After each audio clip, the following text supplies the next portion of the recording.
Volume 13 Chapter 1. Book 13 Chapter 01, Prince Dan from Yen. After Tang Yi finished listening, he was dazed like a wooden figure and was speechless for some time. With her around, everyone has to withstand her tantrums; without her around, everyone is pining for her return. Unexpectedly, she met with a tragic ending. Shan Ro was a rare person during these ancient times to stand up for female rights. She is strong, brave, and determined. As long as she sets her sights on something, she will do her utmost best to accomplish it. And she has now sacrificed her life to achieve her biggest dream. With both his hands supporting his face, Xiang Shaolong is tearing quietly. An attendant came in to report something but was chased away by Tang Yi. He instructed the guardians not to allow anyone to disturb them. Tang Yi reached out and patted Xiang Shaolong's shoulder, speaking out in a sorrowful voice, "The dead cannot be returned to life. Our most important task presently is to take revenge for her. She is considered my relative, so it is two strong reasons we must kill him for sure." When Xiang Shaolong has somewhat calmed down, Tang Yi asked, "Do you think Tian Dan will report you to Lu Bue or Crown Prince?" After all, it is widely accepted that emissaries should not be killed. Qin cannot just watch you kill Tian Dan within their territory. Xiang Shaolong gave a pained reply, "It may be Shan Ro's divine intervention. Whenever I think of her committing suicide, my mind becomes extremely clear and can identify all the issues." Pausing, he continued, "Even if Qin sends soldiers to escort Tian Dan home, it is limited to Qin territory. Once they left Qin's border, it will be time to act, but we must first find out the strength of his army and whether there is anyone receiving him outside Qin. I must speak to Lord Longyang. He can definitely provide me with some information, but..." After thinking, he sighed. Tian Dan can be considered isolated from the rest since he did not participate in the combined army. He conspired against King Xiaocheng on his last trip and the people of Zhao hates him to the core. Han is on good terms with Zhao's Empress Han Jing and will not make it easy for him. Under such circumstances, the only way home is to go through Wei or Chu. Wei is much nearer but is not as safe as Chu. If I am not mistaken, he will travel with Li Yuan. Thus, we can more or less know his traveling route. Tang Yi was startled. If he is protected by the Qin army in Qin and the Chu army in Chu, when is a good time to kill him? Xiang Shaolong revealed an icy cold smile and plainly state, "For Shan Ro and second brother's revenge, I will do whatever I can to kill this evildoer. First, we must force Li Yuan to leave Xianyang City. Tian Dan cannot leave without finishing his discussion with Lu Bue." Tang Yi frowned. "Let's talk about forcing Li Yuan later. How did you know that Lu Bue and Tian Dan are still in discussion?" Xiang Shaolong answered, "It is called intuition. Last night, they are busy whispering into each other's ears. In addition, he used Shan Ro to blackmail me to do something for him. These are all signs that they are still in discussion. It is useless to continue talking without facts. Let's get moving. Second brother shall investigate Tian Dan's army strength while I look for Lord Longyang and Prince Dan. I may learn something useful from them." Tang Yi was stunned. Prince Dan? Xiang Shaolong reasoned, within Xianyang City, there is no one more concerned about Tian Dan's life and death other than him. He softly added, "Send someone to inform Ji that I do not have any free time today." At the same time, he swore that he will never tell Zhao Ji that Shan Ro has come to harm. Lord Longyang is delighted to see Xiang Shaolong again. Leading him into a scheduled eastern room within his guest house, he listened to his account and consoled him, saying that there is no point crying over spilt milk. The conversation turning serious, he explained, "There is a horse plague in Qi and I think he wants a few thousand warhorses from you. Naturally, he will not ask you to make trouble for Lu Bue. In fact, he is more concerned about Lu Bue than the Qin people. Just by looking at Lu Bue's political and military successes within a few years, anyone can tell that he is formidable. If Qin falls under his control, all his opponents will suffer greatly." Xiang Shaolong asked in a deep voice, "Will Lord disapprove of my killing of Tian Dan?" Lord Longyang shook his head. "Not only will I not disapprove, I am exhilarated. You are right. Tian Dan will return to Qi via Chu and he has an army of 10,000 soldiers, led by his trusted general Tian Rong, waiting there for him. You must kill him before he meets up with them. Except for Qin, our next greatest threat is Qi. If Tian Dan is killed, everyone in the allied states will be overjoyed. He alone did not participate in the last battle and has incurred everyone's wrath. Obviously, he is trying to benefit from our losses." Sighing, he added, "It is a pity most of our soldiers are based at the Qinwei border and cannot assist you. Moreover, the king may not agree. But I can always send spies to investigate the deployments of the Qi and Chu armies. Their reports are guaranteed to be accurate." Xiang Shaolong is grateful. "That will help a lot. I am sure that with my present forces, I can make him die a terrible death." "How many men did Tian Dan bring on this trip?" Lord Longyang detailed, he has a few hundred men within the city. Outside the city is another elite army of 1,000 Qi cavalry. With Li Yuan's forces, their army strength will exceed 3,000. Xiaolong must not underestimate them, especially when you are attacking them outside of Qin. If you make a serious mistake, you may be killed by him instead. Xiang Shaolong replied, of course I know that he is a powerful foe, but I have some tricks that are beyond his imagination. Lord Longyang can never guess that he is referring to his 21st century warfare and strategies. Thinking that he has a large army too, he inquired, Xiaolong has official work to attend to, can you leave for a few months? It is hard to explain the special relationship between Crown Prince and himself. Xiang Shaolong simply sighed, I have my methods. After deciding on future communication methods, Xiang Shaolong bade his farewell and left Jifeng and the guardians at Lord Longyang's courtyard, walking over to Prince Dan's guesthouse next door. After he reported his name, Prince Dan came out personally to receive him with a few escorts. Temporarily putting aside his hatred regarding Su Yilwan's double ambush, he greeted, how are you doing, Prince Dan? Please forgive me for taking such a long time before paying my respects to you. Staring at him, he was reminded about Jing Ku. Without Jing Ku, he would never know of this man called Prince Dan. The vibrant-looking Prince Dan happily greeted, General Xiang is an important military figure. I had wanted to visit you but am afraid that General is busy with his new duties and dare not interrupt. I plan to visit you after the hunting fair, but since General is here, I welcome you with open arms. Moving forward, he grabbed his hand and whispered, honestly, I am so jealous that the stunningly attractive talented Lady Ji is your wife. Finishing, they broke out in laughter. In the midst of his laughter, Xiang Shaolong could start to understand why Jing Ku was willing to assassinate Qin Shi Huang for him. These legendary men all possess extraordinary abilities. Prince Dan began introducing his men to Xiang Shaolong. There are 3 men who left an impression on him. First, it is physician Leng Ting. This man is around 40 years old with delicate features and eyes that shine with wisdom. He is rather tall, just 2 inches shorter than Xiang Shaolong, and has long and agile limbs. He is a man of few words, but Xiang Shaolong is sure that this man has both brains and bronze. Next is General Su Yizhe. From his name, he must be Su Yilwan's brother. Around 30 years old, he is short and stout with a giant head. He has a figure that resembles a wrestler in unarmed combat. He has a serious look on his face that makes it hard for people to confide in him. The last gentleman named Yu Ji is a handsome man who is a few years older than Prince Dan. He carries an intimate smile on his face and leaves a good impression on everyone he meets. The moment Xiang Shaolong saw him, he is certain that this man is Prince Dan's chief strategist. After the usual pleasantries, Prince Dan led him into the main hall.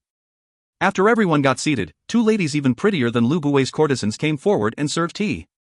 Accompanying them are the 3 men as well as 2 generals Yan Chuang and Yan Jun who are related to the royal family. The remainder of the guards remained in the outer hall. Xiang Shaolong took a sip from his teacup and went straight to the point, I wish to speak to Prince in secret. Prince Dan is slightly startled and dismissed the 2 ladies. He sincerely assured, these men are my most trusted subordinates. Regardless of what General Xiang wishes to say, you may say it in front of these men. Xiang Shaolong secretly praised Prince Dan for his strong trust in his men. Under the scrutiny of the 6 pairs of eyes, he casually stated, I want to kill Tian Dan. Everyone including Prince Dan is stunned. Only Yu Ji remains calm and aloof. Xiang Shaolong stared at Prince Dan, examining his reaction. Prince Dan's eyes shone sharply and exchanged a glance with him. Recovering from his shock, he asked, I am not surprised to know that General has such an intention, but why are you specially telling me about it? Xiang Shaolong energetic eyes scanned everyone before him and slowly declare, before I explain, let me first bury the hatchet over Su Yilwan's double ambush. We shall work sincerely from today onwards and do not keep any secrets from each other. With these earth-shattering words, even the collected Yu Ji lost his composure. The others naturally reacted even stronger than before. Prince Dan will now know that Dong Quang and Xiang Shaolong are actually the same person. There is a strange feeling in the air. After a long while, Prince Dan let out a long sigh. Standing up, he bowed and apologized, Brother Xiang, please excuse me. To save my country, I have done many things against my conscience, but... Xiang Shaolong hurriedly got up to return his courtesy, congratulating himself for choosing the right partner. If Prince Dan denied everything, he need not bother himself with this man anymore. Both men got seated and the atmosphere is much friendlier. Leng Ting's eyes shone with appreciation and nodded, I finally understood how General can triumph in Wei and Zhao, and even counter Lu Buwei and Qin. You should plainly state, does General Xiang know that killing Tian Dan is more difficult than ascending to heaven? Moreover, you should know your status as a general of Qin. Xiang Shaolong knew that he is testing his background. If he wanted to hide in Qin while asking them to kill Tiandan, these 6 men will despise him. At the end of the day, this is a business deal. The success of the plan is dependent on the potential benefits. Xiang Shaolong smiled. Li Yuan and Tiandan are committing atrocities all over the country. Li Yuan used his sister Li Yanyan to give birth to the crown prince. If King Shaolai dies, the newcomer Li Yuan will need to borrow Qi's forces to counter the incumbent Lord Chunshan. Tiandan needs Li Yuan's assistance to attack the allied states and expand his territory. When fighting against Tiandan, we must not neglect Li Yuan. Regarding the Qin military, I have my ways of dealing with them as long as it does not involve Lu Buwei. Everyone can rest easy. Prince Dan let out another long sigh. I finally tasted Brother Xiang's formidability. Since you are so knowledgeable about every state, I will not waste any more words. May I ask how Brother Xiang plans to solve the problem regarding Chu? If Tiandan and Li Yuan travel together, their strength would increase drastically. When they are nearing Chu, they will be received by both their armies. There is no way we can intercept them. We have such an intention as well, but it is an impossible task. Xiang Shaolong smiled mysteriously. An official state, leave Li Yuan to me. I will make him leave Qin before the hunting fair, disrupting their travel plans. Li Yuan has always been a selfish man. If he is in deep trouble himself, he will not be bothered about Tiandan. Everyone was confused. Sui Zhe could not help but ask, what clever scheme does General Xiang has? Xiang Shaolong spontaneously replied, please let me keep this little secret to myself. You will see results within these 2 days. If I cannot even accomplish such a small matter, I will be too ashamed to face everyone again. Prince Dan concluded, great. Xiang Shaolong is worthy of his reputation. If Li Yuan leave Qin before the hunting fair, I will do my best and cooperate with you. Tiandan, that traitor, will not return to Qi alive. Xiang Shaolong had expected this agreement. Qi and Yan are neighbors and have always been irreconcilable like water and fire, eyeing each other's territory. Yan had invaded Qi but was repelled by Tiandan, causing heavy losses to Yan. Everyone in Yan hated Tiandan to the core and would not hesitate for an opportunity to kill him. To them, Li Yuan plays a crucial role. If Li Yuan is killed too, it is equivalent to offending 2 states that are stronger than Yan, and it is not something to laugh about. But if they can ignore Chu's issue and even push the blame to Xiang Shaolong, it will be even better. Xiang Shaolong shook hands with Prince Dan to seal their agreement, and he left in search of Lu Gong, proceeding with the next step in his grand plan. Ever since the return from his last mission, this is the first time he is approaching a task with such enthusiasm. He finally knows how deeply he loves Shan Rou. The minute he sat down with Lu Gong in a private hall, Xiang Shaolong began in a deep voice, I want to kill Tiandan. Lu Gong was shocked and checked, what did you say? Today, this is the 5th time he is saying he wants to kill Tiandan. First, he said it to Tiandan, followed by Teng Yi, Lord Longyang, Prince Dan, and finally to Lu Gong, the #1 head of the Qin military. To openly kill an earth-shaking figure like Tiandan is setting a new precedence in history. Full of confidence and persuasion, he explained, this is the only way to prevent Lu Buwei from dominating Qin politics. Lu Gong was puzzled, what has this got to do with Tiandan? Xiang Shaolong simply state, the eastern states have recently attacked us, but why is Qi not involved? Lu Gong's expression became thoughtful and replied after a short while, is Shaolong referring to Tiandan and Lu Buwei's secret collaboration? Xiang Shaolong positively explained, in the past, Lu Buwei did not have any military accomplishments. Now, he has conquered the 3 eastern provinces and solidified his position. When the combined armies taught him a serious lesson, he focused on his present status and put aside any plans to mount another eastern campaign. What he plans to do now is to increase his power in Qin, and the Zhenghua Canal is the first step in his grand plan. Lu Gong was agitated upon hearing this. For the past 2 days, he himself has been complaining to Su Xian, Wang Ling, and other military leaders, cursing Lu Buwei for having an ulterior motive and wasting manpower and resources over the canal. This will weaken the country and interfere with plans to unite the world. Xiang Shaolong is sure that he has disturbed and egged him further, therefore, Lu Buwei is now in league with Chu and Qi, isolating Yan and the allied states. This is to safeguard his external interests and focus on internal issues. He can then focus on building up his influence. If he is successful, our state of Qin will land in the hands of this outsider, but his latest words have an even greater impact than the last sentence, stunning this strong advocate of Qin race superiority. Lu Gong thought for a while and raised his head, his eyes shining with energy, and stared straight at Xiang Shaolong, asking in a deep voice, before we continue further, I need you to clear something up.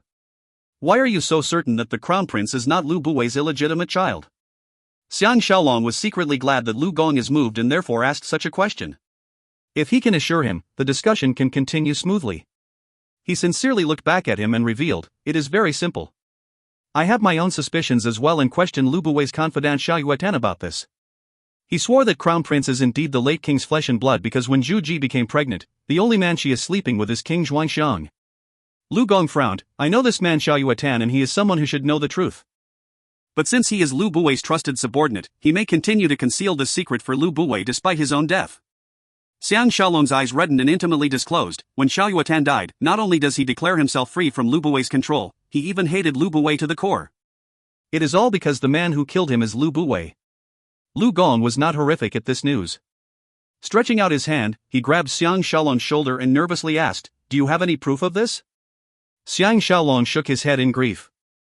Lu Gong released him and remarked, "We have investigated this matter on our side, but those who came back alive did not know what happened. Chu Doqi and the others have disappeared, so there are many suspicious points, but there is nothing we can do to Lu Buwei. When you came back and hurriedly retreated to the farms, we know that something is amiss." Sighing, he added, "I believe Xiaolong is telling the truth. I guess we need not carry on with the blood test." Determined, Xiang Shaolong shook his head. "No. The blood test must still be conducted. Only this way can we fully verify that the Crown Prince is the late king's flesh and blood." Lu Gong stared at him solemnly and inquired, "I like the way you handled things. Yesterday, Dubai came looking for me and told me you said something to the late king on his deathbed. The late king then passed away peacefully. What did Xiaolong say to him?" Xiang Shaolong is certain that Dubai learnt about this from Lady Xioli. Without hesitation, he divulged, "I told the late king that if he is murdered by someone, I will do whatever I can to avenge him." Of course he made some changes to the words and purposely left Lu Buwei's name out. Lu Gong stood up and his eyes shone with determination. Looking up to the sky with agony, he took some time to recompose himself. Finally, he barked, "Fine. Xiaolong, what can I do to help you?" Xiang Shaolong quickly stood up to match him and respectfully state, "Lu Buwei's influence is growing day by day. To stop him, we must first destroy his alliance with the outsiders. If we can kill Tiandan, it will not only help in uniting the world, it will also force Lu Buwei to spend some effort against foreign attacks and protect the 3 eastern provinces. We can then slowly erode his power within Qin." Lu Gong shows signs of anger and grabbed Xiang Shaolong's arm, leading him to the rear garden. His face tight with emotion, he gritted his teeth. "Why don't we command our army and attack his residence, annihilating every single person related to him? As long as the Crown Prince nods his head, I can accomplish this easily." Xiang Shaolong lowered his voice, saying, "You must not do this. Lu Buwei has gained the loyalty of many officials. If this matter is leaked out and he strikes first, it will be disastrous and may even cause the death of Crown Prince and Empress. Even if we succeeded, Cheng Chongqiao and Lord Jailing will immediately vie for the throne. If Qin deteriorates to such a condition and the 6 states adding fuel to fire, our country may be split into 3 factions just like in the past." Lu Gong's face changed color and he softly held Xiang Shaolong's shoulder and asked in a low voice, "Tell me how I can help you?" Xiang Shaolong is mad with joy. With Lu Gong's consent, Tiandan is almost as good as dead. If you find any errors, ads pop-up, ads redirect, broken links, non-standard content, etc., please let us know. Report chapter so we can fix it as soon as possible. Volume 13 Chapter 2. Book 13 Chapter 02, The Stubborn Qin Lady. Leaving the Lieutenant General's residence, Xiang Shaolong galloped non-stop. Fortunately for him, Qin Chang's residence is along the same street leading to the palace. It is separated from the palace by 20 over residences belonging to other marquises and generals. He wanted to keep a low profile and rode alone on an ordinary horse. Ji Fig and the Guardians have all been sent back to the Cavalry Command Center. To make it easier to walk, he has removed his heavy armor and is dressed in a warrior suit. However, his imposing stature is hard to remain unnoticed, but at least it makes him feel more at ease. The sun is gradually setting in the west and there are hardly any passers-by on roads. Xiang Shaolong was reminded about Shan Rou and could not help but feel dejected. He can only lessen his pain by working hard to avenge her. A group of loud galloping sounds can be heard. A group of 10-odd riders rode towards him. Xiang Shaolong has a high sense of awareness and scanned them carefully. He was shocked at what he saw. Unbelievably, it is a cohort of female riders. Dressed in different colors of warrior suits, they resembled a colorful rainbow flowing down the long street. They seemed to be competing among themselves on their horse speed and horsemanship. They speedily overtook every chariot and horse in front of them. In the blink of an eye, they are almost upon him. Xiang Shaolong recollected Lord Chongping's sister Ying Ying and her female army. Curious, he looked closer at them. The leading rider is a young lady in a yellow and white warrior suit. As beautiful as an angel, she is even prettier than Lun Yang Rong. Riding her horse with gusto, she looks even more young and lively. She has long legs like Zhao Ji and is as charming as Wu Tingfang. Her snowy skin is comparable to Ji Yanran's. Adding that to her slender waist and full chest, it was a mesmerizing sight. It is a body to die for. Xiang Shaolong could not help but praise her figure secretly. The other riders paled in comparison. The most unique thing is that she carries a proud and satisfied smile on her face, as if all the men in the world are only good enough to be trodden by her horse. Interestingly, every man who saw her lowered their gaze and dare not look straight at her. Xiang Shaolong is almost sure that this beauty is Ying herself. When she saw him, her pretty eyes lit up like the stars at night. Xiang Shaolong was terrified and lowered his head, avoiding her gaze. Ying Yang whistled once and the entire fleet of 15 female riders stopped their horses and arranged themselves in a neat formation. They are as disciplined as the Qin army, if not better. Xiang Shaolong can see trouble coming. Lowering his head, he tried to slip away and his mind is full of panic. Are these female warriors so aggressive that they pick up fights with passerby on the streets? With this thought running through his head, he heard swishing sounds. Ying is apparently swinging her horsewhip over her head. Once she has gained enough momentum, she lashed out towards his back. Xiang Shaolong was infuriated. This stubborn girl is truly overbearing. He did not know her nor have any enmity, but yet she attacked him. He listened intently for the whip striking down and stretched his hand, grabbing the whip. If his opponent is a male, he would continue to pull strongly on the whip, causing the other party to fall down his horse and be embarrassed. But his opponent this time is a young maiden and he could not bear to embarrass her. Ying let out a cry and pulled strongly at the whip. Xiang Shaolong turned around and pulled the whip strongly too. The beauty is strong as well and the whip is straightened by both their pulling. Both of them exchanged a fierce look. There is a 6 feet distance between them, which is the length of the whip in addition to the length of their arms. Everyone else on the street disappeared to avoid getting into trouble. The female warriors spread out like a fan and cornered Xiang Shaolong against the wall. Ying's mouth curled up in a satisfied smile and tugged her horse. The horse reacted to her tug and began to step back. Xiang Shaolong praised her secretly and released the whip. Ka-ching! Every female warrior pulled out their swords and pointed them at Xiang Shaolong and scolded him with vulgar words like "and your mother." These vulgarities are only heard among the scoundrels of Xianyang City. Xiang Shaolong can feel a headache coming, knowing that he has run into female hell riders. Ying retrieved her horsewhip and was feeling very proud. She rode forwardly slightly and barked to her warriors, "Are you trying to kill someone? Sheathe your swords." Xiang Shaolong and the ladies are all confused. The ladies were puzzled and sheathed their swords. Ying's laughter rang out like a bell. "You are good. Such a fine fellow. Come with me and let me try out your sword skills." But Xiang Shaolong was astonished. "Does mistress know what I am?" Ying impatiently retorted, "You did not even tell me. How am I supposed to know which presumptuous fool you are?" The female warriors looked at him closely and saw that he is silly looking besides his heroic air. Their hostility reducing greatly, they start to criticize his appearance. From her tone, it seems like there is some rift between them. However, he cannot recall any such incident after going through his memory and apologized. "My apologies, but I have an errand to run and cannot accompany you." Ying was displeased and curled up her proud and toned lips, laughing coldly. "You do not know what is good for you. Girls! Get him!" Xiang Shaolong did not know whether to laugh or cry. The female warriors have reacted to her command, with 2 of them producing a huge net normally used to catch animals. The other warriors redrew their swords and approached him. There are some onlookers a distance away. They may have been bullied by them before and is unclear of Xiang Shaolong's status and dared not intervene. Xiang Shaolong laughed loudly and rolled on the floor right under the nets, and was in front of Ying's warhorse in a flash. The warhorse was startled and raised its front hoofs and was about to step on Xiang Shaolong.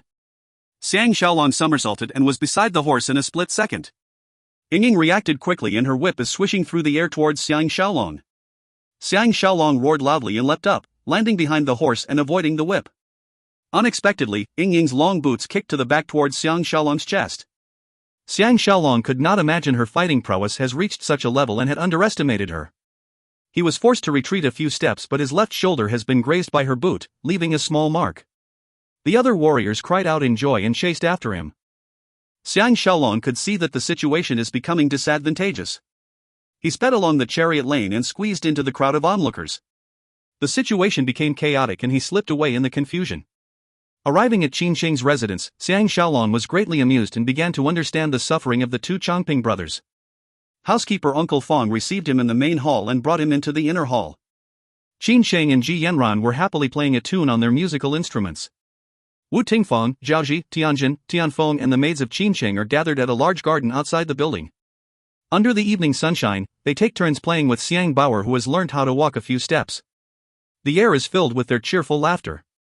Unfortunately, all Xiang Shaolong could think of is Shan Rou. The sight before him only adds to his pain. He went to the garden and greeted Wu Tingfang and Zhao Ji, taking time to cuddle his son Xiang Bauer. He then returned back to the inner hall and joined them at their table, ignoring all the usual boundaries between him and Qin Shang. Qin Shang was delighted. Bauer has been playing the entire day but did not take his afternoon nap. I am amazed at his stamina. Xiang Shaolong stared at the window and can still hear the ladies playing with Bauer. Feeling emotional, he vented, "A child's imagination is the richest. Everything that they see will be exciting, enriching, and extraordinary. In the ordinary stuff that we see as adults, it is endless fun for them. Regrettably, when they grow up in the future, everything will be replaced by cold and harsh reality. This is the price to pay for growing up." Both ladies exchanged a look and were deeply moved by his enlightening words. For a while, they were speechless. Xiang Shaolong turned his face and looked at them and was swept off his feet. They resembled two blossoming flowers but did not suppress each other's beauty. Ji Yanran is charming and glamorous while Qin Sheng is elegant and classy. They are the best there is. Qin Sheng's delicate face turned slightly red and lowered her gaze, gently mentioning, "Mr. Xiang is finally able to come and visit your wives and kid." Finishing, she realized that she had a slip of the tongue and her jade face became even redder. Ji Yanran gazed lovingly at Xiang Shaolong and whispered, "Why does hubby seem to be troubled about something?" Xiang Shaolong sighed but did not reply her. Qin Sheng took the initiative and excused her and joined them at the garden, allowing them to speak in privacy. Xiang Shaolong inquired in a deep voice, "Do you recall the letter Lord Chunshin wrote to Jiaomu? Can your family warriors duplicate a copy?" Ji Yanran answered, "No problem. They are skilled in forgery." "What shall be the content?" Xiang Shaolong detailed, "It will be a secret letter from Lord Chunshin to Li Yuan, informing him that the king of Chu is gravely ill and commanding him to return to Chu immediately. At the same time, instructing him to keep this a secret from Qin, or Qin may take advantage of Chu's political instability. You can add whatever else you think is appropriate." Ji Yanran was astounded. What is going on? Hot tears begin to leave Xiang Shaolong's eyes. In a grieved voice, he revealed, "Shan Rou is dead." Xiao Pan received him in his bedroom and dismissed the palace maids. "What has happened?" he questioned in surprise. Xiang Shaolong repeated what he told Lu Gong and emphasized on Lu Buwei conspiracy with Qi and Chu. Xiao Pan thought for a while and frowned, but this policy of allying with the far countries and attacking the neighboring countries has always been our strategy. Lu Buwei is only proceeding according to this direction and I don't see what is wrong. Xiang Shaolong could tell that Xiao Pan is no longer a kid who can be easily manipulated. He nodded, "Crown Prince is right. But Lu Buwei is a man with ulterior motives. If he has his external affairs settled, he can focus on politics and eliminate all his opponents. If one day, Lu Gong, Su Xian and the other generals have been killed by him, we will not be able to overcome him in the future." Xiao Pan was shaken. "I am most afraid of him killing master." Xiang Shaolong had not thought about himself. Although his intention to kill Tian Dan is because of Shan Rou, his suspicions of Lu Buwei are not without reason. After being defeated by the combined armies, Lu Buwei has overhauled his strategy and focused on building up his political might. King Zhuangxiang has lost his usefulness and became an obstacle. This heartless man used poison to remove him and paved way for his own son Xiao Pan. He needs to take a little break now. If he still wants to engage the Six States in war, he will not dare to make changes in the Qin military, such as replacing a huge number of military leaders with his own men who are far less capable and experienced. If he can hold the Six States at bay and use a few years, he can cultivate a new generation of capable men who can help him control Qin. By then, even if he turns Qin into his own playground, no one can oppose him. Against the Six States, the allied states are as close as family. Regardless of Lu Buwei's scheming, it will not work against them. So he ignored them totally and conspired with Qi and Chu. In the future, Yan will belong to Qi, Wei will belong to Chu, Zhao and Han will belong to Qin. With this agreement, he can focus his energies on Qin politics. After his lengthy explanation, Xiao Pan was enlightened. From this, Xiang Shaolong can see the difference in Xiao Pan. In the past, Xiao Pan will listen to his words without question. Now, he is beginning to take ownership of his own decisions, thinking and position. He is becoming more and more like Qin Shi Huang. By the time Xiang Shaolong arrived at the Lord Chanping's residence, he is already an hour late. This is unavoidable. Given his present circumstances, the fact that he even showed up is already giving plenty of respect to the two lords. Feeling like an ugly daughter-in-law going to see her father-in-law, he went in with the hideous mark on his shoulder left by Ying Ying's boot. Led by a servant into the main hall, he had a big fright. It is not a question about the number of guests but who they are. Seated on 2 rows of 10 seats, only Lord Changping, Lord Changwen, and Ngu are male. The rest are all female warriors. When the attendant announced, Imperial Cavalry Commander Xiang Shaolong, the noisy hall became as quiet as a grave in an instant. Lord Changping jumped up and welcomed him at the door.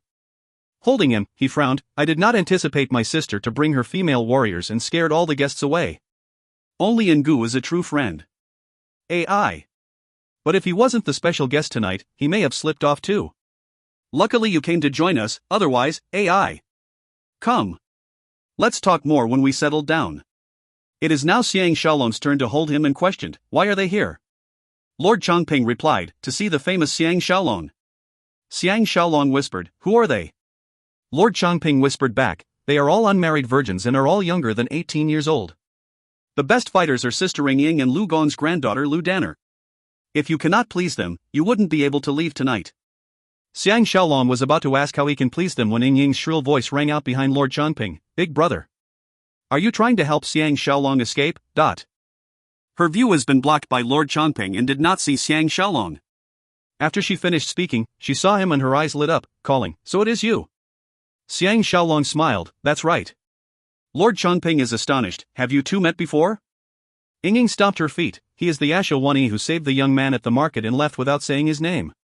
Xiang Shaolong was hit by realization. The family warrior who invited him the other day is her family warrior. Fortunately, she did not see himself with 2 Xian or it will be catastrophic. No wonder she attacked him today. Lord Changping did not suspect her story and smiled, that's great. Ever since she came back, she has been thinking about you, but... Ying Ying stood up with her arms akimbo and challenged, I dare you to continue. Lord Changping was terrified and smiled weakly, fine. I will stop. Come. Let's have a drink. Everything in the past is a misunderstanding, but... Ying Ying cooed, come. And happily led the way in front. Glancing at her beautiful back and her rare long legs, he was slightly intoxicated. All of a sudden, he felt that these female warriors are not as scary as they look. To a certain extent, he was afraid to go home and see people or things that remind him of Shan Ro. After he learnt of Shan Ro's demise, he has been keeping himself busy to numb his pain, using the most exciting experiences to erode his grief. Until Shan Ro's death did he realize how much he treasured her in his heart. This is his next greatest blow after Zhao Qian's death. If you find any errors, ads pop up, ads redirect, broken links, non-standard content, etc., please let us know. Report chapter so we can fix it as soon as possible. Volume 13 Chapter 3. Book 13 Chapter 03, The Female Warriors. Under the gaze of nearly 100 female warriors, Xiang Shaolong and Lord Changping entered the main hall led by Ying Ying. Xiang Shaolong has the perfect body, tightly dressed in a simple warrior suit. Except for the dirty mark on his shoulder, he strolls in gracefully with his right hand on his sword hilt and his left arm swinging by his side, almost like a modern male model striding down the catwalk. Everyone in hall could not help but be mesmerized by him. The women warriors who attacked him earlier realized that it was Xiang Shaolong who was the dream man of many Xianying ladies. They were especially taken aback. Ying Ying went back to her seat. Before she could sit down, another beauty next to her jumped up and whispered into her ears before resuming their seats together. Xiang Shaolong, Lord Changping, Lord Changwen, and Ngu were seated at a table full of dishes and wine. Lord Changping sighed, thanks to Shaolong's presence, we brothers have finally fulfilled our sister's demand, but... Lord Changwen was disappointed, why didn't Shaolong bring talented Lady Ji and let us have a look at her? Big brother said he reminded you. Ngu smiled, Shaolong. Now you finally got a taste of how irritating they are. Luckily, I have to leave the city for my duties. I shall pass on this burden to you. Good luck. Xiang Shaolong is already burdened with countless worries and sadness. Now, as he is facing these 3 friendly and sincere men in a place filled with young, passionate girls, his accumulated stress began to go away. Finally relaxing, he grabbed his wine cup and was about to drink when Ying Ying's voice rang out behind him, don't drink wine. Otherwise when you lose, you will say that we are being unfair to you. Xiang Shaolong was surprised and suspicious. Holding back his wine cup, he turned around and questioned, what does drinking wine have to do with winning and losing? The whole hall quietened down. Ying Ying and the pretty girl seated with her came in front of him, both putting on the airs of a spoilt and stubborn character. Behind him, Ngu sighed, Xiaolong should know their prowess by now. If they attacked openly with a fair fight, I will lose without a single complaint. Somehow, they have so many tricks up their sleeves and I was taken by surprise every single time. The beautiful girl stared at him and giggled sweetly. Her mouth curled up with a proud look. She plainly stated, "Dear Generalin, I had regarded you as someone important in Xianyang City. HNG. Since young, you have always been repudiating. Commander Xiang is not like you and will face our challenges bravely." Xiang Shaolong looked back and exchanged a helpless grin with Ngu. Lord Changping came to his ear and whispered, "They called themselves the Royal Reviewer. Hey! They joked that generals promoted by the Qing court has to undergo a second review with them to prove their worthiness." Ying impatiently cut in, "Cut the Xiaolong will now compete with Danner in wine drinking." When she mentioned Danner, she arrogantly pointed to the pretty girl beside her with her thumb. Xiang Shaolong's eyes landed on Lu Danner's petite face and began to scrutinize Lu Gong's stubborn granddaughter. Lu Danner's eyes matched his gaze. She has a nice smile and her eyes are glowing with happiness, mischief, and arrogance. But she is indeed pretty and does not look a day over 16. In these ancient times, it is a marriageable age. But just looking at her wild and formidable aura, a weak husband will be unable to control her. Compared to Ying, she is shorter by half a head. She has a well-proportioned body and did not have any excess fats due to constant exercise. Any normal man who saw her will be aroused. Like Ying, they are energetic, lively, and full of enthusiasm. With healthy complexions and white glowing skin, they are truly alluring. However, Ying is slightly more appealing than her. Scanning her body next, Xiang Shaolong lowered his gaze and caught sight of her full and perky chest. While he was secretly praising the full bosoms of Qin ladies, Lu Danner's face reddened and she looked down. And Ngu and the lords laughingly retaliated, "Ha! Danner's face is red with embarrassment. What a rare sight." Ying was astounded and glanced at her partner. Stopping her feet, she called, "Danner." Lu Danner shot a vicious look at Xiang Shaolong who has embarrassed her and denied, "Who is embarrassed? It is because the weather is too hot. Bring the wine." At last, Xiang Shaolong is fully familiar about these female warriors. They are just troublemakers in Xianyang City. As most of them are related to high-ranking officials and are spoilt by nature, they are able to terrorize the commoners without much repercussions. Several giggling young ladies came in carrying a few jugs of wine. The battle is about to begin. Ngu came to Xiang Shaolong's side and smiled, "How is your alcohol tolerance? This lady's liqueur capacity is not something to laugh about." Xiang Shaolong was curious, "Why do we have to hold a drinking contest?" Ying stepped forward and proclaimed, "Wine drinking is a man's forte. We want to challenge you men in your best forte. Understand?" Ngu produced a spitting sound and barked, "What are you so proud about? You wanted to get Commander Xiang drunk and then compete with him in martial arts. When you have one, you will brag about it. I know all your dirty tricks." Lu Danner is bitter about Ngu embarrassing her earlier and arrogantly retorted, "You are our defeated opponent and how dare you speak like that? You lost in the last archery contest and blamed us instead of your own incompetency. What a loser." Ngu faced Xiang Shaolong with an agonized smile, "Now you should know what I mean." Xiang Shaolong could only smile weakly in return. The imposing Ying commanded, "Except for the contestants, everyone else return to your seats." She led her warriors back to their seats, leading by example. Lord Changping whispered before he left, "Good luck," and returned to his seat with Lord Changwen and Ngu. Slightly fearful of Xiang Shaolong, Lu Danner sat down and raised the wine jug in front, commenting, "Let's drink up our share of wine and compete our archery skills in the rear garden. Quick! Why are you hesitating like a woman?" The female warriors burst out in laughter and made all sorts of jeering noises. Xiang Shaolong felt his own tummy and realized that he had not eaten a single meal today. It is a taboo to drink wine on an empty stomach and he is bound to lose. He hardened his resolve and shot back, "Such an impatient little doll. You have already lost to me in terms of patience." He purposely looked at her chest again and walked towards Ying. Sitting down opposite her, his stomach began to rumble. Ying raised her eyebrows and implored, "Since when did you last eat something?" Everyone in the hall laughed loudly. Xiang Shaolong could not be bothered with her and started eating. At the same time, he was puzzled. Ngu is a great drinker and how could he lose to a young girl? Suddenly, he was inspired and thought about the bar girls in the 21st century. Their drinks are always diluted to earn more money and also to prevent them from getting drunk. Remembering this, he turned back and returned to the battleground. Sitting down across her, he conveniently placed his wine in front of her and pointed to the jug she is hugging. He demanded, I will drink your wine and you will drink mine. The entire hall quietened down. Lu Danner was flustered and shrilled, the wine is the same. You drink your own wine.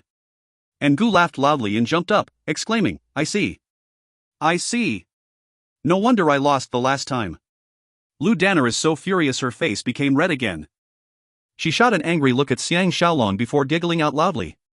She put down her wine jug and slipped back to her seat. And Gu and the two lords cheered loudly and received the victorious Xiang Shaolong back to his seat. Xiang Shaolong has never seen them so excited before. All the girls are laughing so hard they can barely sit straight. None of them felt guilty about their trick being exposed. Ying and Lu Danner had a quick discussion and came up to their table. Ying declared, so it is considered a draw. Lord Changwen is confused, Xiaolong has obviously won. How come it is a draw? Displeased, Ying retorted, second brother has eyes that cannot see. The mark on Commander Xiang's shoulder is left by my boot. Isn't this a draw? To determine the winner, we must have another round of competition. And Gu was curious, what happened? Ying stubbornly interrupted, don't deny it if you are a man. Come. We shall compete on strength. Xiang Shaolong was taken aback, compete on strength. Ying charmingly smiled, of course we must compete in everything. I dare you to say women are weaklings in the future. Finishing, they returned to their table. Lord Changping advised Xiang Shaolong, do not underestimate her. This woman possesses brute strength. Not many people in Xianyang City can win her. Xiang Shaolong noticed a huge woman coming out from the crowd and a girl bringing out a long rope and another girl drawing boundaries on the floor. It looks like a game of tug of war. Xiang Shaolong was baffled. Women are limited by nature to be weaker than men. Even if they have a large body, they can defeat common men but not martial arts practitioners like Lord Changping. He unconsciously looked down to her feet and saw some sort of talcum powder scattered on the floor. He guessed it is another trick and suggested to the huge lady, to prevent cheating, I suggest we take off our shoes before we compete, but... The ladies became silent and there is a strange expression on their faces. As if this is the first time she saw him, Ying stared blankly at Xiang Shaolong for a short while. Stomping her feet, she hissed, exposed by you again. Why can't you give us a break? Even her two brothers are stunned by her stubborn behavior. Before she finished speaking, the ladies were laughing uncontrollably and the atmosphere is very cheerful. Amused, Xiang Shaolong went back to his seat. The three men are laughing so hard that their stomachs hurt. And Gu held his breath and barely spoke out, what an exciting night. All my frustrations have been vented out. Lu Danner yelled, stop laughing. Everyone stifled their laughter. Lord Changping challenged, what other tricks do you have? Xiang Shaolong understood that these females are just troublemakers who use tricks to ridicule men. They do not have any ill intentions and there is no real damage done. Thus, the people of Xianyang tolerated their antics. Lu Danner proclaimed, we have competed on tricks and Xiang Shaolong has won. Now, we will compete on real abilities. And Gu snorted, what is there to compete? Can you defeat Wang Jian? Shaolong fought Wang Jian and it was a draw. You better save your breath. Come. Danner. Sing me a song and let's see how much you have improved. Lu Danner made a face at him. Displeased, she remarked, previously, we are testing if Commander Xiang is an ED0T like you. Now we are playing for real. And Gu was speechless. Xiang Shaolong smiled, we can compete in anything but I must choose the topic. Otherwise, forget it. Lu Danner invited, let's hear it. Ying dared not underestimate Xiang Shaolong anymore and kept tugging Lu Danner's sleeve. Lu Danner softly assured, we need not fear him. It is now the three men's turn to laugh and jeer, making the situation extremely lively. Xiang Shaolong raised his wine jug and drank 2 large mouthfuls. The scorching wine entered his throat and he was reminded of Shan Rou. Grieved, he sighed loudly. Lord Changwen leaned over and whispered into his ear, is something troubling Shaolong? Xiang Shaolong shook his head and summoned his courage. Facing Lu Danner he began, first, you can send anyone you want to accept my challenge. This person will represent your group. If she loses, then your group has lost. In the future, you must not harass me with other competitions. The ladies gathered together and discussed in secret. They dared not let down their guard against him anymore. To the 3 men, he commented, shoot the horse to capture the man, catch the bandit king and the bandits will succumb. Watch and see. And Gu praised, Shaolong is so capable and vented the frustration for all the bullied men of Xianyang City. The ladies have concluded and Ying stood up. Puffing her chest, she declared, "If we're fighting, I will be your opponent. But you can only hit my sword in my body. If you happen to injure me, you will not be able to compensate." Xiang Shaolong is already aware of their unfair and stubborn ways to achieve victory. Expectedly, he exclaimed, "You will be fighting me? That's wonderful. Let's have a wrestling match." Every girl started to protest.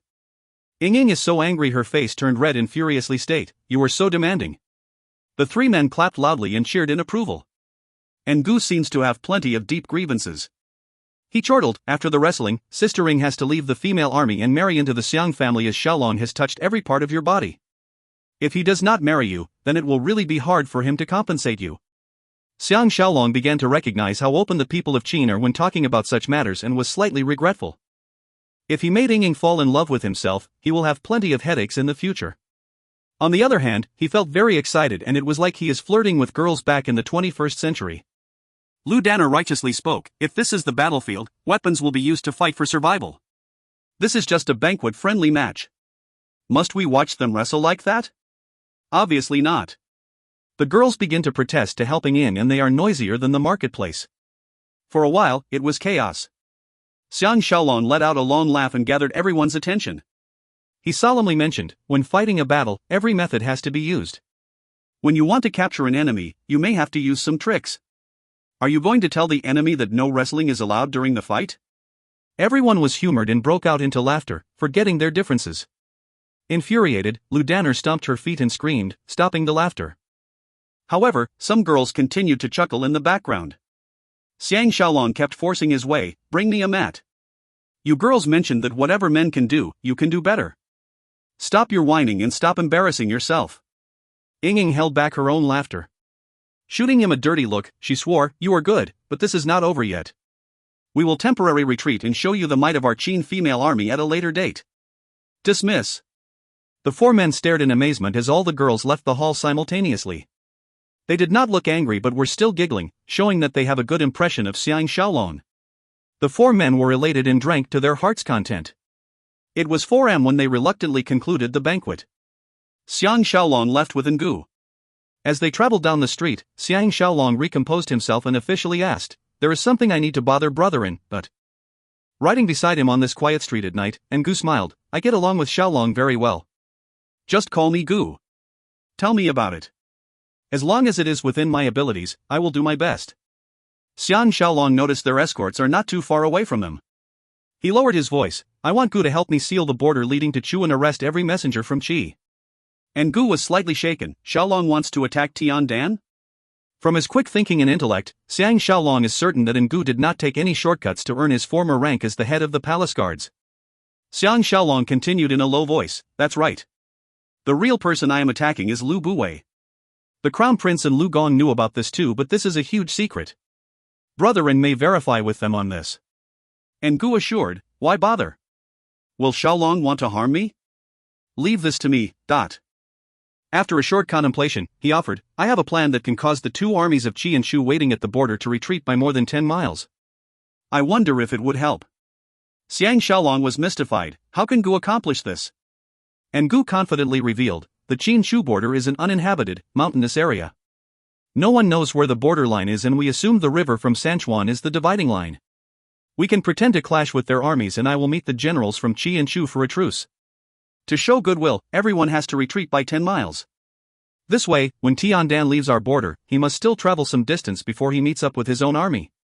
Even if the Qi army receives word and presses near to our border, we can use the excuse that they have crossed the border to surround them or chase them away. This will make it easy for Shaolong to execute your plan." Hey! Qin is afraid of no one. Xiang Shaolong was over the moon. Finalizing the details with him, they went on their own ways. On the way home, Xiang Shaolong once again experienced the uncertain feeling of whether this is a dream or reality. He was once a homeless scavenger and now he is the top favorite subordinate of Qin Shi Huang. Moreover, he is battling the powerful left premier Lu Buwei and even planning to kill the legendary Tiandan.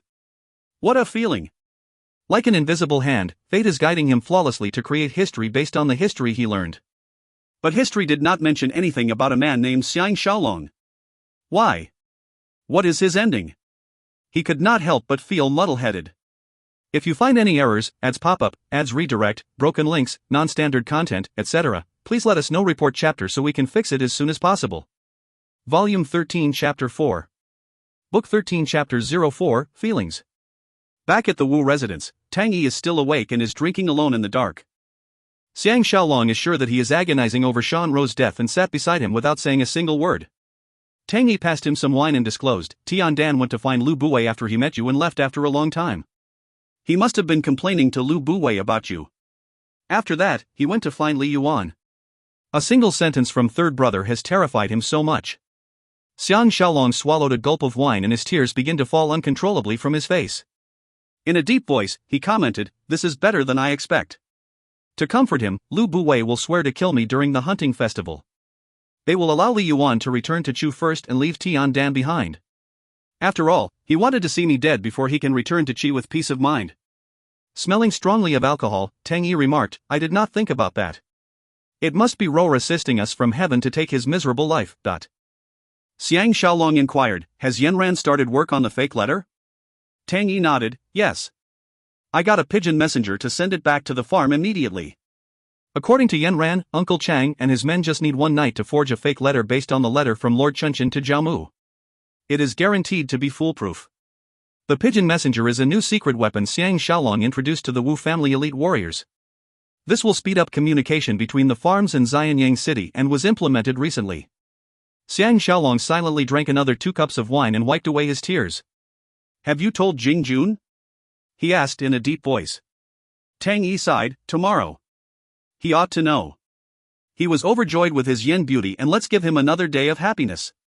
He asked, "Will Li Yuan really leave after receiving the letter?" Xiang Shaolong coldly sniggered, "Similar to Lu Buwei using women to gain power, Li Yuan is using her pretty sister as a gift to the same effect. If he learns about Shelia's condition, he will not be bothered about Tian Dan. Lu Buwei will encourage him to return immediately and execute their plan. I expect that they will try to take Lord Chuanshen's life. The Lord is so amusing and yet pitiful." Tang Yi sighed, "Third brother is becoming more and more formidable, covering every aspect of the plan flawlessly." Xiang Shaolong icily laughed, "For Shan Ro and second brother, I will do whatever I can to kill Tian Dan. Killing Moao is another crucial part of the plan. If this man continues to provide them with strategies, we may be killed by Tian Dan instead." Tang Yi sighed, "This is my biggest worry too.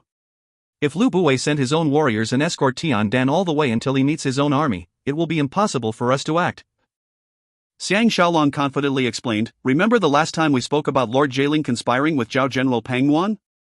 If I am not mistaken, these 2 men will try to rebel during the hunting fair. Lu Buwei will be too busy dealing with them and will not have time for Tian Dan. As long as we misled Tian Dan that Xianyang City is an unsafe place, he will rush back to Qi via Chu as soon as possible, giving us the golden opportunity." Speaking till here, the sky is gradually brightening up but neither man felt the least urge to sleep. Xiang Shaolong stood up, "I don't know what but I am pining for Ji Yanran and the ladies. Since it is still early, I will visit them at Qin residence. Second brother should spend some time with sister-in-law." Tang Yi appreciated, "You go ahead. I still want to think about some things." Qin Sheng is pruning her plants in her garden and saw Xiang Shaolong coming to her place before the sky is fully bright. Stunned, she put aside her gardening tool carefully in an intricate bronze box and instructed her attendant to bring it into the house.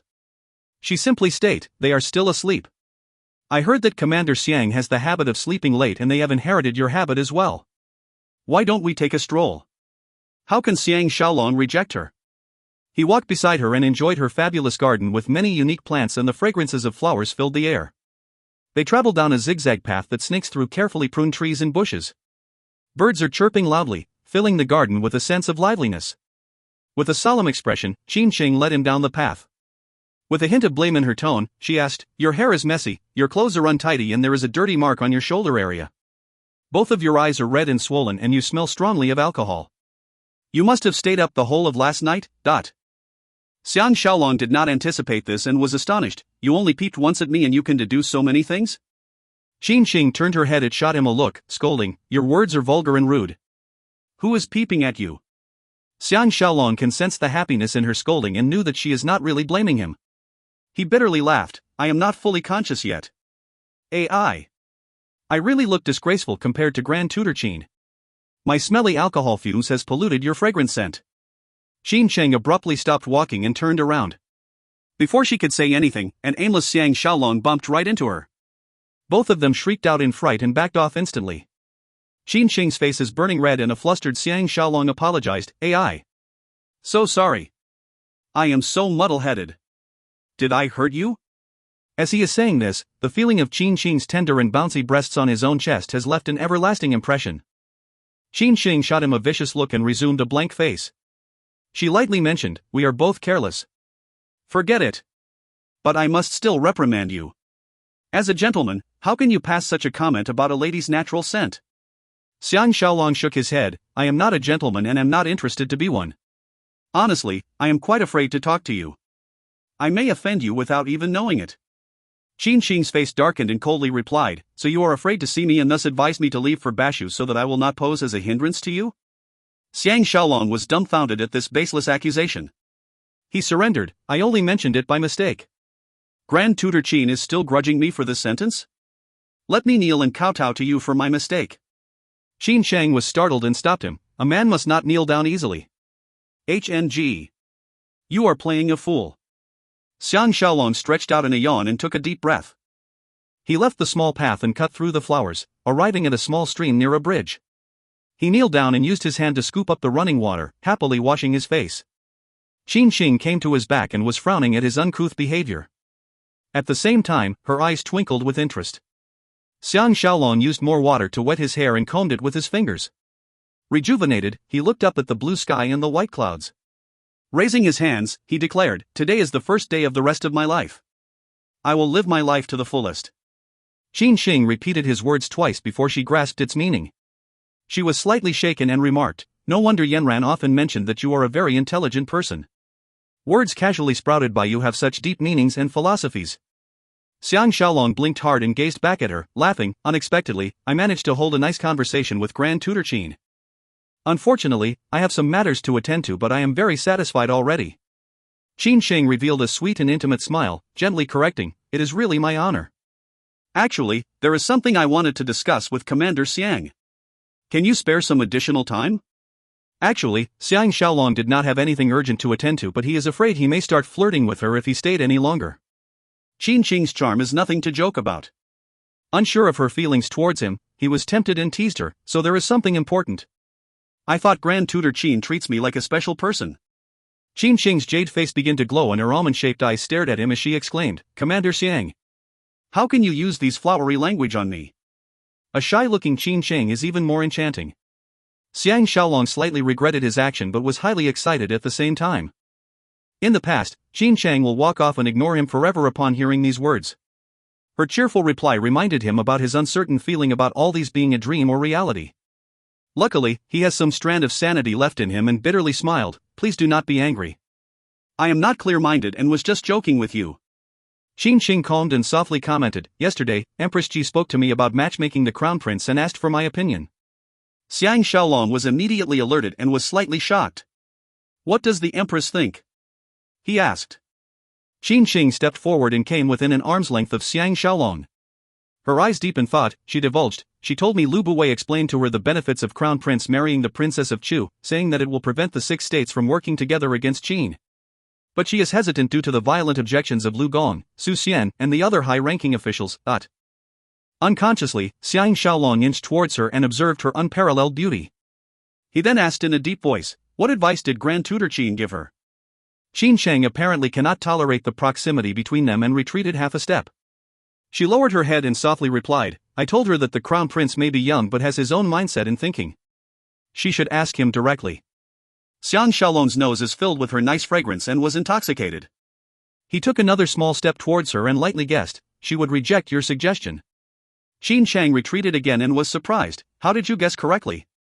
Xiang Shaolong wanted to see her reaction when she is distressed and stepped forward again. Now, they can almost smell each other's breaths. He is almost invading her personal space and nearly touching her fast-heaving chest. He stared at her lowered head and whispered, "This is called having a guilty conscience." For the past few days, she has been trying her best to avoid him. Qin Sheng ran out of space to retreat and her ears are burning red. She complained in a low voice, "I am most fearful of the smell of alcohol." Xiang Shaolong was jolted awake and recognized that he had nearly molested her. He took 2 steps back apologetically and stammered, "I better take my leave." Qin Qing's cheeks are red hot and her eyes are flashing with excitement. She glanced at him in silence. Xiang Shaolong began to panic and uttered, "Hey! Why are you looking at me like this?" Qin Qing broke into a smile. "I wanted to see if you will leave without finishing your words like what you did in the past, showing that you have a guilty conscience too." Xiang Shaolong secretly cursed it. The lady who beauty equaled Ji Yanran is someone unique, elegant, and classy. Her most attractive part is her wisdom. Every time he met her, he could not help but be attracted by her. He came here early in the morning to lessen his pain by indulging himself with Ji Yanran and the girls. He secretly hoped to see Qin Qing as well. This is a very complicated and ironic thinking. As Ji Yanran has mentioned, Qin Qing is the model lady who is widely respected and regarded by the people of Qin. Pure and chaste, she is a top beauty who cannot be violated. But it is due to her special position and status that his desire to eat this forbidden fruit is even more challenging and exciting. To a modern man from the 21st century, this is not a question of morals. Qin Qing does not belong to the people of Qin. She belongs to herself. Xiang Shaolong suppressed his temptation but could not resist rebutting her. He shrugged his shoulders and opened up his palms. "I have never stolen anything in my life, so why should I feel guilty?" Qin Qing is a master at handling her emotions. Resuming her icy blank expression, she casually reminded, "That's great. How? You have not told me your views about the marriage." Xiang Shaolong was agonized and implored, "This is not my forte. Will Grand Tutor Qin please enlighten me on the crucial aspects of the marriage?" Qin Qing is annoyed. "Sometimes, you are incredibly clever like you can predict the future. Sometimes, you are as dumb as a bell. The marriage itself is crucial. Su Xian and Wang Ling wanted Crown Prince to marry Lu Gong's granddaughter Lu Danner so as to preserve the purity of Qin's blood in the royal family. Lu Buwei wanted to spoil their plan as he is not a Qin native himself. Does Commander Xiang understand now? Xiang Shaolong was blown away by this insight. At the end of the day, it is Qin's racist mindset. To an outsider like him, it doesn't mean anything, but to the Qin, it represents their determination against Lu Buwei. If this matter is not handled well, it will put Xiao Pan in an unfavorable situation. Qin Qing sighed. "I advised Empress to reconsider her thinking and wait for some time. She should decide only when she has a clearer understanding of the full picture." Xiang Shaolong reasoned, "That's the best plan for now. Lu Danner is really pretty but is actually a formidable tigress." Qin Qing laughed. "You finally met the female army." Xiang Shaolong bitterly laughed. "That was what happened last night." Astounded, Qin Qing glanced at him. "You accompanied them throughout the night?" Xiang Shaolong simply replied, "I am not so free." Qin Qing questioned in a low voice, "What has happened?"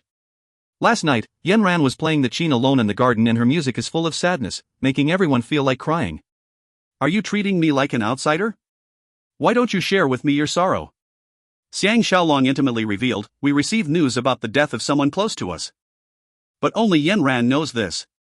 Grand Tutor Chang." Qin Qing nodded, "I understand. Does Commander Xiang want to take a look at Yanran and the rest? They should be up by now." Xiang Shaolong shook his head. "I will make a quick trip to the command center. If I have time, I will visit them later." Qin Qing advised, "Commander Xiang should speak to Crown Prince about the marriage. I am sure he has the ability to make a good decision." Xiang Shaolong nodded in agreement and left. A sense of longing is growing within his heart. The longing is intertwined with complicated excitement and thrill. Both Qin Qing and Xiang Shaolong know that they are traveling along a very dangerous path. Sooner or later, they will lose their self-control. If you find any errors, ads pop up, ads redirect, broken links, non-standard content, etc., please let us know. Report chapter so we can fix it as soon as possible. Volume 13 Chapter 5. Book 13 Chapter 05, A Well-Devised Plan.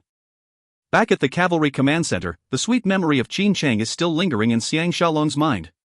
And he was annoyed. Hasn't he sworn not to be involved in relationships anymore?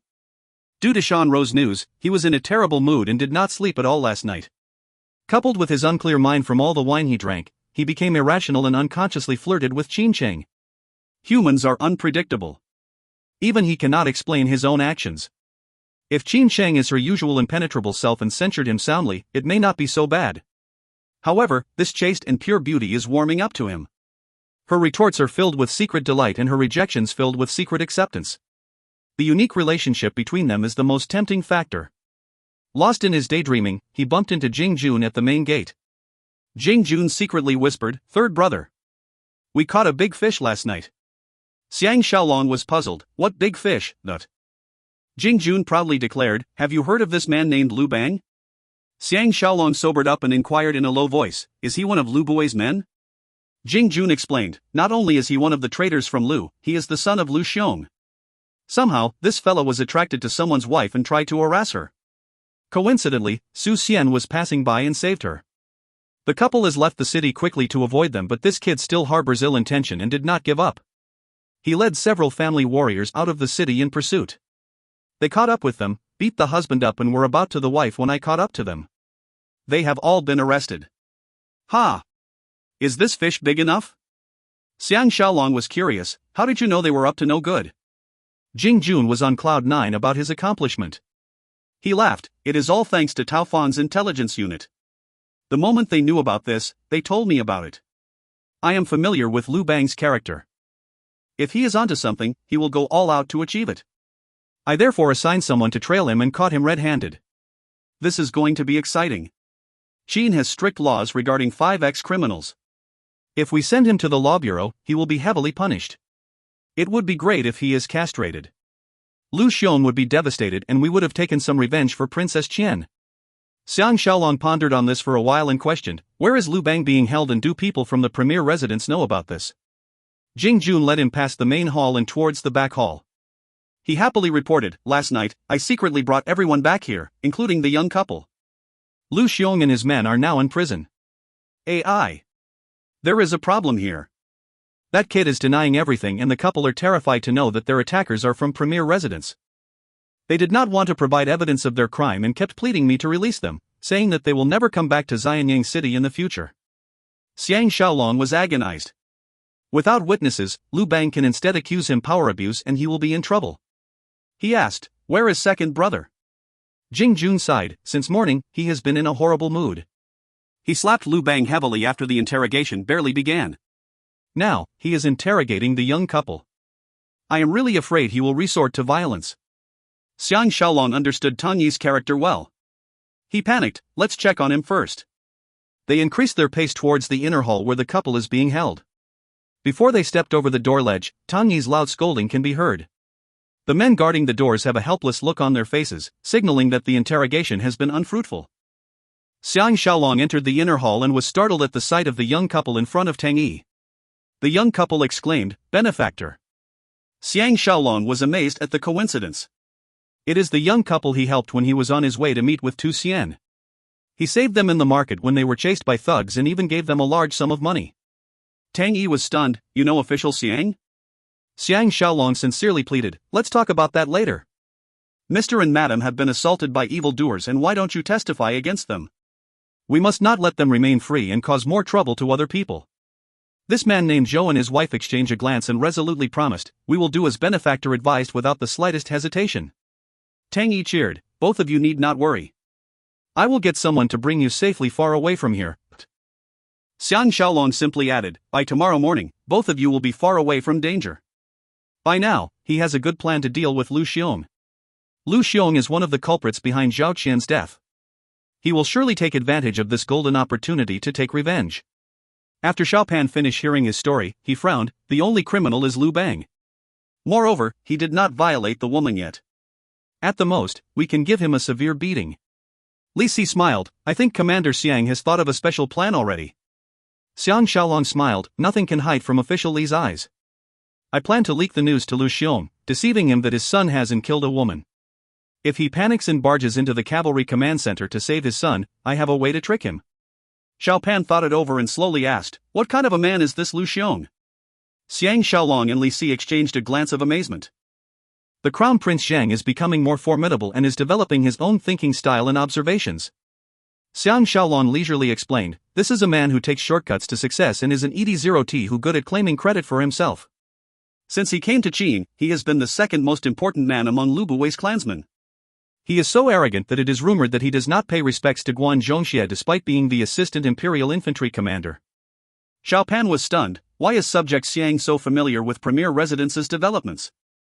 Xiang Shaolong will naturally protect his spy Tu Xian and casually mentioned, Lu Bu can bribe my warrior and I can do the same. Xiaopan contemplated for a while and gingerly state, if Lu Xiong is as what you had described, we can make use of him, but... He turned to Li Si and instructed, subjectly please summon Lu Buwei, Lu Gong, Su Xian, Wang Ling, Meng Ao, Kaizei, Wang Wan and various officials for a meeting. I want to deprive Lu Xiong of any mental support and make him even more reckless. Li Si was pleased and left to execute his order. Xiaopan waited until only Xiang Shaolong and himself was left in the study before he happily cheered, it will be even better if this matter is blown out of proportion. I can use this chance to show my authority and put down Lu Buwei. This traitor has been even more overbearing now that he has the support of Empress. He even proposed to Empress to promote himself to be the regent of Qin. What a shameless cad! Xiang Shaolong frowned, what did Empress say? Xiaopan furiously disclosed, Empress has been bewitched by Lao Ai. Except for matters regarding Master, she approves all his other requests. She has spoken to me twice regarding this matter already. I have been unable to sleep for the past 2 nights because of this as well. Xiang Shaolong recalled that in the movie, people addressed Lu Buwei as premier mentor. Mentor refers to a kind of officials that is found in the state of Qi which can also mean father. This will give Lu Buwei some sort of promotion and hint at his fatherly status. He could not help laughing, let's make him a premier mentor instead and create more trouble for him. Xiaopan was elated and asked for the details. Xiang Shaolong added, this must be done after the blood test or it will have the opposite effect. He explained the meaning of premier mentor and its double meaning as well. Xiaopan frowned, isn't that asking me to acknowledge a traitor as my father? Xiang Shaolong casually mentioned, this is just a name without real authority and we have 2 advantages from this promotion. First, we assured this traitor of his position and he will not make any more ridiculous requests. Secondly, we can increase the dissatisfaction of Lu Gong and the military. With evidence that you are not his son, they will assume that he gave himself that title and will give him more trouble. Xiaopan was shocked, how can Master leisurely think of such a unique position? Xiang Shaolong was slightly awkward, I am not sure too. The name just came up me all of a sudden. Xiaopan stared at him for a while and gently remarked, let me think about this further. Master. It is not that I do not trust you but this is an important issue and I want to hear Li Si's opinion. Xiang Shaolong was pleased, I am more than happy to know that Crown Prince is taking up the responsibility of his own decision-making. Seeing you grow up to be a great man is my greatest reward. He stood up and bade farewell, by now, Lu Xiong should have received my news. I should head back to handle him, Xiaopan stood up and stammered, can Master pay a visit to Empress? Only you can make Mother break out of Lao Ai's control. Xiang Shaolong bitterly laughed, I'll see what I can do. Stepping out of the study, he was detained by Lord Changwen. Lord Changwen apologized, Shaolong, please forgive me for divulging your whereabouts. My sister is waiting for you outside the palace. Hey! You should know that she is up to no good. Xiang Shaolong is in a rush to return to the Cavalry Commander Center to implement his trap to trick Lu Xiong. He was astounded, then I had better leave by another exit. It is Lord Changwen's turn to be astounded. He begged, you must never do that or they will know that I tipped you off. Please go and humor them a bit. Take it that you are doing it on account of our friendship. I will buy you drinks tonight as a form of gratitude. Xiang Shaolong sighed, I have only heard of fathers doting their children but never heard of brothers doting their sister. Lord Changwen smiled bitterly and replied in a low voice, I can see that my sister has a favorable impression of Shaolong. Of course she does. She may not admit it but I can tell it from her joyful expression last night. I have very sharp eyes. Ha! She is a good catch. Xiang Shaolong shook his head and smiled weakly, it's not funny. Let's see what she is up to. They continued chatting as they walked towards the palace gates. When they went through the corridor and was about to reach the palace gates, Lord Changwen slipped away. Xiang Shaolong hardened his resolve and strode towards the 18 guardians who were waiting for him. From afar, he caught sight of Ying Ying and Lu Danner, the 2 stubborn Qin girls. They were trying out his horse Jifeng. Wu Shu and the other guardians could only stare at them helplessly. Ying Ying noticed him coming and whipped the horse, riding towards him, chirping, Good day General Xiang. We are not convinced by your prowess and are coming to challenge you again. Admiring her stubborn, cute and youthful demeanor, Xiang Shaolong wished he could leap up the horse, embrace her slender waist, lean against the back of her body and ride one big round around the city. Unfortunately, it can only be a fantasy.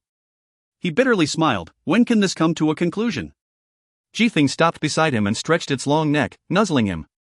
Xiang Shaolong lovingly hugged Jifeng and led the horse with Ying Ying on it back to Lu Danner and the guardians. He bitterly laughed, I surrender. Can Miss have mercy on me and let me go? Ying Ying was displeased, how can you go back on your word? Aren't you a mighty hero? I don't care, you are coming with us to compete on horse riding followed by other contests. Lu Danner welcomed with a smile. When have you become another coward? Xiang Shaolong almost exploded. He had a brainwave and suggested, fine. I will compete with you, but first of all, let me return to the command center and run an errand. After that, I will play with you girls. Ying agilely jumped off the horse and exclaimed, who is playing with you? I just saw that you may have some small abilities and wanted to see for myself how good you really are. Lu Danner added, men are all like that. When you treat them well, they think they are very important. Hey! Xiang Shaolong acted like he did not care and declared, if you don't allow me to return to the command center, I will not compete with you. If you don't treasure it, too bad. Both girls were surprised. Treasure? Roaring with laughter, Xiang Shaolong leapt up his horse and bellowed, whatever. Brothers, let's head back to the center. His legs dug lightly into Jifeng and he galloped towards the main gate. When Xiang Shaolong and the two stubborn girls jumped down the horse, they can all sense that something is going on in the command center. The area outside the main hall was crowded with cavalry soldiers and everyone has an angry look on their faces. Sounds of scolding can be heard coming from inside the hall. Xiang Shaolong was secretly glad and led the girls into the hall. The soldiers saw that Xiang Shaolong has returned and made way for him. Someone whispered, Commander, someone from the Imperial Infantry is causing trouble here. Imperial Commander is here. Was announced. Accompanied by the two girls, Xiang Shaolong was feeling excited as he stepped into the hall. The hall was split into two groups. On one side were Tang Yi, Jing Jun, and 10 over cavalry leaders. On the other side were Lu Xiong and 20-odd infantry escort soldiers. Xiang Shaolong winked and the 18 guardians fanned out and surrounded Lu Xiong's group. Lu Xiong did not even turn around and coldly laughed, the man who can speak is finally back. These words matched Lu Xiong's attitude and mindset. He did not regard General Xiang Shaolong, who was ranked 2 ranks higher than him. In fact, he did not even regard him at all.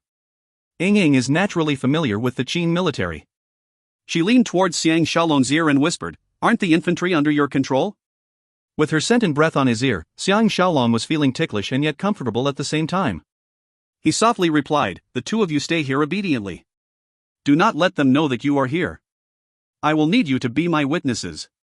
The girls are delighted and did not take offense at his commanding tone. They squeezed into the crowd. Once they are in place, Xiang Shaolong sauntered up and stopped between Tang Yi and Jing Jun facing Lu Xiong, whose face is as dark as charcoal. He feigned surprise. Official Lu mentioned, the man who can speak, may I know who he is?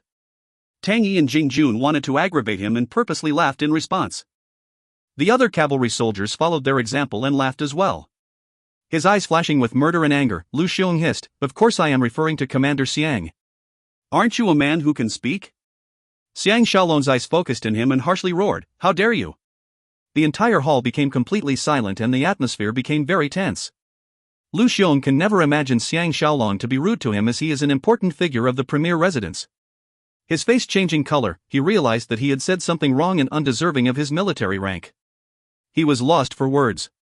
Xiang Shaolong simply threatened, Lu Xiong, you saw me and did not salute me.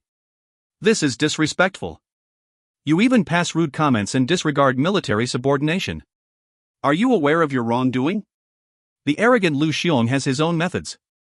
He coldly laughed, if Commander felt that I have committed a wrongdoing, he may feel free to complain to Premier Lu, but...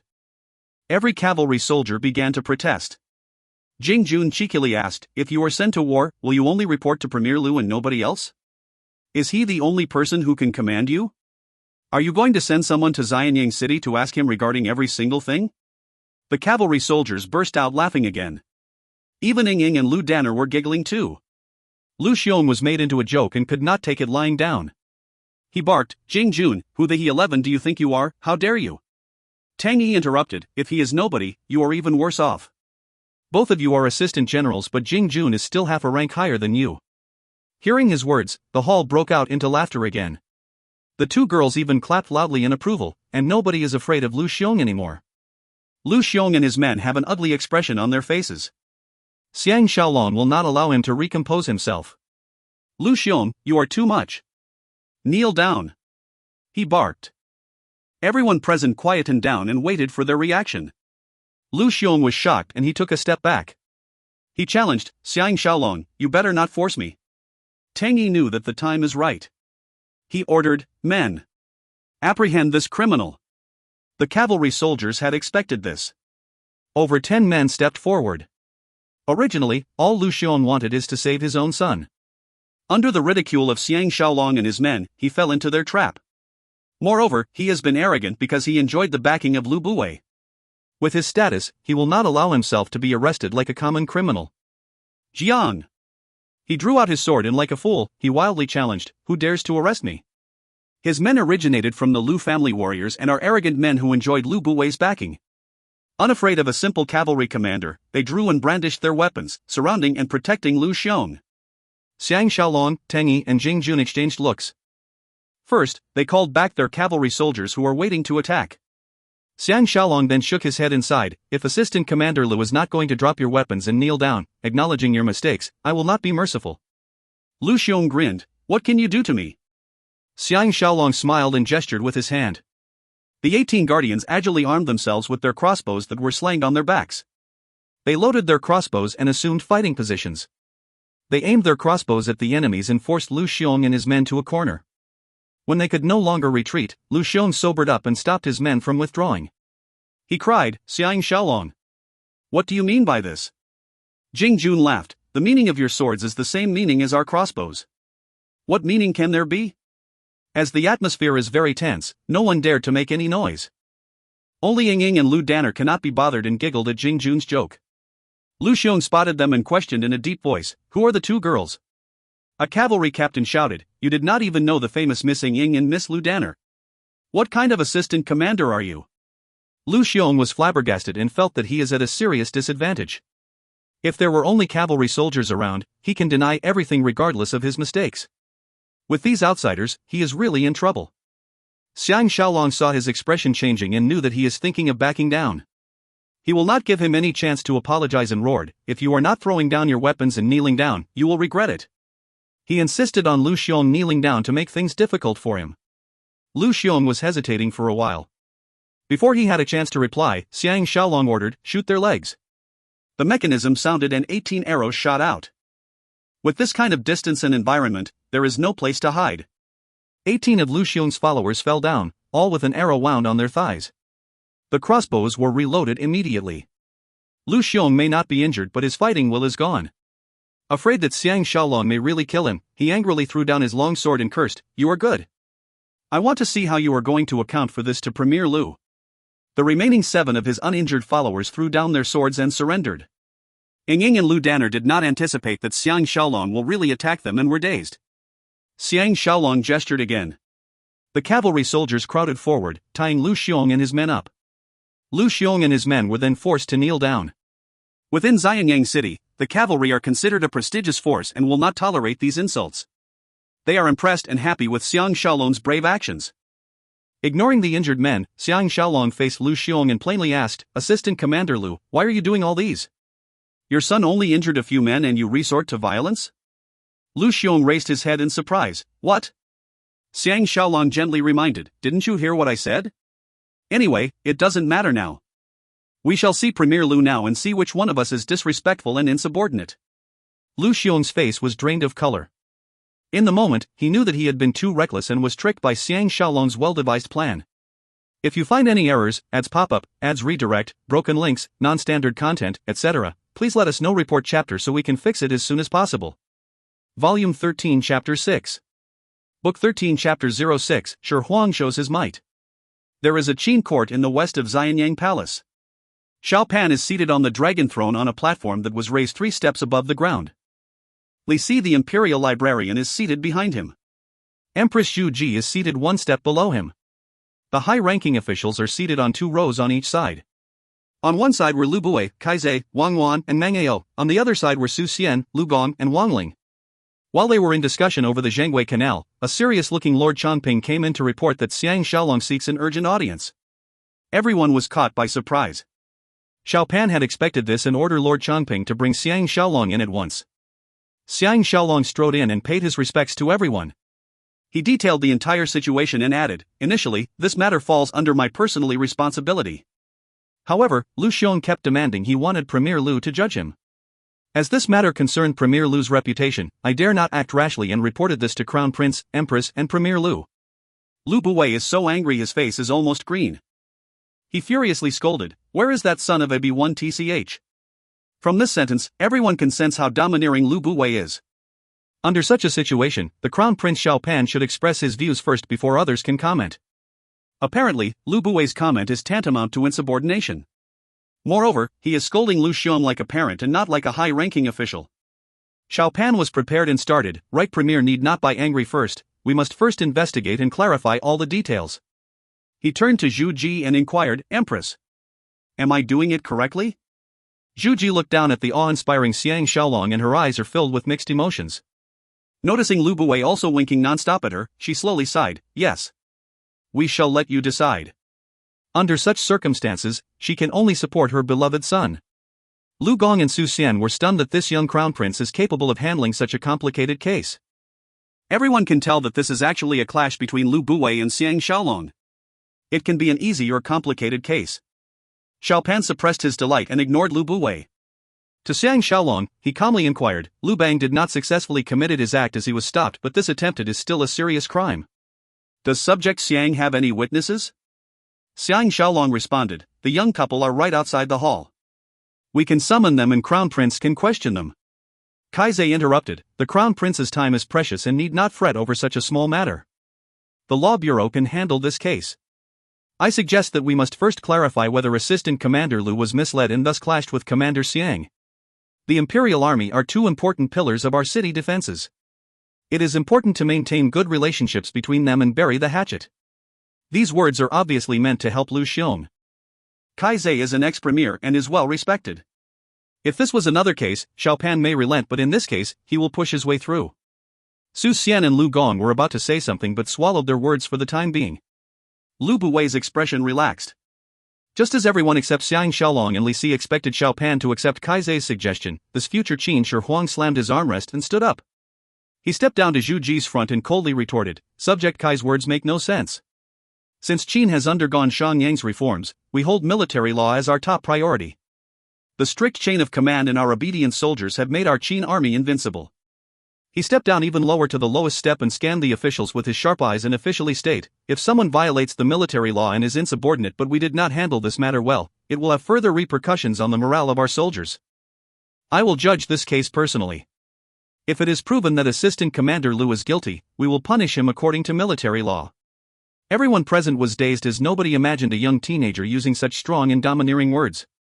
Lu Buwei and Zhu Ji reacted as if this is the first time they met Xiaopan. Only Lu Si is jumping for joy as these words originated from him. Lu Gong barked, "Great! This is befitting our Crown Prince. Strict military command with fair rewards and punishment has always been the backbone of our great Qin army." Xiaopan smiled but was flustered when everyone is now staring at him. He hurriedly went back to his seat and in a weaker tone, he asked, "Does anyone else have anything to say?" Kaizai has been scolded by him and dare not voice his opinions. He lowered his head with dejection. Lu Buwei was furious and was in a dilemma regarding Xiaopan. He dared not rebut him as he knew that his words make sense. He could only look towards Zhu Ji and hope that she will speak up for him. Zhu Ji knew that Lu Buwei is hinting to her for assistance, but because the person involved is Xiang Shaolong, she pretended not to notice his hints. Meng Ao dryly coughed, "Shaolong and Lu Xiong are people that I am well acquainted with. By right, such a thing should not have happened. I am guessing that this could arise from the differences between the cavalry and the infantry. Moreover, both men are newly promoted and it can be easy for them to misunderstand each other." Zhu Ji finally nodded, "Great General Meng's words make sense. Crown Prince must conduct this investigation properly and not affect the harmony of the Qin military." Lu Buwei was relieved that Zhu Ji finally spoke out. He recommended, "This matter can be handed over to me. I guarantee that all violators will be punished accordingly." Xiaopan, Xiang Shaolong, and Li Si were at their wits' end. Su Xian, who has yet to speak, suddenly stood up and came to Xiang Shaolong's side. He plainly stated, "I wish to leave with Shaolong for a minute. When I am back, I will voice my opinions. Will Crown Prince please consent?" Except for Xiang Shaolong, Li Si, and Xiaopan, everyone else were shocked and wondered what he is up to. Xiang Shaolong cheerfully left with Su Xian. Wang Wan wanted to take this opportunity to say something, but Xiaopan raised his hand to stop him, declaring, "Wait till the left premier is back." Wang Wan did not expect Xiaopan to be so forceful and swallowed his words. The court was strangely quiet. Everyone could not help looking at Xiaopan and assessed him as if this is the first time they saw him. He still resembles a child but is extremely calm and confident. Sitting steadily in his throne, his eyes are shining mysteriously and no one can guess what he is thinking. Zhu Ji had to admit her own son is now a young man. For the past few days, she has been indulging with Lao Ai and enjoying the pleasures of the flesh, numbing herself from the harsh realities of life. In her extraordinary life, the four men who made an impact are King Xuanxiang, Lu Buwei, Xiang Shaolong, and her son. But fate has caused her to share a complicated relationship with these men. Especially Lu Buwei, who poisoned King Xuanxiang to death and made her very guilty when she faced Xiang Shaolong and Xiaopan. Now, she must excruciating bear with Lu Buwei to ensure the survival of herself and her son. Only Lao Ai can make her forget everything. In this instant, she can feel a big gap between herself and her son. She felt like she did not understand him as well as before. Lu Buwei is feeling even more ironic. All along, he has been treating this son affectionately and did his best to cultivate him to be a useful man. In the future, this father and son team can control Qin hand in hand, unite the world and build an everlasting dynasty. That is one of the reasons he wants to kill Xiang Shaolong. He will not allow Xiaopan's love for him to be diluted. Never in his wildest dreams did he expect Xiaopan to clash with him. In this instant, he clearly felt some sort of conflict. He has yet to see through that this is all part of an elaborate scheme conjured by Xiang Shaolong, Xiaopan, and Li Si. He simply assumed that Xiaopan is judging this case based on the justice system. He is well aware of Lu Xiong's idiocy and incompetence. Otherwise, he will not make Guan Zhongxia the main commander and Lu Xiong as the assistant commander. Xiang Shaolong's elimination of Xu Meng is a great blow to him and caused him to have some manpower issues. Now, Lu Xiong is in trouble too. Now, his main focus is to kill Xiang Shaolong. No one must stand between him and his dream. Kaizai and Wanwan, who switched sides to Lu Buwei, had a rude awakening and realized that the ultimate authority lies with Xiaopan and not with Lu Buwei, Empress Ji, or the other officials. As he grows up eventually, Xiaopan will be the official king of Qin. Meng Yao's thinking is much simpler. His present success is due to Lu Buwei's support and is fiercely loyal to him. His military prowess is as good as, if not stronger than Wang Ling, making him Lu Buwei's biggest supporter. Regardless of what might happen, he will definitely stick to Lu Buwei. Wang Ling's thinking more complicated. This great general of Qin is someone who favors war and expansion. Only by attacking the 6 states can he fulfill his life purpose. That is the reason he is leaning towards Lu Buwei. Lu Buwei is a courageous risk-taker and they have a common goal of annihilating the 6 states. Out of a sudden, he can sense that the young king is already exhibiting the same characteristics, ambition and energy, forcing him to reconsider his options. Lu Gong, the most respected general, is someone who was an advocate of Qin supremacy and hated Lu Buwei from the beginning. Due to Xiang Shaolong, he has ditched his worries and believed that Xiaopan is King Xuanxiang's flesh and blood. With Xiaopan showing his might, he is even more convinced to support this future king.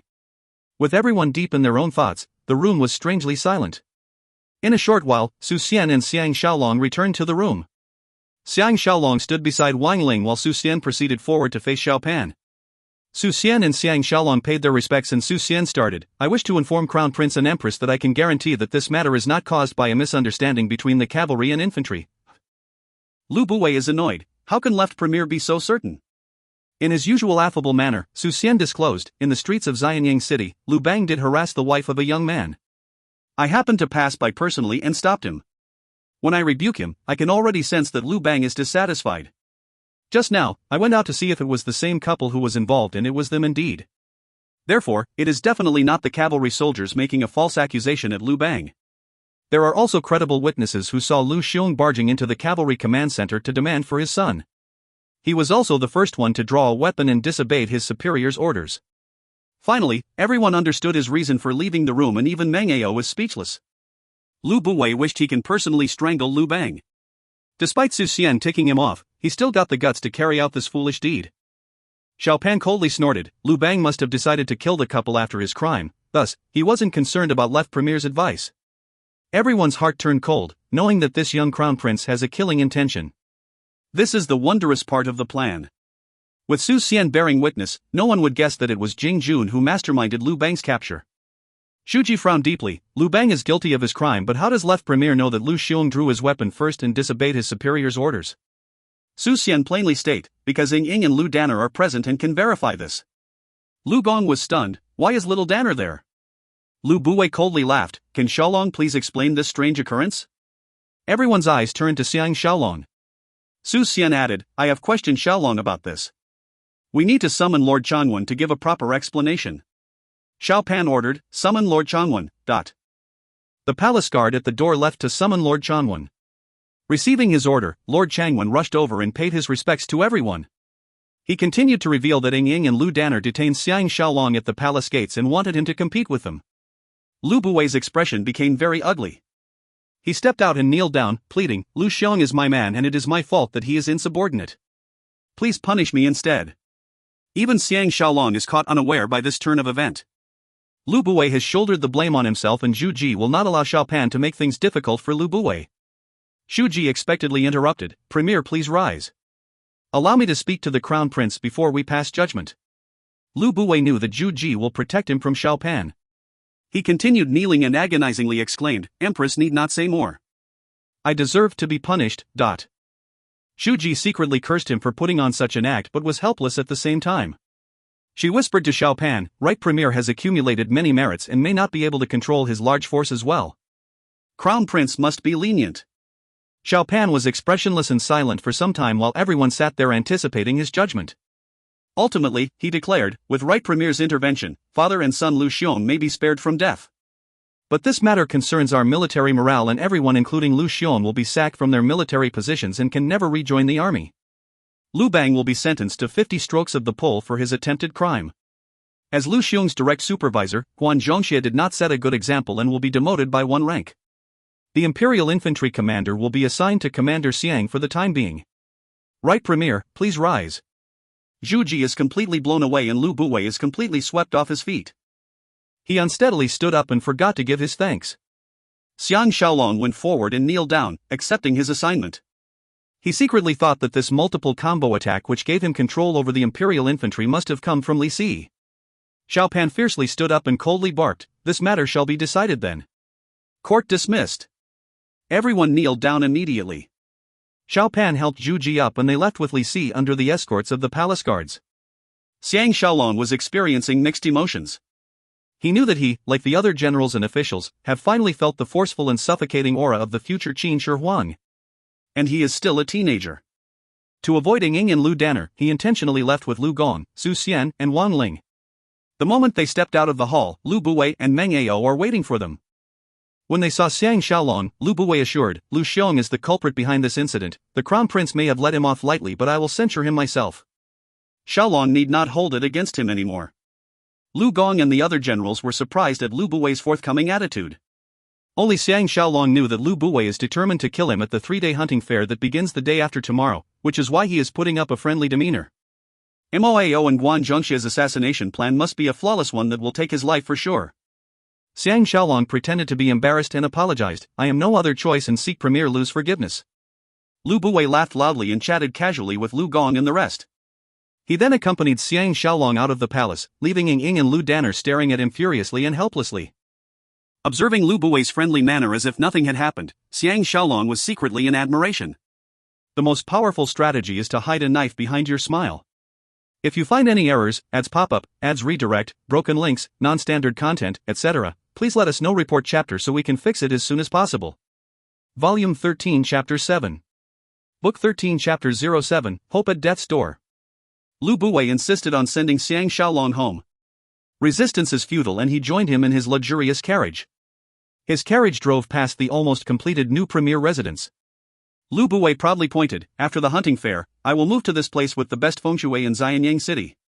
But Mr. Zhou mentioned that after 8 years, the feng shui will move into Xianyang Palace. Ha! That is the same time as the Crown Prince coronation. What a coincidence! Xiang Shaolong knew nuts about feng shui and acted according to his knowledge of history. Upon hearing this news, he was in shock and dare not belittle Zhou Yan the astrologer and philosopher. Lu Buwei stretched lazily and smiled, with 8 years of good luck, I can accomplish many things. Xiang Shaolong was full of admiration. Lu Buwei had just been defeated but he is truly not bothered. Like a shrewd businessman, he did not mind losing out this once as he has other means of fighting back.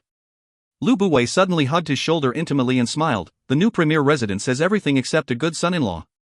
Shaolong should understand my intention. Now that you have seen Nyang Rome, I believe you would agree with me that she is an excellent catch. She is my favorite daughter. Xiang Shaolong sighed to himself. This is the last time he can mend fences with Lu Buwei. Originally a businessman, this Qin premier cooperated with him because there are benefits to be reaped. Next, he tried to kill him because he will benefit from his death. Presently, he is trying to secure his loyalty again to benefit himself. He is a man who is focused on benefits and power.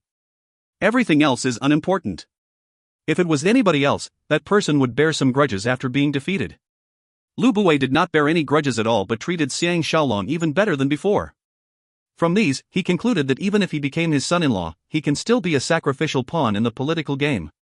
Lu Xiong is an example. Xiang Shaolong can almost feel that Lu Buwei wanted to turn Qin into his own country via Xiaopan.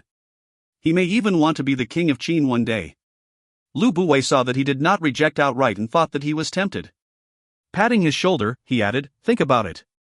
Give me an answer the next time we meet. No matter what, I will punish Lu Xiong that ED0T." The carriage came to a halt and they have arrived at the main gate of the command center. Xiang Shaolong gave his thanks and dismounted from his carriage. He is very confident that Lu Buwei will ask him for his reply during the hunting fair. If his answer is no, he will proceed to assassinate him. Back at the command center, everyone is full of praise and respect for him. Xiang Shaolong realized that Xiao Pan had gained the respect of the Qin court and he had gained the respect of the imperial army. In the future, no one will dare to question his authority. Tang Yi and Jing Jun had returned earlier. The moment they saw each other, they could not help but have a good laugh. Lu Xiong's career is over and it is more satisfying than killing him. Tang Yi stopped laughing and officially state, even Guan Zhongxie the infantry commander has been demoted. This kid must have a lot of scores to settle with Lu Buwei. Xiang Shaolong bitterly laughed, "We will soon be fighting him openly," as he had just brought up the marriage proposal again.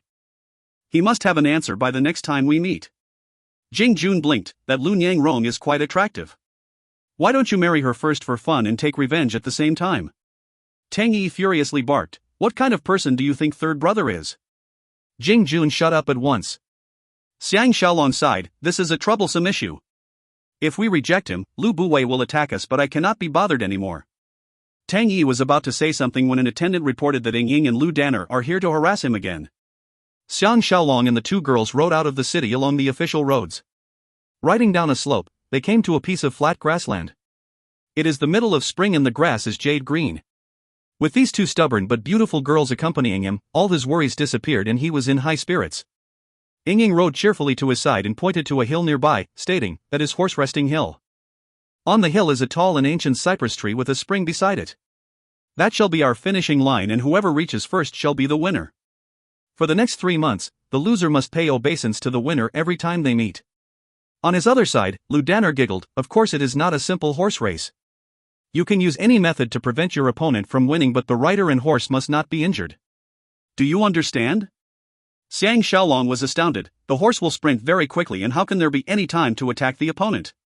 Ying Ying shot him a look and used her long legs to dig into her horse's stomach and rode off. She smiled like the spring wind, "How would I know?" Lu Danner sped off at the same time. Xiang Shaolong is used to their ruthless methods and did not have time to complain about their false start. He rode Jifeng and began to chase them. In terms of horse riding, he only learnt about it when he came to these ancient times. Compared to Wang Jian, who can eat and sleep on horseback, he is far behind. But in terms of speed, he can easily win them with Jifeng. He thought about the girls helping him to trap Lu Xiong and did not mind losing to them and make them happy in the process. After all, paying respects to pretty girls is something fun to him. With this mindset, he lost the will to fight and rode leisurely towards the goal, trailing the tails of the two horses in front of him. He gradually left the grasslands behind. Xiang Shaolong could not help but think about Zhaoya. If he can really kill Tian Dan and avenge Shan Rou, she should be in Xianying City by the time he comes back. After so many twists and turns, he must treat her well and provide her with a comfortable life for the rest of her days. In front of him, the two girls rode into a forest. Xiang Shaolong turned his thoughts to Qin Shang. Love is a funny thing. Opposites do attract, which best describes their relationship.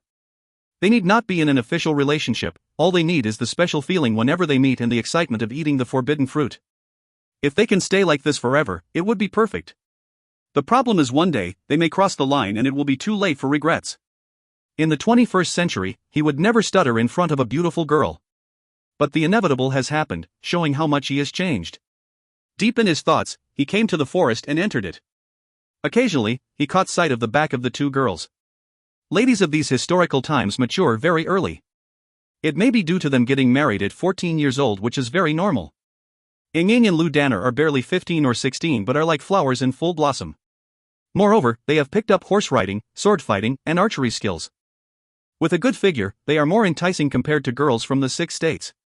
He would be lying if he said he is not tempted by them. But Xiang Shaolong had no desire to be involved with them. Firstly, he had no desire to get involved in new relationships, especially with Lu Danner. She is one of the girls shortlisted to marry Xiao Pan. If he gets involved with her, it is equivalent to him competing with Xiao Pan. This is not the 21st century where people have one-night stands. Additionally, she comes from a prestigious family. Anyone who made love to her must be responsible for marrying her. What Xiang Shaolong fears the most now is responsibility to pretty ladies. The only exception is Qin Qing, whom he is troubled over. Still thinking about her, he suddenly felt something was amiss. He caught sight of a black figure from the corner of his eye and he looked over in that direction. A net was thrown towards his head and the attacker was hiding behind a short tree. Xiang Shaolong could have unsheathed Bloodwave and chopped at the net. But the net suddenly tightened and was intertwined with Bloodwave. The net continued to pull Bloodwave away from him. Xiang Shaolong was amused. Even if the two girls combine their strength, they are no match for him. Without thinking, he pulled hard at the sword and wanted to cut the net into two. Like a bolt out of nowhere, an unbeatable strong force pulled back and Xiang Shaolong was flabbergasted. He fell down his horse with his sword and landed squarely on his face. A riderless Jifeng galloped a few steps forward and stopped. It turned back and looked at Xiang Shaolong with a quizzical look on its face. The opponent continued to pull very hard. Helplessly, Xiang Shaolong had to let go and lost his sword. Shrill giggles of the two girls can be heard from the bushes. Xiang Shaolong realized that they had used the horse's strength to steal his sword. Exasperated, he continued to lie on the grass and gazed up at the blue sky and white clouds. Soon, the two attractive girls appeared by his side. Bending down to look at their defeated opponent, they were still laughing hysterically with satisfaction. Ying chirped, "You are so useless. Next time, we will not be bothered with you." Xiang Shaolong could feel that his body is tired. Lying comfortably, he smiled, "You are ignoring me for good? Nothing can be better than that." Lu Danner placed Bloodwave beside his face and unhappily retorted, "Do you think we longed after you? I wonder why Ji Yanran married you. You cannot even protect your own sword." Ying stomped her feet whining, "Danner, why are you still talking to him? Are you deaf? He said it would be great if we ignore him. Let's go. I never want to see him again." Lu Danner is still hesitating when the incensed Ying dragged her away. When the galloping sounds have faded, Jifeng came back to him. It lowered its head and stared at him. Xiang Shaolong sat up with a bitter smile. It is better this way, but he still feared that they will make trouble for him. Ying could not stand his joke as she had high regards and expectations of him. Therefore, she was especially angry. In this instant, Jifeng was alerted and its ears straightened. His sixth sense told him something was wrong. He slapped Jifeng on the rump and roared, "Go!" Jifeng could understand him due to their constant interaction. It galloped non-stop away from him. Simultaneously, Xiang Shaolong rolled behind the small tree where the two girls were hiding earlier. The crossbow mechanism can be heard. 10 over arrows whished through the forest. By then, Xiang Shaolong had rolled out from the other side and is now behind a giant tree. From his waist, he retrieved 2 flying needles. His attackers must have followed them from the city. When the two girls have left, they made their move. He was caught unprepared as he did not expect Lu Buwei to ambush him right now. If he was killed, he will be the main suspect. Swishing sounds were heard and an arrow came flying at him from the left. Xiang Shaolong quickly evaded. The arrow flew past his face and embedded itself in the tree behind him. It was a close shave. He somersaulted and continued to roll toward the archer. Hiding behind a tree, the masked attacker was about to load another arrow when Xiang Shaolong's bloodwave has pierced his body. From the corner of his eyes, he saw some human silhouettes. He did not have time to turn around and shot out his flying needles. 2 tragic cries were heard one after another. Xiang Shaolong knew he cannot stop moving and rolled into another bush. Ferrero shot past the place he used to stand, showing how ruthless and desperate his attackers are. Listening to the footsteps behind him, Xiang Shaolong counted at least 20 enemies. He sheathed his long sword and retrieved 2 flying needles in each hand. He shot the needles behind him based on the footsteps he heard. A tragic cry was heard behind him. Out of the 4 needles, 1 found its target. The enemies hurriedly took cover. Until now, they have only used crossbows against him. It is fortunate that they feared his flying needles and dared not act rashly. Otherwise, he would have been killed. But this is not good enough. With so many enemies against him, he will also die if they manage to surround him. His only escape is through Jifeng, whom he had chased away. If he can get on horseback, he has a chance to escape. Xiang Shaolong continued to roll forward and was about to reach another tree when his thigh was in excruciating pain. An arrow had grazed his thigh, taking away large chunks of his pants, skin, and flesh. Fresh blood began to pour out of his wound. He grunted and moved behind the tree. Loud footsteps can be heard. Xiang Shaolong looked behind him and saw another masked man pouncing at him with his crossbow. He frantically shot out another flying needle. The man was hit on the face and fell backwards. His arrow shot aimlessly into the air. Another 3 arrows were shot at him. Luckily, he had shrank back in time. Fresh blood flowed out of his wound uncontrollably and he was in great pain. Xiang Shaolong knew that this is a crucial moment. He gathered his will to survive and forcefully rolled forward and hid behind a pile of rocks. His head started to swirl and he knew that it is a sign of losing too much blood. He quickly drew out a dagger and cut a portion of his long sleeve, using the sleeve to bandage his wound. Rustling sounds were heard as the enemies neared his hiding place. Xiang Shaolong was depressed. His injured leg will restrict his movement and he will be surrounded by the assassins before he can meet up with Jifeng. In this instant, he saw a tripping rope tied between 2 trees. Xiang Shaolong's mind was turning over furiously. He guessed that this must be the second trapping Ying and Lu Danner had laid for him. He looked closer and saw another 2 tripping ropes further down the road. The footsteps are getting closer. Xiang Shaolong is exhilarated and annoyed at the same time. He was glad that Jifeng did not come this way and that this is his only chance of escape. Motivated, he jumped up and ran madly ahead. Concurrently, he whistled to summon Jifeng. Swishing sounds were heard. Xiang Shaolong leapt over the tripping ropes and rolled forward. Arrows flew past his head. He bounced up and Jifeng's galloping sounds can be heard. A whistle was heard behind him and the enemies began to run after him without any reservations. Xiang Shaolong weaved in and out of the trees and pushed his speed to the maximum, luring the enemies to fire their crossbows. Reloading a crossbow is a troublesome chore which may even require using one's legs. After firing a shot, the enemies must stop temporarily to reload. If they did not want to lose sight of him, they must put their crossbows aside and focus on the chase.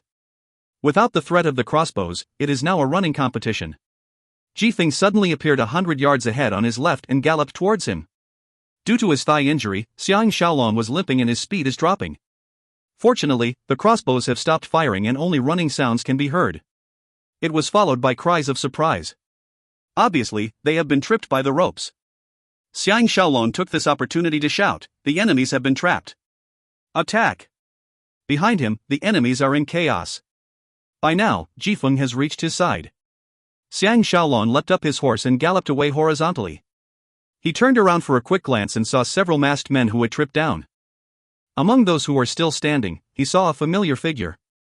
This figure drew out his long sword and attacked Jifeng. His sword stances and strokes are perfect. Xiang Shaolong used his own sword to block his attack and laughed loudly. Dan Chu is indeed worthy of being Chancellor's Tian-top general. He dug his heels lightly into Jifeng and rode off like a fleeting cloud. If you find any errors, ads pop up, ads redirect, broken links, non-standard content, etc., please let us know. Report chapter so we can fix it as soon as possible. Volume 13 Chapter 8. Book 13 Chapter 08, Deeply Intertwined. In the Wu residence, Tang Yi bandaged his wound personally and observed, if the arrow is shot an inch higher, third brother would not be able to come back alive. At this juncture, Jing Jun came back and reported, "I finished my checks. Dan Chu has yet to come back and the 2 stubborn girls are safely home." Xiang Shaolong frowned and thought aloud, "I am dead sure one of the Qin court officials tipped Tian Dan off. Otherwise, he would not have found such an excellent opportunity." Beside him, Tao Fang nodded, "If Shaolong is killed, everyone will suspect Lu Buwei. Qin will be in chaos." Jing Jun interrupted, "Will it be Lu Buwei who wanted to kill you through Tian Dan? After you are dead, he will push the blame to someone else." Tang Yi countered, "Not likely. The attackers would have killed Ying and Lu Danner as well. It is lucky that they left earlier and were not ambushed." Xiang Shaolong sighed coldly. His earlier ambush and escape is an once-in-a-lifetime experience. If not for the girls laying the tripping ropes and caused the enemies to lose their footing, he will not be able to survive. Tao Fang added, "We should count our blessings that the arrows are not laced with poison. It must have been a hasty decision and they did not have much time to prepare. Otherwise, the consequences might be different. Pausing, he continued, we must investigate and find out which high-ranking official went to see Tian after the court was dismissed. We must know who the spy is or we will continue to suffer in his hands. Xiang Shaolong advised, it will not be easy. To conceal their secret relationship, they will have a covert communication method that will not be easy to discover. Tang Yi cut in, based on the fact that they managed to guess that Ying and Lu Danner will bring you out of the city, this spy has a deep knowledge of Xiangying city affairs and may even be someone close to them. From this deduction, your assassins are neither Lu Buwei nor Meng Ao. Jing Jun was about to voice his opinion when Wu Shu came running in and reported, there is a letter from the farm. Xiang Shaolong was elated and took the bamboo container from him. He opened up the lid and withdrew a letter. As expected, it was the forged letter from Lord Chunshan to Li Yuan. As everyone scrutinized the letter, they were awestruck. Tao Feng inquired, how does Shaolong plan to hand this letter to Li Yuan? Xiang Shaolong smiled, prepare the carriage. I have to trouble you people to support me to visit Lu Gong. When he got down the carriage and his injured foot touched the ground, sharp pain shot right into his heart. Xiang Shaolong kicked himself for being too complacent. Wu Yanzhu and another guardian Jing Bieli hurriedly supported him on both sides. Together, they slowly moved towards Lu Gong's main hall. The gatekeepers looked at him with astonishment. With a bitter smile on his face, Xiang Shaolong crossed the door ledge and sat down in the inner hall. The two guardians left and waited for him beyond the doors. A servant girl served tea and secretly peeped at him, wanting to say something but held her tongue at the last moment. Xiang Shaolong was curious and wanted to ask her what she wanted to say. A yellow silhouette flew in suddenly like the wind and sat down opposite him with a complacent look on her face. Of course it is Lu Danner. Her lips were curled up and she proudly teased, to think the high and mighty Imperial Cavalry commander had a simple fall but broke his leg. What a joke and an embarrassment. Xiang Shaolong gazed at her arrogant face and bitterly smiled, didn't you girls decide to leave me alone? Why is Miss Danner so interested in me now? Lu Danner was slightly stunned and countered, who is interested in you? It is you who come over to my house and yet you dare to sprout such nonsense? Xiang Shaolong smiled, it is my fault. Miss Danner, please do not be angry anymore. Lu Danner was boiling mad and stared viciously at him. To the maid who was giggling at the side, she barked, what are you looking at? Get lost. The servant girl panicked and quickly left in a flustered manner. The atmosphere became awkward as neither of them knew what to say. Lu Danner is speechless for a while when Xiang Shaolong's heart softened and started another conversation, the day after tomorrow is the hunting fair. Has Miss Danner finished your preparations? Lu Danner acted as if she cannot be bothered, who are you to mind my business? HNG. You do not know what is good what for and even made Sister Ring cry. I will never let you off. Xiang Shaolong exclaimed, what? Lu Danner is even angrier, what? Who do you think you are? Must we come and beg you? How I wish I can kill you with one stroke. Xiang Shaolong was secretly shocked. Like Qin Qing the untouchable beauty, Lu Danner is also untouchable as she is shortlisted to marry the crown prince. The opposite of love is hatred. For these proud girls from prestigious families, they cannot tolerate people being indifferent towards them, especially people whom they admired. He was dumbfounded for a moment when Lu Gong came in. Lu Danner whispered, Xiang Shaolong. You'll pay for this. And slipped away. Lu Gong sat down on the host chair and shook his head, sighing, she is a difficult child and sometimes even I cannot control her. Xiang Shaolong can only smile weakly and reply. Lu Gong solemnly implored, what happened to your leg? Did Danner injure you? In a low voice, Xiang Shaolong disclosed his assassination. Lu Gong blew his top, how dare Tian Dan try to kill someone in Qin? Are Qin people meant to be bullied by rascals like him? Xiang Shaolong added, it is hard to link this case to him. Moreover, Lu Buwei will shield him. From his bosom, he retrieved the forged letter and handed it to Lu Gong. After Lu Gong finished reading, he nodded, leave this to me and Li Yuan will receive this letter by tonight. Recently, a guest advisor from Lord Chuanshan's residence has come to visit me. With him delivering this letter, Li Yuan's suspicious will not be raised. Xiang Shaolong was delighted, that's wonderful. After contemplating, Lu Gong uneasily revealed, little Dan is really troublesome. Xiang Shaolong was astounded, what is your granddaughter up to? Lu Gong revealed, for the past few days, little Dan visited Guan Zhongxia besides you. She is full of praise for his sword skills and character. In addition, that man is good at sweet-talking young girls. Shouldn't I be worried? Xiang Shaolong's spirit sank when he heard this. He frowned, isn't her marriage decided by you? Lu Gong shook his head. Since ancient times, Qin has a custom of families staying under the same roof and relied on hunting and fishing as a way of livelihood. Children are taught martial arts from young, and it is girls who look for a husband instead of boys looking for a wife. When they have kids, then we talk about getting married. Even with Shan Yang's reforms, there are many old customs that still remain. So if Danner is really in love with Guan Zhengxie, there is nothing I can do. It is Xiang Shaolong's turn to be worried. This can be the best way for Guan Zhengxie to infiltrate the Qin circle of trust. If he manages to make love to Lu Danner and become Lu Gong's grandson-in-law, Lu Danner can no longer marry the crown prince and Guan Zhengxie's status will be raised. From then on, he will become a more formidable enemy. No outsiders can meddle with a love relationship. Without a single doubt, Guan Zhengxie is a charming man. Even he himself does not have the confidence to win him in this area. He bitterly smiled. Didn't you have the intention to marry Miss into the palace? Lu Gong sighed. That is what Su Xian and Tang Sheng suggested. Danner used to accompany Crown Prince in his studies but lost interest after she got to know Guan Zhengxie. Lu Buwei is devious indeed. Now it is hard for me to propose marriage to Empress. Lu Gong's eyes flashed with a murderous aura and added in a deep voice, I sent someone to warn Guan Zhengxie that I will tear him to pieces if he dares to be involved with Danner. I am not afraid of Lu Buwei backing him. The problem is that it was Danner who looked for him every time. Pausing, he questioned, has Shaolong fought him before? Xiang Shaolong shook his head. Lu Gong described, his swordsmanship is extremely formidable. During Lord Longyang's farewell banquet last night, he displayed his true abilities and defeated the top swordsmen from each state continuously. Even Tian Dan's personal escort Lu Zhongxiao lost to him. It is now rumored in Xianyang City that he is even better than you and Wang Jian. Hey! Xiang Shaolong was agitated. What does Lu Gong think about his attacks? Lu Gong replied in a deep voice, his sword strokes are very peculiar and countered fast strokes with slow strokes. Compared to your sword skills, I say both of you have an equal chance of winning. But I afraid your arm strength is not as strong as his. Xiang Shaolong is beginning to feel the threat of Guan Zhengxie. This martial arts competition must have been thought of by Moao. This man must be killed soon or he will pose a bigger threat to them. If he manages to marry both Ying and Lu Danner, he will enter the network of the high-ranking officials of Qin. He will be able to give Xiang Shaolong more trouble when that happens. If Lu Buwei sends him to war and he won some battles and score military contributions, he will be invincible. Thinking deeper, if he rejected Lu Niangrong's hand in marriage, Lu Buwei will marry her to Guan Zhengxie.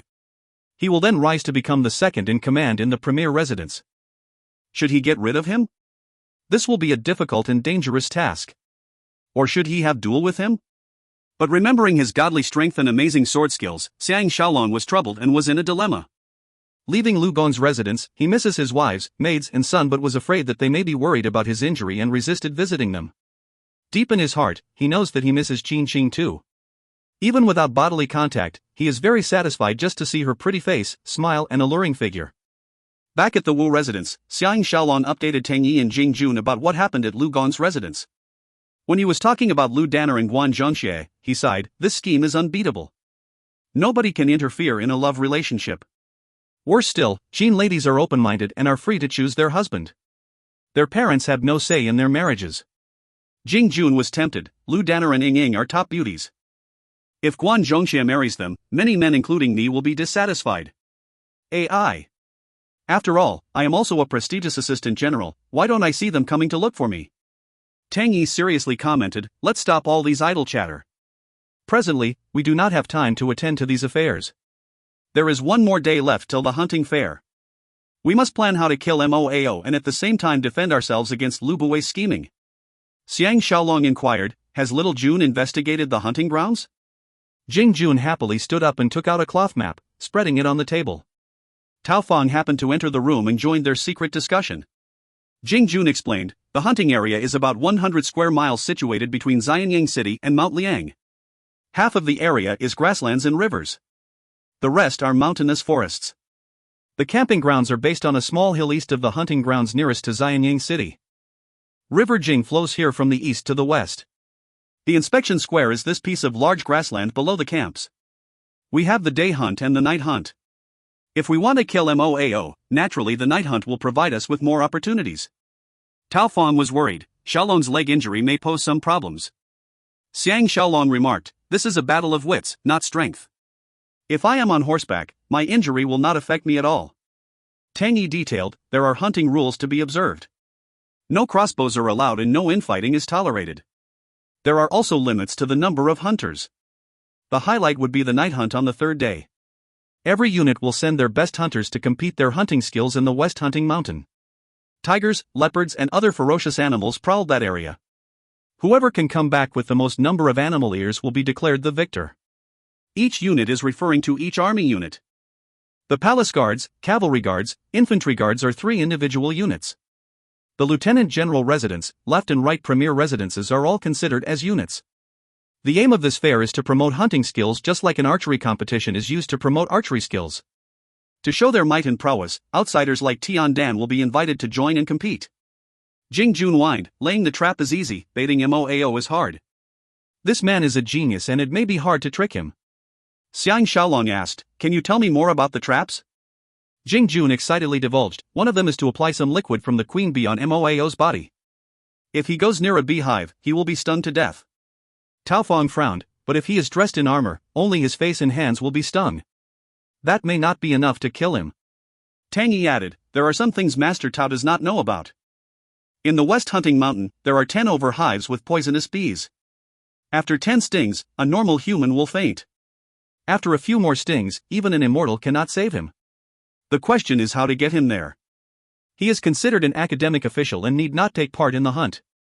It will be easier to kill Guan Zhongxie. Tao Feng's face changed color. In this case, it will be easy for Lu Buwei to kill Xiaolong too.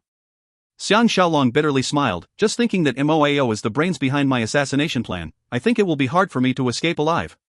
Seems like I must pretend to accept Lun Yang Rong's marriage proposal first. When we have killed Moao, we can break our promise. Tang Yi sighed, third brother is willing to resort to such methods? Xiang Shaolong's eyes shone, we must use tricks in our fight against him or we may suffer huge losses. We can even use Guan Zhongxie and disrupt his plans. When that happens, we will just act according to circumstances. Tao Fan thought of something and reminded, I nearly forgot. Tu Xian wants to meet you tomorrow evening with news about the latest developments. Tang Yi stood up, it is late. Xiaolong should get some rest. If you are limping like this, how can you meet up with Tu Xian secretly? With 2 men supporting him, he returned to his bedroom. He was at a loss. In his fight against Lu Buwei, he may not be the overall winner but he was in a dilemma regarding Lun Yang Rong, Lu Danner and Ying Ying. Every one of them is considered a big headache for him. He could clearly sense that even with Moao out of the way, Guan Zhongxie can still cause him to lose everything he has. In this moment, all he wishes for is to hug Ji Yinran and the others to sleep. It is too difficult to comprehend his own future. If you find any errors, ads pop up, ads redirect, broken links, non-standard content, etc. Please let us know report chapter so we can fix it as soon as possible. Volume 13 Chapter 9. Book 13 Chapter 09, Hatred from Marriage Rejection. When he woke up the next morning, the pain from his injury has been greatly reduced and the swelling has subsided. Xiang Shaolong was full of praise for Tang Yi's herbal concoction. Tang Yi warned, for the next 2 days, you must not exert yourself. If the wound reopens, you will take a longer time to heal. Xiang Shaolong was inspired, I have the best excuse against Moao and Guan Zhongxie's assassination plan. I will not participate in the hunting fair due to my injury. After all, in terms of hunting, every one of you is way better than me. Tang Yi smiled, but many people will be disappointed. He added, there are more news from the farm. Uncle Ching has produced a foldable crossbow according to your suggestion that can be easily hidden inside our clothes. He will need another 10 days to complete the prototype. Xiang Shaolong was overjoyed. The foldable crossbow is as powerful as an ordinary one except that it can be concealed. This is one of his inspirations from his knowledge as a modern 21st century man. With the blacksmiths of you working hard, he is able to increase the prowess of his elite forces by another notch. While he was having breakfast, Lu Buwei sent someone to summon him. Xiang Shaolong was reminded about Lun Yang Rong's marriage proposal and could feel a giant headache coming. Without a choice, he made his way to the premier residence. At the door of the premier residence, he ran into Guan Zhongxie who politely paid his respects and smiled. I had wanted to find official Xiang for a drink but was too busy with work. I am so fortunate to run into you today. Since we have met now, why don't we have dinner together later? We can invite the 2 brothers Lord Changping and Lord Changwen and have a good time together. Due to their complicated relationship, Xiang Shaolong found it hard to decline and agreed. He pretended to apologize, because of Lu Xiong, I caused official Guan to be demoted by 1 rank. Guan Zhongxie laughed loudly and pulled him aside. In a low voice, he commented, "Official Xiang need not be bothered about this. Lu Xiong deserves this punishment and no one else is to be blamed. In fact, he is to be blamed for my demotion instead of you." Xiang Shaolong's heart became icy cold. This man is extremely crafty and even he cannot help but be alarmed. After fixing a time and place for dinner later, Xiang Shaolong went ahead to see Lu Buwei in the study room. Lu Buwei is having his breakfast and invited Xiang Shaolong to join him. In a serious tone, he questioned, "I heard from the infantry guards that Shaolong was assassinated outside the city yesterday evening and was even injured. What is going on and do you know who did it?" Xiang Shaolong replied, "They are all masked men, but unless I am mistaken, one of them is Tian Dan's General Dan Chu." Lu Buwei's face changed color and pretended to eat his food to hide his emotions. Xiang Shaolong can understand the reason for his reaction. If Tian Dan had succeeded, Lu Buwei will be the main suspect. This is equivalent to Tian Dan plotting against Lu Buwei. Xiang Shaolong frankly state, "Tian Dan already knew that I am Dong Horse fanatic. He has captured a friend of mine and wanted to blackmail me. Luckily, I could tell that my friend has been killed already and I threatened to kill him for revenge. Thus, he wanted to kill me first." Lu Buwei was silent for some time. He finally replied, "I wonder how did he find such a perfect opportunity to attack you? Just like that stupid Lu Xiong, he must have bore grudges and was dissatisfied with you. Luckily, I was the one who sent you back and had no time to instruct my men to assassinate you. Otherwise, I will be a key suspect too." Xiang Shaolong was full of admiration at Lu Buwei's demeanor and persuasive skills. It is no surprise so many people are willing to work for him or work with him. For example, the words he mentioned earlier are full of intimacy and sincerity. Xiang Shaolong divulged, "In Handan City, Tian Dan did hint to me that he is working with someone in Xianyang City and he is confident of dealing with me. He is obviously not referring to you but one of the 6 officials at the meeting yesterday." Lu Buwei nodded. Lu Gong, Su Xian, Wang Yi and Meng Ao are above suspicion. The remaining are Kai Zhe and Wang Wan. Kai Zhe is more suspicious as I was the one who took over his premier position. HNG. How dare he pretend to be loyal to me? Watch how I get rid of him. Xiang Shaolong was shocked. "I think you should investigate further." Lu Buwei coldly smiled, "I know what I am doing." "Yes. Have you made up your mind about Nyang Rong?" Xiang Shaolong recalled the saying, "A true man must be ruthless," and hardened his heart. Premier Lu has such a high opinion of me. How can I not recognize it? This matter. He was interrupted by a shrill voice outside the window, "Hold it." Both men had a big fright when Lu Nyang Rong came in dressed in fiery red. She faced Lu Buwei first and informed, "Father must not blame the guards for failing in their duty. It was me who told them to keep quiet about my presence." Xiang Shaolong hurriedly stood up and paid his respects. Lu Buwei frowned, "Commander Xiang and I are having a secret discussion. How can Romer eavesdrop on us?" Lu Nyang Rong stood proudly before them and declared, "As long as it concerns my future, I have the right to know. In Qin, do as the Qin people do. The Qin has a custom of girls choosing their husbands. As the daughter of the right premier of Qin, I should enjoy this right too. Am I mistaken?" Lu Buwei and Xiang Shaolong glanced at each other, not knowing how to deal with this stubborn girl. Lu Nyang Rong's gaze fell on Xiang Shaolong's face. Showing displeasure, she arrogantly proclaimed, "To marry me, you must first defeat me in all areas. After that, you will be qualified to be one of the men who are suitable for my hand in marriage." Irritated, Lu Buwei hissed, "Ronger." Lu Nyang Rong stomped her feet and whined, "Father, do you really love me?" Lu Buwei shrugged his shoulders to Xiang Shaolong, showing that he is powerless too, and softly advised, "Xiang Shaolong is unparalleled in his character and swordsmanship. Of course father loves you." Xiang Shaolong is greatly amused. He had to agree to the marriage so that he can live past the hunting fair and Lu Buwei will not suspect him to be Moao's killer. To his surprise, this third daughter of Lu Buwei is eavesdropping on them outside the window and create a disturbance, fulfilling his wish indirectly. Lu Nyang Rong sauntered to the front of Xiang Shaolong and raised her attractive face, assessing him. She insisted, "I didn't say I do not like him. But there is someone who is better than him. Unless he can prove that he is better than this man, I will never choose him to be my husband." She was facing Xiang Shaolong, but her words are directed at her father. Her attitude is a revengeful one, as if she is insulting Xiang Shaolong in return for rejecting her hand in marriage earlier.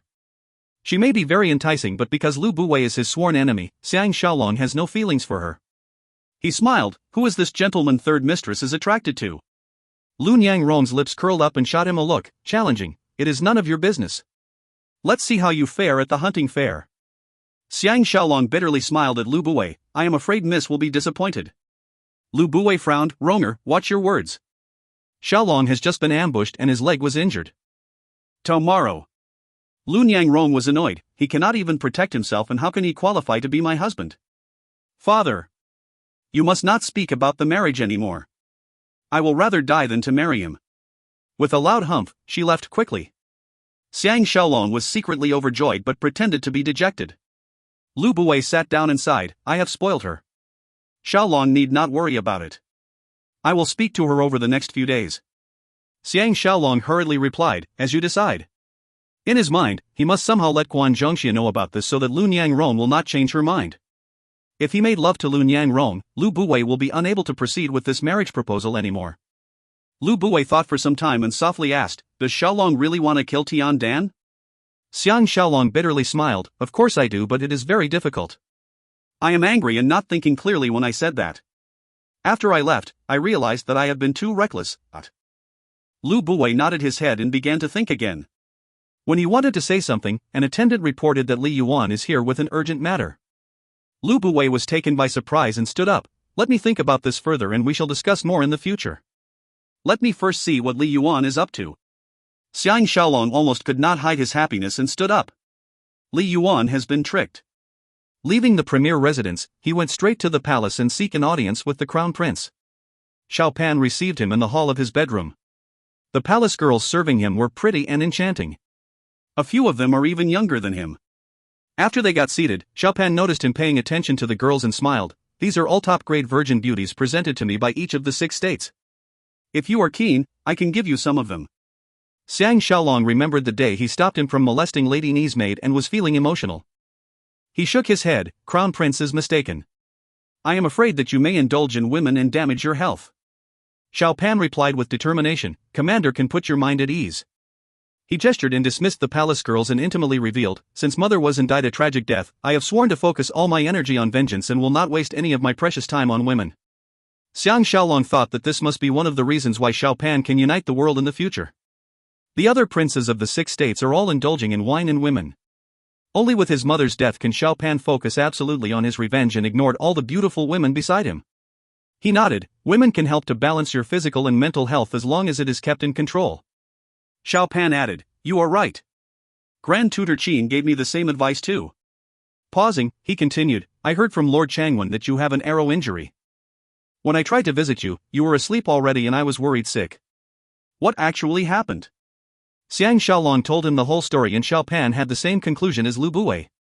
He was agitated. There must be a spy, as Tian Dan can never predict the 2 girls will bring you out of the city for a contest.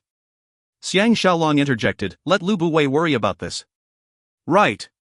You ignored your mother's advice yesterday. Did she hold it against you? Xiao Pan coldly smiled. After she got involved with Lao Ai, she was a little afraid of me.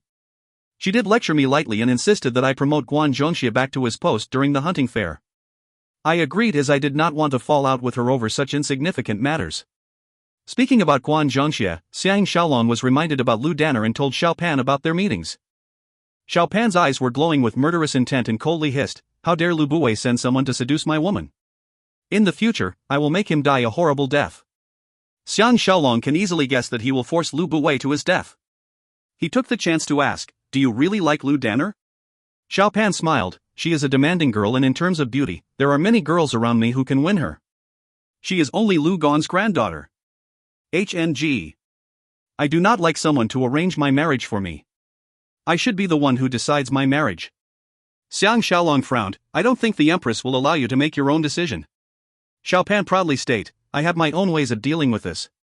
Xiang Shaolong wanted to find out more when Li Si came in carrying a large stack of official documents. After he paid his respects, Li Si laid the documents on the table and reported, as Crown Prince had instructed, I worked non-stop over the last 2 days and completed the documentation regarding the outer custodian. Please have a look. Xiang Shaolong then remembered it was him who suggested this new post to promote Tang Shang. He did not expect this post to involve so much documentation. Xiao Pan looked at Li Si with appreciation and asked, is the Yen beauty a virgin? Li Si stole a look at Xiang Shaolong and replied embarrassedly, for the past 2 days, I did not even have time to look at her. Xiang Shaolong was confused when Xiaopan cheerfully revealed, 3 days ago, Lu Buwei sent a yin beauty to me and I transferred his gift to Subjectly. Subjectly was focused on his work and did not touch the girl at all. I appreciate this characteristic very much. Li Si hurriedly kneeled down and thanked Xiaopan for his praises. Xiang Shaolong can tell that Li Si is very touched.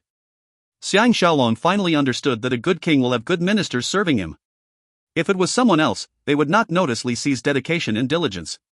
After Li Si got seated, Xiaopan rested his hand on the table and explained, Empress and I had a deal. I made her lover an official and gave him a nice house to stay. She will have to give concessions on my marriage. I can accept the Chu princess to be my concubine, but my queen will only be decided after my coronation. Xiang Shaolong was full of praise. The chemistry between Qin Shi Huang and Li Si is unbeatable. History has proven that this is an invincible partnership. Li Si was concerned. I heard that official Xiang was injured by an arrow. I am glad to see that you are recovering well. Xiaopan interrupted, does subject Xiang want to be examined by the imperial physician? Xiang Shaolong politely rejected and was about to say something when Lord Chongping came in and reported that Lu Buwei is here to seek an audience with Li Yuan. The three men knew what is about to happen next. Xiang Shaolong left with Lord Chongping first while Li Si accompanied Xiaopan to receive the guests. Slipping out from the back door, they came to the royal garden. Lord Chongping pulled Xiang Shaolong to one side and apologized, it is my sister's fault to bring you out of the city and caused you to be ambushed. Xiang Shaolong smiled, it is not her fault. Some things are just unpredictable. Lord Chongping scolded, I wanted to bring you to a brothel when your men told me that you slept early due to your injury. I will be treating tonight and official Guan said that you have agreed. HNG. If I find out who is behind this, I will kill him without hesitation. Xiang Shaolong sighed, don't be so boastful. It must be some formidable evildoer who dares to attack me. Hey! How is your sister doing? Lord Chongping sighed, after she came back from outside the city, she threw a terrible tantrum and locked herself up in her room. She did not even have dinner.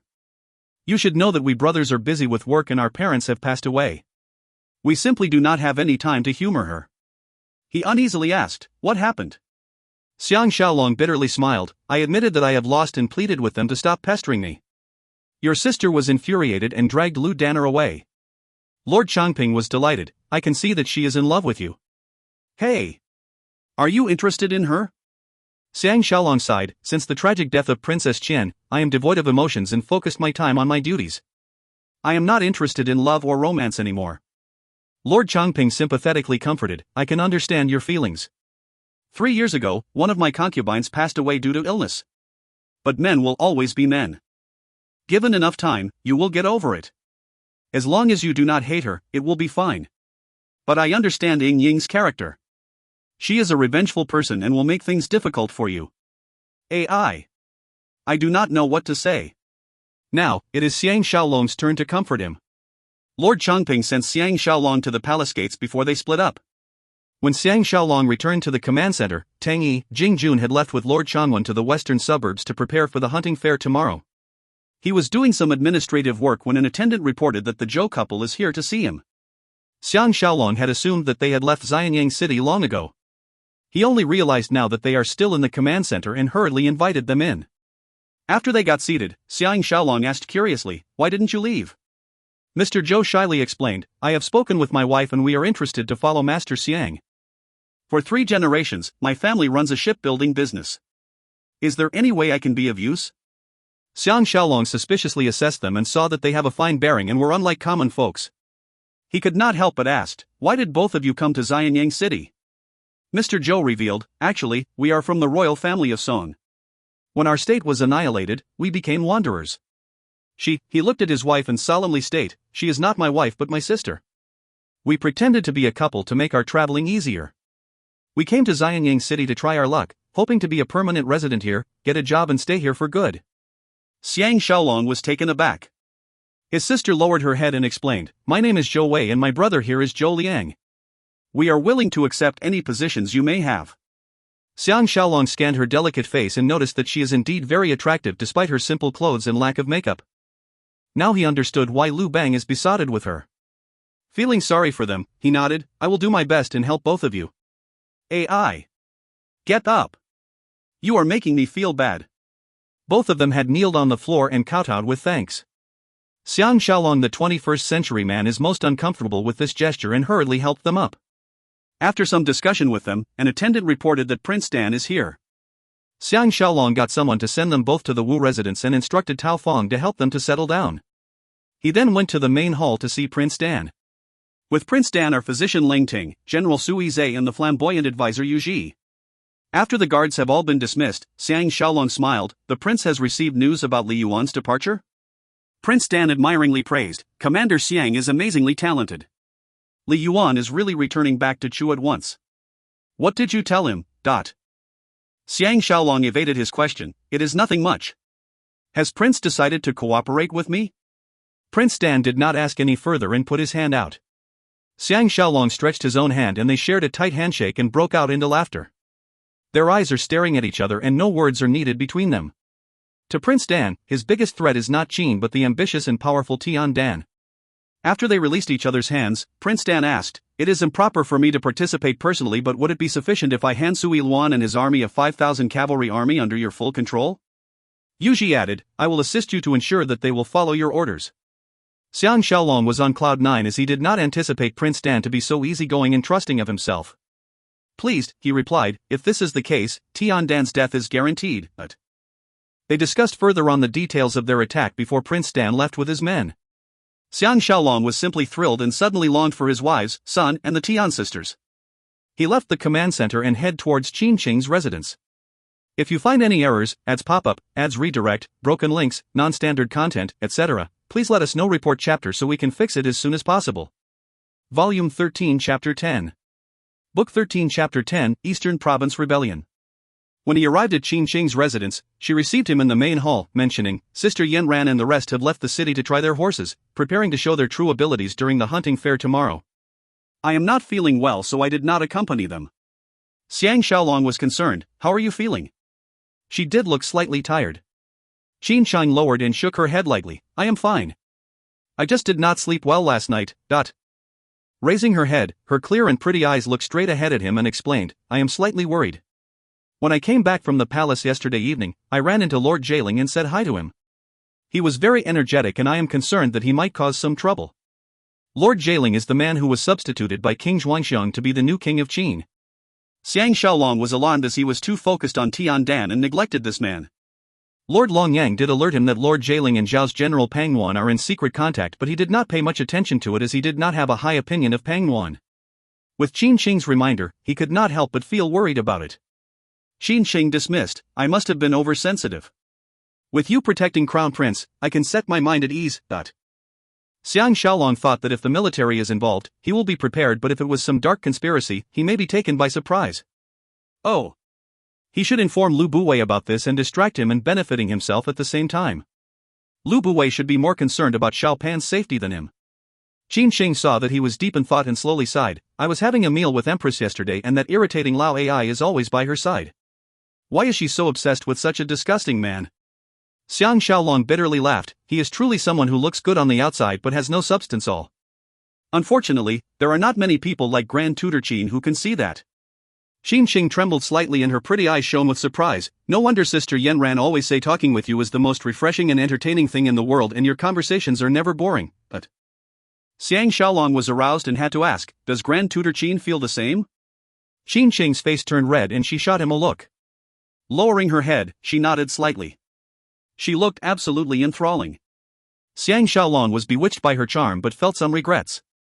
He did not know what to say next and the room became quiet. The short silence seemed to last forever. Qin Qing asked in a low voice, has Commander Xiang eaten? Xiang Shaolong blurted out without thinking, yes. Qin Qing giggled and shot him an emotional look, declaring, finally I caught Commander Xiang lying. It is still late morning and lunch is not even prepared yet. If you do not want to have lunch with me, you can say that you are busy with work and I cannot expose you. Xiang Shaolong was greatly embarrassed and stuttered incoherently. His face became as red as a fireball. Qin Qing was not the least upset and stood up, adding, I have no time for you. I need to send lunch outside the city to your wives. Commander Xiang must be too busy to come along. Make sure you take your lunch. Xiang Shaolong is beginning to understand her forceful character and softly replied, I do have some work to do. Hey! Please forgive me. Qin Qing smiled implicitly but meaningfully at him. Witnessing Xiang Shaolong fumbling, she regained her usual coolness and plainly invited, "Commander Xiang, please." This is her way of dismissing her guests. Following the direction her hand pointed, Xiang Shaolong walked towards the main door. Qin Qing followed closely behind him. Xiang Shaolong had an evil thought and purposely halted without warning. Qin Qing did not expect a respected man like him to try such a trick. Letting out a shrill cry, she bumped right into his back. It was a moment to die for. In this moment, Xiang Shaolong resumed his flirty behavior and snaked his hand behind and embraced her slender waist. He intimately whispered into her ear, "Grand Tutor Qin, be careful." Qin Qing had not been hugged for a long time. Her body turned soft and her cheeks are burning hot. Trembling like a small bird, she tried to push him away. Xiang Shaolong dare not go overboard and took this chance to release her, saying, "Please excuse my behavior. You need not send me any further." Leaving Qin Chang with a frustrated and annoyed look on her face, Xiang Shaolong left happily. He has regained the romantic side of him. Due to all the complicated relationships, he was tormented by Qin Chang, Ying Ying, Lu Danner and Lun Yangrong. Now, he felt like he has vented some of his frustration.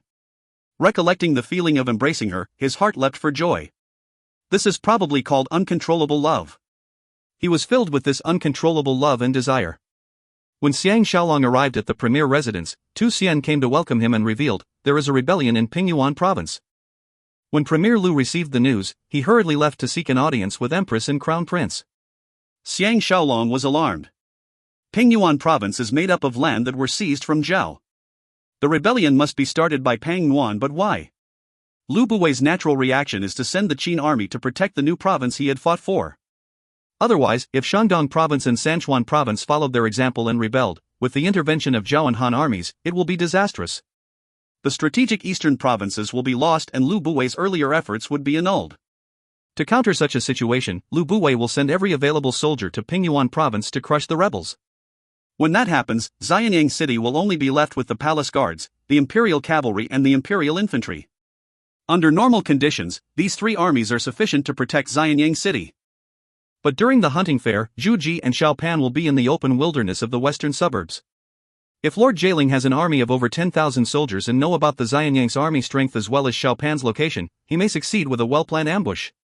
The more he thought, the worse he felt. It is inconvenient to speak with Tu Xian now, so he bade farewell and left. Tu Xian sent him out and reminded him about their appointment. Xiang Shaolong hurriedly left for the palace. When he was about to reach the palace, a group of riders came into view. Ying Ying and Lu Danner are among the riders and between them was Guan Zhongxie. Xiang Shaolong did not harbor any thoughts about the two girls but still felt sour about it. Both girls have their own beautiful ways, but Ying Ying's long legs, slender waist and full bosom is something very attractive to him. When the girls saw Xiang Shaolong, they pretended to be friendly towards Guan Zhongxie and were chatting and laughing happily. They acted as if they did not see Xiang Shaolong. Guan Zhongxie naturally cannot adopt the same attitude. He led several of his leaders and rode towards him, paying their respects. Xiang Shaolong returned the greetings. Guan Zhongxie held his horse steady and informed, "There is some trouble in Pingyuan province. The Crown Prince, Empress and Premier Lu are having an emergency meeting." The two girls followed Guan Zhongxie and stopping their horses but put on an air of discontent and stared at Xiang Shaolong with hostility. Xiang Shaolong was amused and greeted them. He proceeded to ask, "Where is official Guan heading?" Guan Zhongxie replied, "These two ladies wanted to check out the hunting grounds in the western suburbs. I will accompany them and report this matter to Lord Changwen and the rest. The weather is pretty good to take a ride outside the city." Xiang Shaolong laughed loudly, "With pretty companions, anything will sound good." He did not wait for the girls to react and rode away. AI. If not for Lu Buwei, Guan Zhongxie is a worthy friend and he would be truly happy for him. But now, he felt inferior as he had lost to Guan Zhongxie while he cannot do anything about it. When he entered the palace, the meeting is still ongoing in the Qin court. Lord Changping pulled Xiang Shaolong to a corner and asked, "Did you manage to see Ying Ying?" Xiang Shaolong nodded his head. Lord Changping asked again, "Is she with official Guan?" Xiang Shaolong nodded his head again and commented, "I heard they are going to the western suburbs to check out the hunting grounds." Lord Changping sighed, "This morning, I was summoned by Left Premier Su Xian for a scolding. He instructed me to discipline my sister and not let her get close to Lu Buwei's men. I am in a dilemma. Does official Xiang have any suggestions?" Xiang Shaolong naturally understood his intention and bitterly smiled, "You should know that Guan Zhongxie is very good with women. With his excellent credentials, body, swordsmanship, and looks, even I may not be his match. Moreover, I am now her biggest enemy. You better resign to fate. Lord Chongping was flustered. How can I resign to fate? Su Xian is exceedingly far-sighted and he is never wrong. If Yingning marries Guan Zhongxia, what will happen if one day, his entire household is to be annihilated? Lu Buwei may be powerful now, but he is still ranked lower than Lord Xiangyang in the past. Eventually, Lord Xiangyang's body was torn apart by horses. Outsiders will not have a good ending in Qin. The higher their official post, the more terrible their deaths. Xiang Shaolong had not analyzed this problem from this angle and was left speechless. Among the two brothers, Lord Chongping is more sharp and knowledgeable. Lord Changwan is less clever and loves to have fun. Lord Chongping sighed, you should understand my worries. Guan Zhongxie is considered our friend. How can I warn him to stay away from Yingning without a good reason? Xiang Shaolong was humored. Lord Chongping is right. How can he tell Guan Zhongxie that he will die with Lu Buwei in the future, so please leave his sister alone? Lord Chongping was incensed. You can still laugh about it. I am really at my wit's end. Xiang Shaolong apologized. I was entertained by your words.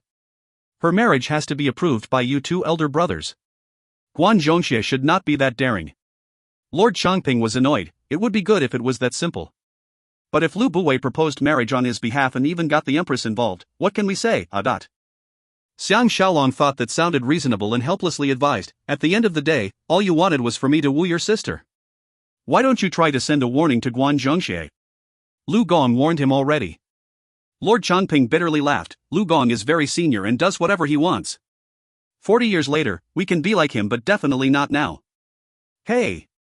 Are you that uninterested in my sister? In Xianyang City, she is the next prettiest after widow Qin Cheng.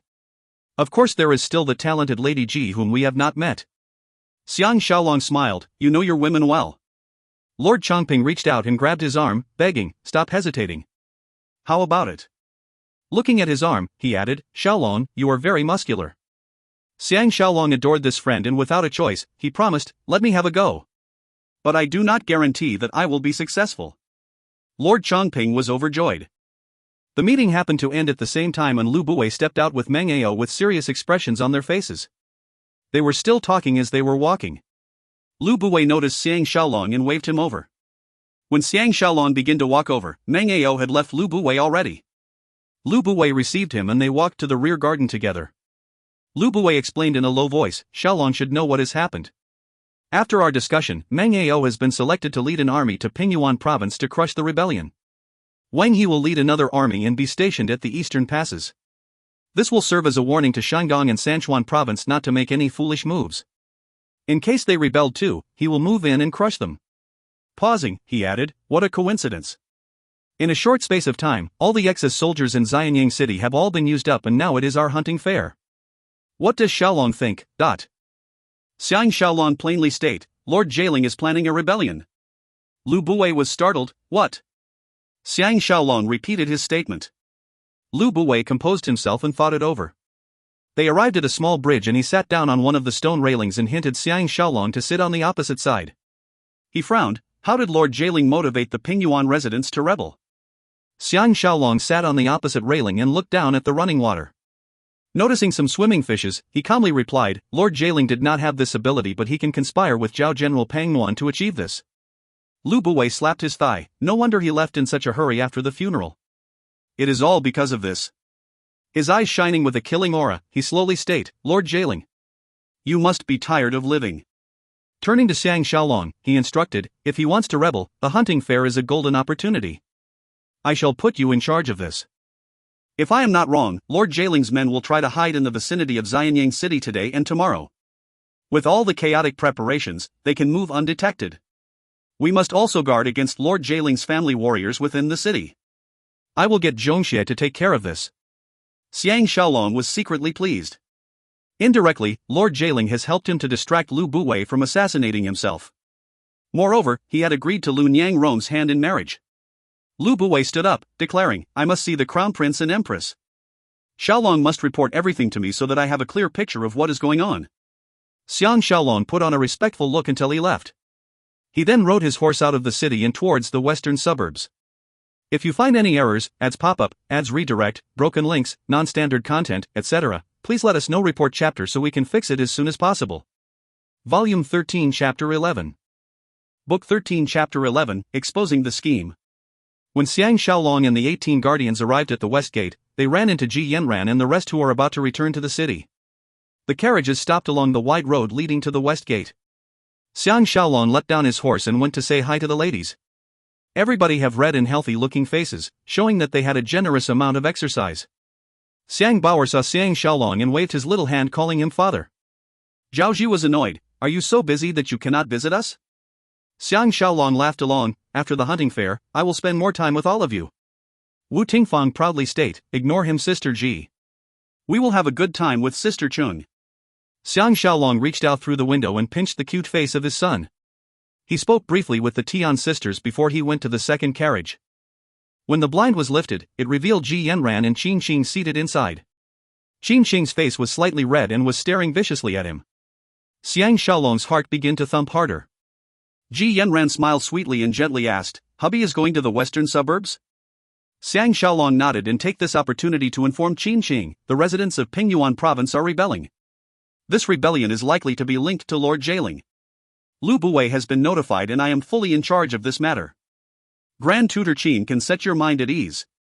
Qin Xing could not stand his strong gaze and lowered her face. It was a magical and romantic moment. Ji Yanran trembled slightly and asked in a low voice, Lu Buwei has been especially kind to you. Xiang Shaolong remembered the marriage proposal and nodded. Ji Yanran intimately whispered into his ear, he really wants to kill you. That is why he is doing all these things to make people less suspicious of him. If you don't believe me, you can try asking Empress and Crown Prince.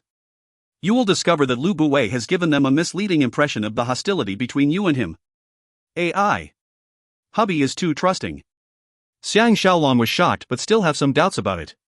He frantically nodded his head. Ji Yanran slapped his shoulder and cooed, think about it. With Lu Buwei's intelligence, how can he not spy on Lord Jialing and need you to remind him? If Lord Jialing is rebelling, he will be the happiest man in Qin. Qin Cheng heard these words and her face is filled with care and concern. Xiang Shaolong's body trembled and was finally enlightened. He bowed, thanks for wife's reminder. Xiang Shaolong learned something today. Ji Yanran looked at Qin Shang who was staring at Xiang Shaolong. Noticing Ji Yanran penetrating gaze at her, she guiltily lowered her head. Ji Yanran shot Xiang Shaolong another look and intimately advised, be careful. When the carriages are far away. Xiang Shaolong consolidated his thoughts and rode towards the western suburbs, however, his mood is very different from before. Riding Jifeng and escorted by the 18 guardians, he sped all the way. The carriages transporting goods and other items to the hunting grounds formed a long queue and the atmosphere is very lively. Beside the official road are ancient forests with giant pine trees that are a few hundred years old. After leaving the city for 3 miles, the flat roads start to fluctuate up and down depending on the terrain. Every time they rode up a hill, they can see River Jing flowing in the southeast direction. Below them, logs are flowing down the river towards the camping grounds. The logs will be used to build the campsite and inspection square. Spring is now slowly being taken over by summer and the strong wind is blowing through the grasslands and forests alike, making Xiang Shaolong feel extremely comfortable. Listening to the peaceful rustling sounds of the leaves, his thinking becomes very clear. The Jing River is a few thousand miles long and it is intersected by many small rivers. The thick forests and wide grasslands is home to many unique birds and beasts. They rode through a deep valley with clouds on both sides of the slopes and the roads begin to widen. River Jing continued to flow in front of them and the thick pine trees are like poles pointing to heaven. Across the fresh green grasslands, there were countless tents that were pitched in an orderly manner. Thousands of palace guards and cavalry soldiers are busy with preparations and they have built 2 wooden bridges that go across River Jing. Xiang Shaolong stopped on a hill and looked around him. The grass straightened and bent down according to the wind and there are clusters of trees here and there. Herds of deer, horses, sheep and other wild animals are gathered around the river shore, drinking to their heart's content, occasionally letting out a small cry. Tomorrow, they will be the targets of the hunters. The sun began to shift to the west where high mountains are stacked upon one another. That is where the most ferocious wild beasts roam. Xiang Shaolong believed that with all the thick forests surrounding the camping grounds, it is a piece of cake to hide an entire army. With his trained eye, he quietly scanned the surroundings and quickly grasped the geographical advantages and disadvantages. He then rode towards the main camp near the river. The air is filled with sounds of horses braying and dogs barking. An enormous flag embroidered with the word Qin is flying grandly, competing with the beautiful clouds for everyone's attention. As he rode past them, the workers will stop and greet him. Leading the guardians, he rode past several tents belonging to the various high-ranking officials and generals before he came to the centralized main tent. Lord Changwon is instructing his men to construct wooden gates in all 4 sides of the slope, providing additional protection to the main tent.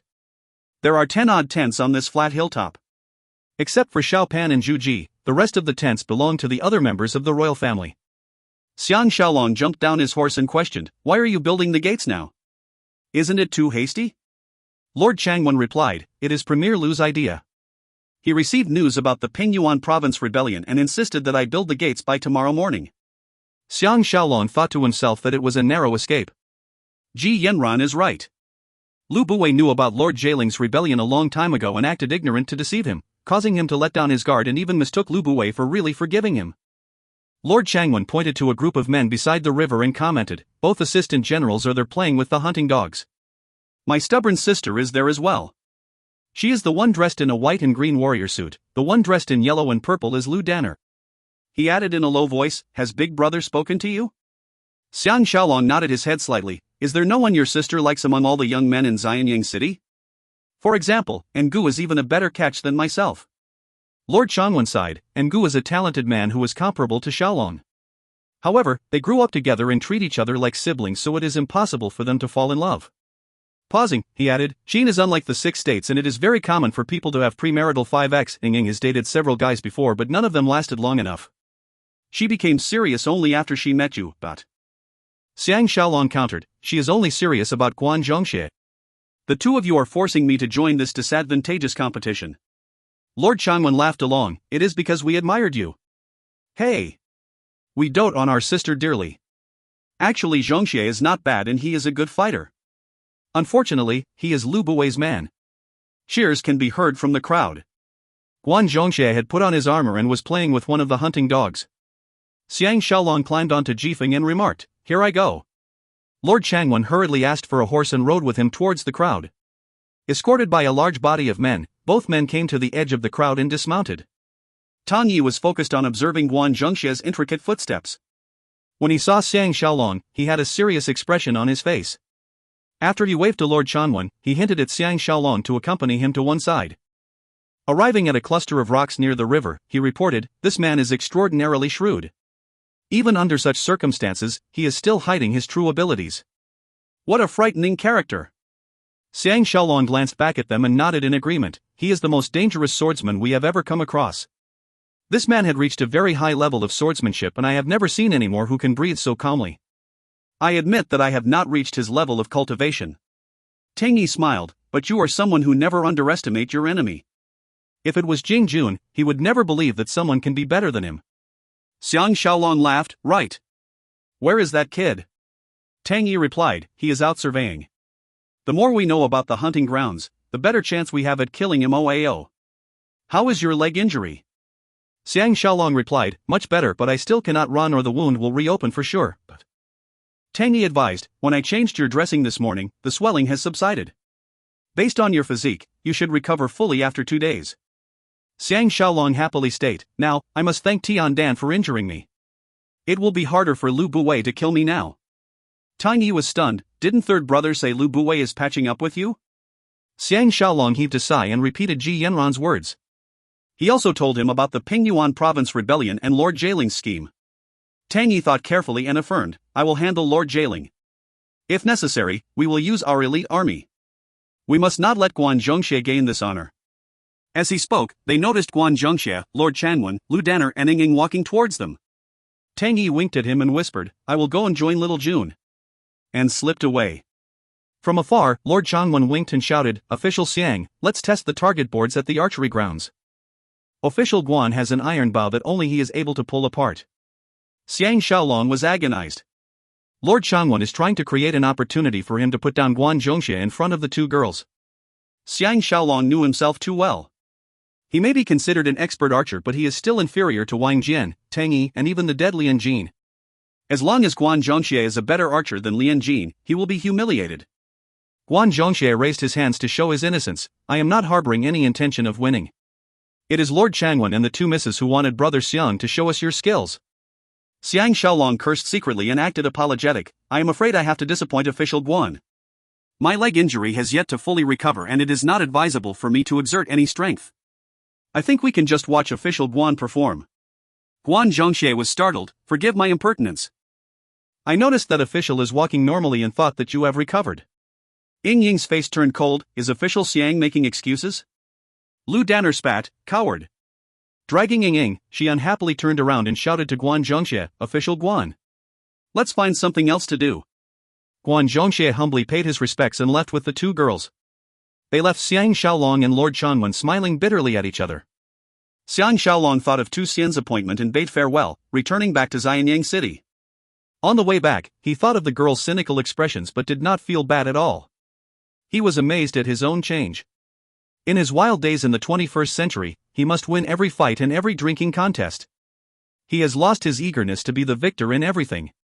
Now he looks at the bigger picture and does not mind these insignificant losses. That is why he is not bothered about the girl's vicious attitude. Maybe he has finally matured. Back at Xianyang City, there was still some time, so he returned to Wu residence first.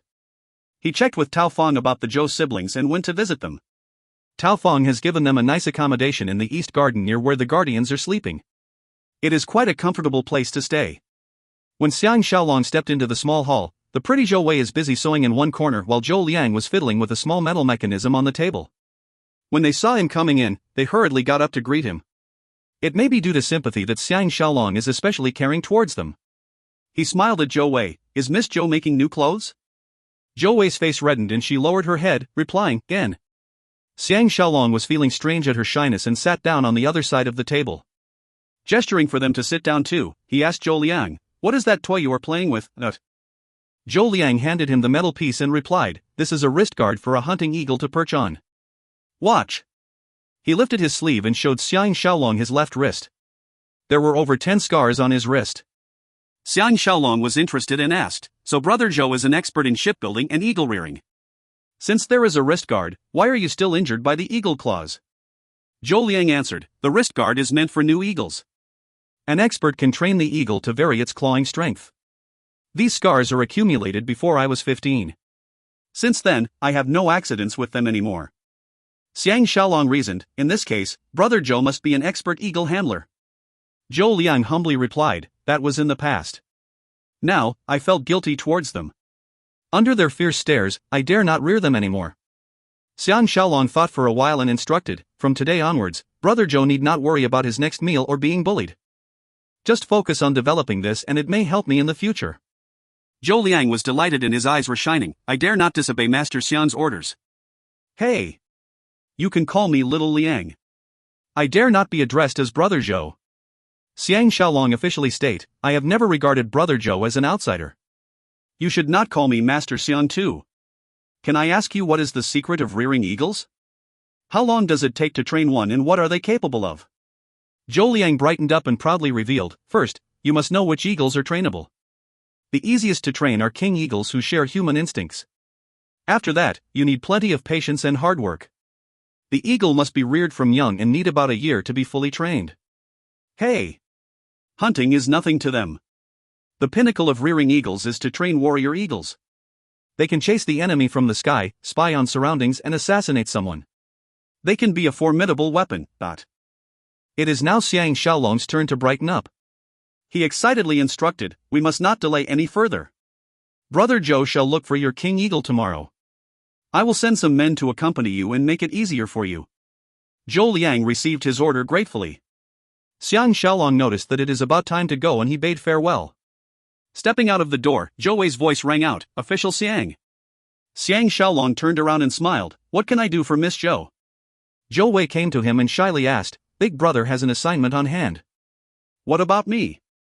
Xiang Shaolong gently replied, "Your brother will rear eagles and you will sew clothes." "Isn't that what both of you are doing?" Zhou Wei's face turned even redder and slowly state, "I wish to wait upon master." "Will you please give your consent?" From her expression, he knew that it is not as simple as it looks. She is willing to sleep with him for the rest of his life. He cannot blame her as he probably is her dream man. Moreover, it is a way of repaying her gratitude to him. Xiang Shaolong smiled, "That is too tough for you. Let me think about it and decide tomorrow." Zhou Wei shook her head with determination, "Unless Master Xiang despises me and finds me clumsy, I have decided to wait on you for the rest of my life. Frankly, Xiang Shaolong is also tempted by this pretty woman in front of him. Agonized, he thought that he will just agree for the time being and decide later. He sighed, "You are making things difficult for me. For the time being, we shall follow your wishes." But before he can finish speaking, Zhou Wei joyfully interrupted, "Thanks for your approval." With a contented look, she turned back into the house. Xiang Shaolong can only leave the house with a bitter smile on his face. If you find any errors, ads pop up, ads redirect, broken links, non-standard content, etc., please let us know. Report chapter so we can fix it as soon as possible. Volume 13 Chapter 12. Book 13 Chapter 12, A Flying Dragon Spear. At the appointed hut, Tu Xian is already waiting for him. When they saw each other, both men are equally delighted. Through these difficult times, they have built a trusting relationship and a strong friendship. If not for Tu Xian's intervention, he would have been killed a long time ago. Tu Xian smiled, "You did a great job with Lu Xiong, catching Lu Buwei unaware and losing face in front of everyone." Back at the residence, this traitor threw a mad tantrum and summoned Moao for a 2-hour meeting. "Needless to say, they are plotting on killing you." Xiang Shaolong inquired, "What happened to Lu Xiong and his son?" Tu Xian revealed, Lu Xiong may not be badly beaten like his son but was publicly slapped and scolded by Lu Buwei in front of everyone. Lu Buwei has sent him to help out with the canal and harass the villagers opposing it. No one is happier than Guan Zhongxie. Lu Xiong has been on loggerheads with him, and with his exit, Guan Zhongxie's importance is elevated within the premier residence. With a few more accomplishments, Lun Yangrong will also be his. Xiang Shaolong had a brainwave. Guan Zhongxie is someone greedy for fame and power. Does Brother Tu think we can win him to our side? Tu Xian seriously state, "You must never do that. This man's shrewdness and ambitions are not inferior compared to Lu Buwei. Moreover, he is clear that he is an outsider and is only using Lu Buwei to pursue his own goals. In addition, he bore deep grudges against you over Lian Jin's death. You must not waste any effort in this area." Xiang Shaolong nodded in agreement. Tu Xian is an experienced man and his judgment will not be wrong. Tu Xian divulged, "Recently, I have been secretly monitoring Moao's activities. I discovered that he had got somebody to produce some floats as well as some snorkeling masks. I am positive that these will be used against you."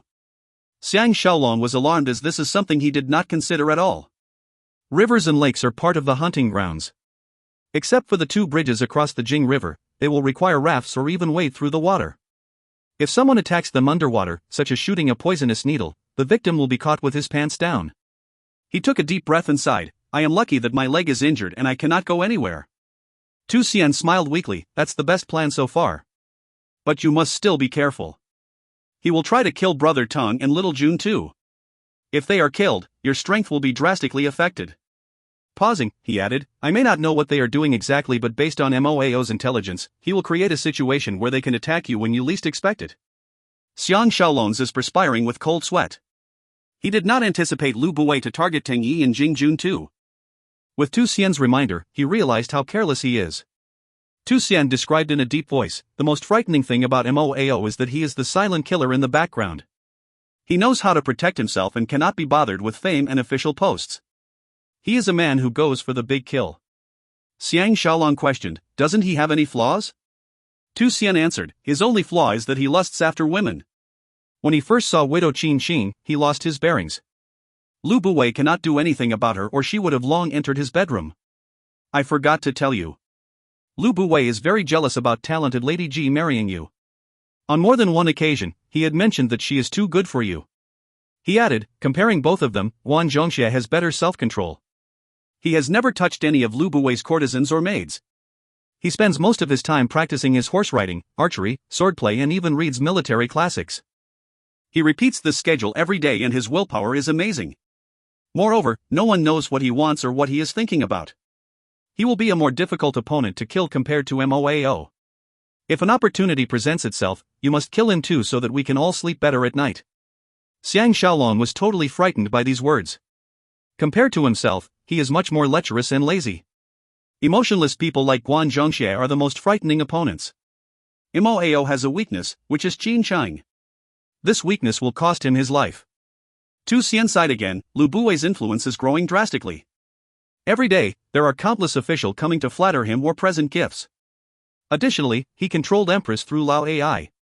If this continues, Qin will soon belong to him.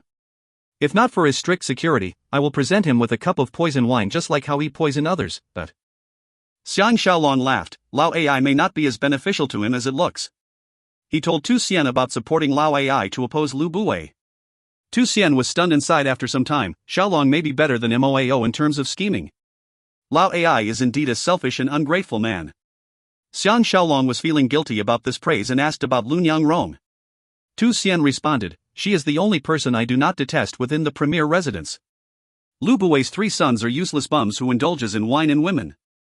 The other 2 daughters are ugly, incompetent, and not worth his attention. Only Lunyang Rong manages to win his affection. Whoever marries her will be considered to be Lu Buwei's successor. If you can make her fall in love with you, Lu Buwei will be in trouble. Xiang Shaolong bitterly smiled, even if she is my archenemy's daughter, I should not toy with her feelings. Moreover, I am not as capable as Guan Zhongxie.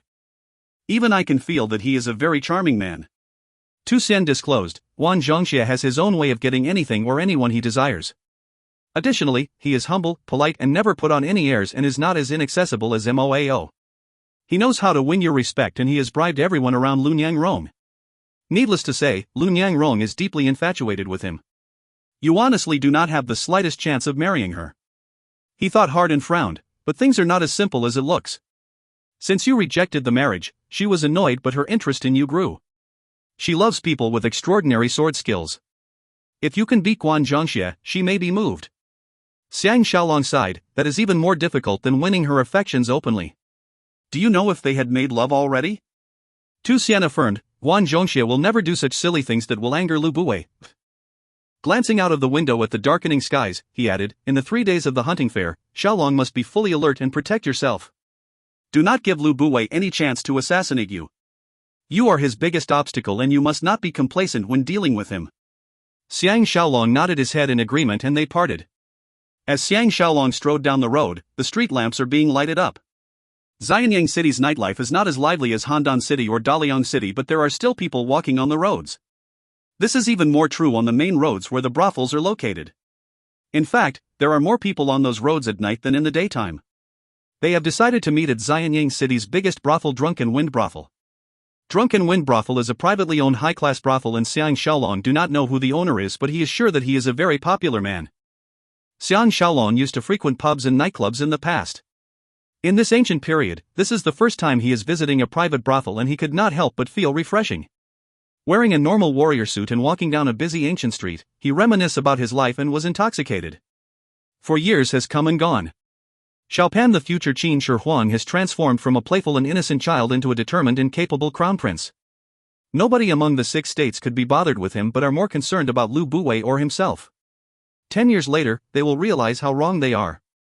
While he was deep in his thoughts, he came to Drunken Wind Brothel's vicinity and noticed it was crowded with horse carriages and people. The bouncer recognized him immediately and bowed deeply, welcoming him.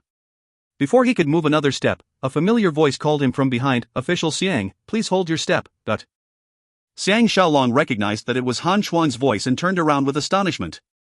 He saw Han Shuang dismounting from his carriage and striding towards him in large steps. When he reached him, he held his sleeve and pulled him towards the entrance, whispering, Dong horse fanatic, you have deceived me thoroughly.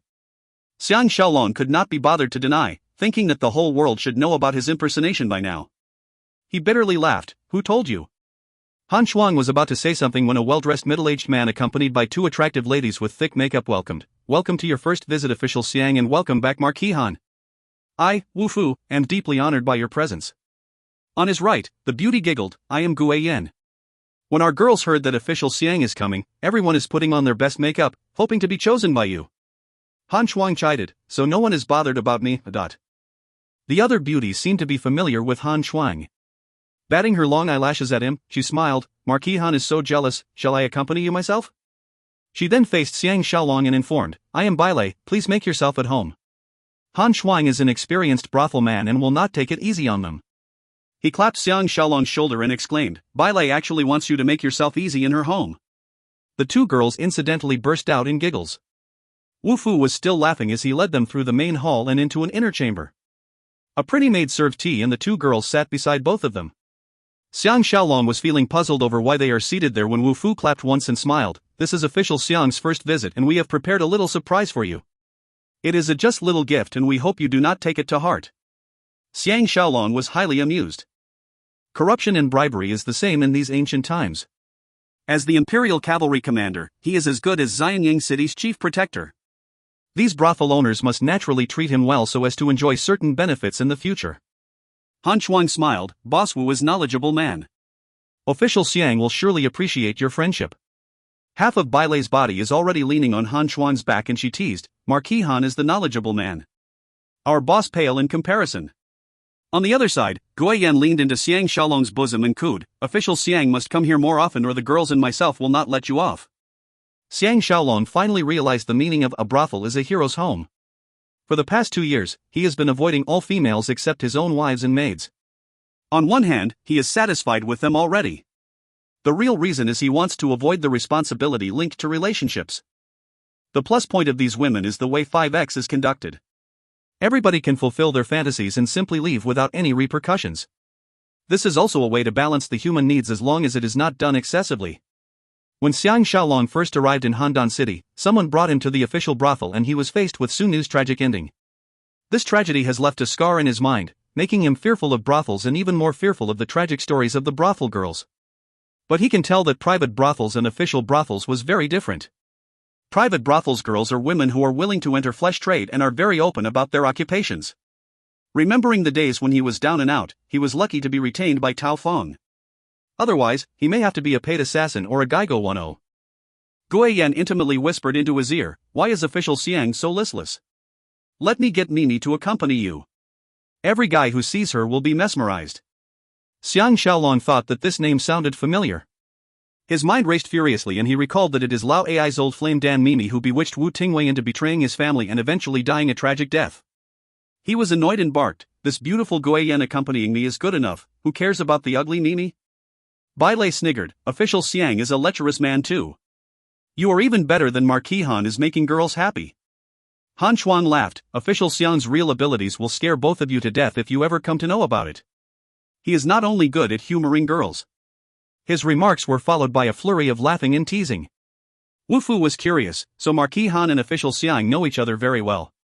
Xiang Shaolong and Han Shuang smiled knowingly at each other. At this moment, 4 pretty maids entered the room in 2 groups. The first 2 were holding a spear that was 3 meters long and the other 2 were holding onto a triangular shield that was 1.5 meters tall. Xiang Shaolong was blown away. He anticipated a gift of some precious jewels or gems but he was presented with weapons instead. Wu Fu stood up and held the spear in his right hand and the shield in his left hand. He grunted and pretended to attack an invisible enemy and was incredibly entertaining and imposing. Gui Yan intimately whispered into Xiang Shaolong's ear, this is our drunken wind brothel sacred treasure that we use to ward off evil spirits.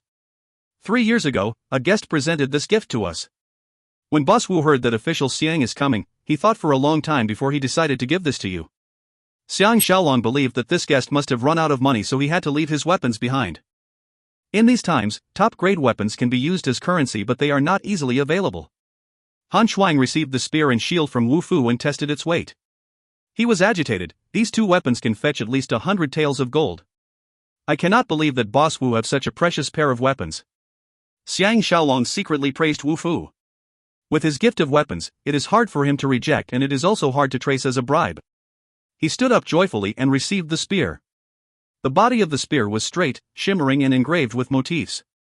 The spear head is extremely sharp and made of top-quality steel. This is the first time he has seen such a well-made spear. Wu Fu leaned over and pointed to the spear, official Xiang, please look here. This spear has a name. Xiang Shaolong then noticed there were 2 ancient words engraved near the spear head. He naturally could not read them. Fortunately, Han Shuang excitedly leaned over and read, Flying Dragon. Ha! So interesting. With this spear, official Xiang's career will fly high. Wu Fu respectfully replied, it is a small gesture and please do not mind its little value. Gui Yan moved closer to Xiang Shaolong and pleaded, official Xiang. Can I make a spear pouch for you? Xiang Shaolong received the shield and lifted it twice. The shield is amazingly thin but extremely hard at the same time. Even if it is held for long hours, the holder will not feel tired at all. He was elated and thanked Wu Fu profusely. Gui Yan whined, official Xiang has not answered my question. Wu Fu smiled, official Xiang did not reject you so it is a yes. You have 3 days to produce the spear pouch and we will send the pouch and the spear together to official Xiang's residence. Guoyan pinched Xiang Shaolong gleefully. Wu Fu apologized, we have wasted some of your precious time. The two lords and official Guan are seated in the VIP seats in the rear garden awaiting official Xiang. Will Marquis Han join official Xiang's table? Han Shuang rejected, I am here to drink with Prince Dan. Can Boss Wu give us some privacy? I have some confidential things to discuss with official Xiang. He whispered intimately to Bai Lei, you are next. And slapped her bum heavily. Bai Lei let out an exaggerated yelp. Guoyan slipped out of Xiang Shaolong's bosom and cooed, you must ask for me later. Batting her eyelashes at him, she left the room with Wu Fu and Bai Lei and even closed the door for them. Xiang Shaolong sat down again and could not help but feel some temptation. Even if Guoyan is not fully sincere, she knows how to make men feel good about themselves. Any other man will also be tempted. Han Shuang softly smiled, Wu Fu is really good and even brought his two best girls to accompany us. Even when we know that he is out to please you, we still fall into his trap willingly.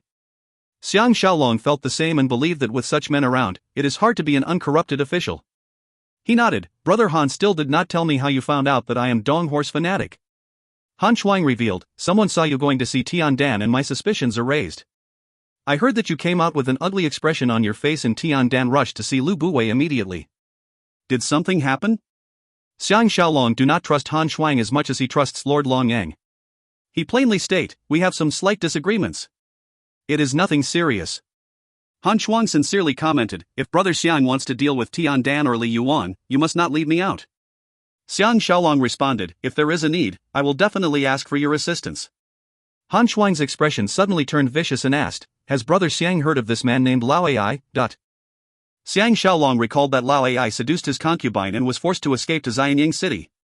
He nodded to show that he has heard of him.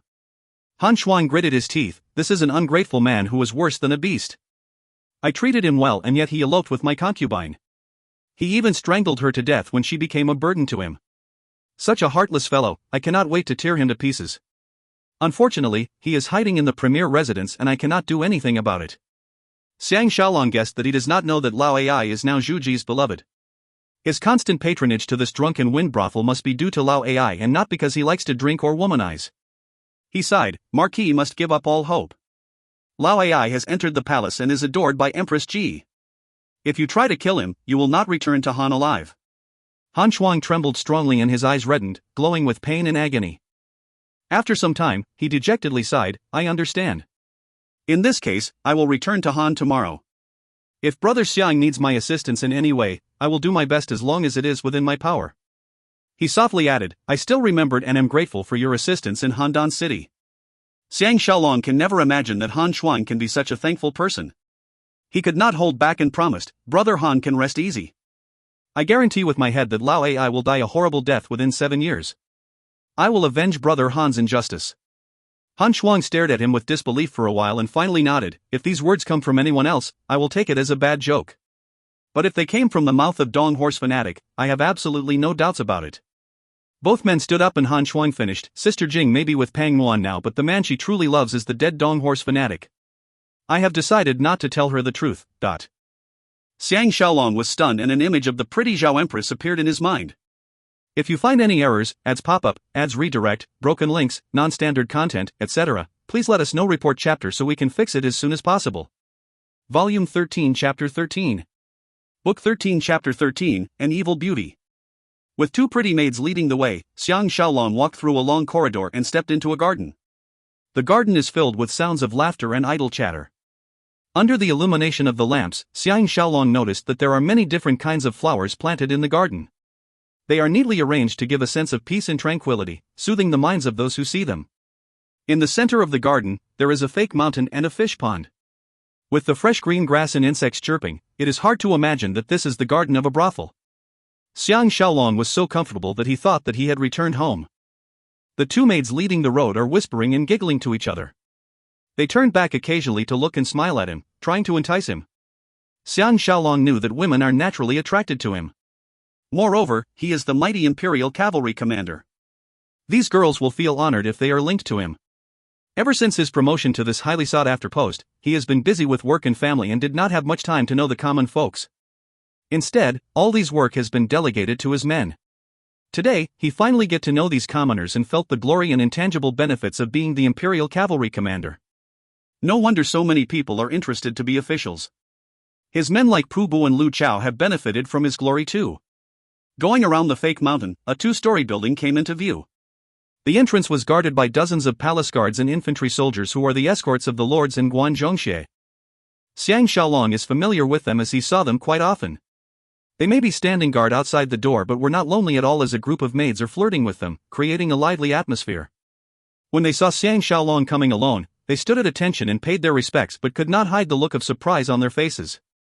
When the maids announced his arrival, he smilingly strode into the main hall that was lighted with oil lamps. Inside the wide hall, there were 4 seats situated on each side. The tables are full of dishes and wine. Guan Zhongxie, Lord Changping, and Lord Chanwen are seated around the tables. When they saw him, they joyfully stood up and greeted him. The atmosphere is very friendly. The ladies serving them drinks kneel down and kowtowed humbly. Guan Zhongxie laughed, "Official Xiang is late. Despite having a valid reason, we must still punish you with 3 cups of wine. When we compete in drinking later, you will not have an unfair advantage." Xiang Shaolong found him to be more and more articulate and his words are full of reason. He smiled, "Official Guan's words are as powerful as your sword skills. I will do as you wish." After he got seated, a beauty came from Guan Zhongxia's side and filled his wine cup. Xiang Shaolong caught sight of the crystal-clear wine being poured into his cup and was reminded about brandy. Feeling exhilarated, he put his hand on the shoulder of the pretty girl who was kneeling down beside him and pouring wine into his cup. He gently asked, "How do I address you?" Opposite him, Lord Changping burst out laughing, "This is news indeed. So Shaolong is an expert with women." Lord Changwen interrupted, "He has to be, otherwise how can he win Ji Yanran's affections? Big brother should call him a brothel expert instead." The beautiful courtesan batted her eyes at Xiang Shaolong and shyly answered, "My name is Yang Yu. Official Xiang must remember this." Xiang Shaolong felt completely relaxed. The past few days have been too stressful and he was almost broke down. He needs to let his hair down and enjoy the nightlife of Xianying City. He must forget about Shan Ro and numb himself in the brothel and forget about the world. He finished his drink in one gulp. Everyone was cheering for him. Seated beside him, Guan Zhongxie turned his head and cut in, "Wait. Before the second cup, you must order your dish first." Xiang Shaolong stared at the dishes on the table with surprise and curiously asked, "Aren't the dishes here already?" Everyone was bowled over with laughter. Lord Chanwen was holding his stomach and suppressing his laughter. He stammered, "You have to order your women first. I suggest you limit yourself to 2 of them or you will not be able to wake up for the hunting fair tomorrow." Guan Zhongxie added, "The boss has reserved the best girls for your selection. The finest dishes are all available." His words evoked another round of laughter. Lord Changping advised, "If you wish, you can have our girls too. Since this is your first visit, we shall go lightly on you." The 2 girls beside him began to quarrel and the scene became slightly chaotic. His 2 hands holding the second cup of wine Yang Yu poured for him, he weakly smiled, "I did not force any of you to give way to me. I will not make things difficult for anyone. I will only need Miss Guiyan to drink with me. At the stroke of midnight, I have to return home." Yang Yu, the other courtesans and the accompanying maids started to protest loudly. Guan Zhongxie sighed, "Unless official Xiang is going to fight his way out, the brothel girls will not let you sleep in your own bed tonight." As Yang Yu filled the 3rd cup of wine for Xiang Shaolong, she softly invited, "Shall I accompany official Xiang to sleep tonight?" Xiang Shaolong finished his drink in one gulp and bitterly smiled, "It is not that I am unwilling but I have my difficulties. My injured leg has yet to recover and I am really sorry. Will everyone please forgive me?" Guan Zhongxi apologized, "It is us who have mistaken him. We should all drink as a punishment." Xiang Shaolong secretly cursed Guan Zhongxie for using this excuse to verify his leg injury without exposing his true intention. They began to toast each other and Xiang Shaolong drank as well. Yang Yu gently reminded, "Official must come back and look for me." She lowered her head and returned to Guan Zhongxie's side in a charming manner. Lord Changwen remarked, "There is a dish that Shaolong must definitely order or we will all be disappointed. That will be Xianyang City's top courtesan Dan Mimi." Xiang Shaolong is certain that Guan Zhongxie will be observing his reaction to this name so he can deduce whether he knows about Wu Tingwei and Dan Mimi's relationship. He pretended to be surprised and laughed, "I must be working too hard. How come I have never heard of her name?" Every lady present is jealous of Dan Mimi and cheered when they heard this, adding to the festive atmosphere. Guan Zhongxie was speechless. Luckily, Dan Mimi did not hear this or she will reject your invitation and she will cover her ears whenever she hears your name in the future. Men. Invite Miss Guiyan and Miss Dan Mimi for official Xiang. I am the host tonight and we must give our guests the very best.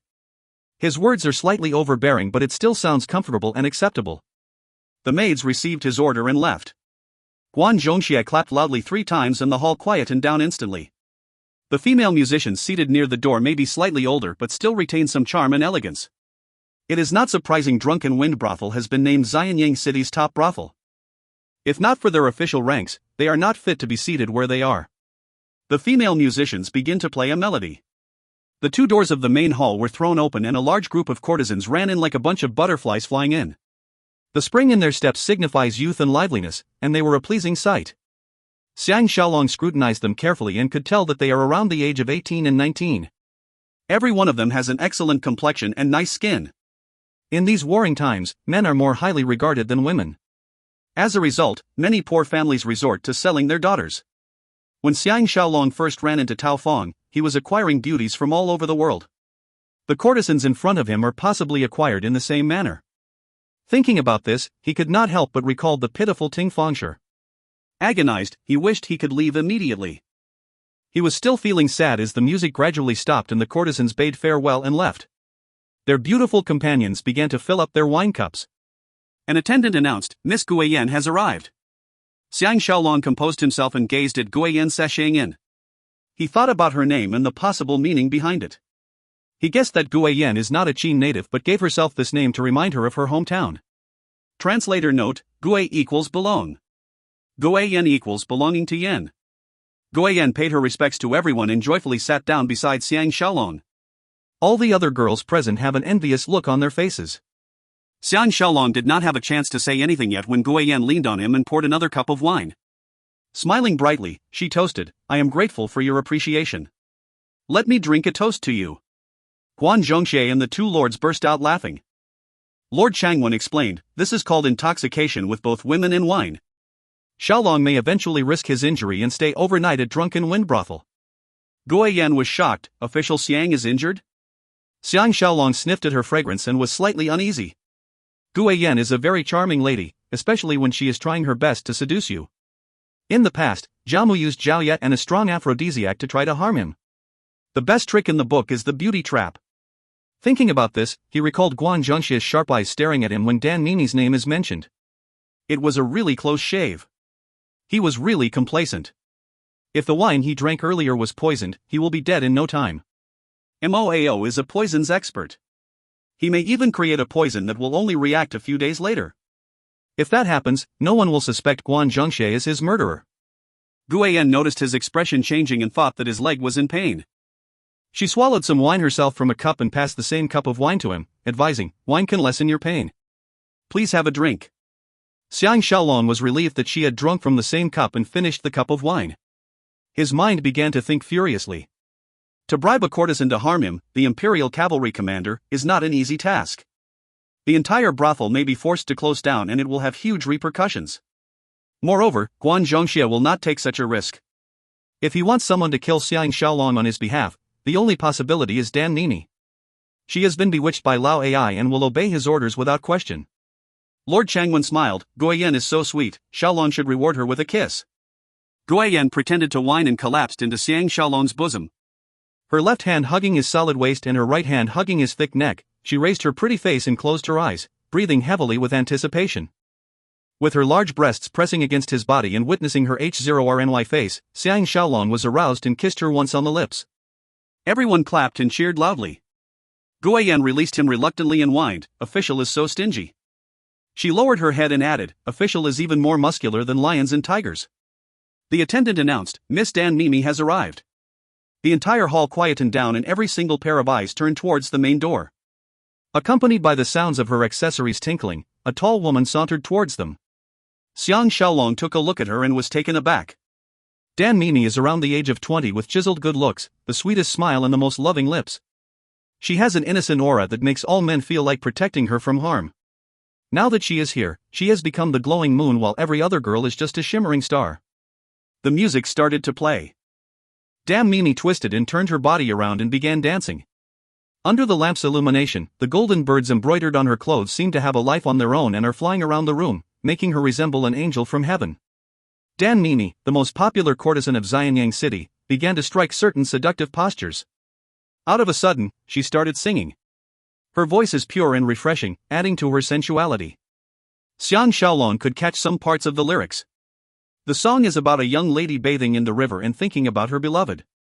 She received a flute from her lover which is engraved with a pair of loving mandarin ducks, making her even more madly in love with him.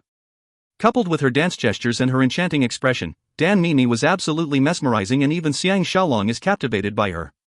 Her beauty and grace is just one notch lower than Ji Yanran and Qin Shang. Xiang Shaolong did not expect such a beauty to be found in a brothel. With her beauty and performing ability, a rich man could have easily brought her home and add her to his harem. Why does she still need to work for a living? She continued singing, "Anyone can share my blanket while I think of my beloved. My fate has been decided." Her beautiful singing slowly ended and everyone regained their self-control and cheered wildly for her. Dan Mimi paid her respects to everyone and tiptoed to Xiang Shaolong. Xiang Shaolong reminded himself that this beauty before him is a vicious and evil woman in disguise. He stood up clapping and smiled, "Welcome, Miss Dan." Dan Mimi giggled and her eyes gazed towards his face. The moment she got a closer look, her eyes lighted up with a mixture of fear, appreciation, doubt, and hesitation. Xiang Shaolong is even more suspicious of Dan Mimi and is certain that she will be poisoning him as ordered by Guan Zhongxie and Moao. Otherwise, she will not have such a strange look in her eyes. Her eyes cannot hide the truth. With Xiang Shaolong looking for telltale signs, she had inadvertently revealed the truth. When Dan Mimi laid her eyes on Xiang Shaolong, she was shocked as he reminded her of Lao Ai. But to her, Xiang Shaolong is even better than Lao Ai as he has a heroic air around him. Dan Mimi intentionally avoided his gaze and lowered her head. She came to Xiang Shaolong's side and kneeled down.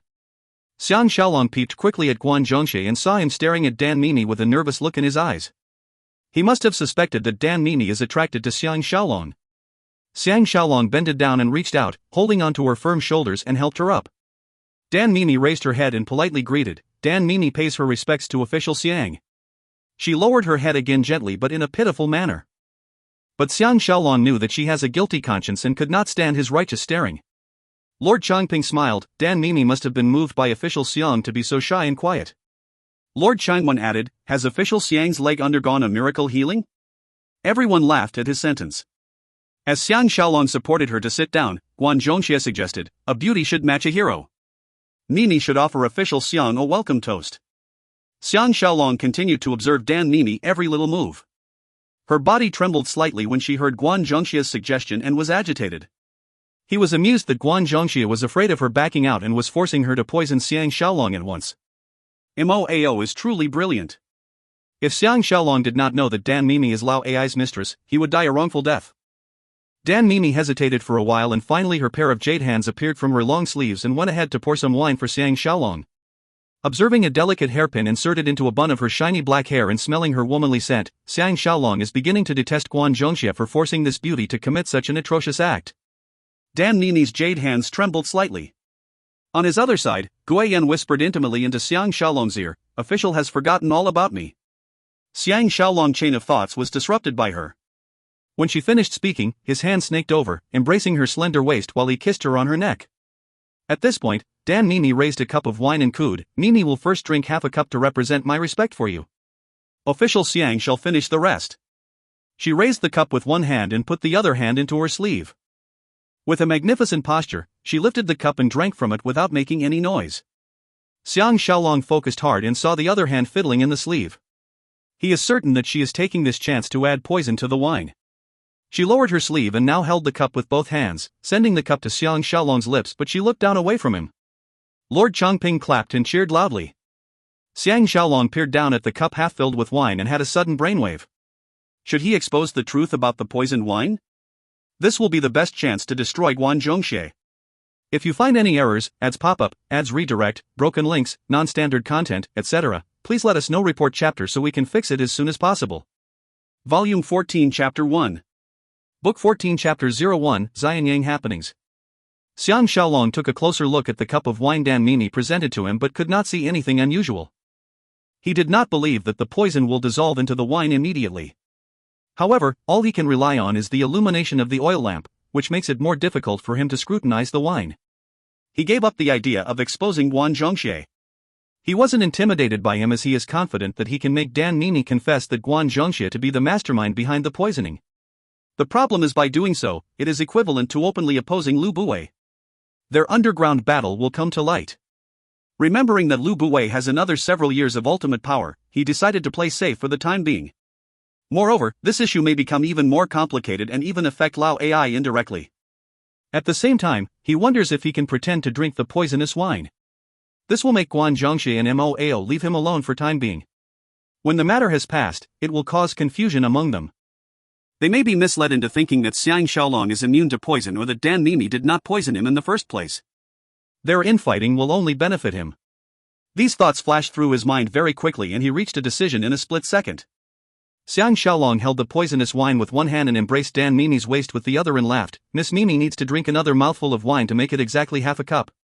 With his back to Guiyan and Guan Zhongxie, he forced Dan Mimi to take another sip of wine. All the color in Dan Mimi's face disappeared and she strongly fought back and protested. Official Xiang is so barbaric. Xiang Shaolong took the chance to release his hold on her. As Dan Mimi has been resisting fiercely all the while, she lost her balance and fell on the floor. While everybody is focusing on Dan Mimi, Xiang Shaolong swiftly flicked his wrist and scattered the wine under the table. At the same instant, he pretended to help Dan Mimi up and concealed his extra movement. His cover-up was perfect. Dan Mimi sat upright in shock and was speechless. Xiang Shaolong laughed loudly. It is my fault for causing Miss to fall down. I deserve to be punished. He raised his cup and pretended to drink the poisonous wine. Opposite him, Lord Changping sighed. Official Xiang is really amazing. This is the first time I saw Dan Mimi lying down on the floor in front of everyone. Everyone burst out in laughter at his comments. Xiang Shaolong put down his wine cup and noticed Dan Mimi's head still lowered with guilt. She did this to prevent others from witnessing the fear and unease in her eyes. On his left, Guiyan poured more wine for him. Guan Zhongxie smiled. If official Xiang can bear with some pain, I am sure Dan Mimi will lie down again tonight. The two lords broke out in more laughter while the other girls are expressing a mixture of smiles and jealousy. Xiang Shaolong embraced Dan Mimi's slender waist and placed another cup of wine beside her lip, gently saying, "Please forgive me by drinking this cup of wine." Dan Mimi parted her sexy lips and stared at him with mixed emotions in her eyes. She then drank the entire cup of wine silently. Everyone cheered loudly. On his other side, Guiyan was annoyed. Official Xiang is so biased. Xiang Shaolong could see that Guan Zhongxie was not suspicious of him and was secretly happy. He boasted, I am the most unbiased man. Come. Let me serve Miss Guiyan in drinking wine too. Lord Changwen egged, you should feed her wine from your mouth to make it more interesting. Guiyan chortled and actually lay down on Xiang Shaolong's lap with an inviting and seductive look on her face. Luckily, her position did not affect his injured leg. Although a beautiful woman is lying on his lap, Xiang Shaolong is not the least aroused. Firstly, he was busy peeping at Dan Mimi and Guan Zhongxie's reaction. Secondly, he knew that Guiyan is sent here to please him, the mighty imperial cavalry commander, and is full of insincerity. Guiyan may not be as pretty as Dan Mimi but is considered the second prettiest among all the girls present. Only Guan Zhongxie's young you can be considered on par with her. He could not resist taking advantage of her and poured a cup of wine into his mouth without swallowing it. He then lowered his head, matched her lips and let the wine slowly trickle out of his mouth. Guiyan moaned slightly and drank the wine skillfully. It is really not easy to drink wine lying down and it must be quite challenging for her. With everyone cheering him on, Xiang Shaolong was about to withdraw when out of a sudden, Guiyan grabbed him tightly and forced some wine back into his mouth. Xiang Shaolong was very aroused and forgot about his inhibitions. He sent his tongue into her mouth and they Frenched for a while before separating. Everyone cheered wildly. Guiyan leaned on him weakly and seductively whined, Can official Xiang stay here tonight? I guarantee that your injury will not be affected. As she was whining into his ear, only Dan Mimi on his other side can hear the words she mentioned. Dan Mimi trembled slightly and lowered her head again, as if she is lamenting over Xiang Shaolong's impending death and that she is his murderer. Xiang Shaolong kissed Guiyan's forehead and smiled, If you do not make love wholeheartedly, it is not worth it. His hand snaked over and hugged Dan Mimi again in feigned surprise, Is something bothering Miss Mimi?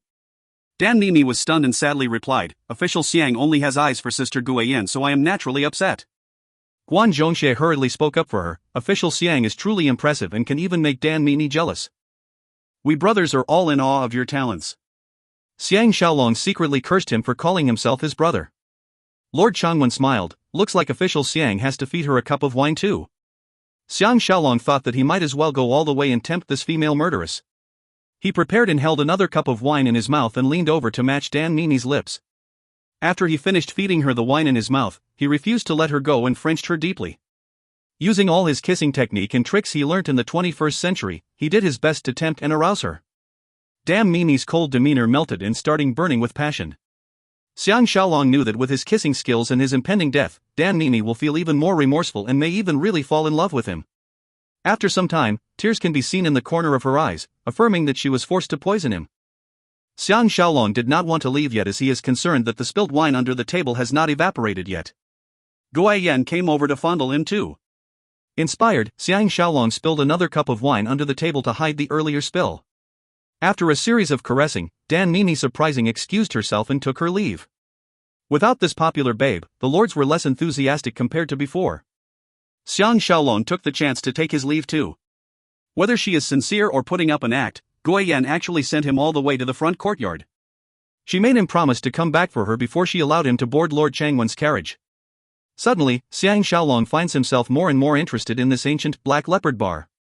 Back at the command center, he met Tang Yi, who was on night shift, and told him everything that happened. Tang Yi was relieved. What a close call. He added, "We are too rigid," and kept thinking that he will only attack us during the hunting fair.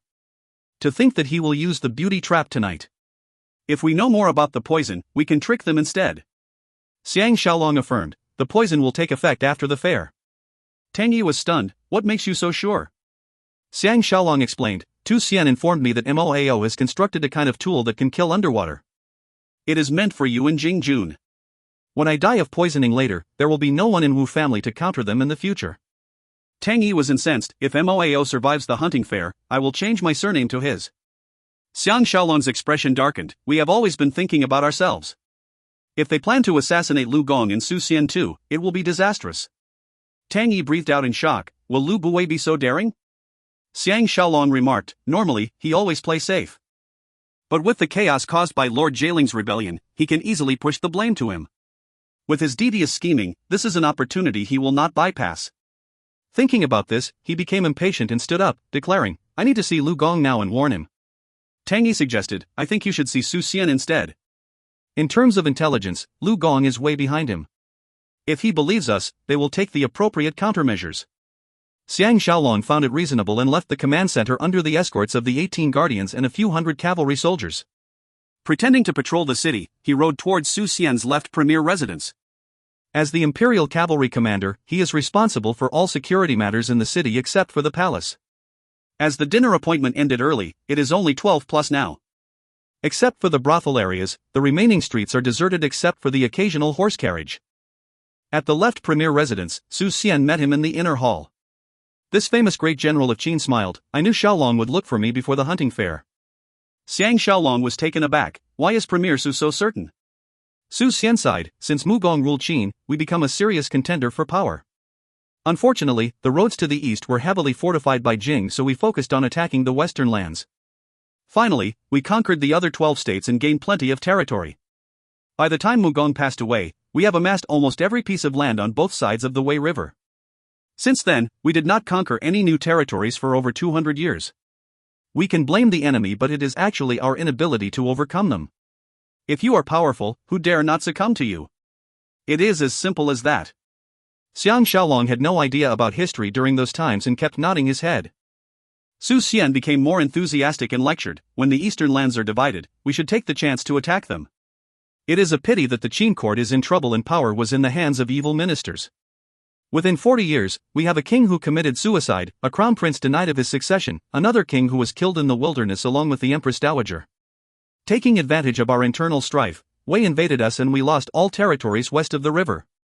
Xiang Shaolong is beginning to understand Su Xian's mindset. Lu Buwei is walking along the same old path. Whether Lu Buwei can control the Qin court or even remove Xiaopan, ultimately, Qin cannot unite the world. This is Su Xian's main concern. Su Xian stood up and mentioned in a deep voice, Shaolong. Let's take a walk in the rear garden. Xiang Shaolong's goose pimple stood up and knew that he has something confidential to say to him. Under the bright moonlight, the two men strolled slowly in the rear garden. Su Xian sighed, we are just as barbaric as Rongdi and can be extremely stubborn. Xianyang City may be a beautiful city, but it is just a nice cover for our rough ways. If the city is gone, you will see our uncivilized lifestyle and customs. Fortunately, Xiaogong implemented Xiangyang's reforms and imposed harsh laws to make us learn how to respect rules. He built up our army and emphasized on military contributions that make us invincible wherever our armies go. Now, Lu Buwei entered the picture and kept promoting his own men. He even invited the inferior representatives from the 6 states to Qin, flattered them and secretly conspired with them. These actions are unfavorable to our state. I have read his spring and autumn annals of Lu. HNG. If Xiang Yang comes back to life, he will burn them at once. Xiang Shaolong finally learnt about another set of thinking other than Lu Gong's Qin racism. It is a clash of culture. Lu Buwei has been too arrogant and did not consider the feelings of the Qin people. The Qin people he met are honest, straightforward, and do not employ schemes. Su Xian, Lu Gong, Wang Yi, Lord Changping, Lord Changwen and Ngu are all alike. Lu Buwei, Moao, Guan Zhongxie and Lao Ai are all scheming people. Qin's invincibility comes from their strong family relations coupled with Xiang Yang's reforms. Lu Buwei uses military men like Guan Zhongxie and Lu Xiong who are all his own subordinates. Moreover, Lu Xiong's denial of his wrongdoing is something Qin people detests the most. Xiao Pan's strict punishment of Lu Xiong thus earned him the respect of the Qin people. Su Xian stopped walking and gazed at Xiang Shaolong before mentioning, I am not against Lu Buwei because he is an outsider. Xiang Yang is from Wei but he is someone I respect the most. Xiang Shaolong nodded, I understand Premier Su's thinking, Su Xian shook his head and sighed, Lu Buwei is too simple-minded. He thought that by poisoning the king, Qin will belong to him. Thankfully, heaven has not abandoned us yet and gave us a capable ruler Crown Prince Xiang. Even at the sacrifice of my own life, I will ensure Crown Prince Xiang will be coronated as the king of Qin. Xiang Shaolong was shocked. From Premier Su's words, our situation seems to be life-threatening. Su Xian led him to sit down on some stones beside a small bridge and whispered, initially, I am not worried. But because of the uprising in the eastern provinces, Lu Buwei has sent Meng Ao, Wang Yi and all our nearby forces to crush the rebels. Now, there is only the palace guards, imperial cavalry, and imperial infantry protecting the capital. This is the most dangerous situation I have ever seen. Xiang Shaolong frowned, from what I know, the uprising is a scheme by Lord Jieling and Zhao General Pangwan. Didn't Lu Buwei mention this, Su Xian's face became clouded and commented, that's true but we all know Lord Jieling's ability. 10 Lord Jielings are still inferior to half a Lu Buwei. Lu Buwei is not someone who will be taken by surprise at the rebellion and send troops hastily to defend the provinces. Xiang Shaolong can feel his body turning cold and softly asked, Premier Su is saying that. Su Xian concluded, this has something to do with Lu Buwei. As long as Lu Buwei can time this scheme with Lord Jieling's rebellion, he can control him like a puppet. Su Xian's face became more solemn and he added, if Lu Buwei can kill you and your assistant commanders, both imperial armies will land in his hands. What do you think will happen to Xianyang City? That is why I can guess that you will visit me before the hunting fair. If you are really not Lu Buwei's lackey, you should sense something amiss with your level of intelligence. Does Shaolong understand? Xiang Shaolong has a second close shave. It is not easy to gain Su Xian's trust. It is only until now that he fully believed that Xiang Shaolong is opposing Lu Buwei. He must be guarding against Lu Buwei's spying. After an awkward silence, he replied, thanks for Premier Su's trust. He still has some doubts and asked, even if both armies belong to Lu Buwei, they will not necessarily obey him if he wants to overthrow the crown prince. Su Xian sighed, Shaolong is still inexperienced. Unless Lu Buwei has full control of the military, he will not dare to harm the crown prince. But if he can kill Lu Gong and me and push the entire blame to Lord Jieling, he will control the Qin court. Meng Ao is his lackey and Wang He the foolish Asho 1 dare not oppose him. With the Empress supporting him, there is nothing he dare not do. His eyes flashed energetically and state, he who acts first is in control, he who acts later is controlled. As long as Lu Buwei is alive, everyone will suffer. The history of Qin will repeat as long as power is held in the hands of unscrupulous ministers. Xiang Shaolong nearly groaned. From Su Xian's point of view, everything is well analyzed and the strategies are appropriate. However, Xiang Shaolong knew that before Xiao Pan's coronation, nobody could kill Lu Buwei. If he cannot kill him, he will be killed. What kind of choice is this? He hated himself for not being able to use this reason to persuade Su Xian. How can he explain to Su Xian that history books have recorded that Lu Buwei will live for several more years? While he is agonizing, Su Xian continued, as long as Crown Prince nods his head, Lu Buwei will not survive these 3 days. Xiang Shaolong sighed, has Premier Su thought about the consequences? Su Xian coldly snorted, there are 3 obstacles. They are Empress Ji, Meng Ao, and Dubai. Dubai is the biggest headache. With Lu Buwei gone, he will support Zhongqiao to be the crown prince. If not for this consideration, Lu Gong and I would have acted when the late king passed away. Of course. Wang He has been dissuading us from doing this. Therefore, I hope you will persuade Crown Prince. You are, after all, the person he trusts the most. Xiang Shaolong suggested, I have another plan in mind.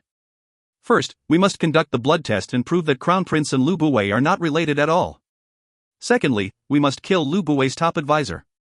With this man gone, Lu Buwei is like a tiger without teeth and claws and his prowess will be limited. Thirdly, we will. Su Xian waved his hand and interrupted him. Are you referring to Moao? Xiang Shaolong was astounded. Premier Su has heard of this man? Su Xian simply dismissed. If I have never heard of him, how would I dare to oppose Lu Buwei? It will be great if we can kill Guan Zhongxia too. Unfortunately, we are all guarding against each other secretly. If we openly fight, it will be hard to tell who the winner is. Xiang Shaolong knew that based on this point, he can still dissuade this clever man. He whispered, thirdly, we will support Lao Ai and use him to counter Lu Buwei. As long as we can drag everything until the coronation date, Lu Buwei will be the eventual loser. Su Xian was blown away. Isn't Lao Ai a lackey of Lu Buwei? Xiang Shaolong revealed his whole scheme to him and added, I even recommended Crown Prince to name Lu Buwei the premier mentor to curb his ambitions. Su Xian inhaled a deep breath and stared at Xiang Shaolong as if this is the first time they met. Assessing him for a while, his eyes glowed and he remarked, in terms of scheming, Moao is inferior to you. No wonder you can still live healthily until today. Xiang Shaolong secretly felt guilty and smiled. Luckily, I did not finish one special cup of wine tonight or I would have failed your expectations. Su Xian pressed for an explanation and he revealed everything that has happened. After he finished listening, Su Xian nodded in agreement. You are right. If Moao does not die, we will die under his hands one day. From my estimates, the poisoned wine will take effect after 7 days. King Xiaowen drank Lu Buwei's medicine and died from breathing difficulties 7 days later. There has never been any poison that takes effect after 7 days, so even with our suspicions, there is no evidence to indicate Lu Buwei to be the mastermind. AI. Now, nobody dares to eat food from Lu Buwei. It is really strange. The medication that King Xiaowen drank was also tested by an attendant. Why didn't the attendant die of poisoning too? Xiang Shaolong had to admit that Moao's poisoning skills are many times better than the dead Jiaomu. Even if it is a slow-reacting poison, there will still be traces of poisoning when the poison has entered the stomach. How can there be a poison that will only react 7 days later? Even in the 21st century, it is still not possible. The only likelihood is that the poison is carefully wrapped in a special capsule. When the capsule is in the stomach, it will stay there for some time before it leaks the poison and take the life of the person. Thinking about this, he was agitated. He wished he could immediately rush back to Drunken Wind Brothel and investigate the area where he spilled the poisonous wine and see if there is really such a capsule there. Su Xian noticed his countenance changing and implored, What have you thought of? Xiang Shaolong replied, I am thinking of how to persuade Premier Su to delay his plans to attack Lu Buwei. Su Xian smiled, I am not a brainless fighter. Since Shaolong has such a brilliant plan, Lu Gon and I will hold our plans back. But if you cannot kill Moao, it will be our turn to attack Lu Buwei. It is better to die fighting for something you believe in than die an unexplainable death at home, but. Xiang Shaolong beat his chest and swore, Give me 10 days. I may be able to use his own poison against himself and let him die a mysterious death. Surprised, Su Xian stared at him speechlessly. If you find any errors, ads pop up, ads redirect, broken links, non-standard content, etc., please let us know. Report chapter so we can fix it as soon as possible. Volume 14 Chapter 2. Book 14 Chapter 02, Revisiting the Brothel. Xiang Shaolong agilely leapt over the wall and landed in the garden of Drunken Wind Brothel. It is 2 a.m. in the morning and the several entertainment buildings behind the main building are still lighted and filled with sounds of music and singing. Xiang Shaolong took some time before he could determine the exact building Guan Zhongxia had hosted him earlier. Strangely, the building is still lighted. Xiang Shaolong was perplexed, thinking that another batch of guests is now occupying their room. Curious, he took advantage of the shadows of the trees and bushes to creep nearer to the building.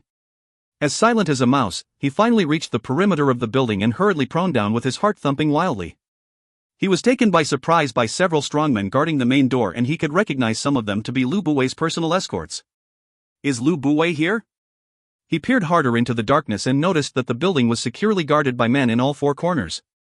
Of course, they do not pose an obstacle to an elite soldier like him who can climb walls and swing from buildings.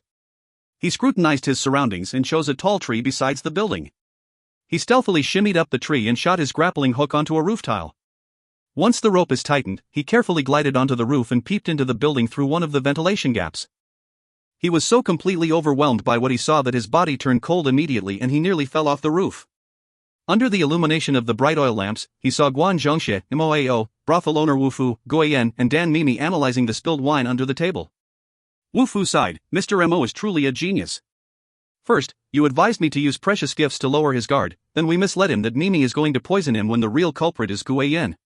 Guan Zhongxie commented, I am full of respect for Brother Mo's abilities. Now, that kid thought that he had managed to escape our poisoning and will lower his guard. What a thrilling outcome! The main door opened and a delighted Lu Buwei strolled in arrogantly.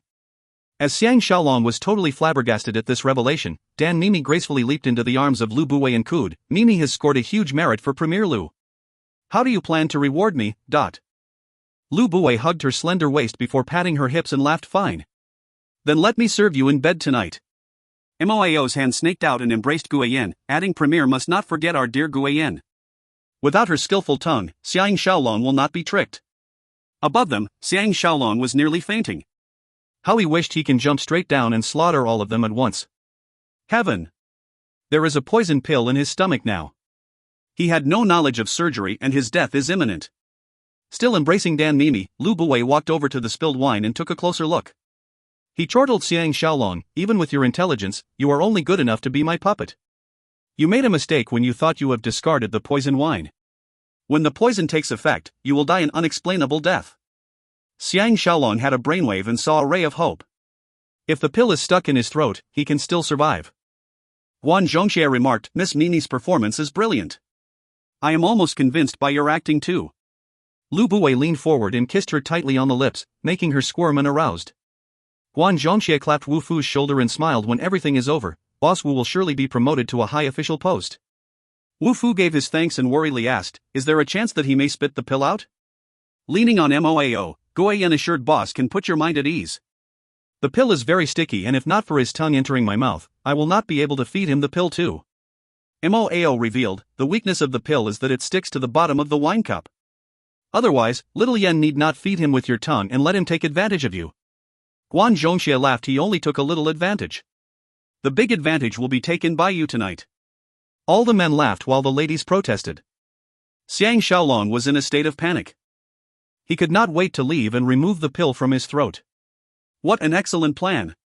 In the midst of all the kissing, he was intoxicated and did not realize that it was a kiss of death. He was too careless and did not anticipate his opponent to guess that he knows Dan Mimi's background. His earlier antics looked so ridiculous now. Lu Buwei smiled. The night is painfully short. Mr. Mo should retire to Guiyan's room and serve her well for her hard work. He faced Wu Fu and added, you have done well. I will see to your reward. Laughing, he left with Dan Mimi still in arms. Xiang Shaolong groaned loudly. From his open mouth, Tang Yi used a pair of bronze clippers to extract a black pill and put it on a plate. The pill is extremely small and it is about the size of a housefly. Besides him, Tao Feng, Jing Jun, Pubu, Lu Chao, etc. sighed with relief at the close shave. Xiang Shaolong's throat was scrapped and he could not say anything for the time being. Tang Yi raised the pill to eye level and everyone clustered around to have a closer look. Jing Jun viciously demanded, what can we do to put this pill in Moao's throat? Xiang Shaolong cleared his throat and spoke in a hoarse voice, if this pill is put in a wine cup, it will stick to the bottom. However, it did not happen to King Xiaowen's bowl of medicine. Tao Feng happily exclaimed, in this case, we can find out the recipe and use the same herbs but improve on its stickiness. Once we can make it stick only upon reaching the throat, it will be a piece of cake to kill Moao. The recipe can be preserved for other uses too. Tang Yi was shaken and glanced at Xiang Shaolong. They thought of Tu Xian and shook their heads at the same time. If Tu Xian can poison Moao without any difficulty, Moao will be dead long ago. Pubu interceded, even if we can improve the stickiness, it is still insufficient. How can we convince him to drink it in the first place? Xiang Shaolong concluded, let's act according to circumstances. I will carry the pill at all times and poison him whenever possible. It is late. Let's have some rest to have enough stamina to face Moao's devilish schemes tomorrow. Second brother and little June must be especially alert. Everyone agreed in unison and retired to their respective bedrooms. Back at his own chamber, Xiang Shaolong was reminded of Ji Yanran and his other pretty wives. Deep in thought, he was abruptly disturbed by a shrill voice, Master is back. Xiang Shaolong turned around in surprise and saw Zhou Wei lying on one side of his bed. Her clothes are slightly ruffled and she must have been sleeping before he came into the room. Staring at her tempting figure, Xiang Shaolong was agonized. Since the deaths of Zhao Qian and the maids, he was mentally tormented and spent a year in living hell. Moreover, he was discouraged at his lack of success in battling Lu Buwei. He no longer wished to add the burden of new relationships to his existing heavy load. That is the same way he feels about Qin Shang and Ying Ying. He may have promised the Changping brothers to woo Ying Ying, but it is an obligation and not resulting from his true passion. Additionally, he is not confident of winning her from Guan Zhongxie. Presently, Zhou Wei is giving him the biggest headache. From her characteristics, Xiang Shaolong deduced that she is a stubborn girl with plenty of self-respect. She will either love him or hate him to the core. Fortunately, their relationship is just starting out and he can still worm his way out. He coughed. It is so late and you should go back to sleep. Zhou Wei got up and paid her respects to him. She proceeded to gently undress his cloak and cheerfully replied, I slept already and am very energetic now. Master Tao has assigned a rear room for me. Shall I help you take a shower? By the time she finished speaking, her two cheeks have turned completely red. Xiang Shaolong lamented secretly that he is truly lacking the company of his wives and his earlier brothel experience has aroused his actual desire. If he agrees to her company, he will have to bear with the consequences. But if he rejects her, would she be extremely offended? Luckily, just as Zhou Wei is beginning to undress him further, footsteps were heard. Astounded, Xiang Shaolong turned his head and saw Jing Jun stunned. He exclaimed, Little Jun. What is so urgent? Jing Jun is still under the impression that Zhou Wei is Zhou Liang's wife and stared at her suspiciously. Xiang Shaolong instructed Zhou Wei to retreat into her own room and asked again, What is going on? Jing Jun watched Zhou Wei as she left and inquired, What is she doing here? Xiang Shaolong explained their sibling relationship and Jing Jun's eyes lit up and sighed, Third brother is a blessed man. If she dresses up and apply makeup, her beauty will surpass the Tian sisters. Xiang Shaolong was inspired and asked Jing Jun to take a seat before smiling, Is little Jun interested in her? Jing Jun seriously answered, Third brother must be kidding. I will not dare to compete with you for her affections. Xiang Shaolong was pleased, She is not my woman yet. If you are keen, you can try wooing her. I do not mind at all but instead will be grateful towards you. Jing Jun was overjoyed, Hey! I shall give it a try. I am much better with girls now. Xiang Shaolong decided, It is settled then. Why are you not sleeping and came all the way here to look for me? Jing Jun inquired, Can third brother participate in an expedition with your injured leg? Xiang Shaolong responded, As long as it is not a fight, I should be fine. What bright ideas do you have? Jing Jun whispered, There is 4 hours from now till daybreak. If we want to kill Moao, this is the best opportunity. Xiang Shaolong frowned, Moao is heavily protected with his own escorts in addition to Lu Buwei's escorts. How can we kill him? Jing Jun detailed, Of course we cannot resort to force. I am familiar with Drunken Wind Brothel's layout and I know the location of the bedrooms of Dan Mini and Guiyin. If we can slip in and force the pill down Moao's throat, we can turn the tables and wait for him to die an unexplainable death. Wouldn't that be great? Xiang Shaolong excitedly cried, What's the plan? Jing Jun opened his palm and displayed a twig that was about 3 inches long. He proudly proclaimed, This is a twig from the tree of slumber. When it is lighted, anyone who breathes in the fumes will start to fall asleep. Anyone already asleep will fall into deeper sleep that he will not be awakened even if he is being slapped. Does third brother understand now? Xiang Shaolong thought it over and agreed, You better inform second brother.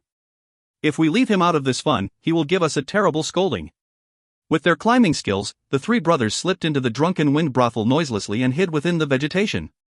Beyond the trees, bright lights can still be seen. The experienced Jing Jun explained, There are 4 chambers in the building within the bamboo clusters ahead. They house the 4 great beauties of Drunken Wind brothel who are Dan Mimi, Yang Yu, Guiyin, and Bailei. Guiyin's chamber is the left one at the back of the building. Once we can get through the bamboo plants, there is a chance we can slip inside. If I remember correctly, there are some cinnamon trees near the building which is a good place to hide. Tang Yi frowned, If Lu Buwei is in there too, security will be extra tight. A cluster of bamboo plants is harder to infiltrate compared to normal trees. If there is someone guarding the entrances and exits of the bamboo clusters, how can we slip in? Xiang Shaolong asked, Is there another alternative? Jing Jun bitterly smiled, It is completely surrounded by bamboo and thus, it is named the Secret Bamboo Rendezvous. Once we can pass the obstacle, Moao is as good as dead. Footsteps can be heard as 2 family warriors walked towards them. They seemed to be leading the way with the lanterns they carried and were chatting happily. The 3 men quietened down and strained their ears to eavesdrop on their conversation. The first man started, "The four great beauties truly live up to their reputations. Even our Master Guan is tempted and is spending the night in Yang Yu's room." The second man replied, "I heard the last one is Bai Lei. I wonder if she has an overnight guest. If not, we can have some fun with her." The first man sighed, "Can you afford her? I heard that she may not even accompany you even if you have money." When they have traveled out of earshot, Xiang Shaolong was inspired and revealed, "Bai Lei should be accompanying Han Shuang. We can use him to pass through the bamboo clusters." Before he could finish speaking, a group of people are walking towards them from another building. Han Shuang and Bai Lei could be seen among them. Tang Yi anxiously exclaimed, "How can we avoid being identified by Bai Lei?" This group of people has walked down a garden path and is led by two pretty maids carrying lanterns. Behind the maids are four of Han Shuang's family warriors, followed by the lecherous Han Shuang caressing and hugging Bai Lei. Behind them are another 8 personal escorts. Witnessing this, Xiang Shaolong was at a loss. Jing Jun suddenly whispered to Tang Yi, "Bai Lei does not know who you are." Xiang Shaolong had a brainwave. Second brother can masquerade as Prince Dan's subordinate. Han Shuang just had a drink with him, but by now, Han Shuang's party has walked past their hiding place and are walking down the straight path leading into the bamboo clusters. Tang Yi removed his sword and gathered his courage. He rushed out to the path and hailed, "Marquis, please hold your step. Prince Dan has instructed me to pass you a message." Han Shuang's party stopped walking and the personal escorts revealed a threatening look on their faces. Tang Yi strode towards him. Although he is unarmed, everyone stared at him with suspicions and their hands are on their sword hilts. Han Shuang released Bai Lei from his hold and coldly snorted, "What does Prince Dan wants to say to me?" Tang Yi knew that Han Shuang's men will not allow him to get close to their master. He stopped walking and bowed, "I am Prince Dan's right General Long Shan. Has Marquis Han forgotten about me already?" Long Shan is Tang Yi's fictitious name during their Handan City mission. Han Shuang was stunned for a while and came to realize the hidden meaning. He laughed, "Yes. Yes. I remember you. General, please forgive me for not recognizing you earlier in the dim environment." He faced Bai Lei and ordered, "Please return to your room first. I will join you shortly." Bai Lei is not the least suspicious. She reminded Han Shuang to be quick and sauntered off. Under Han Shuang's cover, the three men disguised as his followers and passed through the heavily fortified bamboo clusters safely. They arrived at a cinnamon tree which separates Guillen's chamber from Bai Lei's chamber. Han Shuang winked at them and began to climb the stairs. 2 of Bai Lei's maids stepped forward to entertain them. Xiang Shaolong, Jing Jun and Tang Yi are afraid to be recognized by the maids. They had made earlier arrangements with the other subordinates of Han Shuang. 2 of the escorts hurriedly dragged the 2 maids into another room and lovemaking sounds can be heard after a short while. With the other escorts acting as a lookout, the 3 men climbed up the cinnamon tree and reached the roof of Guillen's chamber. Sounds of snoring can be heard from within. Jing Jun is the most agile among them. He slipped into the room via a window and Moao's snoring is replaced by sounds of heaving breathing. Xiang Shaolong signaled Tang Yi to stay on the roof while he somersaulted into the room. Jing Jun was squatting beside the bed and signaled that everything is under control. Xiang Shaolong was delighted and joined him. With an oil lamp providing some light, Jing Jun has forced open Moao's mouth. Xiang Shaolong quickly retrieved the poison pill and used the bronze clippers to insert it into his throat. When the pill is securely stuck in place, they tried to leave but were interrupted by footsteps outside the door. Xiang Shaolong and Jing Jun were terrified. They stepped over the 2 sleeping bodies and hid themselves in a dark corner between the bed and the wall. Heavy knocking is heard and a man shouted from outside, "Master Mo. Premier Lu is looking for you." Moao and Guiyan naturally did not respond. Xiang Shaolong knows about the workings of the human anatomy. He pinched Moao heavily at the base of his foot. Fortunately, Jing Jun did not use a heavy dose of the slumber fumes. Awakened by the sharp pain, Moao was roused from his sleep. The man shouted again, "Master Mo." Moao was in a daze as he just woke up. "What is going on?" he shouted back. The man replied, "Premier Lu has received urgent news and is waiting downstairs for Master Moai. Even Master Guan is waiting too." Xiang Shaolong and Jing Jun were horrified. If Moao notices them, they will be doomed. Suddenly, Lu Bui's voice is heard outside the door, "We are waiting for you at the external hall." Moao shoved Guiyan but she did not respond. He pinched her white breasts for some time before putting on his clothes and casually stepping out of the room. Xiang Shaolong and Jing Jun were elated. They quickly trailed him and eavesdropped outside the room. Lu Buwei began. I just got word that the short-lived Xiang Shaolong went to find Su Xian and they chatted for 2 hours before he returned back to the Wu residence. HNG. Does Mr. Mo think they will try any tricks? Moao is still under the effects of the slumber fumes and his head is still spinning. He remarked, I think I drank too much and my head is in pain. Guan Zhongxie advised, Brother Mo should drink some tea to calm your nerves. Sounds of water pouring and drinking can be heard. From the sounds he heard, Xiang Shaolong deduced that only Lu Buwei, Moao, and Guan Zhongxie are present. After some time, Lu Buwei questioned, Is Mr. Mo confident that the poison will act up on the last day of the hunting fair?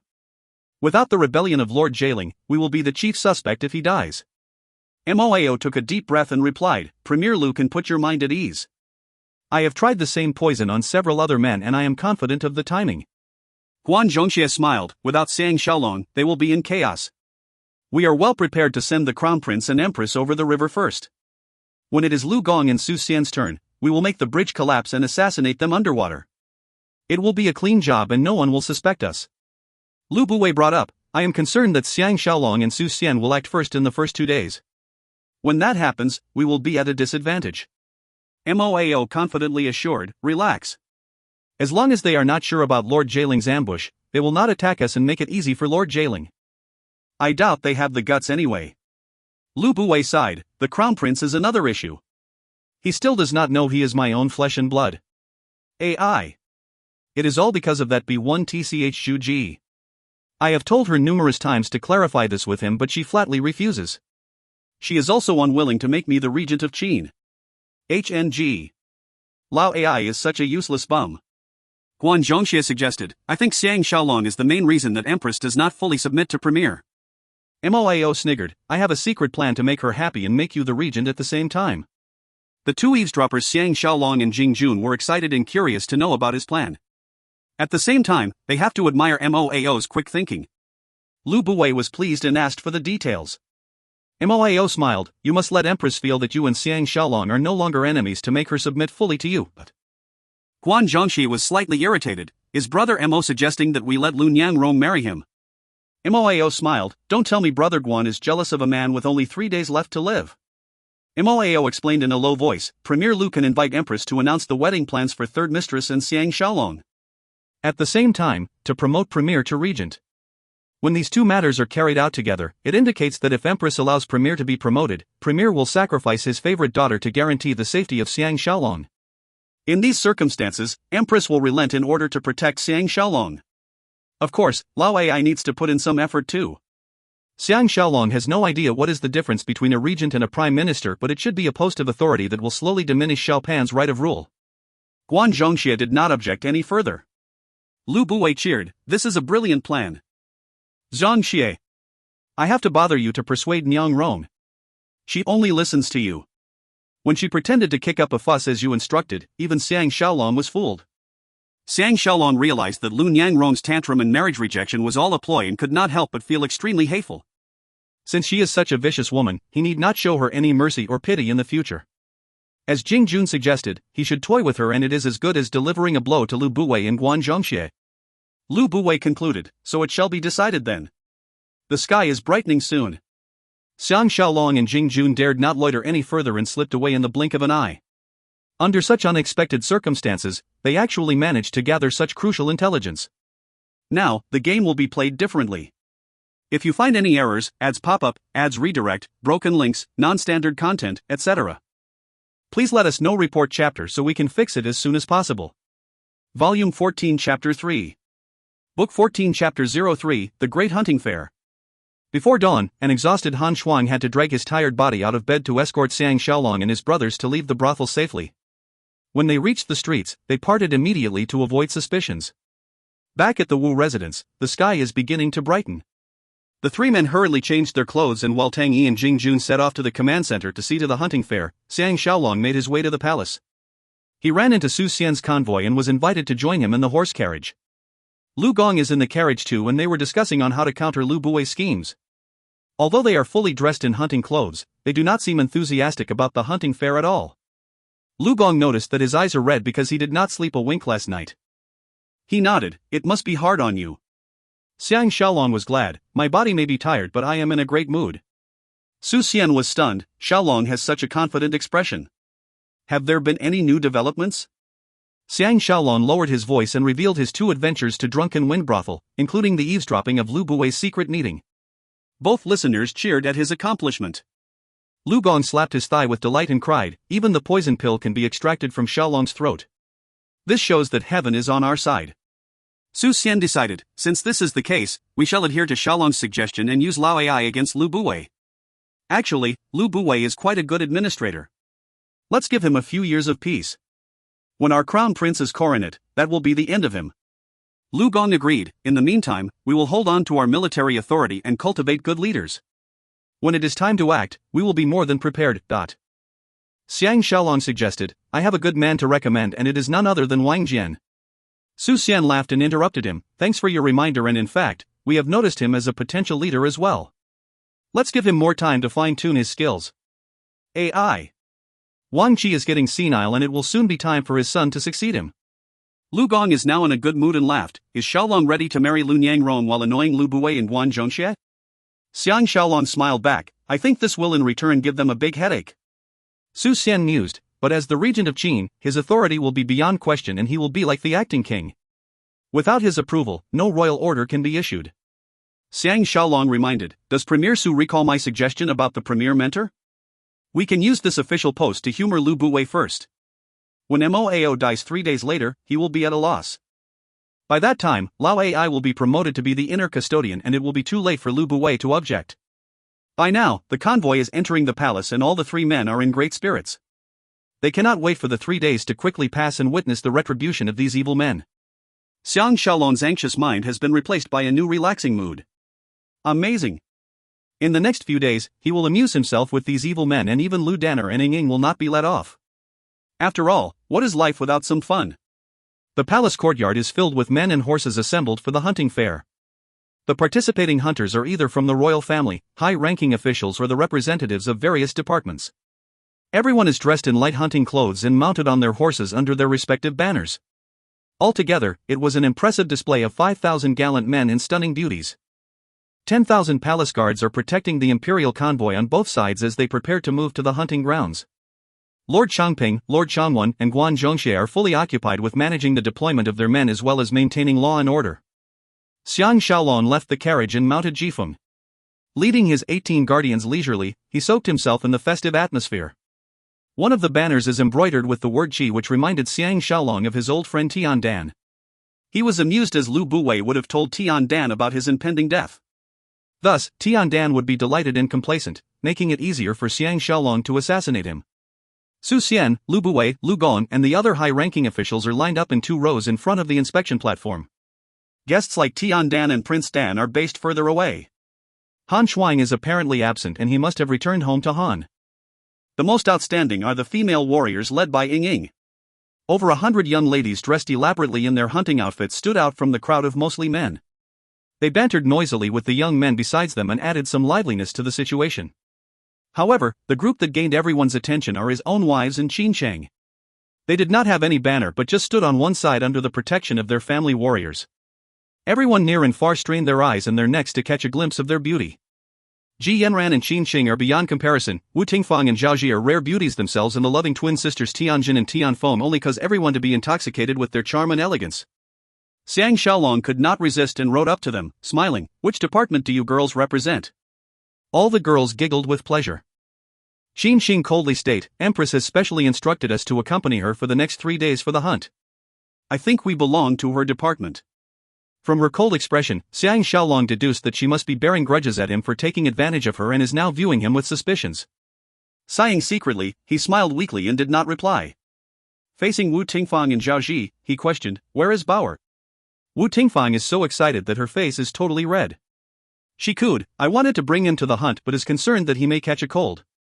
I have left with at the Qin residence under the care of the nanny. Zhao Ji exclaimed, Hubby. Shall I introduce you to our 2 new nannies? Behind her, the Tian sisters' faces begin to burn like fire. Embarrassed, they did not know where to hide when Wu Tingfang whispered, Hubby. Can you come to our tent tonight? We missed you greatly. Xiang Shaolong was tempted at her offer and hurriedly agreed.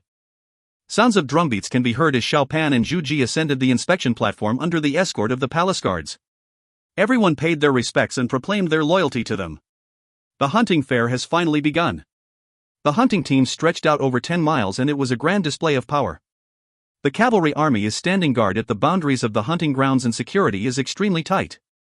To show off the might of Qin, Xiao Pan and Zhu Ji rode on a horse each towards the hunting grounds. They were accompanied by Lu Buwei, Su Xian, Lu Gong, Wang Wan, Kai Zhe, other important officials as well as the palace guards. Xiang Shaolong was riding with Wu Tingfang and his wives when Li Si trailed behind the main group and came to find him. They left the official roads and rode on the byways. Li Si whispered, "Whenever I saw Grand Tutor Qin, I always feel that she is more enthralling than talented Lady Ji, but whenever I saw talented Lady Ji, I feel that Qin Cheng is inferior to her. Now that I have seen both of them side by side, I finally understood that they are both without equal and are attractive in their own ways." Xiang Shaolong observed, "Brother Li is in great spirits today." Li Si shook his head, "I am appearing joyful despite my difficulties. The hunting fair is fraught with dangers and how can I be happy?" Carefully assessing Xiang Shaolong's expression, he continued, "Brother Xiang must have a terrible night's sleep. Your eyes are bloodshot and your voice is hoarse. I am worried for you." Xiang Shaolong bitterly smiled, "I did not even sleep, so how can my sleep be bad? Regarding my throat, it was scrapped. If not for this throat injury, I may be dead." He proceeded to divulge everything that has transpired last night. Li Si was totally blown away and excitedly exclaimed, "I must report this to the Crown Prince. I am more and more impressed with Brother Xian's abilities." He added, "No wonder Lu Buwei had earlier suggested marrying his daughter to Brother Xiang and petitioned Empress and Crown Prince to represent his wishes. Empress is naturally delighted but Crown Prince and I were puzzled. So this is the real motive behind his intention. Hey! Is Brother Xiang going to reject his marriage proposal?" Xiang Shaolong returned his question with his own question, "Do you think I will?" Both men looked at each other and broke out into laughter. Li Si remarked, "It is a Qin custom to announce important policies or promote officials during the hunting fair. Brother Xiang's suggestion to make Lu Buwei the premier mentor is a wonderful suggestion. It will keep him guessing and curb his ambitions. The Crown Prince will use this idea if the Empress tries to force him to promote Lu Buwei again, but..." Xiang Shaolong noticed Guan Zhongxie riding towards them from the corner of his eye and hurriedly changed the topic to some irrelevant issues. Guan Zhongxie may be up the whole night but he is much more rejuvenated than Xiang Shaolong and approached them energetically. He greeted Li Si, "Since official Li has entered the palace to serve the Crown Prince, we did not have much time to catch up. We should spend more time together during these 3 days." Xiang Shaolong was hit by realization. He realized that Lu Buwei may even try to replace Li Si with Moao to fully control Xiao Pan. Li Si must be the next person on Lu Buwei's hit list. Why didn't he think of this earlier? At the end of the day, he lacked a clever advisor like Moao or Li Si to assist him. Li Si is the best candidate but he needs to focus on helping Xiao Pan and cannot be available to him. He recalled that he had Ji Yanran and cursed himself for not making use of his clever wife's intelligence. Guan Zhongxie's voice sounded out beside him, "Why is official Xiang so melancholic?" Xiang Shaolong decided to play a trick on him and winked at Li Si, saying, "Can I have a private word with you?" Li Si understood his intention and bade farewell. He rode ahead and rejoined the main group. Guan Zhongxie was startled, "What does official Xiang want to tell me?" Xiang Shaolong sighed, "Official Li told me earlier that Premier Lu has the intention to marry third mistress to me and it may be announced tomorrow. Honestly speaking, I know that third mistress is in love with Brother Guan instead. No matter where we stand, I am full of admiration for Brother Guan's character and sword skills. Even if we are on opposing sides, this is a love matter and not a manly fight. As long as you say the word, I will speak to Empress and Crown Prince immediately and not spoil third mistress's chastity." Guan Zhongxie's eyes were originally shining sharply but after hearing his words, his expression became mixed. Xiang Shaolong was impressed. Guan Zhongxie could easily deny everything and no one will be the wiser. But this will also indicate that he is a cowardly liar. Given the unique circumstances, no one else can understand their awkward positions. In actual fact, they are out to kill each other but are doing it secretly. In the eyes of Guan Zhongxie, Xiang Shaolong is nearly a dead man who still thinks he escaped the poisoning. With his upfront attitude, he is obviously not out to take advantage of Lunyang Rong. From this, it shows that Xiang Shaolong is an honorable man who will not take revenge for the poisoning by seducing Lunyang Rong. He was a true gentleman. Xiang Shaolong is secretly laughing and patiently waited for his response. Guan Zhongxie suddenly smiled bitterly, "I will not lie to you but third mistress's marriage is something beyond my control and I should not come between two of you. In life, you win some and you lose some. That's a fact. Third mistress is no longer young but is still a willful girl. I am sure you can still be a good and fitting husband. Official Xiang should not worry about this anymore. Finishing, he rode off. Xiang Shaolong sighed to himself. Tu Xian is right about Guan Zhongxia being an Asho 1E. Even to a dying man, he is still faking his words. What a despicable cad. But this is what he expected. When he did not die 3 days later, Lu Niangrong will become his fiancé, and it is due to Guan Zhongxia's own arrangement. This will cause him great regrets and deal a blow to his pride. In the past, he seduced Wu Tingfang and Zhao Ye from Lianjin, making him lose his rationality and cause him to be defeated by himself. Coincidentally, the same scenario was repeated on Guan Zhongxia. What will he do when he loses his rationality? Thinking about this, he quickly caught up to Ji Yanran and wanted to consult her. Jin Xing, Ji Yanran, and the other girls are traveling with Empress Zhu Ji and were chatting happily. Xiao Pan, Lu Buwei, and the rest are traveling in front of them. Xiang Shaolong is afraid to see Zhu Ji and stayed at the back, trying to find an opportunity to isolate Yanran. Someone shouted, "Official Xiang." Xiang Shaolong turned his head around and saw Lao Ai leading his group and riding towards him. He greeted him respectfully when he reached his side. Xiang Shaolong returned his greetings and praised, "Official Lao is looking great. Life must be good in the palace." Lao Ai lowered his voice, "It is all thanks to Official Xian's recommendation." Even the Crown Prince said the same thing. He happily added, "During the hunting fair, the Crown Prince will officially promote me to be the inner custodian. Soon, we will have plenty of opportunities to work together." Xiang Shaolong can feel that his thanks are sincere. For Lao Ai, he will be grateful to whoever that can bring him more wealth and authority. He used to obey Lu Buwei as he is looking for employment. Now, this unscrupulous and selfish man will forsake Lu Buwei for greater benefits. Xiang Shaolong inquired in a low voice, "Does Premier Lu know about this?" Lao Ai angrily swore, he only knew about it yesterday and threw his temper at Empress. Fortunately, Empress rebutted him. Xiang Shaolong pretended to be surprised. Brother Lao was being promoted and enjoying a life of luxury. He should be happy for you, but why is he opposing instead?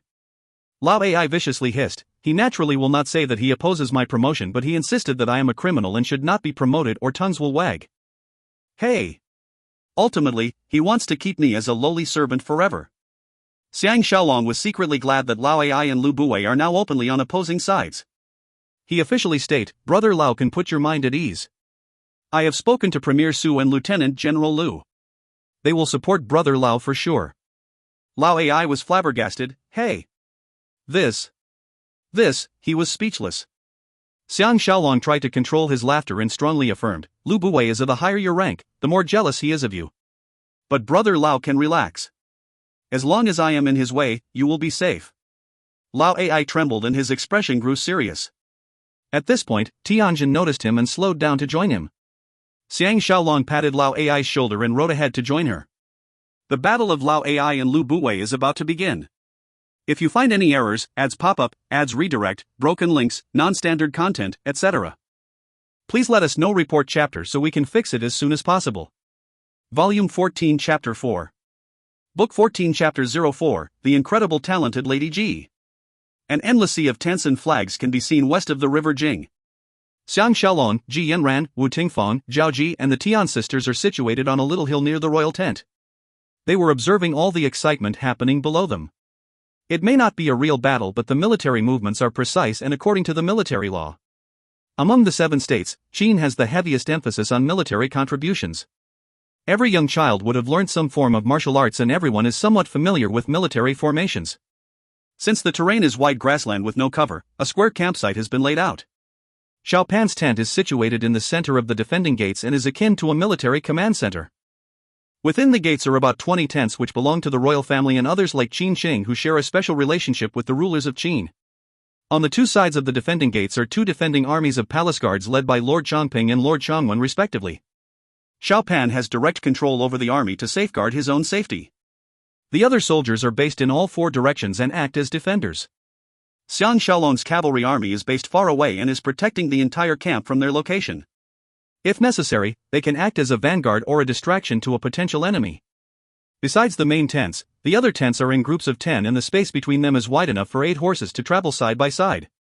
There are some dedicated areas with stables and target boards for hunters to practice their shooting skills, riding skills, and even sword skills. These areas are especially crowded like a festive parade. It is now 4 hours away from the evening hunt and everyone is enthusiastically assembled at the main assembly ground and challenging one another. The main assembly ground near the royal tent has become the playground for Ying and her female warriors. Young men keen to woo these stubborn Qin ladies are all gathering around the area for their chance to interact with them. Thus, this area is much livelier than the others.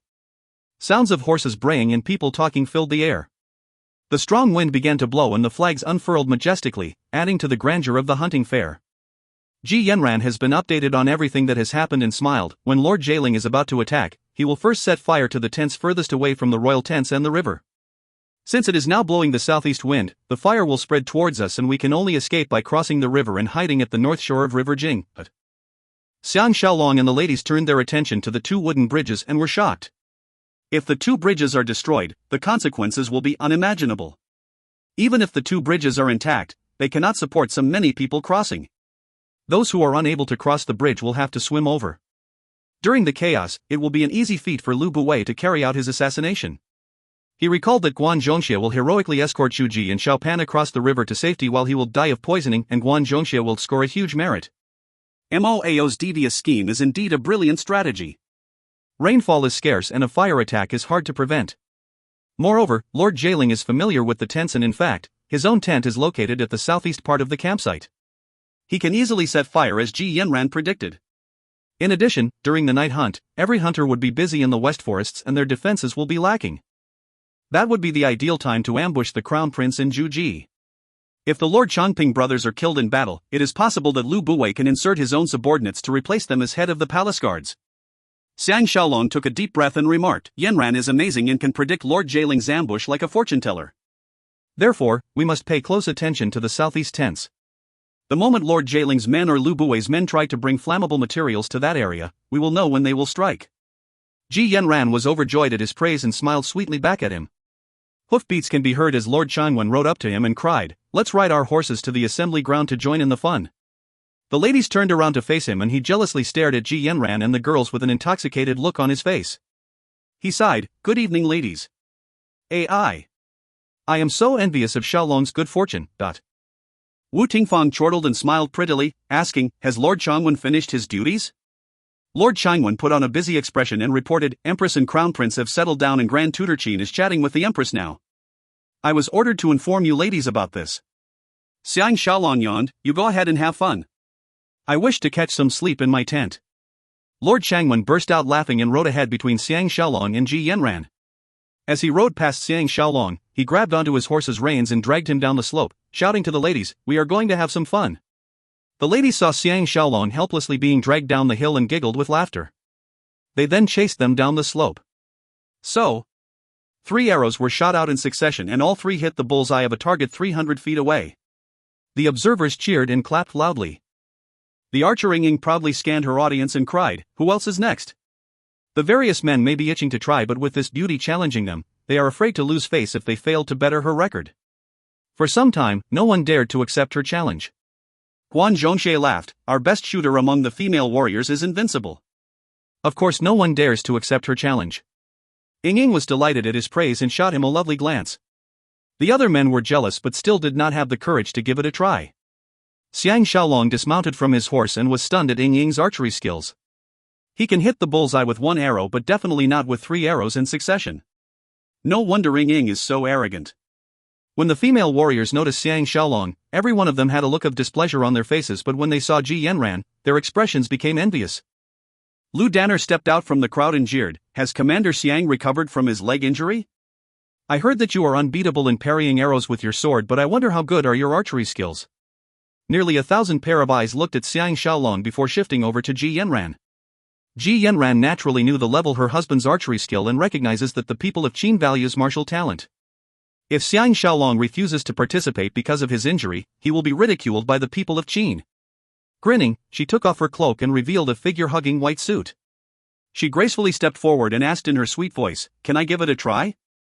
Her casual demeanor and alluring disposition caused everyone present to be mesmerized by her. When she finished speaking, everyone cheered at her decision and her attractive and athletic display. Ying shot a vicious look at Ji Yanran before she reluctantly stretched out to pass her the bow. Ji Yanran noticed that Ying is standing using the horse stance and guessed that she wanted to play a trick on her.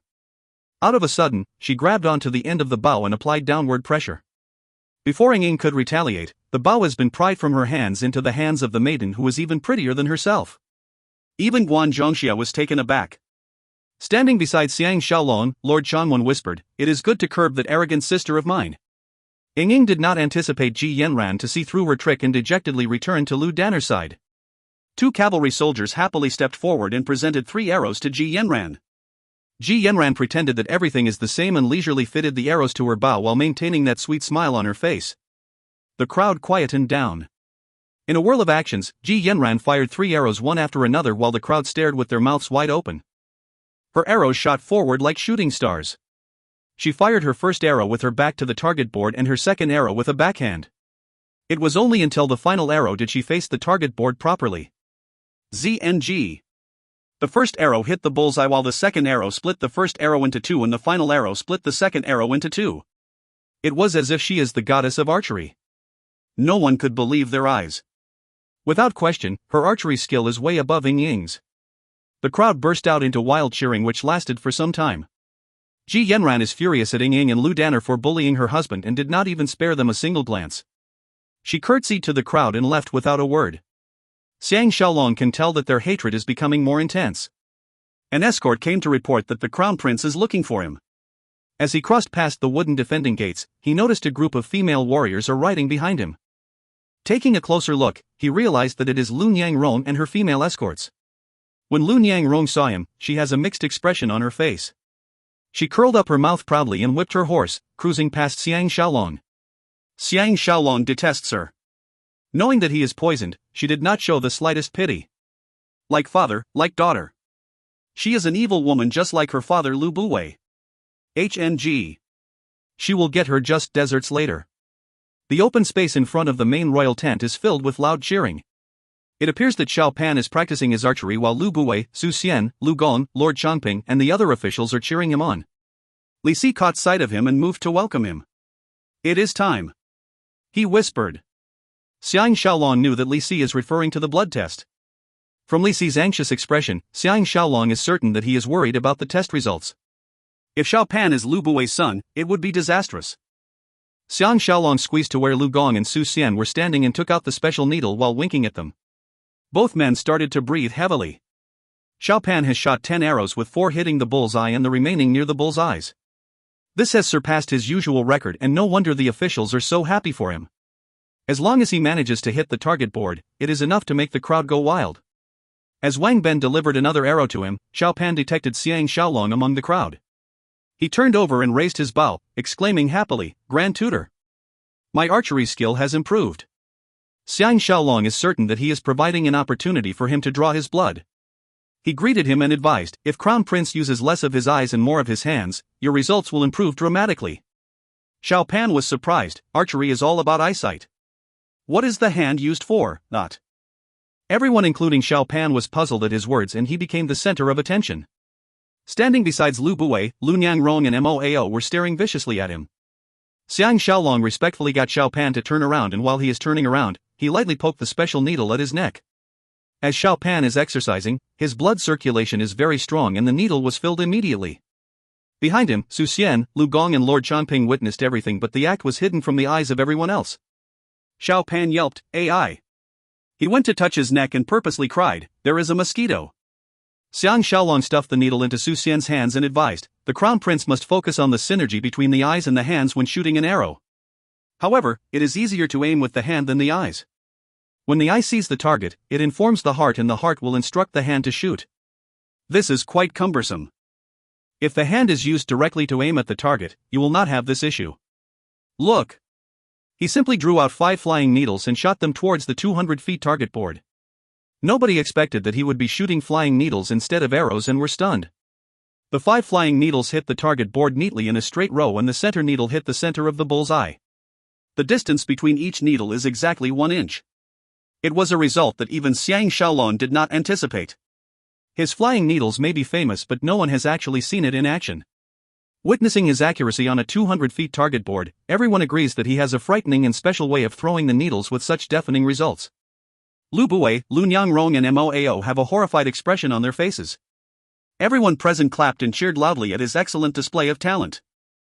Lu Buwei and Moao exchanged a smile, thinking that Xiang Shaolong would be dead in a matter of days despite his godly ability. Wang Ben ecstatically wanted to retrieve the flying needles and return them to Xiang Shaolong, and Xiao Pan stopped him. He instructed, "Leave the needles on the target board. I want to keep this as a souvenir. Let the target board stay like that for the next 3 days." Xiao Pan was full of admiration. "I finally comprehend the essence of Grand Tutor's terrifying flying needles. They were thrown with the hand rather than with the eyes." Xiang Shaolong may have been promoted to be the Imperial Cavalry Commander, but he is still holding the post as a Grand Tutor so that he may still impart lessons to Xiao Pan, the Crown Prince. Xiang Shaolong secretly assessed Lu Buwei, Moao, and Lu Niangrong's expressions. He noticed that Lu Niangrong has a lingering fear in her eyes, which is probably caused by his excellent shot. Frankly speaking, he has no confidence of repeating this feat. During his usual practice, he was using his eyes to aim at the target. Only today did he really use his hands to aim at the target board. Lu Gong praised, "I am afraid no one can match Xiaolong's flying needles skill in the past, the present, or in the future." Lu Buwei laughed, "Ronger. Now, you have seen official Xiang's true abilities." Lu Niangrong lowered her face to prevent others from detecting the dilemma expression on her face. Xiao Pan took this chance to invite, "Grand Tutor, please have a chat with me in my tent." With Li Si in tow, they walked towards the main royal tent. Before Xiang Shaolong could take a step, Lu Gong whispered, "After you have seen the Crown Prince, come to my tent immediately." He winked at him with a knowing expression. Xiang Shaolong could not understand how he managed to draw Lu Buwei's blood, or that he has something else to discuss with him. With this concern, he proceeded to the main royal tent. Within the tent, Xiao Pan sighed, "Grand Tutor must teach me how to shoot the flying needles the way you did." Li Si praised, "No wonder official Xiang has always been able to escape precarious situations and live another day to tell the tale. These flying needles are virtually undetectable when they are being shot, and there is no way to parry them with a sword." Xiang Shaolong sat down on a thick carpet and bitterly smiled, "The Crown Prince and official Li need not praise me to the skies. Last night, I made an about turn at the gates of hell. That is what I call pure luck." Under Xiao Pan questioning, Xiang Shaolong revealed everything that has happened last night. When Xiao Pan learned about Lord Jieling's rebellion and Lu Buwei's scheming, he angrily swore, "These two men are atrocious. Do they still regard me as their king?" Li Si hurriedly assured, "Please do not be angry. Official Xiang has plans to counter them."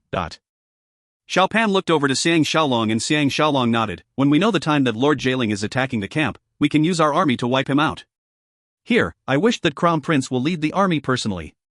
First, we can destroy Lord Jieling's forces, and secondly, we can counter Lu Buwei's schemes. In the future, no one will dare to challenge your authority." These words are what Xiao Pan wanted to hear. This future Qin Shi Huang loved to affirm his authority, and he nodded. "Since official Xiang is so confident, we shall act according to your plans." Xiang Shaolong explained, "This matter will require precise intelligence and acting according to circumstances. I will keep in contact with official Li. When I have gathered the appropriate information, I will report to Crown Prince." He secretly winked at Xiao Pan. Xiao Pan understood his meaning. Xiang Shaolong will prepare the army orders while he himself will execute them accordingly. Elated, his face became reddish and he nodded, "We will follow your advice."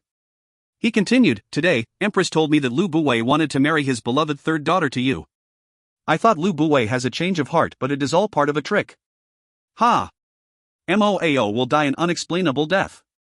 I am so happy." Li Si and Xiang Shaolong heard his words and knew that he is in great spirits.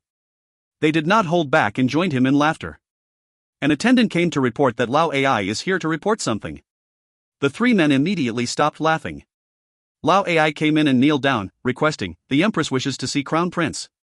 With a scornful look, Xiao Pan replied, "I got it. Please return first. I will join you shortly." When Lao Ai has left the tent, Xiao Pan lowered his voice and asked, "Is official Xiang ready to marry Lu Buwei's precious daughter?" Xiang Shaolong coldly smiled, "When Lu Buwei saw me still well and alive, he will try to annul the marriage. But that is his problem." Xiao Pan understood his meaning and nodded, "I know what to do," and stood up. Xiang Shaolong and Li Si hurriedly kneeled down in respect. Xiao Pan went forward and helped Xiang Shaolong up, whispering into his ear, "Master, please be careful. If anything happens to you, the world will be meaningless." He turned around and left. If you find any errors, ads pop up, ads redirect, broken links, non-standard content, etc., please let us know. Report chapter so we can fix it as soon as possible. Volume 14 Chapter 5. Book 14 Chapter 5, A Heartless Man Indeed. A drop of Xiao Pan's blood trickled out of the special needle and dripped into the bowl of special chemical. Su Xian retrieved another special needle filled with Lu Bui's blood and brought it to the edge of the bowl but did not release the blood immediately. Everyone was staring at Xiao Pan's drop of blood with excitement. Inside Lu Gong's tent, there are 10 over military leaders which are all important position holders. Except for Lu Gong and Su Xian, there is Wang Yi, Jia Gongcheng, Lord Yunyanging Ao and Lord Yixuing Lu.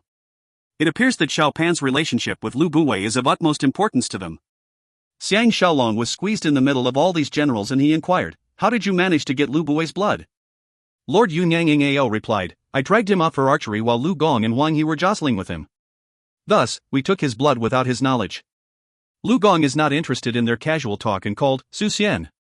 Su Xian hardened his resolve and poured the second drop of blood into the bowl of chemical. The crowd became as silent as a dormouse and everyone has a choked feeling. For an instant, everyone held their breaths. The drop of blood entered the chemical and swirled for a while before it came into contact with Xiao Pan's drop of blood. Amazingly, the two drops of blood separated immediately like the two different magnet poles repelling each other. The tent was filled with mad cheering. Xiang Shaolong sighed with relief. Knowing the future can be a burden. Even though he is certain that Xiao Pan will pass the blood test, he cannot help but be worried like everyone else. Back in his own tent, Ji Yanran and the other girls are carefully cleaning Xiang Shaolong's wound and applying fresh medicine. Tang Yi came back from his duties and sat down, reporting, "We have located Lord Jailing's men." Xiang Shaolong was overjoyed. "Where are they?" Tang Yi is in a great mood and retrieved a map from his bosom, smiling. "The Qin hunting fair is child's play in front of a seasoned hunter like me. If I hunt personally, all the tigers and wolves would be frightened off." Xiang Shaolong assisted him in spreading the map and laughed. "Second brother should have told me earlier.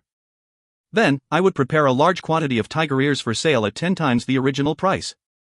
I guarantee that the amateur hunters will not go back empty-handed and I can even make a ton of money." Ji Yanran and the girls instantly broke out in laughter and giggles. Tang Yi laughed. "Amateur hunters.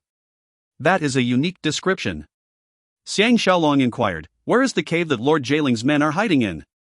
Tang Yi was stunned. "How did you know that?" Pointing to a group of mountains 50 miles from the campsite, he detailed, "This area has dense forests and is located at the upstream of River Jing. There are 7 caves situated there which the locals have named the 7 connected caves. Lord Jailing has planned their hiding spot well. Although we know that they are hiding there, it is impossible to locate their exact location. There is no way we can determine the size of their forces." Wu Tingfang innocently suggested, "Second brother is exaggerating. Why don't you surround the forest and set it on fire? I am sure they will be forced out by the burning." Xiang Shaolong loved her innocent and silly demeanor and smiled. "The forest is wet with the spring dew. It is impossible to burn a forest." Ayo!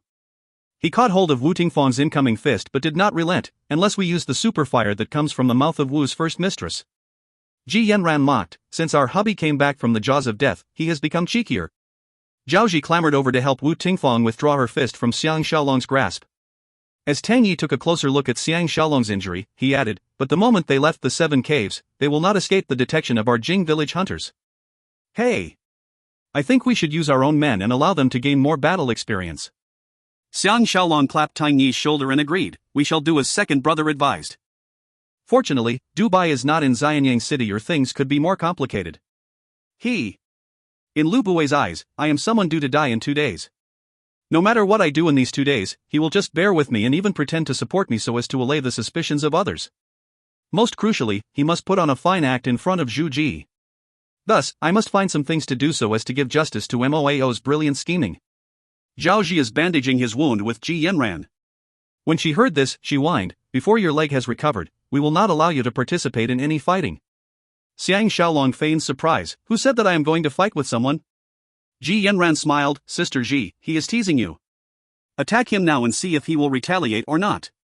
In the midst of their fun, the tent attendant reported, "Grand Tutor Qin is here." As the image of Qin Qing surfaced in his memory, he came to realize that everyone is so happy today because they have finally succeeded in countering Moao. The presence of this man is a threat to their well-being. Ever since he delivered the poison pill back to his throat, they have become more relaxed and even the usually serious Ting Yi is more jovial now. But they must still keep their guard up. As long as Moao is still alive, they must be careful and not allow the enemy to see through them. The Tian sisters have just finished tidying up Xiang Shaolong's clothes when Qin Qing entered the tent with a heavy expression on her face. After all his encounters with her, this is the first time she came to Xiang Shaolong's territory. He had a strange feeling inside him. But eyeing her serious expression, he felt that something is amiss. Wu Tingfang welcomed, Sister Qin should have come earlier. We were having a big showdown. Ji Yanran noticed her expression too and frowned. What is bothering Sister Qin? Tang Yi greeted Qin Sheng and took the chance to take his leave. Qin Sheng sat down opposite Ji Yanran and gently replied, I need to speak to your husband privately. The girls were slightly startled, but Yanran firmly stood up and stated, we have to cross the river soon. We will be waiting for both of you outside. Xiang Shaolong glanced at Qin Sheng with astonishment and asked, why is Grand Tutor Qin so upset? Qin Sheng stared at him coldly and retorted, I dare not be upset but have to congratulate official Xiang instead for being able to marry the beautiful daughter of Lu Buwei. Xiang Shaolong finally understood her concern and smiled, Grand Tutor Qin is mistaken. This is a complicated affair. In reality, Lu Buwei does not want to marry her daughter to me and neither do I want to marry her. Qin Sheng was shocked, then why did Empress tell me that Lu Buwei has asked her to arrange the marriage and that you have agreed to the wedding? Xiang Shaolong smiled at her and softly pleaded, will Grand Tutor Qin please trust me this once? After the hunting fair, you can find out the truth from Sister Yanran. Qin Sheng's face tightened and she shot with displeasure. Why is official Xiang always so secretive and says things halfway? Are you treating me like an outsider? Xiang Shaolong did not mean to hide things from her, but looking at her enthusiasm, he was tempted and asked, do you think I treat you like an outsider? Both Qin Sheng's cheeks turned red and she wailed, official Xiang is going to be rude to me again? Xiang Shaolong remembered that day when he hugged her slender waist. He coughed, I dare not. Qin Sheng noticed his eyes focusing on her own waist and was infuriated. Lowering her head, she bit her lips and demanded, are you saying or not? Xiang Shaolong saw her pouting like his lover and was aroused. Leaning forward towards her body, he moved his lips to her jade ears and enjoyed her nice fragrance. He whispered, this is a big secret which cannot be known to a third person. Please forgive me for speaking to you in this manner. Qin Sheng trembled slightly and her ears were red already. Feeling itchy at the ears, she wailed, does official Xiang know what he is doing? Since Qin Sheng did not shy away, Xiang Shaolong is even more excited at approaching this untouchable woman. He teased, shall I go ahead and tell you the secret then? Qin Sheng dared not look at him and nodded slightly. Xiang Shaolong held back the urge to kiss her earlobe but cannot resist staring at her fast-heaving chest. He gently divulged, Lu Buwei has sent someone to poison me and estimate that I will not survive these 2 days. Therefore, he decided to marry his daughter to me and even proclaim it to the whole world so that when I am killed, no one will suspect him and he can even deceive Empress. Qin Sheng shook strongly and her face became as white as a sheet. She turned to face him and their lips nearly met. Xiang Shaolong was stunned and retreated half a feet. Feeling regretful, he apologized, I am sorry for alarming Grand Tutor Qin. Luckily, I have the poison removed from my body and Lu Buwei still has no idea. He will try his best to annul the marriage later and the Empress will know that he is trying to deceive her. That is the reason why I accept the marriage proposal. Qin Sheng sighed with relief and put her hands on her heart, scolding, you gave me such a fright. Her face began to regain some color and it was a captivating sight. Xiang Shaolong was appreciative, thanks for Grand Tutor Qin's concern. Her face may still be slightly red but she has recomposed herself. Smiling lightly, she gently stated, I have mistaken you. And I forgive you for being rude to me but you must not do it again in the future. Oh. My ear is so itchy. Xiang Shaolong is fully intoxicated and nodded with a smile, let me consider about whether I will be rude to you in the future and tell you my decision later. This is a big secret which you must keep it to yourself. Qin Sheng giggled and shot him a lovely look. She gingerly stood up and sighed, You are incorrigible. Xiang Shaolong stood up with her and shrugged his shoulders, I will be thanking the heavens as long as Grand Tutor Qin is not always angry at me. Qin Sheng slowly sighed, you are the reason for my anger. You are always so secretive and I always have to force you to tell me the truth. Right. When you shot the 5 flying needles earlier, it has caused such a commotion that now the whole camp knows about it. When I came out of the Empress's tent, I saw Guan Zhongshe and Ying analyzing the needles on the target board. She lowered her head and softly pleaded, can official Xiang give me one of your flying needles as a gift? Without hesitation, Xiang Shaolong drew out a flying needle from his waist belt and smoothly grabbed her hand and pressed the needle in the center of her palm. He coaxed, please forgive me for being rude to you again. In normal circumstances, no man is allowed to touch her hand. Qin Sheng was taken by surprise at his molest and quickly withdrew her hand, wailing, You. Xiang Shaolong put a finger to his lips and signaled her to keep quiet. He pointed outside the tent to indicate that he is afraid that others will hear her wailing. He then smiled, this is the price to pay for being my confidant. In the future, I will look for you and will be polite and rude as I please. Qin Sheng's expression became annoyed and walked towards the tent exit. At the exit, she stopped and coldly stated, "You have arms and legs and you can visit me if you like and not visit me if you don't like. Who cares?" She left in a huff. Xiang Shaolong shook his head with a bitter smile. He and Qin Sheng are losing more and more of their self-control. One fine day, they will land up in bed and the consequences will be disastrous. But if he can conduct an illicit affair with her, it will be tremendously thrilling. The hunting parties crossed the river in different batches. Under Su Xian's instructions, another 2 more bridges were built, so there is now a total of 4 bridges. The plains were filled with sounds of hunting dogs barking. Those with hunting eagles sent the eagles up in the air to showcase their grandeur and might. Xiang Shaolong thought about Zhou Liang's warrior eagles and was very interested in them. In the future, he will have his own eagles to help his fight and they will be remarkable toys too.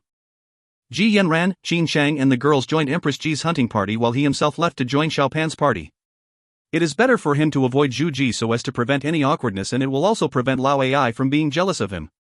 When he came to the river bank, Xiao Pan has begun crossing the river Jing under the protection of the palace guards. Xiang Shaolong and the 18 guardians rushed to the back of the queue and ran into Guan Zhongxie. Xiang Shaolong laughed, "I thought official Guan has joined the female warriors." Guan Zhongxie knew that he is teasing him for spending all his time with Ying Ying and Lu Danner. He plainly stated, "Work is more important. If I do not chase them off, official Xiang will blame me for neglecting my work." Xiang Shaolong was hit by realization. Since they are killing Lu Gong, Lu Danner will no longer be of any use to them. That is why Guan Zhongxie is disregarding Lu Danner now. Ying Ying is Guan Zhongxie's way to spy on the Lord Chanping brothers. But since Xiang Shaolong, Lu Gong, etc. will be killed during Lord Jieling's ambush, the Changping brothers will be blamed for their incompetence and Lu Buwei will force Empress Zhu Ji to execute them. Lu Buwei will then be able to fill up the posts of the leader of the palace guards with his own subordinates. After all, the Imperial Infantry Army is behind protecting Xianyang City and will not be involved with Lord Jieling's ambush. Thus, Guan Zhongxie will be not implicated. As a result, this heartless man Guan Zhongxie cannot be bothered with Ying Ying anymore. Moao's devious scheme is truly formidable. Originally, Xiang Shaolong and the rest would have suffered a huge defeat. It is due to pure luck that they now have the upper hand. Guan Zhongxie saw that Xiang Shaolong is silent and thought that he is angry. He frantically flattered, "Official Xiang's wondrous flying needle skill is unparalleled. I submit to your superior talents." Xiang Shaolong dished, "It is nothing great." As both men rode across the wooden bridge, heavy sounds of hoofbeats can be heard as the horses are now stepping on wood. A strong wind blew towards them and Xiang Shaolong is in a great mood. The sun is slowly setting in the west horizon and its last rays shone across the flatlands like a sheet of gold. Guan Zhongxie reminded, "I nearly forgot. Premier Lu was looking for official Xiang." Xiang Shaolong grunted a reply and rode back to shore towards the main tents. If you find any errors, ads pop-up, ads redirect, broken links, non-standard content, etc., please let us know. Report chapter so we can fix it as soon as possible. Volume 14 Chapter 6. Book 14 Chapter 06, Campfire Banquet. The east shore of River Jing is an unending wilderness for hundreds of miles. With occasional hills, thick forests, and small streams, it is a hunter's dream come true. Even with 10,000 hunters threading on the plains, they look like small animals from the bird's eye view. In an instant, everyone was split apart as they began hunting for animals. Xiao Pan's hunting party is the largest as it includes Zhu Ji's party as well as other members of the royal family. They did not participate in the hunt directly but were leisurely standing near the river bank and admiring the activities.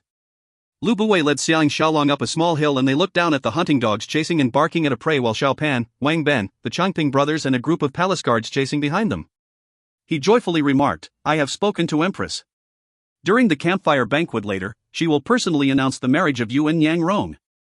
Xiang Shaolong is full of admiration at his convincing acting skills. Lu Buwei asked, "You should be agreeable, right?" Xiang Shaolong plainly replied, "I am only concerned that I am not good enough for her." Lu Buwei chortled, "I have always been appreciative of your humbleness. When I move into the new premier residence, I will see to the marriage immediately and fulfill one of my greatest wishes." Xiang Shaolong secretly sniggered that he will instead have a big headache when that really happens. Visioning their future troubles, he was jumping for joy inside. Lu Buwei asked again, "Has there been any news about Lord Jieling?" Xiang Shaolong pretended to be worried. "I have sent someone to spy on him but we have yet to detect any ambushing army." "We may have been overly suspicious." Lu Buwei agreed, "Well, it is better to be safe than sorry. I shall put you fully in charge of this." He then softly sighed, Xiaolong. Are you still suspicious of my sincerity? Xiang Shaolong was caught unaware and he was speechless for a while. He stuttered, why does Premier Lu say so?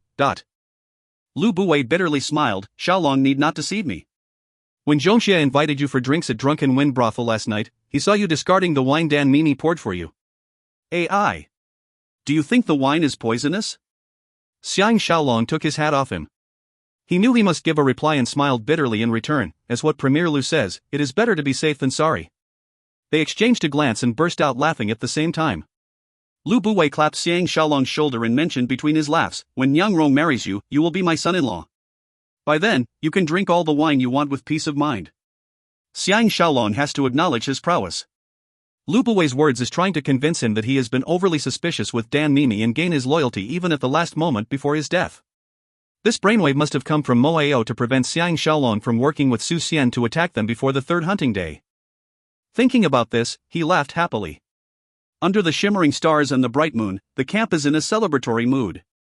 The animals that were hunted were being promptly roasted over fire spits. Different campfires scattered around the campsite has made the entire camping ground glowing with a beautiful red. The 10 best hunters have been invited to the royal tent to be rewarded by Zhu Ji and Xiao Pan and will join their table at the campfire banquet. Wu Tingfang is the best hunter among the girls and is busy in cleaning her catch with Zhao Ji and the Tian sisters. Ji Yanran and Qin Qing are seated on one side and are in deep conversation. Xiang Shaolong and the Lord Chongping brothers have just come back from their patrol. They reminded the soldiers not to neglect their duties despite the festive mood and keep their guard up at all times. Tang Yi and Jing Jun came back shortly after them. Both men had just led the Wu family elite army into battle positions and they are now spying on Lord Jieling's men. Xiang Shaolong can finally relieve this burden of ambush from his mind. After some discussion with them, he left to find Su Xian. Just as he crossed the defending gates, he was detained by Ying Ying. This lass has an unfriendly expression on her face and she coldly states, Xiang Shaolong, come with me. Puzzled, he followed her down the slope and they advanced deeply into a group of tents. Compared to the lights and sounds of the assembly grounds, they are now in a place where it is much more quiet, dark and serene. Ying Ying leaned against a tent and stared at him viciously. Her long hair was let down and it is still wet in some areas. She carries a fragrance that is associated with a woman's scent after a shower. Needless to say, she must have had a nice shower in the nearby river. Out of a sudden, his mind is filled with various questions. Since he got to know Ying Ying, he has been troubled with her and it is hard to establish their relationship properly. Moreover, he was busy with work encountering Lu Buwei. Thus, he did not spend much time to think about her. Now that Mo Ao is going to die, he has some room to think about the future. Since he is opposing Lu Buwei, he should ruthlessly snatch her from the hands of Guan Zhongxie. Additionally, it is common for men in this era to have multiple wives.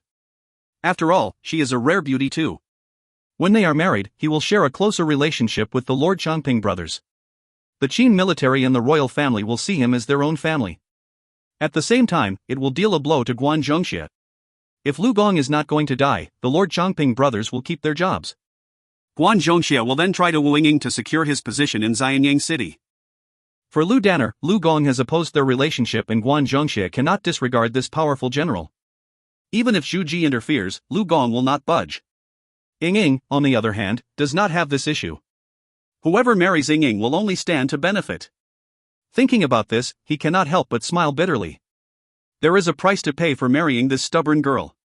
He wonders if he should harden his heart. If he wants to woo Ying Ying, the hunting fair would be his best opportunity as Guan Zhongxie will be disregarding her.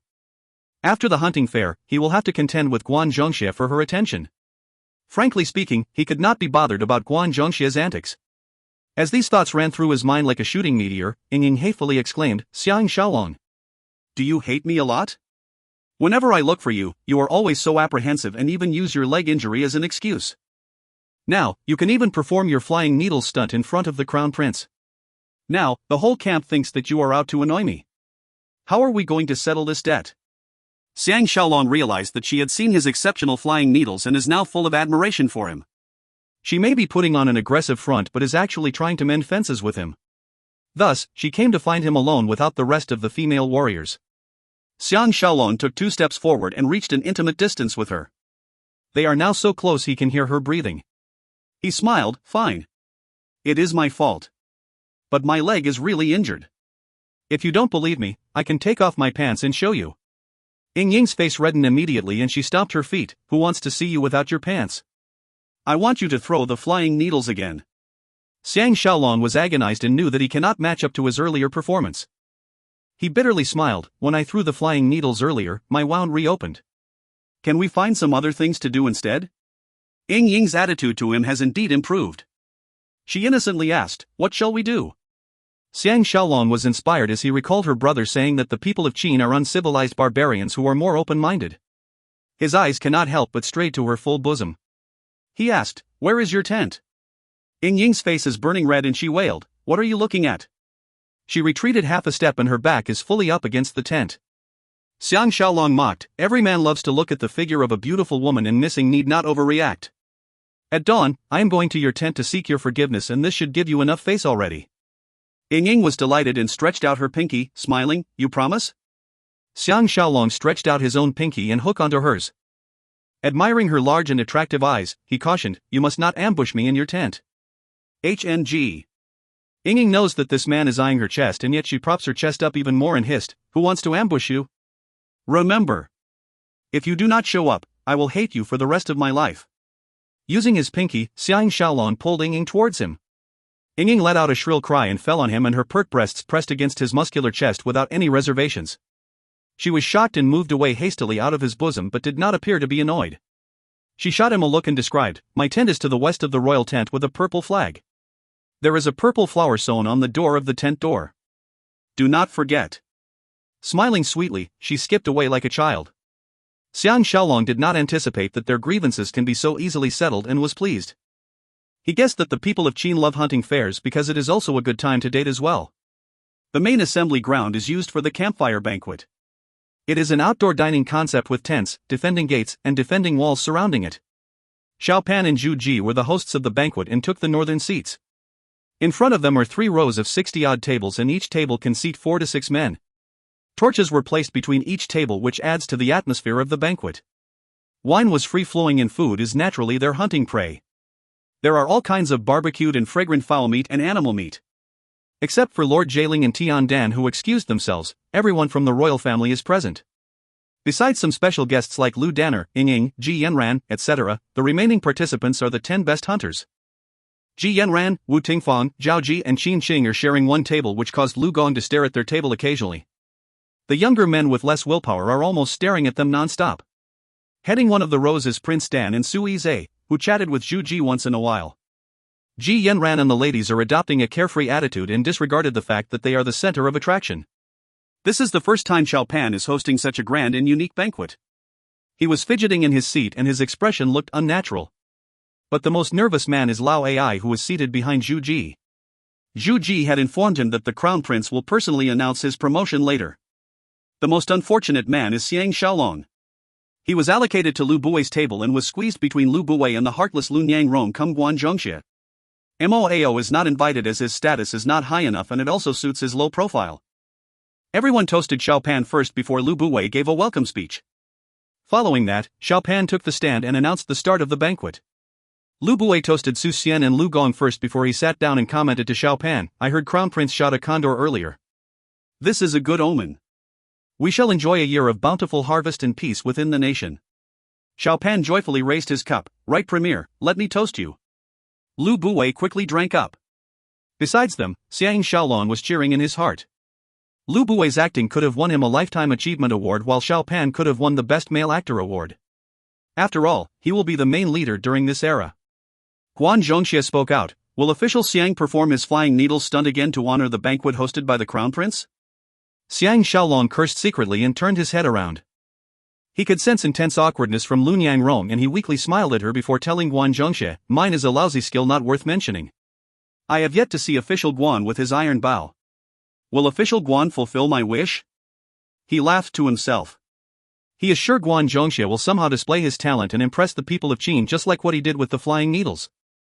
Guan Zhongxie laughed loudly, as long as it is an order from official Xiang, I will not dare to disobey. If not for official Xiang's injury, I would love to spar with you and learn from an expert like yourself. From his words, Xiang Shaolong is certain that he will show off his skill at the assembly ground after the dinner. Behind him, Lu Bui leaned over and instructed Lun Yang Rong, Nyang Rong, you must serve official Xiang well. Lu Niangrong batted an eye at Xiang Shaolong and replied, but official Xiang has not spoken to me yet. Lu Buwei patted Xiang Shaolong's shoulder and exclaimed, Shaolong. Make her happy. Xiang Shaolong can sense Zhu Ji, Ji Yinran, Qin Shine, and everyone else looking at them.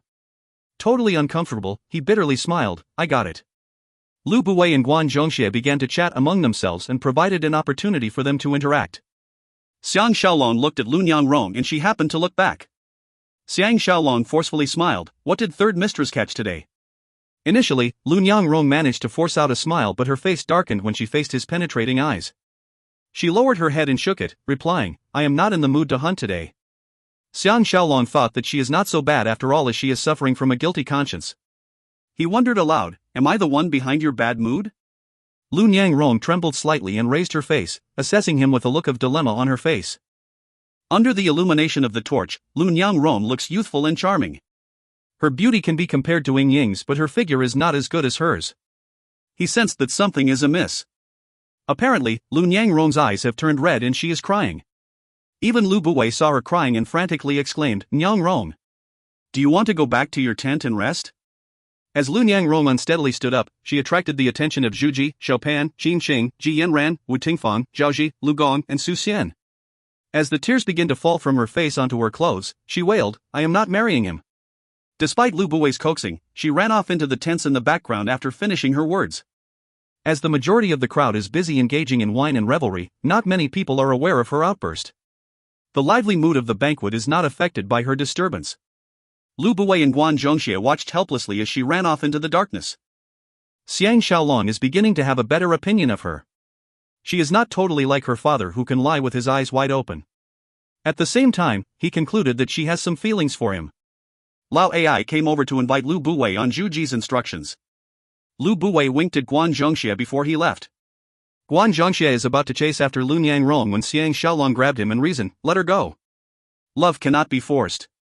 Guan Zhongxie was taken aback and returned to his seat, smiling bitterly, official Xiang is right. Lu Buwei came back to their table and sighed in a deep voice, we will postpone the wedding until further notice. Ai. Shaolong. I do not know what to say. Xiang Shaolong is secretly delighted but feigns sadness, Premier Lu need not fret. Hey. I wish, he wanted to find a reason to slip away from Lao Ai approached their table again, but it was Xiang Shaolong he invited this time round. Xiang Shaolong feared Zhu Ji the most and forced himself to go to her table. When he came to her, Zhu Ji plainly stated, Shaolong need not pay his respects. Have a seat. Xiang Shaolong sat down adjoining her and whispered, what instructions does Empress have? He noticed Lao Ai seated 5 feet behind Zhu Ji trying to listen to their conversation. The environment is quite noisy and he is sure Lao Ai cannot eavesdrop very well. Under Lao Ai's nourishment, Zhu Ji is like a brand new person and is even more enchanting than before. She slowly assessed him and sighed, Shaolong. Both you and Zhenger have changed. Xiang Shaolong did not expect her to say these words. Shocked, he exclaimed, Empress. An irritated Zhu Ji scolded, I do not want to hear any hypocritical words from you. Ai. Are both of you blaming me? At the last sentence, she softened her tone and her words carried some tinge of helplessness. Xiang Shaolong is filled with emotions. He knew that he can prevent her from being seduced by Lao Ai, but he cannot go against fate and allow himself to replace Lao Ai. That is why he did not succumb to her and allowed her to sink deeper into Lao Ai's love trap. Guilt-ridden, he was dumbfounded. Zhu Ji leaned closer and whispered, every time we did it, I imagine that I am doing it with you, understand? Xiang Shaolong shook uncontrollably and cannot help but look up to her pretty face. Zhu Ji's eyes turned slightly red and she avoided his gaze. Recomposing herself, she calmly ordered, Commander Xiang, you are dismissed. Xiang Shaolong was stunned for a moment before he returned to Lu Buwei's table. Before he can say a word to the two men, Lu Danner and Ying Ying were holding each other's hands and skipped up to them. They insist on bringing Guan Zhongxie to their table to compete on wine drinking, but their eyes were mainly fixated on Xiang Shaolong. Guan Zhongxie is not in the mood and evaded, I am been ordered by official Xiang to perform later. He faced Xiang Shaolong and continued, if official Xiang does not want to see me screw up, he will have to substitute me in accepting the challenge of these two ladies. Xiang Shaolong is afraid that Lu Buwei will interrogate him on what Zhu Ji has said to him and laughed out loud, official Guan is so eloquent. He turned around and left with the girls. Lu Danner is pleasantly surprised and happily pinched him, cooing, looks like you are a clever man. Shall we bury the hatchet? Xiang Shaolong was amused that Ying Ying did not tell Lu Danner what had happened between them earlier. He winked at Ying and is about to reply her when two men appeared and blocked their path. It was Lord Changwen and Jing Jun. Jing Jun smiled. Are the two mistresses trying to make my third brother drunk? You have to challenge me first. The two ladies saw him with a wine flask in his left hand and a wine cup in his right hand. Stopping, they accepted. Do you think we are afraid of you? Xiang Shaolong did not expect Jing Jun to be so familiar with them and guessed that they have crossed paths before. Lord Changwen faced Xiang Shaolong and smiled. Has official Xiang received the red flower from sister and Danner? The face of both girls immediately became red and they stared ferociously at Xiang Shaolong. Lu Danner put her hands on her waist and wailed, what is the use of giving it to him? He is a useless cripple. Perplexed, Xiang Shaolong questioned, what is the red flower? Jing Jun joked, you can give him the flower but I will represent him in doing the deed. Both girls started to laugh and protest. Their faces are thoroughly red and they looked even more enchanting under the illumination of the torches. Lord Changwen stepped forward and explained to Xiang Shaolong, it is our Qin custom. During the hunting fair, an unmarried girl can present an embroidered red flower to a man she likes. The man can then visit her in her tent to spend the night. Hey! Now you understand. Xiang Shaolong did not expect the Qin ladies to be so open-minded and was flabbergasted. He unconsciously shifted his gaze to the two ladies. Ying stomped her foot and yelled, second brother, you were spouting nonsense. Lu Danner charmingly smiled, I have not decided who to give my flower to. Let's see what happens later. Xiang Shaolong was visibly excited. The open-minded Qin girl is something the other 6 states can never offer. He smiled at Jing Jun, little June. Miss Danner is dropping you a big hint. Lord Changwen joked, so if your 5th brother gets the flower, are you performing the deed for him? Ying and Lu Danner may be the butt of their jokes but did not mind them at all. They only coquettishly protest, which makes them even more interesting. Jing Jun loves to flirt with women and smiled, if I manage to get both red flowers from both ladies, I will leave missing to my 3rd brother and keep Miss Danner for myself. Ayo! Lu Danner sent him a kick. Jing Jun sprang up and flipped to the side. His 2 hands were still holding the wine flask and wine cup but not a single drop of wine has spilled. The other 4 persons were amazed at his agility. The banquet is still in progress and the 200-odd guests are still having a good time. Here, they are also having their own fun. This is the first time Lord Changwen had seen Jing Jun's skills and he breathes in heavily. Based on this skill, Danner should give you her red flower. Lu Danner enthusiastically stared at Jing Jun, you monkey. Flip one more time for me. With a lazy and annoying look on his face, Jing Jun cheekily glanced at Lu Danner and joked, if you become a female monkey, I will become a male monkey and bring you to the trees and somersault nonstop. But Lu Danner let out a war cry and rushed forward with 2 clenched fists. Jing Jun actually managed to drink his wine and avoided her blows at the same time. With Lu Danner hot at his heels, they soon disappeared among the tents. Xiang Shaolong was moved. Jing Jun may not be a Qin native but he is a sworn brother of him and Wang Jian. Moreover, he holds a military post. Lu Gong may agree to let him date Lu Danner. Lu Danner is a teenage girl and it is a stage where she is very indecisive. She is interested in Guan Zhongxie because of his heroic air. If Jing Jun can humor her and with Lu Gong's support, coupled with their compatible age and their similar love for fun, they may eventually fall in love. This will prevent Guan Zhongxie from using Lu Danner to penetrate the influential circles of the Qin military. A bell was struck and everyone quietened down. The 3 persons stood still and listened to Xiao Pan's speech. Xiao Pan stood up and greeted the empress. He then proclaimed the 10 best hunters to be promoted to the rank of captain with immediate effect. The 10 young men were overjoyed and hurriedly kneeled down, giving thanks to Xiao Pan and swearing their loyalty to him. Xiao Pan continued to announce a slew of promotions, including promoting Tang Shang as the new outer custodian and Lao Ai as the inner custodian. Some officials felt that Lao Ai's promotion is undeserved. But looking at Empress Zhuji fawning over him and the lack of objections from Su Xian and Lu Gong, they accepted the changes reluctantly. It was followed by showtime. First, Xiao Pan listed Lu Bui's achievements in conquering the 3 provinces and promoted him to become the new premier mentor.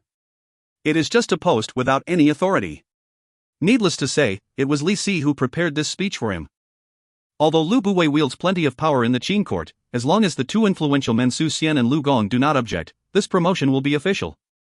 Finally, everyone toasted one another and the banquet came to a conclusion. Lord Changwen frantically excused him and rushed forward to escort Xiao Pan and Zhu Ji. Slightly fearful, Ying retreated 2 steps and whined, remember what you promised. Xiang Shaolong objected, I take my word back. We have decided to reconcile but you flirted with another man in front of me. Now that he is gone, you are using me as a substitute. Ying stomped her feet. It is not what you see. I actually wanted to. Ah. Who do you think you are? Why must I explain things to you? Xiang Shaolong saw that she was infuriated and she is beginning to cry. Beside them, everyone is leaving the banquet area. He softened and smiled. All right. I surrender. I am fine with being a substitute, but. Ying is so incensed she nearly wanted to draw her sword. She roared, I said that you are not a substitute. I have always. Forget it. You try skipping our appointment. She turned around and stomped away. Xiang Shaolong shouted, what about the red flower? Ying increased her pace away from him. Xiang Shaolong turned around and came face to face with Ji Yanran. The beauty batted an eye at him and sighed, hubby has regained his flirty ways. Xiang Shaolong sighed and pulled her to one side, explaining the real reason behind Ying's seduction. Ji Yanran sighed, hubby must be careful. Earlier, Guan Zhongxie has been paying close attention to all of you. He may try to sow discord between the two of you. After all, Ying belongs to the royal family and Guan Zhongxie will only stand to benefit if he marries her. Xiang Shaolong assured, since the demise of Princess Qin and the maids, I have lost my interests in girls and only hope to spend the rest of my life in peace with all of you. If Ying chooses to marry Guan Zhongxie, so be it. Ji Yanran dragged him aside to avoid the men riding horses in their direction. She whispered, do you swear that you have no feelings for Sister Qin? Xiang Shaolong's face reddened, why did you bring her up? Ji Yanran questioned, why did the two of you stay in the tent? When she left, her face is thoroughly red and full of joy. Xiang Shaolong bitterly smiled, I speak normally. It is her skin which is too thin. Ji Yanran slightly whined, Sister Qin is someone with lots of self-control. She is in love with you and that is why her skin has become thin. Xiang Shaolong was stunned, it is my fault. AI. Why do I always get into this kind of trouble? Ji Yanran smiled, you are good-looking, kind-hearted and eloquent. Otherwise, I will not have been won over by your antics and become your wife. Xiang Shaolong laughed, how dare you say I use antics to seduce you? I am not going to let you off. Ji Yanran charmingly giggled, who needs you to let me off? Xiang Shaolong was aroused and cheerful Jing Jun happened to come back. He laughed, the night performances are about to begin. Are third brother and third sister going to stay here and enjoy each other's company? In the midst of laughter and scolding, the three people walked towards the defending gates. Xiang Shaolong took this chance to ask him about Lu Danner. Jing Jun happily recalled, this lass is really tchy. Even after I molested her, she still came after me. Finally, I protected my head and allowed her to trash me. She may have a fearsome look on her face and her blows are definitely controlled to avoid hurting me. So exciting, . As Xiang Shaolong waved to acknowledge everyone around them, he reminded, to win her heart, you must take advantage of these 2 days. Do you understand? Jing Jun nodded his head vigorously and instantly disappeared into the crowd in an unknown direction. Behind him, Xiang Shaolong and Ji Yanran could not help but break out into smiles. If you find any errors, ads pop up, ads redirect, broken links, non-standard content, etc., please let us know. Report chapter so we can fix it as soon as possible. Volume 14 Chapter 7. Book 14 Chapter 07, Exchanging Pointers on the Dueling Ground. 4 young lads were riding handsome horses and entered the assembly ground from the east. When they arrived at the center of the grounds, they picked up speed and strung an arrow to their bow at the same time. It was a neat formation and the crowd of 10,000 people is cheering for them. Just as everyone expected them to shoot their arrows at the target boards, the 4 men actually flipped upside down and fired their arrows while they were positioned under the horse's belly. ZNG. All the 4 arrows managed to hit the center ring of the target board while 1 arrow nearly hit the bull's eye. While the arrows are still quivering on the target board, the 4 men have flipped back onto their saddles and rode across the grandstand, saluting Xiao Pan and Zhu Ji. The crowd burst out into loud cheering and applause. Most of the crowd were seated on the slope between the assembly ground and the royal tents. As they are looking down from a higher place, they actually enjoy a better view compared to those at the stands. After the 4 riders have left, everyone was still fascinated by their amazing performance. Since no one is confident of performing a better show, the stage was unoccupied for the time being. Xiao Pan stood up from his grandstand and threw 4 arrows down to the 4 riders. The 4 men are mad with glee. They leapt down the horse and picked up the arrows. They proceeded up the grandstand to receive their rewards from Xiao Pan. Xiang Shaolong, his 3 wives, 2 maids, Tang Yi, Qin Shang and the 18 guardians were seated on the slope and watching the activities from afar. They are finally beginning to understand the importance of this hunting fair to the people of Qin. It is equivalent to the Olympic Games of the modern world. Every ambitious man will use these 3 days to showcase his talents so as to win military promotions and gain the favor of the royal family as well as the various high-ranking officials. The really capable ones will even win the affection of girls from prestigious families like Ying and Lu Danner. They will stand to benefit in their love life and career paths. The annual hunting fair is a highlight of Qin. But not everyone is eligible to participate. Except for the royal family and families of high-ranking officials, other participants must go through a selection by their various departments before they can take part in the hunting fair. Among his 3 wives, Wu Tingfang is the most boisterous. She clapped and shouted non-stop at the performances. Xiang Shaolong was about to say something to Tang Yi when he noticed his brows furrowed. Curious, he implored, is something bothering second brother? Tang Yi composed himself and replied in a deep voice, I was just wondering, Lu Buwei has such a confident demeanor, isn't he concerned that Lu Gong, Su Xian and you might summon the Qin army to annihilate him? Although he is protected by first-rate fighters, they are only numbering around 100. Even with a few more Guan Zhongxie, he is considered careless about his personal security. Xiang Shaolong guessed, I think he is sure that I cannot manipulate the palace guards to attack him. Moreover, the crown prince will protect him as the new premier mentor and he knew that we will not act hastily. Tang Yi shook his head, this is unlike Moao's usual methods. From the start, they have always been one step ahead of us while we are struggling to defend ourselves from them. In such a crucial juncture, it is less likely that they will be neglectful. Xiang Shaolong agreed that his words make sense and began to think deeply too. Tang Yi stared at the grandstand opposite them where Zhu Ji and Lu Buwei are sitting and shifted his gaze to Prince Dan and Tian Dan beside them. He mused, it is such a grand occasion. Why is Tian Dan's favorite General Dan Shu absent? Xiang Shaolong gestured Wu Yanzhu and Wu Shu to his side and instructed them to spy on the Qi people, smiling, it is no use thinking about it. Let's spy on them and see what is going on. On his other side, Wu Tingfang elbowed him, that's great. Hubby. Look. It is little June. Xiang Shaolong and Tang Yi were rejuvenated and looked down to the assembly ground. Under Jing Jun's leadership, a few hundred cavalry soldiers rode out. Half of them are from the Wu family elite army. Everyone has a lance in their right hand and a shield in their left hand. Using only their legs to control their horses, they performed a variety of stunts and poses. Jing Jun is even more imposing. Barking command after command, he directed his men with utmost confidence, evoking loud cheers and whistles from the crowd. The female warriors were squeezed on one side of the crowd and they acted as Jing Jun's cheerleaders under the leadership of Ying and Lu Danner. On the grandstand, Lu Gong and the other military leaders nodded their heads in acknowledgement and praise. Once in a while, they will pass favorable comments. In these warring times, only a well-trained army can gain their attention. Zhao Ji happily cried, little June is really something. Suddenly, the soldiers split into 2 groups and carried out a mock attack on each other. As the horses brush past each other, sounds of weapons clashing can be heard. After a few exciting demonstrations, everyone in the crowd has shouted until their voices were hoarse. After the final clash, both groups combined into one group and faced the grandstand resolutely. At the head of the group is Jing Jun armed with a shield and a lance. He first stood up on his saddle and executed a somersault over the horse's head. While in mid-air, his shield was moving rapidly to protect his body while he pierced his lance several times at an invisible enemy. When he finally landed, he kneeled down in a swift motion and paid his respects to Xiao Pan. It was a fluid movement altogether and there was no sign of breathlessness from him. The crowd exploded into their biggest cheers and applause since the beginning of the night performances. Even the cold Qin Qing could not hold back and cheered for Jing Jun too. Xiao Pan saw that he is Xiang Shaolong's sworn brother and is highly skilled at the same time. Delighted, he actually jumped up, withdrew his personal sword and threw it down to the ground. Jing Jun picked up his sword joyfully and howled another command. The cavalry troops marched neatly out of the assembly ground while he himself ascended the grandstand to claim his reward. Xiang Shaolong could see that the crowd is still high after Jing Jun's performance. He turned his head to Ji Yanran and suggested, if talented Lady Ji will perform her incredible spear technique, I guarantee that the crowd will cheer loudly for you. Ji Yanran and Qin Qing looked at him at the same time.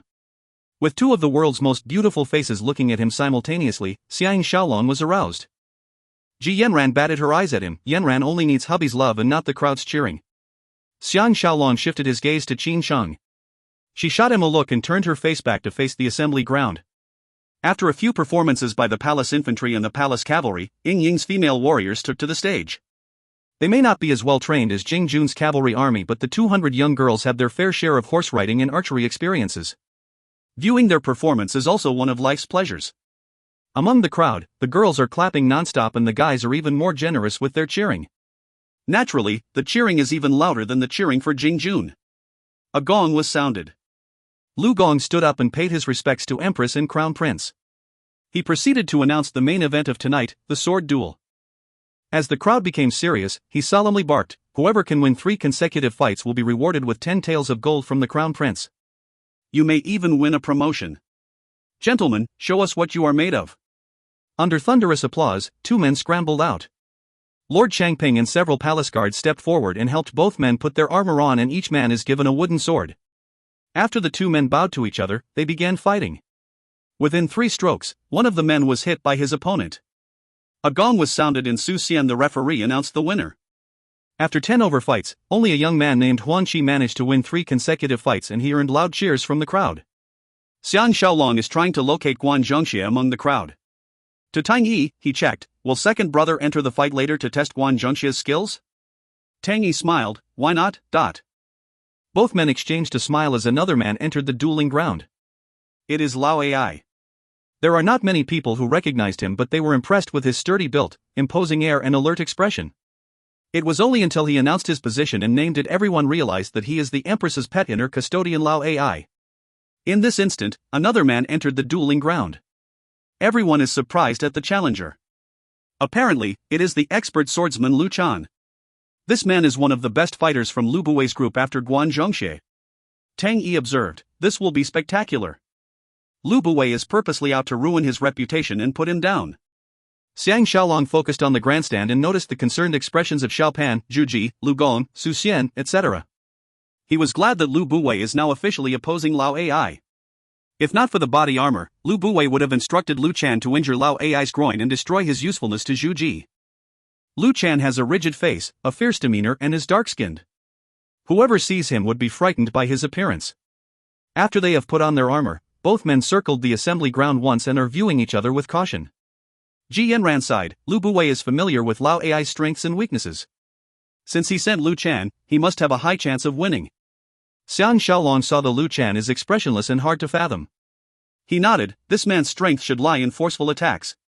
Lu Buwei must have wanted him to attack Lao Ai relentlessly and make Lao Ai lose face in front of everyone. This will lower Lao Ai's standing in the eyes of Zhu Ji and the people of Qin." Before he can even finish speaking, Lu Chan roared and attacked Lao Ai. Qin Cheng praised, "Official Xiang is truly a genius to make such accurate predictions." No one spoke out anymore as everyone is fixated on the intense fighting. Sounds of the wooden sword swishing through the air filled everyone's ears. Everyone held their breaths as they witnessed the most intensive fight since the beginning of the duels. Lao Ai may realize that his arm strength is not as good as Lu Chan, or he is out to waste Lu Chan's energy. He did his best to avoid his blows and did not meet his attacks head-on. Until Lu Chan's fourth stroke brushed past his head did Lao Ai roar loudly and deflected his blows. He focused on defending and deflecting his blows rather than attacking him. Lu Chan's killing aura grew and he changed his sword styles, attacking Lao Ai mercilessly. Lao Ai changed his sword styles too and defended himself well. He deflected his blows and retreated at the same time. After circling the assembly ground a few rounds, their steps were still firm and did not show any signs of exhaustion. It is truly different when expert swordsmen fight. Ying Ying's female warriors are impressed with Lao Ai's handsome looks and began cheering for him. Whenever he executed a skillful defensive stroke, they will cheer wildly for him. Tang Yi sighed, "Lu Chan has been tricked." Xiang Shaolong knew what he meant. Lu Chan and Lao Ai's sword skills are about the same level. Lu Chan has superior arm strength while Lao Ai is more agile. From the ongoing battle, it appears that Lao Ai is gaining the upper hand while Lu Chan is losing his energy very quickly. When he is exhausted, it will be Lao Ai's opportunity to defeat him. Zhao Ji was astonished, "Why didn't Lu Buwei send Guan Zhongxie?" Xiang Shaolong looked over to her and noticed the Tian sisters nervously keeping their eyes closed as they were too afraid to watch the fighting. He cannot hold back but smiled, "Sending Guan Zhongxie will be the final straw." Lu Chan is anxious to win and increase the intensity of the fight. Everyone is taken aback by his ferocity and their eyes followed his movements. Sounds of heavy clashing of the wooden swords filled the air. Lao Ai suddenly stopped retreating and yelled madly. Like an angry dragon rising from the sea, his sword sliced forward and with a loud pack. He actually forced Lu Chan to retreat half a step. He continued with a flurry of attacks that sent Lu Chan into a defending position. Loud cheers and whistles were heard from the crowd. Tang Yi shook his head and sighed, "There are so many advantages if you are handsome." Lao Ai's attacks became more and more fearsome and his sword is almost everywhere, forcing Lu Chan to take several steps back. But Lu Chan has high endurance.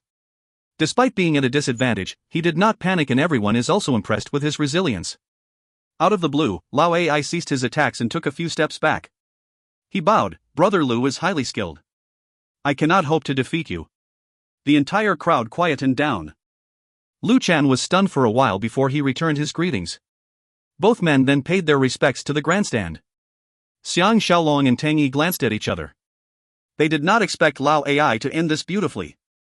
He gave face to Lu Buwei, and at the same time, he retreated when he was gaining the upper hand. Otherwise, if Guan Zhongxie challenges him in the next round, he will be in deep 5-hit. Su Xian decided that it is a draw and rewarded each man with 5 taels of gold. The crowd was slightly disappointed.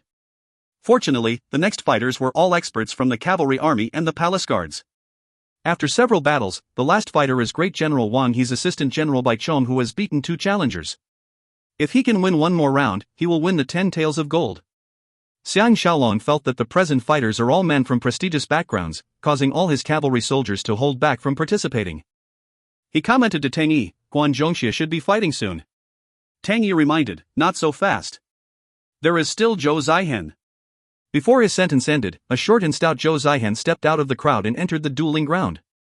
Everyone witnessed Bai Chang's double victory and guessed that he will too defeat this nameless man. Energized by this thought, they cheered even louder, and the atmosphere is electrifying. As everyone watched on, Zhou Zihen lifted the wooden sword and tested its weight. Abruptly, he brandished a dagger and swiftly sliced downwards.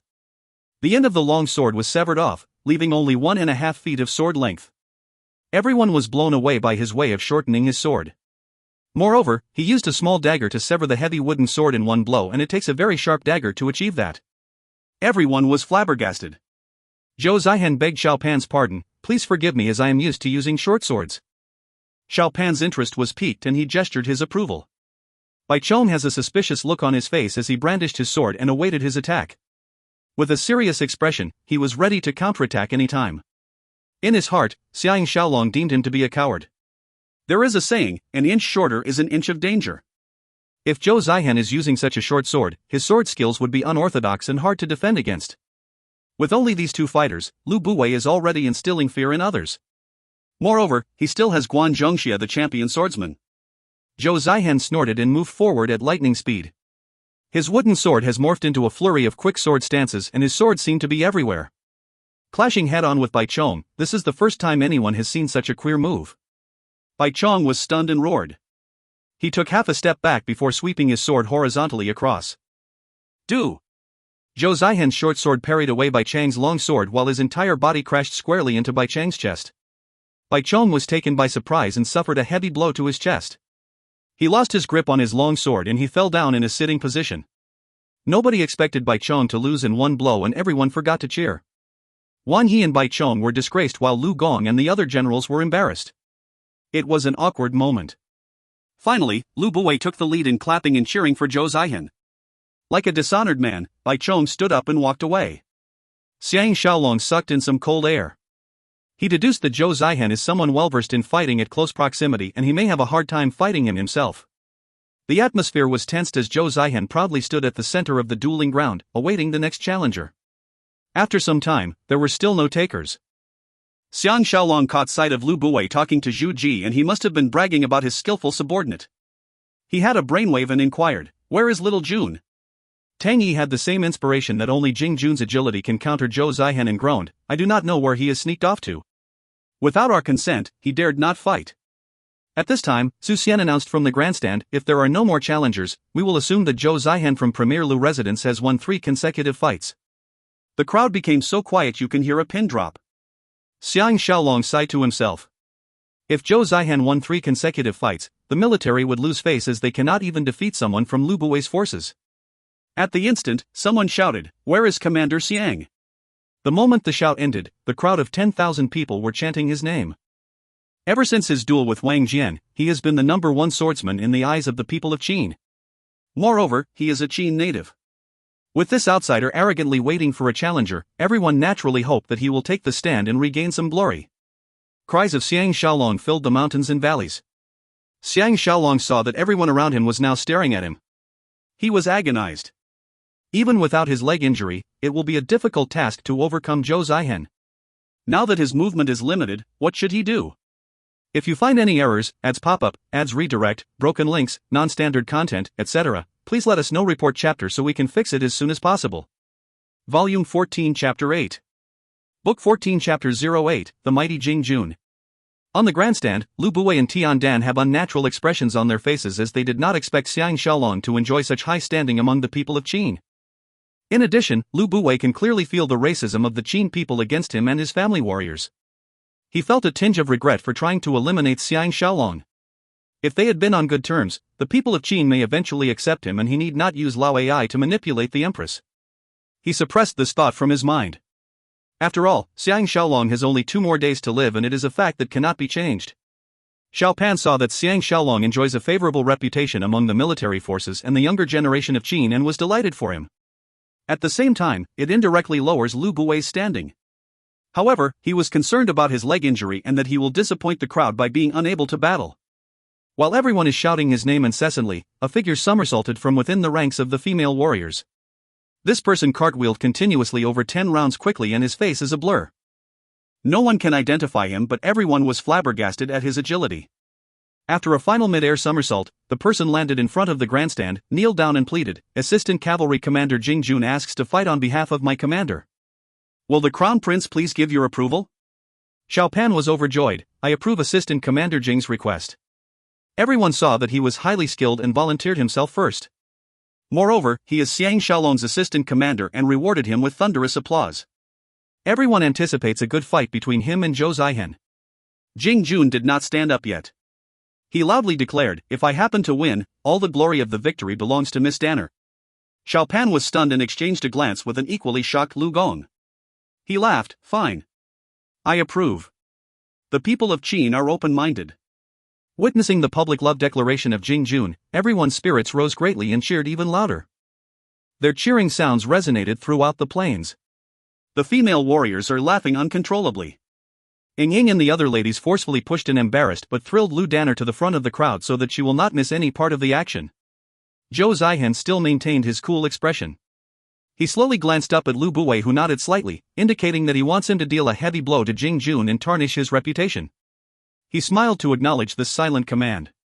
His eyes were shining like electricity as he shifted his gaze to Jing Jun, who was putting on his armor and receiving his wooden sword. Unexpectedly, Jing Jun made a monkey face, stared straight back at him and joked, "So Brother Zhou needs to seek Premier Lu's consent for every little thing." Zhou Zihen was taken aback as he did not anticipate Jing Jun to see through their communication method. He plainly replied, "Assistant Commander Jing must be joking, but Lord Changwen is personally helping Jing Jun to put on his armor." Overhearing their conversation, he lightly patted Jing Jun and advised, "Be careful." He led his men to the side of the dueling ground and left the 2 men standing there facing each other. The crowd became silent as everyone watched with abated breaths, wondering how Jing Jun can counter Zhou Zihen's unorthodox fighting methods. There may be 10,000 pairs of eyes staring at him and it will be a crucial fight, but Jing Jun maintained his aloof expression and stared lazily at his opponent. His sword is still resting on his shoulder and he seems to disregard Zhou Zihen. While everyone is anxious for him, the most anxious person is not Xiang Shaolong, Tang Yi, or any of the ladies. It is Lu Danner. She may be annoyed at him, but now, her reputation is tied to the outcome of this battle. If Jing Jun loses, she will lose face too. Her palms became sweaty and she almost cannot continue watching the fight. Out of the blue, both men began to move. Originally, it was Zhou Zihen who moved first. But like it has been prearranged, the moment he made his move, Jing Jun's sword has left his shoulder and is now halfway through the air. Zhou Zihen withdrew his sword and kicked out at the same time. Jing Jun somersaulted to the back and avoided his blow effortlessly. Zhou Zihen was taken aback at this peculiar move. He is an experienced fighter and he knew that Jing Jun's strength lies in his agility. He dared not be complacent and instantly changed his battle tactics. He quickly rolled forward to where Jing Jun is about to land. When Jing Jun is landing, he will deal a heavy blow and break his legs. The ever-changing fighting techniques have captivated everyone. On the slope, Tang Yi smiled to Xiang Shaolong. If Zhou Zihen is a few years younger, Jing Jun will be in trouble. Xiang Shaolong nodded his head slightly and focused hard on their fight without replying. Jing Jun flipped twice in the air and actually has his hand embracing his legs against his chest. At the same time, his sword swished down at Zhou Zihen below him with lightning speed. Zhou Zihan used his waist to prop himself up and flipped to the side. Using his backhand, he struck out with his short sword at chest area to hit Jing Jun's long sword. Every one of their attacks was beyond comprehension and everyone was watching intently without any sounds. Jing Jun knew that he is trying to deal a heavy blow to his long sword and used this opening to further attack him. He let out a shrill cry and his leg kicked out towards Zhou Zihan's face forcefully. Zhou Zihan is blown away by his agility and could not be bothered to attack his long sword anymore. He shifted his sword to attack his leg. At the same time, he took a step backwards to avoid the incoming kick. Amazingly, Jing Jun has enough momentum to retract his kick and Zhou Zihan's sword hit empty air. Everyone roared out in loud cheers and praises. As Jing Jun landed, he rolled into a ball. Keeping the momentum, he rolled towards Zhou Zihan. Zhou Zihan did not panic and roared. He adopted the horse stance and his sword exploded into a flurry of stances. Under the illumination of the torches, he maintains his steely expression and is truly an expert swordsman. After all, he needs true talent to outshine the other 8,000 family warriors of Lu Buwei. As impossible as it seems, Jing Jun leapt up from the ground and struck down at Zhou Zihan with his full body weight. Ta! The wooden swords clashed. Even with his solid horse stance, Zhou Zihan cannot withstand Jing Jun's heavy blow and staggered backwards. Everyone forgot their inhibitions and shake their fists in the air, cheering loudly for him. The loudest cheers come from Lu Danner and the female warriors followed by the soldiers from the cavalry army.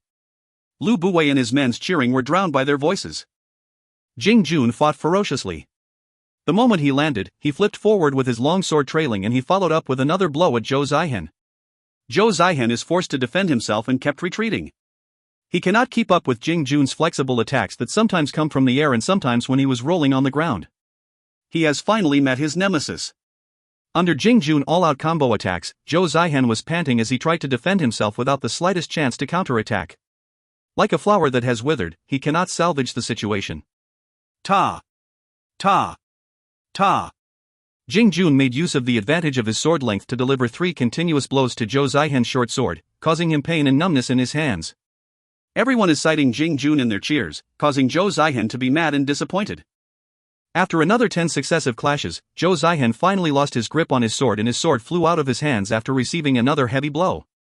As he groaned to himself, Jing Jun sidestepped to his back and delivered a back kick to his back. Jing Jun's kick carried so much strength that Zhou Zihan can never block given his disadvantageous situation. Before he realized what happened, he has fallen flat on his face. Lu Danner joyfully ran from the sidelines to Jing Jun's arms and they paid their respects to the boisterous crowd. No one is bothered with the defeated warrior leaving the dueling ground. After a short discussion, Su Xian happily asked, "Is Assistant Commander Jing ready for another challenger?" Jing Jun respectfully answered, "I only fight on behalf of my commander. I wish to end here while I am still the winner and have no desire to be kicked out by someone else." Everyone burst out laughing but no one blamed him for not accepting new challengers. Su Xian smiled, "Assistant Commander Jing has done well. Have a good rest." Jing Jun paid his respects to the grandstand occupants and went back to the female warriors group with Lu Danner. On the slope, Xiang Shaolong and Tang Yi exchanged a smile. With Jing Jun's success, he will win the heart of Lu Danner sooner or later. Tang Yi stayed in a deep voice, "It seems like Guan Zhongxie will not fight tonight. As long as he did not defeat you or Jing Jun, he is still not the best swordsman in the eyes of the people of Qin." Xiang Shaolong nodded in agreement. He was interrupted by Wu Shu who came up behind them with a flustered look on his face. He anxiously reported, "The people of Qi have packed their luggage and are ready to go home." Xiang Shaolong and Tang Yi were stunned. They looked at the grandstand and noticed that Lu Buwei and Tian Dan have indeed disappeared.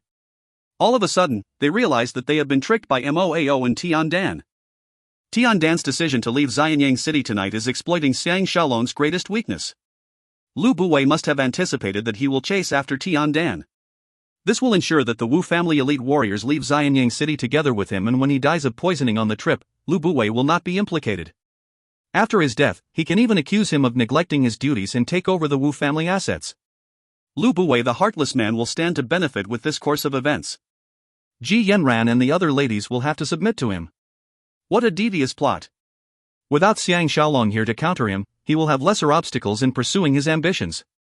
When Guan Zhongxie is reinstated, he can promote him to be the Imperial Cavalry Commander as well.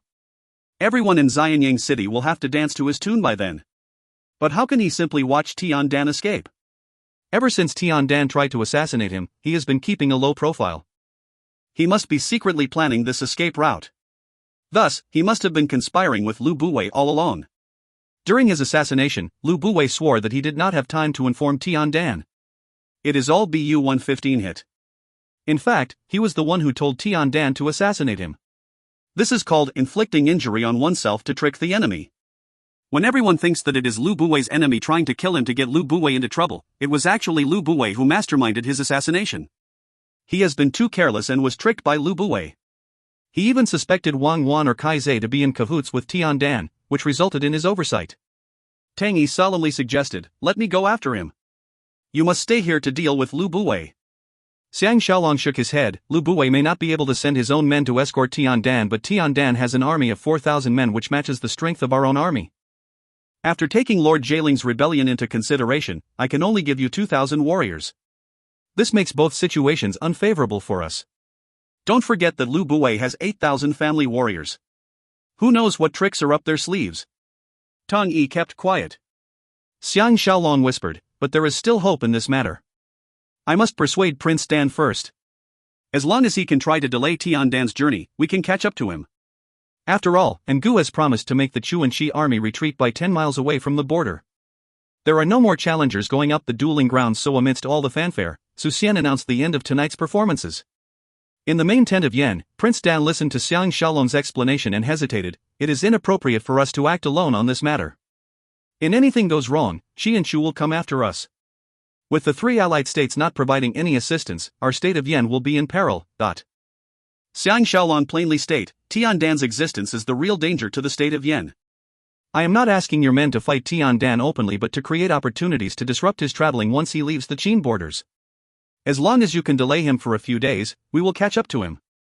Pausing, he strengthened his tone. "I will send my men to liaise with your general Su Ilwan. At the time, the people of Wei and the past Commander General Ngu will also lend us a helping hand." Listening in on the side, military advisor Yu Ji advised, "This can be done. As long as we lay traps and conduct night raids, Tian Dan cannot tell whether his attackers are from Commander Xian's forces or not. Even if Tian Dan manages to escape with his life, he will not be able to pin the blame on us." Great General Sui Zhe came in from outside and bellowed, "No one is stalking Commander Xiang." Prince Dan was relieved and decided, "Fine. We will do our best to delay the meeting between Tian Dan and the two armies of Qi and Chu. If we do not see Commander Xiang by the time they meet up, we shall have to let that traitor live for a few more years." Xiang Shaolong profusely gave his thanks. He secretly thought that everyone has their own secret weapons. Even with Moao's brilliance, he can never expect Su Ilwan's wandering army to come into the picture. After 2 days, his brilliant mind would cease to exist. After he left Prince Dan's tent, he glanced around him and saw that there are still burning torches everywhere. The young men and women of Qin are gathered in groups, singing, dancing and drinking to their heart's content. It was a joyous time and no one wanted to go back to sleep. On his way back to his tent, he was distracted by happy cheering of some young ladies. He looked in the direction of the sounds and saw a large purple flag about 100 yards away from him and was reminded about Ying Ying's appointment. Will Ying Ying be waiting for him in the tent with the purple flower? There are still 2 hours until daybreak and she must be having a good time with Lu Danner and her female warriors. After learning about Tian Dan's departure, he was disillusioned and wanted to discuss with Tang Yi who they should send to liaise with Su Ilwan to attack Tian Dan. Somehow, he felt like paying a quick visit to Ying Ying's tent. Thinking about this, he made use of the shadows of the tents and slipped towards Ying Ying's tent. He hoped to speak to her privately. Otherwise, if he gets intertwined by the female warriors, he will be stuck there for hours. As most of the people are gathered around the assembly grounds, the tents were not well illuminated. Without much difficulty, Xiang Shaolong managed to find his way around the tents without anyone detecting his presence. On an open area, he saw 10 odd campfires. Enjoying themselves around the campfire were Lu Danner and over 100 female warriors. They were accompanied by over 200 young men and they are having a good time singing, clapping, dancing and flirting. Ying Ying was surprisingly absent. Xiang Shaolong sighed, thinking that he may want to skip the appointment. As he stepped backwards, he saw a light coming from a tent behind him and there were some sounds coming from it. Xiang Shaolong took a closer look and discovered that there was a large purple flower sewn on the tent door which looked exactly like the one on the flag. Pleased, Xiang Shaolong walked over and was about to call her name. He changed his mind and since he wanted to win her heart, he will sneak into her tent and give her a surprise. She is an open-minded girl who is used to surprising others so she should not mind. He can then make love to her and win her affections without waiting till daybreak. Aroused, he stepped into the tent. A large figure which was prone on the floor leapt up swiftly and viciously howled, "Who is it?" As Xiang Shaolong faced this person, both of them were equally shocked. Under the illumination of the lamp, it was a naked Guan Zhongxie. Guan Zhongxie saw that it was him and a murderous look flashed across his eyes. He moved to one side and began to put on his clothes. Xiang Shaolong looked down and saw horrified Ying sitting up under the cover of a blanket. Her face was deathly white and she stared at him with a lost expression. Beyond the blanket, her jade white legs can be seen. In his wildest dreams, Xiang Shaolong did not expect that they will be making out in the tent. He bitterly laughed, "My apologies," and left the tent. After he took several steps, Guan Zhongxie chased up to him and apologized, "Official Xiang. I am sorry. She said she is meeting you at daybreak and did not expect you to come so early." Xiang Shaolong is certain that he purposely seduced Ying to sow discord between them and hated Ying for being unable to resist him. He accepted his defeat and forced a smile. "It is my fault for spoiling official Guan's happy moment and even gave you a fright." Guan Zhongxie was astounded. "Hasn't official Xiang seen Premier Lu? Earlier, he sent someone to look for you." Xiang Shaolong casually responded, "I am walking everywhere aimlessly and I am afraid his men have not been able to locate me yet." Walking beside him, Guan Zhongxie whispered, "The ladies of Qin are very open-minded even before marriage. I hope official Xiang does not take it to heart." Xiang Shaolong thought that with these words, Guan Zhongxie is ridiculing Xiang Shaolong should he ever have the courage to wed Ying. He pretended to be unaffected and laughed. Official Guan must be joking. Pleased, Guan Zhongxie recommended, "Let's visit Premier Lu together." Xiang Shaolong is at a loss. All along, he has been at the losing end because unlike his enemies, he did not resort to unscrupulous methods to achieve his goals. He is a man of principles and values relationships. If he carries on like this, even with Moao dead, he may still die in the hands of Guan Zhongxie. It is time to change strategies. If you find any errors, ads pop up, ads redirect, broken links, non-standard content, etc., please let us know. Report chapter so we can fix it as soon as possible. Volume 14 Chapter 9. Book 14 Chapter 09, Blessing in Disguise. When Xiang Shaolong and Guan Zhongxie arrived at Lu Bui's tent, he was seated outside the tent and enjoying the singing of two stunning courtesans. With him are Moao, Lu Chan, and 10 over escorts. Zhou Zihan and Lun Yangrong are not around. Lu Bui pretended to be happy to see him and instructed Xiang Shaolong to sit beside him. For the first time, he introduced Moao and Lu Chan to him. As Xiang Shaolong exchanged some meaningless conversation with Moao and Lu Chan, Lu Bui dismissed the courtesans and leaned towards him, revealing, "Tian Dan is leaving tonight. What does Shaolong plan to do? If you want to go after him, I will fully support you. He actually tried to harm me by trying to assassinate you. I will not protect him anymore." Everyone stared at Xiang Shaolong, waiting for his reaction. Xiang Shaolong felt like he is an animal being surrounded by tigers and wolves. They must be laughing inside that he is still ignorant about being poisoned by them. Thoughts raced through his mind at the speed of light. If he decides to give up his decision to pursue Tian Dan, Moao may be suspicious and deduced that he has a secret plan. But it would be ridiculous for him to chase after Tian Dan now. He was in a dilemma. Recalling his determination to achieve his goals at all costs, he acted awkward and divulged, "Actually, I wanted to kill Tian Dan because he killed a female friend that I got to know in Handan City. It turned out to be a misunderstanding as I received a letter from her yesterday. I am not really out to kill him but just wanted to scare him. This fellow has always been trying to kill me and it is lucky that he has failed in all his attempts. It is a complete lie to prevent Lu Bui from forcing him to pursue Tian Dan and also give him an excuse not to pursue him himself. Fortunately, Tian Dan has left and there is no one to validate his words." Lu Bui, Moao, Guan Zhongxie and Lu Chan all have a strange expression on their faces after hearing his words. After they exchanged glances, Guan Zhongxie began, "Why did official Xiang think that the lady has been killed?" From his words, Xiang Shaolong deduced that Tian Dan did not tell them the full details. He was secretly delighted and told them about the weak-looking eyes in the painting compared to Shan Ro's usual energetic eyes. He bitterly laughed, "I may have been too rash and concluded too early that she was killed without further thinking. When I received her letter yesterday, I realized that it was a complete misunderstanding. She did try to assassinate Tian Dan but managed to escape with her life. Naturally, I will not tell these things to Tian Dan." Lu Bui shook his head and sighed, "We already know it is a misunderstanding. In actual fact, Tian Dan was puzzled that you concluded that she was dead based on the painting. He saw that you were furious and did not clarify things with you. Moao cut in, the painting is drawn by one of Tian Dan's artists from his memory. It is not unusual to draw the eyes incorrectly due to the short interaction. Now, it is Xiang Shaolong who trembled strongly and he exclaimed, "What? As everyone is staring at him with astonishment, he tried to cover up and asked, "Since Premier Lu knows about this, why didn't you tell me earlier?" He tried to suppress his emotions so that his joy will not show up on his face.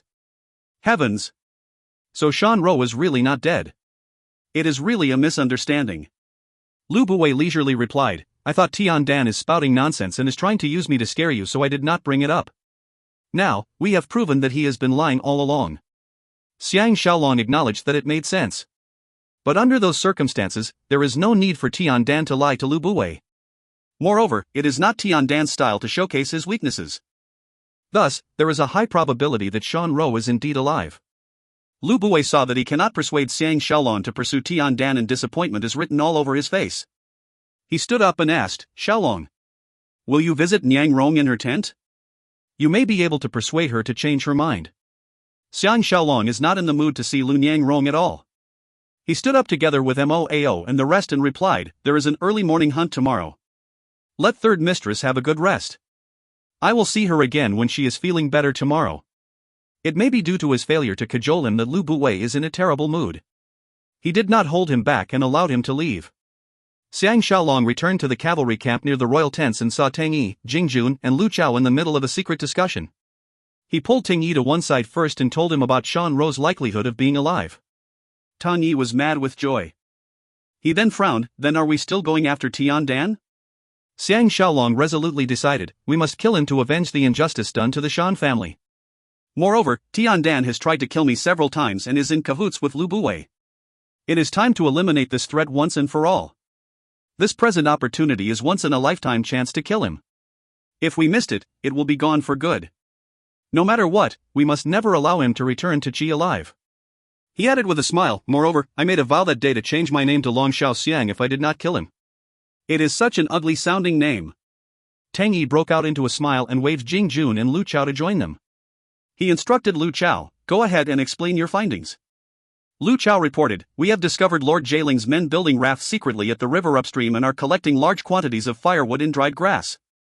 I am sure that they are preparing to burn the bridges, but..." Jing Jun added, "If they build shelves on the rafts and spray the entire raft with oil, it is tantamount to a live volcano speeding down the river towards us. Its destructive impact will be tremendous. Shall we attack them first to prevent this from happening?" Xiang Shaolong explained, "This time round, we need to put up a show to allow the crown prince to show off his godly ability in leading an army to war. We must project a favorable image of him in the hearts and minds of the people of Qin. This is called branding. Only through this can we prolong our fight with Lu Buwei until the day he is coronet." Tang Yi smiled, "You use really funny terms such as godly ability and branding. But it does make sense to me." Jing Jun excitedly said, "I understand. We need to find out about the enemy's schemes and plan a full counterattack strategy. The Crown Prince will issue military orders while pretending that this is a new encounter. Thus, he can convince everyone of his talent." Lu Chao mused, "So we must not only win but win beautifully." Knowing the Shan Rou is still alive, Xiang Shaolong is in great spirits. "That's right." He laughed. He continued to praise, "We must win beautifully just like how Jing Jun beat Zhou Zihen beautifully." Jing Jun gave his thanks and shone with pride. Tang Yi joked, "Have you gotten Lu Danner's red flower?" Jing Jun was agonized, "She is a tough one. She allowed me to hug and caress her but still refrained from letting me pass this final barrier."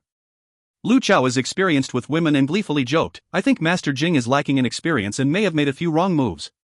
Jing Jun laughingly scolded, Do you think this is my first girl? My moves are always the best. Unfortunately, there is no way we can prove this by dueling. HNG. You are mistaken." The other three men broke out into laughter. Xiang Shaolong laughed as he agreed that no man will ever say that he is bad at chasing girls. After knowing that Shan Rou is alive, Tang Yi is in an excellent mood. He remembered something and reminded, "Yan Ran and the girls are in the royal tents accompanying Widow Qin. Tingfan wants you to fetch them before returning back to your tent." Jing Jun smiled, "Third brother had better spend more time with sisters-in-law. Leave these tasks to us." Xiang Shaolong smiled as he chided him. Summoning the 18 guardians, he rode towards the royal tents. After entering the wooden gates, he ran into Su Xian, who was escorted by several men carrying torches. Together, they rode to one of the slopes to speak in secret. Below them, tents were pitched everywhere on the plains. Despite the loud gushing sounds of River Jing, laughter and cheering can still be heard as there are still many people who have not retired to bed. Su Xian whispered, for the past 2 days, Lord Jieling has been trying to persuade me and Lu Gong to work join forces with him against Lu Buwei. He swore that he has no intention to usurp the throne but only wanted to force this outsider out of the Qin court. Xiang Shaolong sighed, Lord Jieling can never return from this path that he is taking. Lu Buwei has spies around him and he is still ignorant about it. Based on this point, he will only suffer in the hands of Lu Buwei. Su Xian reminded, I am puzzled that Dubai chose to leave Xianyang City during such a crucial juncture. I guessed he knew about Lord Jieling's rebellion and purposely left so that he can watch us from the sidelines. This man is extremely scheming and is much more talented than Lord Jieling. He added, is Xiaolong really confident? Don't forget that Lu Buwei will create some internal chaos. Xiang Shaolong confidently explained, the Crown Prince will lead the fight personally and Lu Buwei will have no chance to interfere. Su Xian frowned, the Crown Prince is still young and lack battle experience. I am concerned. Xiang Shaolong smiled, Crown Prince only needs to know how to delegate his work to the correct persons. Su Xian saw through him and laughed, let's make it a practice round for him. When that happens, Lu Gong and I will stand on his left and right, showing everyone that he has our full support. Xiaolong must plan everything well. Xiang Shaolong nodded his head joyfully. Su Xian praised, your fifth brother is highly skilled and clever, undermining Lu Buwei's reputation. He is a rare talent whom Lu Gong and I admire very much. Right. Have you decided to give up your plan to kill Tian Dan? Xiang Shaolong cannot reveal his relationship with Prince Dan. He replied, I have asked the people of Wei to help me to delay his traveling speed. If they can hold him back a few days, I am sure I can catch up to him. When I am gone, Jing Jun will be in charge of the cavalry army. Please help me take care of him. Su Xian was stunned, why would the people of Wei help you? Xiang Shaolong answered, except for Chu, the other states have some form of enmity with Tian Dan. Moreover, I was the one who freed the Crown Prince of Wei. Lord Longyang will surely lend me a helping hand in return. Su Xian was satisfied with his answer and patted his shoulder to show his appreciation. They then parted. At the defending gates, the door attendant informed him that Xiao Pan is looking for him. He went to look for Xiao Pan first. Xiao Pan is in a secret discussion with Li Si and has a happy expression on his face. The moment he saw Xiang Shaolong enter his tent, he waved him over and together, they analyzed a map on the table. It was a map of the entire campsite. Lord Jieling's tents were marked in red. Xiang Shaolong understood his excitement and is happy for him. It is a rare chance for him to command the Qin army and show his prowess. Xiao Pan began, earlier, I have summoned subject Jing Jun, and he has told me the location of the rebel soldiers. I am now discussing a counter-strategy with Subject Li, why don't you explain first? Li Si is about to speak out when Xiang Shaolong kicked him lightly under the table. Li Si understood his meaning and reported, I only contributed a small part and the majority of the plan was crafted by Crown Prince. Why don't Crown Prince explain it instead? Xiao Pan was thrilled and smiled, for Lord Jieling to succeed, he must use unconventional methods and take us by surprise. With so much information about their plans, we must annihilate them or my study of military books would be in waste. He pointed to River Jing and detailed, if I am Lord Jieling, I will first make use of the natural surroundings to my advantage. For example, I can create dams and store water from the nearby rivers that connect with River Jing. When it is time to attack, I will open the dams and let the huge amounts of water flow downstream. The torrents will tear the bridges apart and with a timely attack, I can achieve victory. Xiang Shaolong was shocked. When Lu Chao mentioned he saw rafts being built, they can be used for building dams too. A water attack is even more powerful than a fire attack and there is no way they can prevent flooding. He could not help but turn to look at Li Si.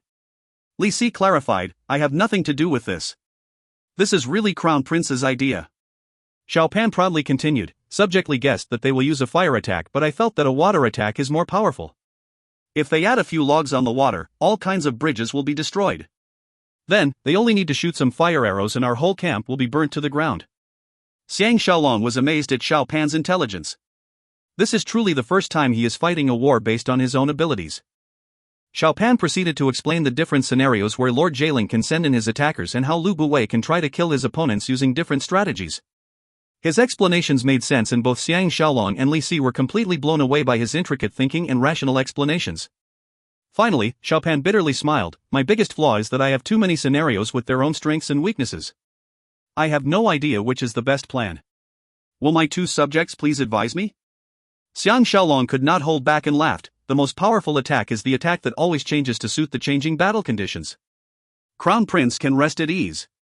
When we know their attacking time, we will attack first and annihilate all of them before Lu Buwei even know what is going on. Leave this to the Changping brothers and myself. Then, Crown Prince only needs to issue the orders and we will put up a good show for everyone. Xiao Pan slapped the table and sighed, only Grand Tutor and Subject Li understands me. We shall do as you say. Li Si respectfully added, Official Xiang and I will bring you the latest battle reports so that you can make the necessary changes. Pleased, Xiao Pan nodded his head. Changing the subject, he asked, Grand Tutor's fifth brother Jing Jun is a rare talent. He is skillful, loyal, and honest. I admire men like him. Can Grand Tutor Xiang give any suggestions on how I may reward him?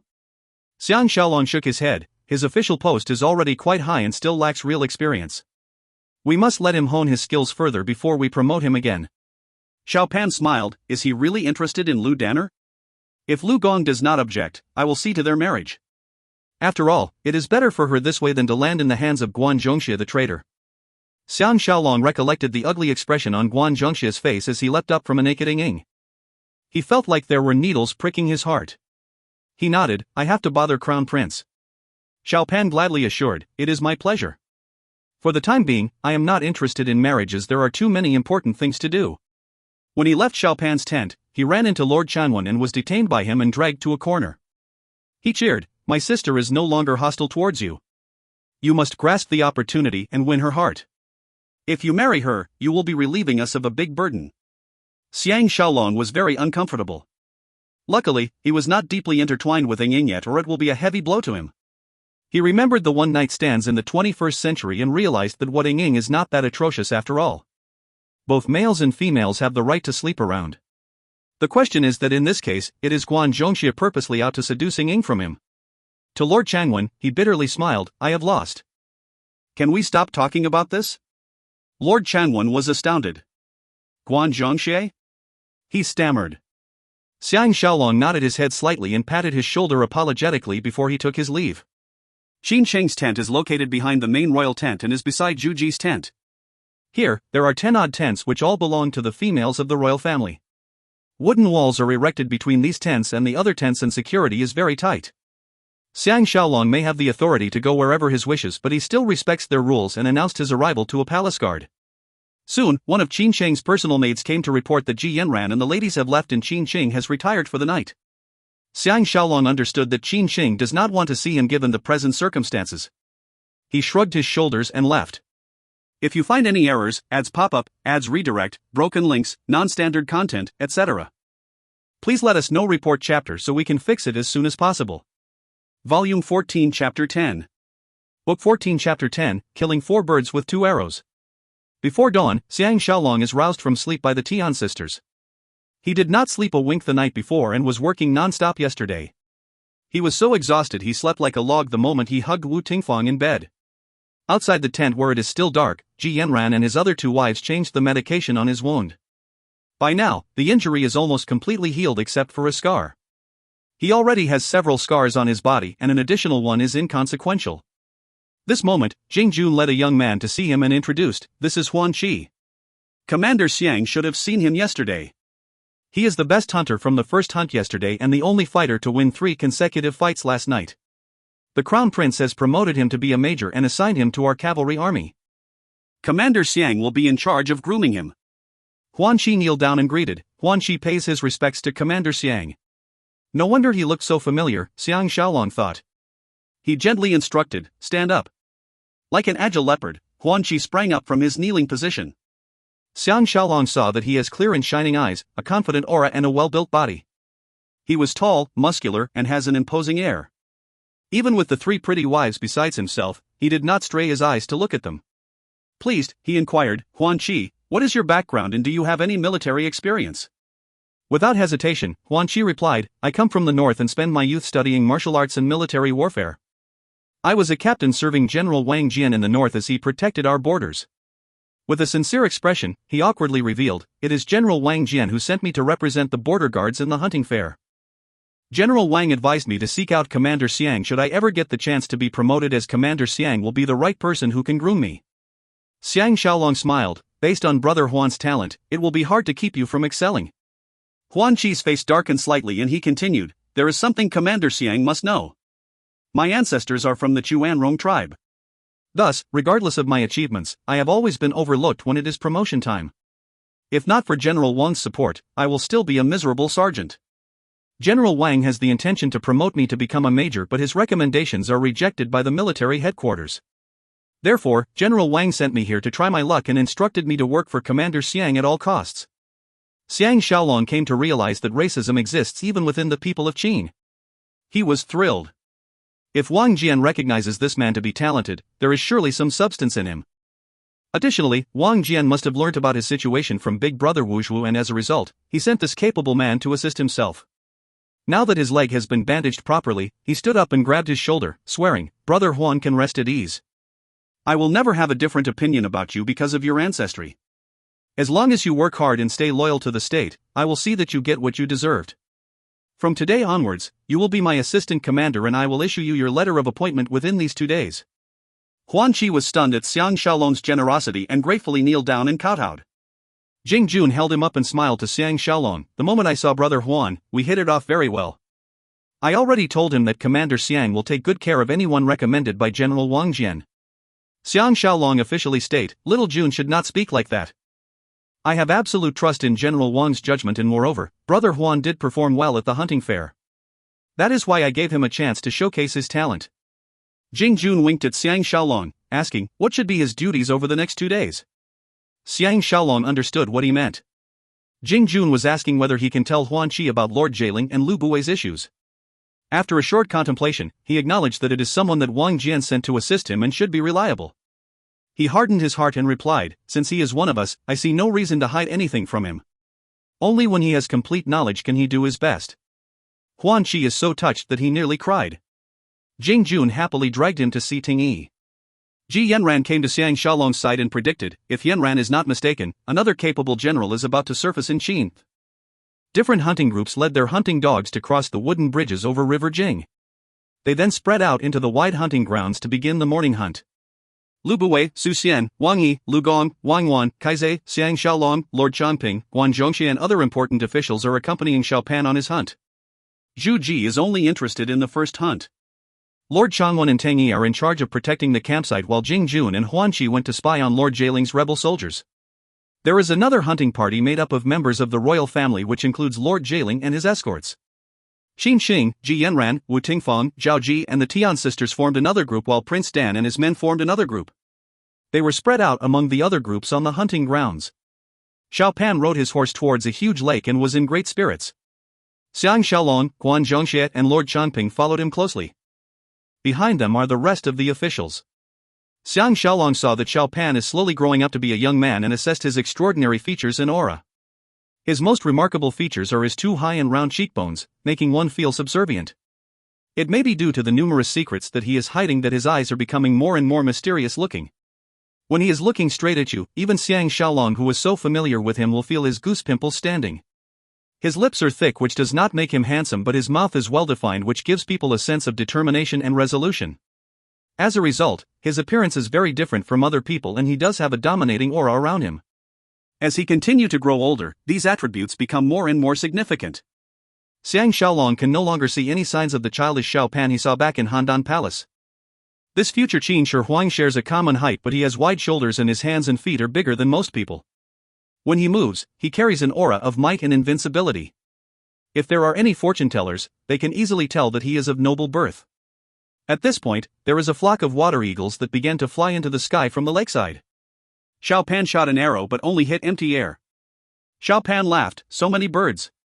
Someone shoot them down." Xiang Shaolong is not interested in these aimless killings and he watched as the other men began to shoot arrow after arrow. Shang! Xiang Shaolong eardrums resonated with a loud sound. Beside him, Guan Zhongxie took out his iron bow and rushed in front of everyone, shooting 2 arrows in succession. However, the bow only rang out once, showing his incredible firing speed. Over 100 arrows flew through the air. The water eagles cry out tragically and 20-odd birds fell down from the sky. The escorts quickly released the hunting dogs to bring the birds back. The loud barking of the dogs shattered the tranquility of the plains. Xiao Pan was ecstatic and rode towards the lakeside. Everyone has to follow him in his pursuit. Xiao Pan finally stopped on a little hill that overlooks the entire lake. As everyone stopped behind him, Lu Bui rode up to his side and laughed, "The crown prince has good horsemanship." Prince Dan and his men arrived at the hill around the same time.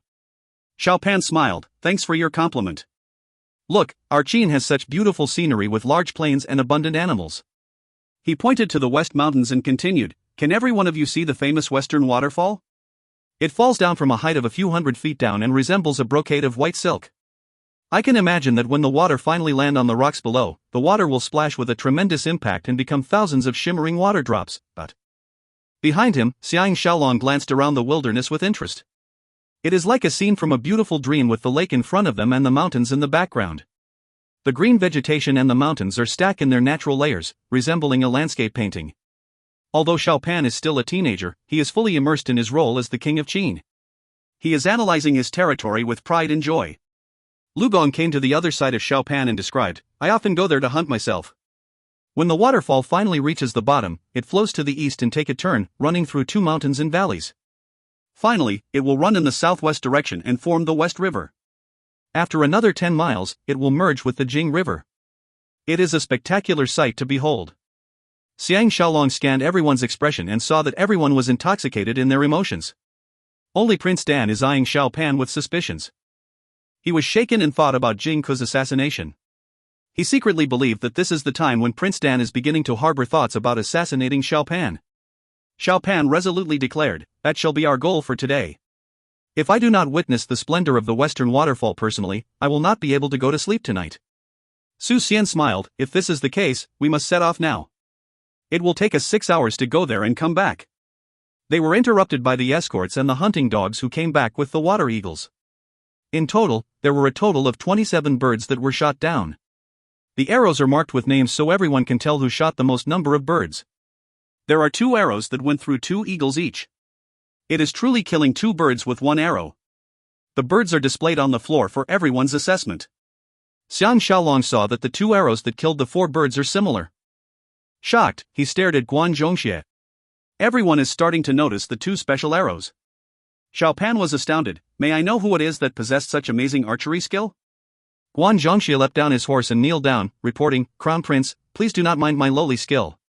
Lu Gong and Su Xian exchanged a look and they have a concerned expression on their faces. It is already very challenging to fire 2 arrows at the same time. It takes even more skill to shoot down 4 eagles with only 2 arrows. Among the 100-odd flying eagles, one must aim both arrows concurrently so as to score 2 kills each. It is a feat that cannot be topped. Xiang Shaolong can feel his whole body turning cold. If they happen to duel, he would be unable to avoid his powerful arrows.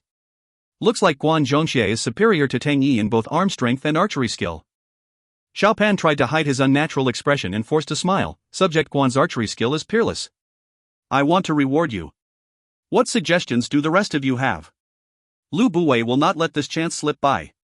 He smiled, "If Crown Prince can reinstate him to his former position, it will be good enough." Xiao Pan had agreed to this matter earlier when Empress had spoken to him about it. She wanted to support Lu Buwei and curb his ambitions. Xiao Pan nodded. "From this moment on, Subject Guan will resume his former duties and assist me in protecting Xianyang City." Guan Zhongxie hurriedly kowtowed with thanks. Xiao Pan pointed his horsewhip to the western mountains and exclaimed, "Let's race there." Leading the group of riders, he sped down the slope. Short after noontime, Xiao Pan and his followers came back with their mission accomplished.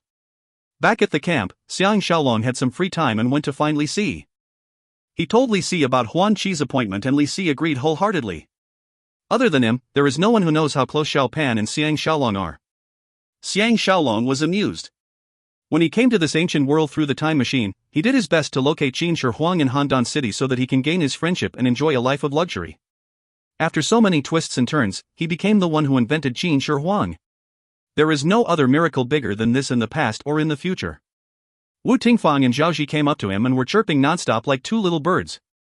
They told him about the interesting stories during their own hunt and Xiang Shaolong praised them for their abilities. By now, Xin Xing, Ji Yanran and the Tian sisters have joined them. While they were busy talking, the hunting groups are slowly returning back to camp.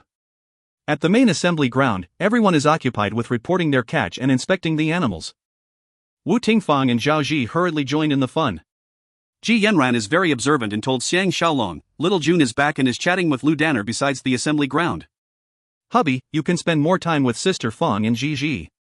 I wish to take a nap back at our tent. When I wake up, let's go for a shower in the river." Xiang Shaolong knew that she has a habit of taking afternoon naps and consented. After Ji Yanran left with Qin Shang and the Tian sisters, Xiang Shaolong jumped down his horse and instructed Wu Shu to bring his horse back to camp first. He finally saw Jing Jun with Lu Danner. Jing Jun appears to be saying some teasing words and Lu Danner is raining blows on him. Jing Jun turned around and allowed Lu Danner to hit his back.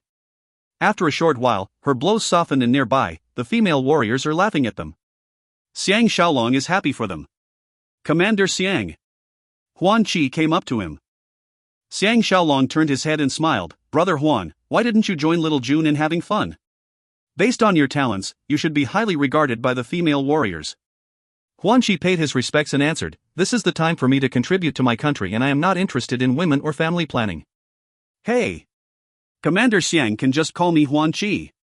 Xiang Shaolong reckoned this the difference between him and Jing Jun.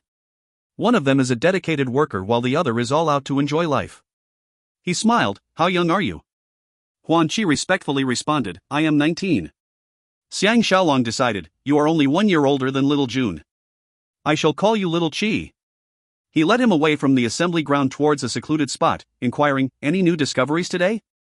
Huan Qi detailed, Assistant Commander Jing and I went deep into the mountains to spy on the enemy. The weather has been good for the past few days and there is no fog. Thus, we can see everything very clearly. From what I observed, there is about 10,000 rebel soldiers but they are disunited and in disarray. Their formation is untidy, their banners are in a mess, they have tired looks on their faces, they drag their feet wherever they go and their morale is very low. I only need 1,000 elite soldiers to attack and overpower them. Xiang Shaolong was blown away. How can little Qi make so many conclusions with just half a day of spying? Like a different person altogether, Huan Qi explained, before a battle, it is important to observe the enemy's activities from higher ground. From the small details, we can draw important conclusions about their strength and strategies. Lord Jailing's men may be hidden in the dense forests but we can still observe which areas of the forest are populated with birds and beasts and which areas are void of them. From there, we can gauge the size of their camp and the number of men they have. We can proceed to look at the ground for clues. From the rising dust, I am sure that they are cutting trees and accumulating rocks to be used to attack us later. The more he spoke, the more enthusiastic he became. Squatting on the floor, he used some stones to display the enemy's formation. He was extremely detailed and left nothing out, showing his extraordinary memory and observation skills. Xiang Shaolong was moved. If I give you a group of 2,000 elite soldiers, what will you do? You must remember that you can only attack them after they have made the first move. Huan Qi stood up and used his leg to destroy the stone formations on the ground. He seriously stated, besides knowing the food supplies and strength of the enemy, the most important thing is the motivation behind their fighting spirit. If we manage to convince them that their fight is meaningless, we will defeat them without losing a single soldier. Now, our enemy is inconvenienced by the river so their communication is hindered. They are based in the uncomfortable wet areas of the forest where there are many thorny plants. I am confident that they are ill-prepared which caused the soldiers to be exhausted and their morale to be low. We can attack them from the river and on land simultaneously. Even if they manage to destroy the bridges, there is no loss to us. We can fortify ourselves along the river and remain undefeated. Xiang Shaolong could not help but improve his opinion about him. Jing Jun may have other strengths which he cannot match but in terms of wisdom and military warfare, Jing Jun lags far behind him. If these words come from Lu Gong or Su Xian, it is to be expected. But Huan Qi is only 19 and has such capabilities. There is only one word that can describe him, genius. Xiang Shaolong had a brainwave, let me bring you to see someone. When you see him, you must tell him everything you told me earlier. It will benefit your career in the future. Huan Qi was astonished, who are you bringing me to see? Xiang Shaolong clapped his shoulder and pushed him towards the royal tents, laughing, of course to see the crown prince.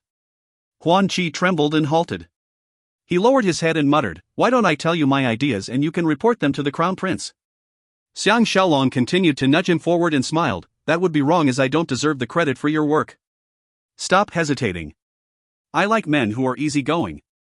Huan Qi is so touched his eyes start to redden. He sobbed, no wonder General Wang always say Commander Xiang is the most generous man and the #1 hero of our Qin Empire. I will never forget your kindness.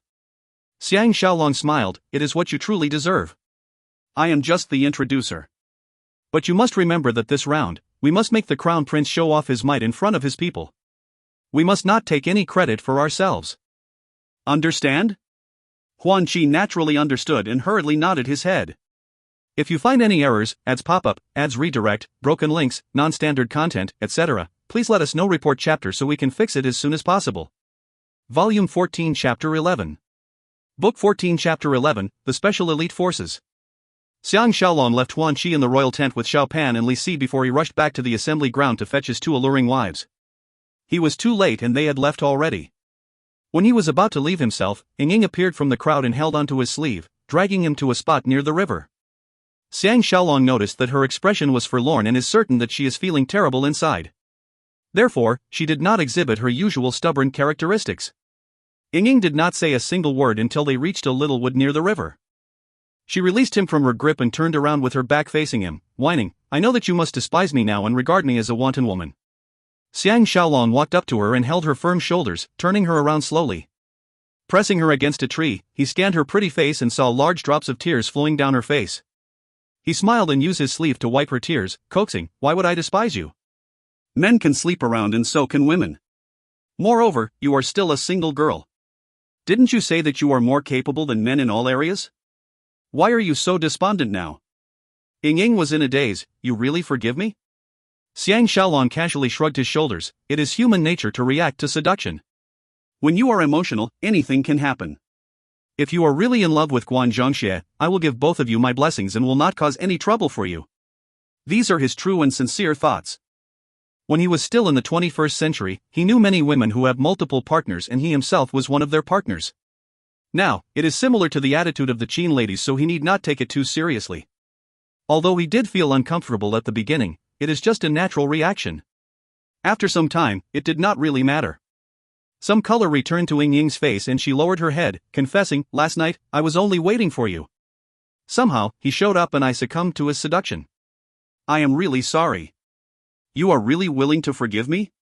If he can choose, Xiang Shaolong would not want to get involved in any new relationships. But to counter Lu Buwei and Guan Zhongxie, he must win Ying's heart no matter what happens. Moreover, he is not bothered about her personal life. Leaning forward and smelling her fragrance, he assured, "I still prefer your stubborn attitude. That is the real you." Ying sighed, "But I still feel that I committed a wrongdoing. After all, I get to know you first.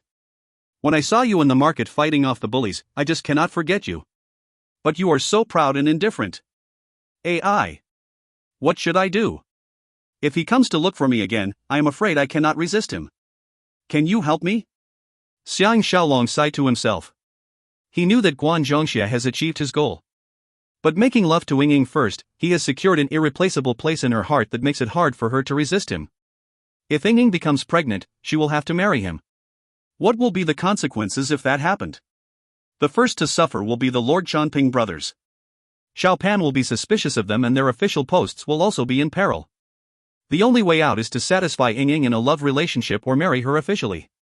Then, Guan Zhongxie will be unable to interfere with her anymore. Xiang Shaolong sighed, "Has Miss Ying tried bush games?" Ying was stunned. "What are bush games?" Xiang Shaolong leaned forward to her ear and softly whispered, "That means making love in the wild." Ying's face became as red as a beetroot and she lowered her head and shook it furiously.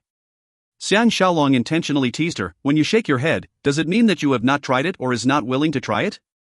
Like an exploding volcano, Ying leapt into his bosom and embraced his neck, smiling sweetly, "I want to try but I can't. My period is here." Xiang Shaolong was elated. "It is all right as this is considered the safety window." Ying was taken aback. "What is a safety window?" Xiang Shaolong kicked himself for spouting nonsense. Without explaining himself, he hugged her well-proportioned body and kissed her passionately for some time before releasing her. With her face and ears completely red from his teasing, Ying returned back to the campsite. When Ji Yanran woke up, she joined Wu Tingfang and the other ladies as they happily accompanied Xiang Shaolong out of the camp. They head to a nearby valley where there is a clear stream for them to take a bath. The 18 guardians stood guard to prevent outsiders from peeping at them. The ladies are not totally naked but are dressed in their undergarments and shorts. Xiang Shaolong is highly aroused when he saw all the exposed flesh.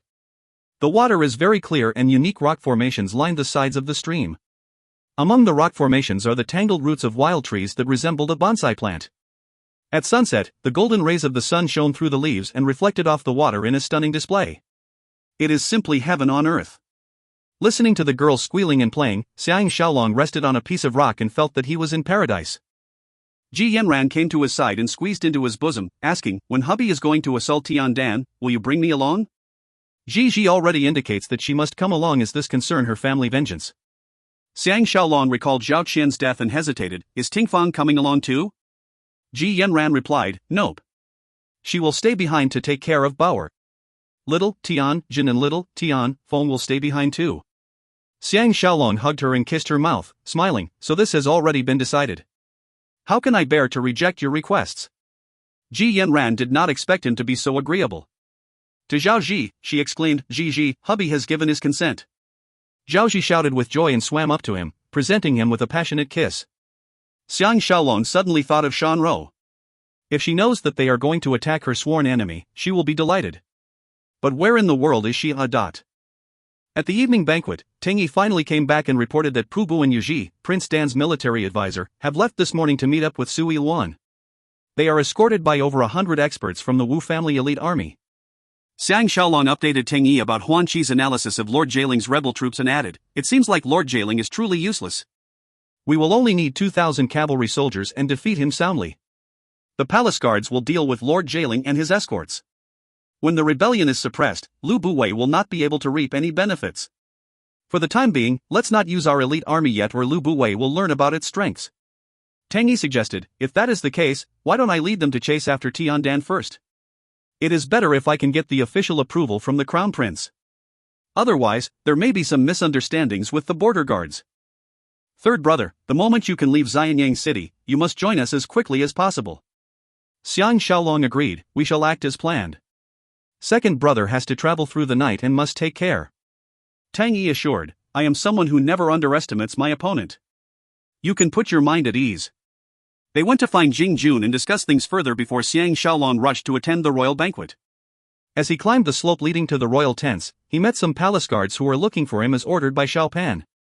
He hastily entered the main royal tent.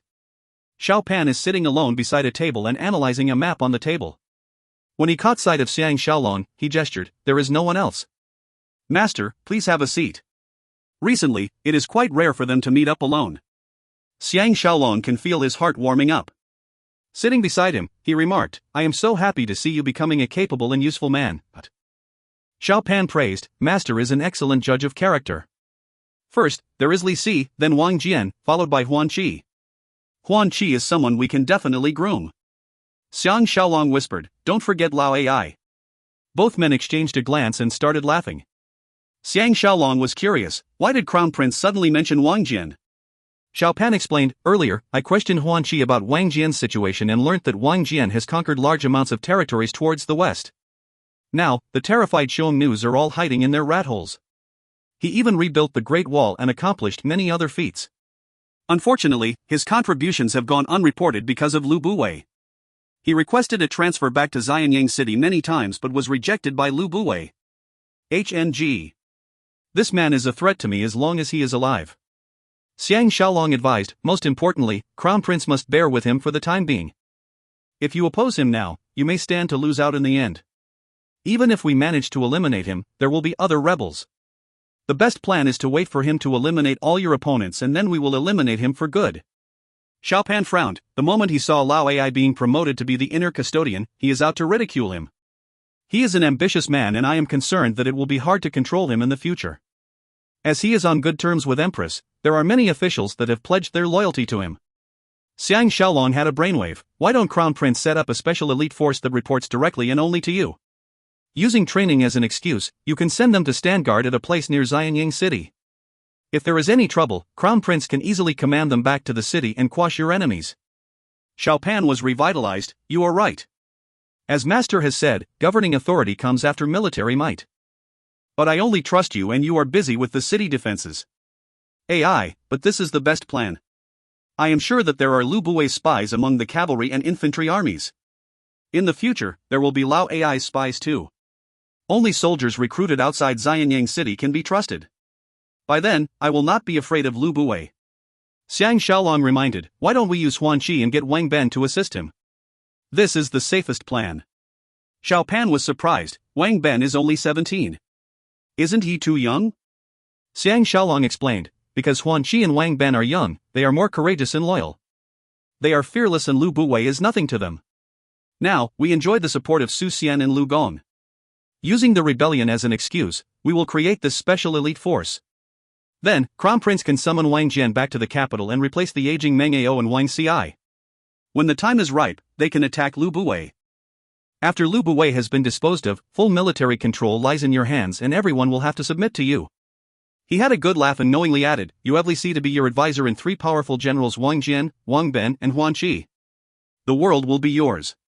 Curious, Xiao Pan asked, why didn't Master mention about himself? Xiang Shaolong stretched out his hand and patted his shoulder lightly. After your mother's death and Princess Qian's tragedy, I have lost my fighting spirit. Now, I am staying put to help you. When you are fully in control of Qin, I will leave here for the northern plains and live the rest of my life in peace. Xiao Pan trembled uncontrollably, Master, how can you leave me? Xiang Shaolong smiled helplessly and whispered, I represent your past. It is only when I am gone can you truly forget your identity as Xiao Pan and conquer the world, becoming the first emperor of China, Qin Shi Huang. If you respect me, you must accept this piece of advice. Dumbfounded, Xiao Pan stared at him for a while and repeated Qin Shi Huang twice. Amazed, he asked, why are Master's casual words so full of deep meanings? Xiang Shaolong sincerely swore, trust me.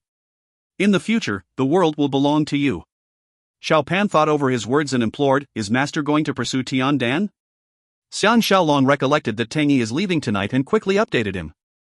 Lord Changping came by to escort Xiao Pan as it is time for the banquet. Tonight, Xiang Shaolong is more comfortable and natural compared to last night. The 2 Lord Changping brothers are sharing his table and Li Si is on his other side. He is seated 5 tables to the left of Xiao Pan. Ji Yanran and his wives were absent from the banquet. If not for Zhu Ji's pleading, the reclusive Ji Yanran would not have attended the banquets. Xin Chang is even more introvert. In fact, this is the first year she took part in the hunting fair. Did she join the hunting fair to support Ji Yanran, Xiao Pan or Xiang Shaolong? Prince Dan is the only foreign guest and was seated on the first seat to Xiao Pan's right. Following his table is Lu Buwei's and Lord Jieling's table. Lord Jieling is quite tall and his face is slightly pale.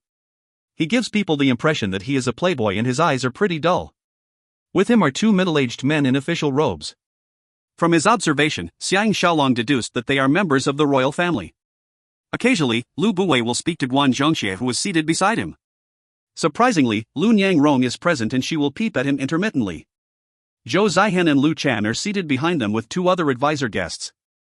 Xiang Shaolong has seen them before but could not remember their names. The number of guests was about the same as last night. Lu Danner, Ying Ying and the female warriors occupied 4 tables in a far corner. With this arrangement, it shows that the Qin court values the female warriors as well as honor the prestigious families of Ying Ying and Lu Danner. Without the 2 top beauties Ji Yanran and Qin Qing, the atmosphere is less lively. The barbecued meat and wine was served by the palace guards to each table and the air is filled with the aroma of the piping hot food. To prevent anyone from adding poison to the food, the palace guards paid special attention to the cooking. Once in a while, Zhu Ji will talk to Xiao Pan. She may be taking this opportunity to repair their strained relationship. Due to the noisy chatting and sounds of cutlery clattering, Li Si leaned to Xiang Shaolong's ear and whispered, the crown prince is very satisfied with Huan Qi. This man is well versed in military warfare and is an extraordinary man. Moreover, he is only at a tender age. With proper grooming, he will be another capable general. Xiang Shaolong is greatly comforted. With Wang Jian, Ji Yanran, and Li Si's praising Huan Qi, this man will surely rise to the occasion. This is part of his long-term plan to counter Lu Buwei.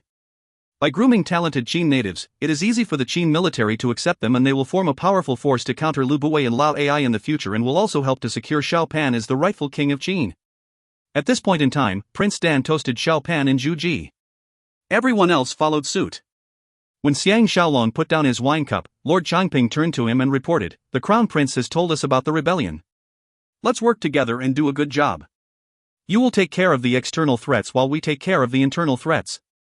We will eliminate every one of them. Xiang Shaolong smiled, you are mistaken. The Crown Prince is in charge of both internal and external threats. We are only following his orders.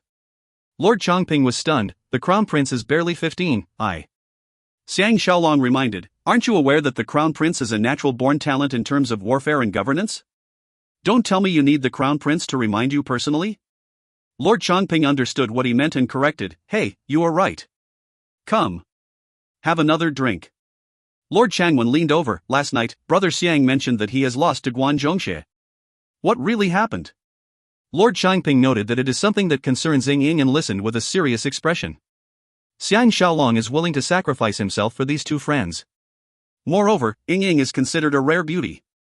He frankly replied, "Just now, I had a talk with your sister. We will forget about the past, but the future is unpredictable. This is because your sister does have feelings for Guan Zhongxi and I have to leave Xianying City for a period of time after the hunting fair. No one can tell what will happen during this period of time." Lord Changping concluded, "Why don't the two of you get married officially? If Guan Zhongxia still dares to harass Ying Ying, we have the right to interfere." Xiang Shaolong hardened his heart. "If Ying Ying is agreeable, we shall act as you wished." The two brothers are overjoyed and touched at the same time, understanding that Xiang Shaolong is also doing this for their sake. Lord Changwen cannot sit still anymore and left immediately to look for Ying Ying. Lu Buwei suddenly toasted Prince Dan and asked, "I heard that the swordplay of Yen is exquisite and focused mainly on soft stances. I wonder if you can demonstrate a few stances for our viewing pleasure." Everyone quietened down and everyone is now staring at Prince Dan. Xiang Shaolong was alarmed. His secret meetings with Prince Dan have been leaked to Lu Buwei. Now, he is trying to ridicule the people of Yen and broadcast his own talents. If he is forced to act, he will walk straight into their trap. Because whoever that can defeat Xiang Shaolong now will be crowned the #1 swordsman of Qin. If you find any errors, ads pop up, ads redirect, broken links, non-standard content, etc., please let us know. Report chapter so we can fix it as soon as possible. Volume 14 Chapter 12. Book 14 Chapter 12, A Chaotic Banquet. Seated between physician Leng Ting and General Sui Zhe, Prince Dan did not show any signs of surprise and smiled. "I heard Mr. Guan Zhongxie from your esteemed residence has defeated the experts of Qi. I wonder if he will show us some of his skills." Prince Dan, the successor to the Yen throne, is used to such challenges and difficulties. He knew that he cannot shy away from dueling. Otherwise, it may be a sign of cowardice, and in this foreign state of Qin, he must fight or Qin may use this as an excuse to attack Yen. Success and failures are common in fighting. Even if he loses, he will be disgraced, but it is something that is inevitable. However, Prince Dan intentionally singled out Guan Zhongxie to counter Lu Buwei. If Lu Buwei sent Guan Zhongxie out, it shows that Prince Dan has good foresight. If Lu Buwei did not send Guan Zhongxie out, he can only send Lu Chan, as Lao Ai has left him and Zhou Zihan was defeated by Jing Jun last night. Prince Dan has seen Lu Chan's sword skills and can choose a fighter from his team to counter his weak points. It is only 2 simple sentences, but it has highlighted the intelligence of Prince Dan. Lu Buwei did not expect Prince Dan to counter him so effectively and began laughing. He winked at Guan Zhongxie and Guan Zhongxie acknowledged his order with another laugh and stepped out to an open area beside the banquet grounds. He paid his respects to Prince Dan. "I am flattered by your high opinion of my lowly skills. Here I am, and will Prince please send your expert and let us learn from each other." Now, it is Prince Dan's turn to be agonized. Lu Buwei carried out a chain attack, and now, it seems like Lu Buwei has no intention to send Guan Zhongxie but did so to appease Prince Dan. Everyone was excited at the martial arts competition as well as the chance to ridicule the people of Yen and cheered loudly. After all, Guan Zhongxia's swordsmanship is one of the best in Xianying City, and it is possible that he is even better than Xiang Shaolong. With his amazing archery that killed 4 birds with 2 arrows, he is now as respected as Xiang Shaolong, who threw the 5 flying needles. But as most people have never seen him fight, everyone is waiting eagerly in anticipation. The crowd is cheering loudly and the mood is extremely lively. Before he even starts fighting, Guan Zhongxie has impressed the crowd with his muscular frame, solid build and imposing air. Xiang Shaolong could not help but glanced over to the female warriors. Every one of them, including Ying Ying and Lu Danner, was whispering at each other and has an intoxicated expression on their faces. He could not help but trembled strongly. If Guan Zhongxie is allowed to show off his might, the 2 fickle ladies Ying Ying and Lu Danner may surrender to his seduction. Now that his injury is more or less healed, should he enter the fighting ring? If he lost, the consequences will be disastrous. But if he did not fight because he was afraid of losing, it will prick his conscience and affect his self-confidence. As he was thinking furiously, Prince Dan pretended to be pleased and sent a fighter from the back seat. This man announced his name to be Yen Du. Everyone was alarmed as this man is a reputable fighter too. Xiang Shaolong could not help but ask Lord Changping about Yen Du. Lord Changping happily explained, "This man is one of the top 3 fighters of Yen. We have no idea that he came to Xianying City with Prince Dan. It is rumored that his sword speed is as fast as lightning and can cut open swallows that are flying in mid-air. That is how good he is." Xiang Shaolong took a closer look at Yen Du. Yen Du is a tall and thin man with a lump on each side of his forehead. His eyes are brimming with energy and he is around the age of 25. He is not considered a handsome man but has an extraordinary air around him. The most remarkable thing about him is that he is clothed fully in yellow. With a crooked nose like an eagle, he radiates calmness. However, Guan Zhongxie is even more eye-catching than him. In a snow-white outfit, his head is tied neatly in a red bun and is half a head taller than the tall Yen Du. If Yen Du is a well-prepared fighter, Guan Zhongxie is a casual-looking fighter. On his arrogant face is an irritating smile that shows his despise for everyone. No wonder Ying may be in love with Xiang Shaolong but still succumb to his advances. Both men paid their respects to Xiao Pan and Zhu Ji, asking permission to begin their fight. Xiao Pan may not realize that this duel is ultimately aimed to ruin Xiang Shaolong's reputation, but he did not want Guan Zhongxie to have any chance to show off his skills. But with Zhu Ji supporting at the side, he helplessly consented. The duel is a friendly match and shall cease when a winner has been determined. I do not want to see any bloodshed or deaths tonight. Both men kneeled down and accepted his order. However, everyone knows that it is a real duel with real weapons being used. It is really hard to avoid injuring the opponent. Some brought out 2 armor suits from the crowd and Guan Zhongxie smiled, I do not need the armor. Brother Yen, please help yourself. Yen Du had no choice but to reject the armor too, as it will affect his agility. Before they drew their swords, both men stood still under the illumination of the torches. Their killing aura immediately flooded the area as everyone held their breaths in silence so as not to affect their concentration. Jiang! Yen Du drew his sword first and displayed a magnificent pose with the sword across his chest. True experts like Xiang Shaolong could tell that he is actually succumbing to Guan Zhongxie's pressure and needed to draw his sword and stabilized himself. It is something that only experts can sense. Just like during a battle, an experienced general can predict the victory based on the morale and the determination of the soldiers. Guan Zhongxie laughed loudly and his left arm patted the sword that was hanging around his right waist. He solemnly stated, my sword is named Longstrike and it is forged by the blacksmiths of you. The sword is 5 feet and 4 inches long, which makes it 1 foot longer than most swords. Brother Yen must not neglect its length. Jiang! Longstrike was drawn out by his right hand in a flash. While everyone is dazzled by the stunning brilliance of the flashing sword, Guan Zhongxie stepped forward and sent his sword towards Yen Du. Xiang Shaolong was reminded about something when he saw Guan Zhongxie patting his sword with his left hand. He summoned the guardians and instructed them to retrieve his Mahist sword. Yen Du's sword flew out and clashed heavily with Guan Zhongxie's sword. Dang! Both men withdrew their sword and retreated a few steps, eyeing each other with caution. Everyone was still holding their breaths. The first strike is both men testing each other's skills. The real show is yet to come. Xiang Shaolong noticed Yen Du's hand is shaking slightly and guessed that his arm strength is much weaker than Guan Zhongxie. Yen Du may have a very good martial arts foundation, but unfortunately, his opponent is Guan Zhongxie. Glowing with confidence, Guan Zhongxie let out a cold snort and sent another strike towards Yen Du. Although the attack is similar to the one before, the onlookers can sense that it is an earth-shattering attack that will be quite impossible to defend no matter who you are. Yen Du roared and his sword flicked out from the side, drawing an arc before clashing with Longstrike with a loud kang. Despite making a later move, his sword hit first and did not disgrace the reputation of Yen's swordplay. Even so, he was shaken and had to take a small step back. Guan Zhongxie was about to press on with another attack when Yen Du roared again and took 3 steps back. In his hands, his sword drew circles in the air which reflected the torches. Now his sword appears to be on fire. It is an amazing swordplay and everyone finally broke the silence and exploded in loud cheering. Guan Zhongxie did not expect his swordplay to be so exquisite and it prevented him from advancing further. Summoning his heroic courage, he let out a long roar and withdrew his sword. He swung it strongly forward like a trail of rainbow and the sword rung loudly as it sliced through the air. His pose is awe-inspiring and exudes a godly aura and a sense of invincibility. The feeling is so intense that even Yen Du was affected and his battle strength dropped by 20%. The two weapons clashed in a blink of an eye and they exchanged several strokes spontaneously. Like a bolt from the blue, both men suddenly retreated at the speed of light.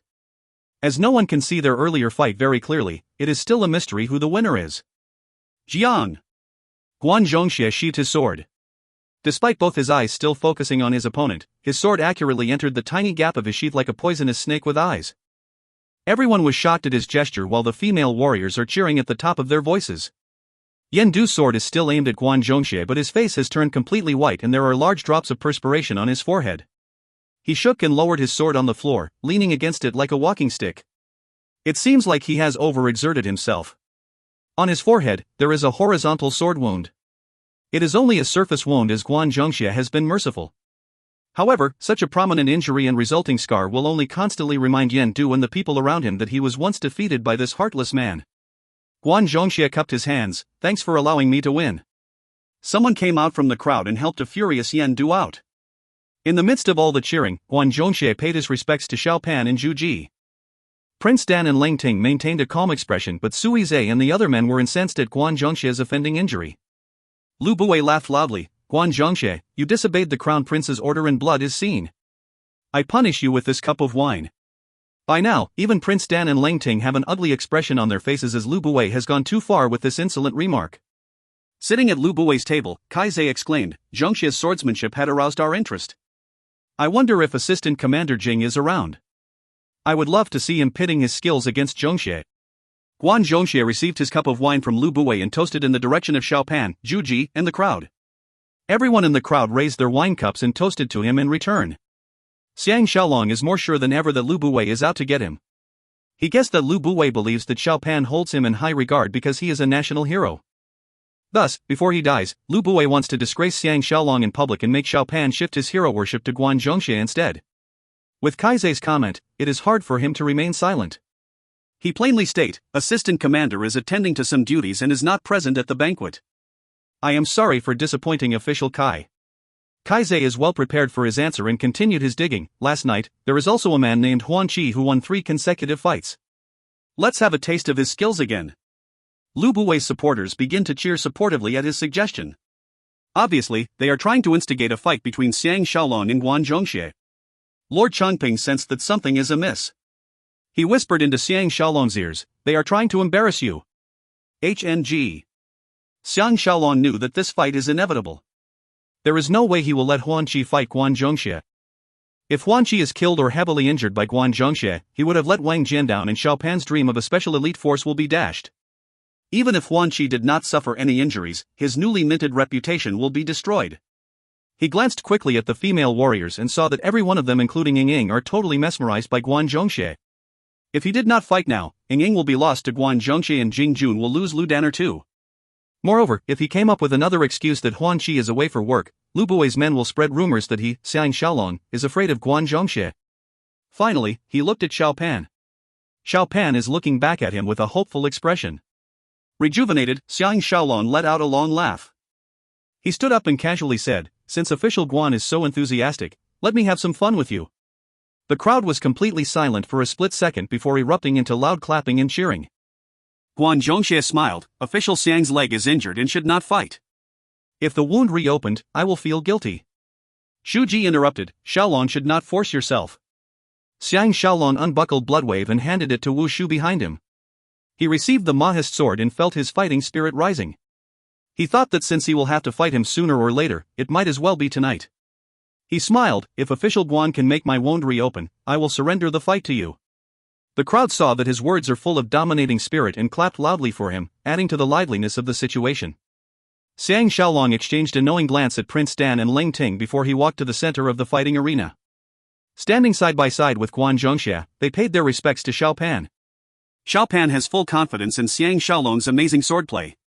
Pleased, he advised both of them, weapons are blind, please fight with caution, but Xiang Shaolong understood that Xiao Pan wanted him to kill Guan Zhongxie. Inspired, he thought of a winning strategy. Guan Zhongxie believed that he will be dying tomorrow and will not sacrifice his own life to defeat him. Based on this point, he is at a serious disadvantage. Another benefit is that he has seen Guan Zhongxie fight, but Guan Zhongxie has no idea about his own swordplay but only managed to hear it from other people's experiences. If he demonstrated his full Mahist swordplay, he is confident of giving Guan Zhongxie a run for his money. Thinking about these points, he formulated a winning plan. Both men stood apart from each other. As the crowd looked on, they stared at each other's eyes and thus, the ultimate battle has begun. By now, there are many onlookers who have gathered around when they heard about the dueling. Now, the whole place is extremely packed. When Wu Shu went back to retrieve the Mahist sword, Ji Yen ran and the girls were alarmed and hurriedly rushed over. Now, they managed to squeeze themselves at Lord Changping's table. Qin Shang is here as well and joined their table. Everyone is in a great mood. Zhu Ji is worried that Guan Zhongxie will injure Xiang Shaolong and her expression is grave. She nearly wanted to leave as she could not bear to see the fight. Guan Zhongxie humbly state, being able to fight with official Xiang is one of the highlights of my life. Xiang Shaolong coldly replied, I wonder if official Guan will use his best skill today, the left-hand sword play? The moment he said this, the crowd went, wah. Nobody expected that in all his past fights, Guan Zhongxie had been concealing his true ability.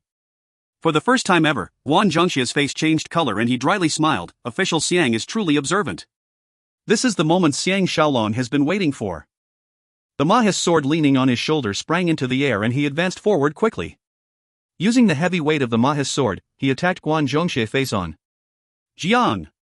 Indeed, Guan Zhongxie pulled out his sword using his left arm and adopted the horse stance. As quick as lightning, he blocked the Mahe's sword. Instead of following up with another attack, Xiang Shaolong withdrew and adopted one of the three Mozi killing stances, defending attack. The wooden sword was flying everywhere and Guan Zhongxie could not decipher if it is an attacking stance or a defending stance. Moreover, he was distracted by Xiang Shaolong earlier and did not know how to counter him. Reluctantly, he took 2 steps back to recompose himself. Everyone saw that Xiang Shaolong performed a miraculous first attack befitting his reputation and broke out into loud cheers. Xiang Shaolong entered the calm state of Mahist meditation and abandoned all his emotions, including the fear of defeat, fear of death, etc. His mind is completely clear and every single movement made by Guan Zhongxie cannot escape his eyes. Everyone saw that both are awe-inspiring warriors and resembled heavenly generals and could not help but feel even more excited than before. It is the first time Ming Ying and the female warriors witnessed Xiang Shaolong's fascinating skills and were completely swept away. For the moment, they did not know who to cheer for. Guan Zhongxie can detect the increasing confidence and fighting power of Xiang Shaolong. The corner of his mouth curled in a smile and he coldly snorted before he sent his sword towards Xiang Shaolong. From this attack, everyone can tell that his left hand is indeed superior to his right hand. His head, arm, waist and feet were in perfect coordination. Although it is only his left arm holding the sword, it felt like his whole body is part of the attack. It is a startling move that sends shivers down everyone's spine. It is an incredibly fast attack but it looks slow at the same time. Everyone can see his sword clearly and even can predict where it will hit. Even so, the attack is so powerful that it seems to be unavoidable. Such a unique move that is both fast and slow is the pinnacle of swordplay. While everyone is worried for Xiang Shaolong maintained his calm expression and used his left hand to hold his sword instead. In a perfect counterattack, the heavy Mahe's sword landed squarely 3 inches away from the tip of Guan Zhongxie's sword. Xiang Shaolong is truly formidable. Using the heavy wooden sword, he has nullified Guan Zhongxie's stronger arm strength. At the same time, the blow hit the weakest point of Guan Zhongxie's sword and deflected it away. Never in his wildest dreams would Guan Zhongxie expect Xiang Shaolong to use his left hand. All his earlier strategies have gone to waste. He was also alarmed at the heavy wooden sword's attacking power. Xiang Shaolong consecutively attacked him 3 times but Guan Zhongxie did not take a single step back but defend himself well. Using his strength and fast reflexes, he met each of Xiang Shaolong's heavy blows head-on. Everyone was intoxicated by their grandeur and madly cheered for both of them. Every time their weapons clashed, a loud sound was made. After the 3 heavy blows, Xiang Shaolong followed up with another 7 blows. Before the crowd suffocated under the aura of his pressing attacks, the 2 men separated and stared at each other fiercely. Xiang Shaolong needed to catch his breath while Guan Zhongxie needed to recover from the fierce attacks and did not dare to retaliate. Xiang Shaolong is full of admiration. He crossed swords with Xiao Weimo before and often sparred with Tang Yi who has better arm strength than himself. Thus, he is familiar when dealing with people like Guan Zhongxie. In his 10 attacks, he incorporated elements of biology, parabolic and rotation theory but Guan Zhongxie still managed to fend him off without taking a step backwards. Thus, Guan Zhongxie's defending skills are watertight and have reached an extremely high level. In addition, he attacked Guan Zhongxie when he is in a disadvantaged position but is unable to overcome him. Based on this point, he knows that he cannot defeat him. But this is normal under ordinary circumstances. Ultimately, fights are normally won on psychology factors and strategy which Xiang Shaolong happened to be an expert on both subjects. Guan Zhongxie is horrified. Since the day he learned sword fighting, he has always focused on sword attacks. For the past 10 clashes, he is painfully defending himself. This is something that he has never encountered all his life. The crowd became silent as everyone anticipated their second bout. Guan Zhongxie composed himself earlier that Xiang Shaolong and immediately sent his sword flying towards Xiang Shaolong. His sword swung up from below, aiming at Xiang Shaolong's chest. Holding his sword horizontally across him, a steady Xiang Shaolong let out a long howl and ignored the incoming sword. He slanted his body to one side and sent his own sword towards Guan Zhongxie's forehead. Everyone was shocked but Xiang Shaolong knew better. He has yet to catch his breath from their earlier exchange. If he insisted on defending himself, he will be forced to retreat. When that happens, Guan Zhongxie can follow up with more attacks and sooner or later, he will succumb to his stronger arm strength. But with his unorthodox move, he has avoided the attack partially and Guan Zhongxie will need some time to change the direction of his attack. It is a trick to stall for time. In the end, he may be heavily injured but his heavy Mahist sword will land on Guan Zhongxie's forehead and kill him instantly. This is the first time in his life Guan Zhongxie is fighting a man who was willing to sacrifice his own life to win. As Xiang Shaolong expected, Guan Zhongxie will not sacrifice himself and frantically withdrew his sword to deflect his blow. Dang! A loud sound resonated throughout the area. Xiang Shaolong has used up every single bit of strength in his body in this attack. Coupled with the heavy wooden sword, Guan Zhongxie was badly shaken and could not hold back anymore. He finally took a step back. Xiang Shaolong will not let this golden opportunity slip by.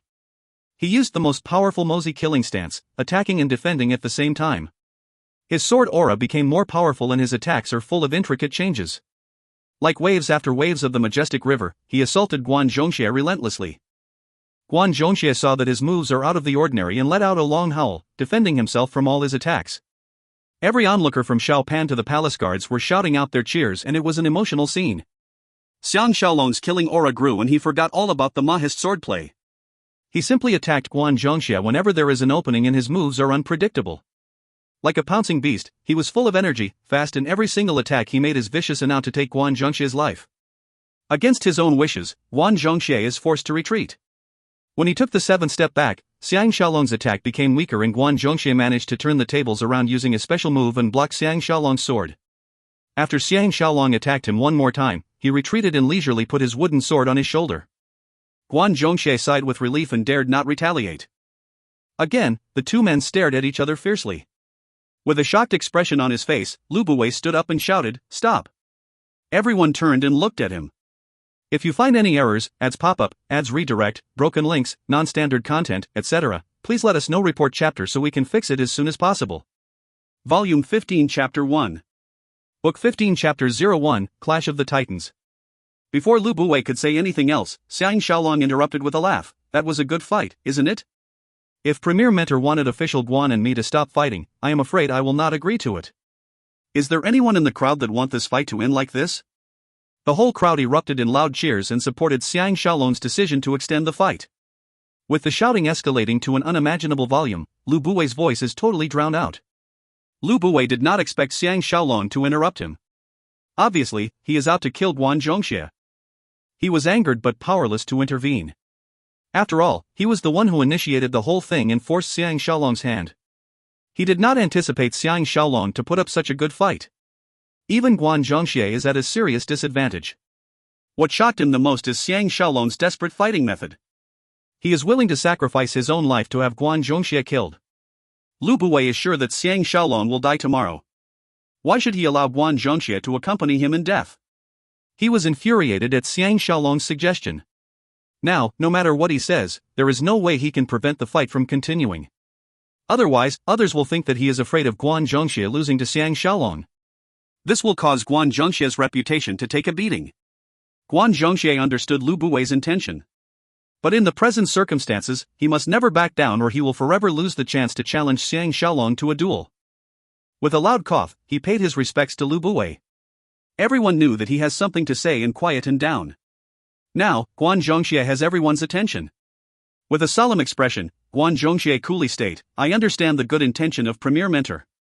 Official Xiang and I will not harm each other as this is only a friendly match. I hope to continue our unresolved battle too." Everyone exploded into loud cheers, knowing that the show will go on. Xiang Shaolong propped up his sword with a smile. He is in a great mood. He has finally conquered his fear of Guan Zhongxie. At the same time, he realized that if he did not defeat Guan Zhongxie tonight, he will never have the guts to do it in the future. His biggest advantage tonight is that his opponent will not sacrifice himself to defeat him. In the future, he will not have any more opportunities like this.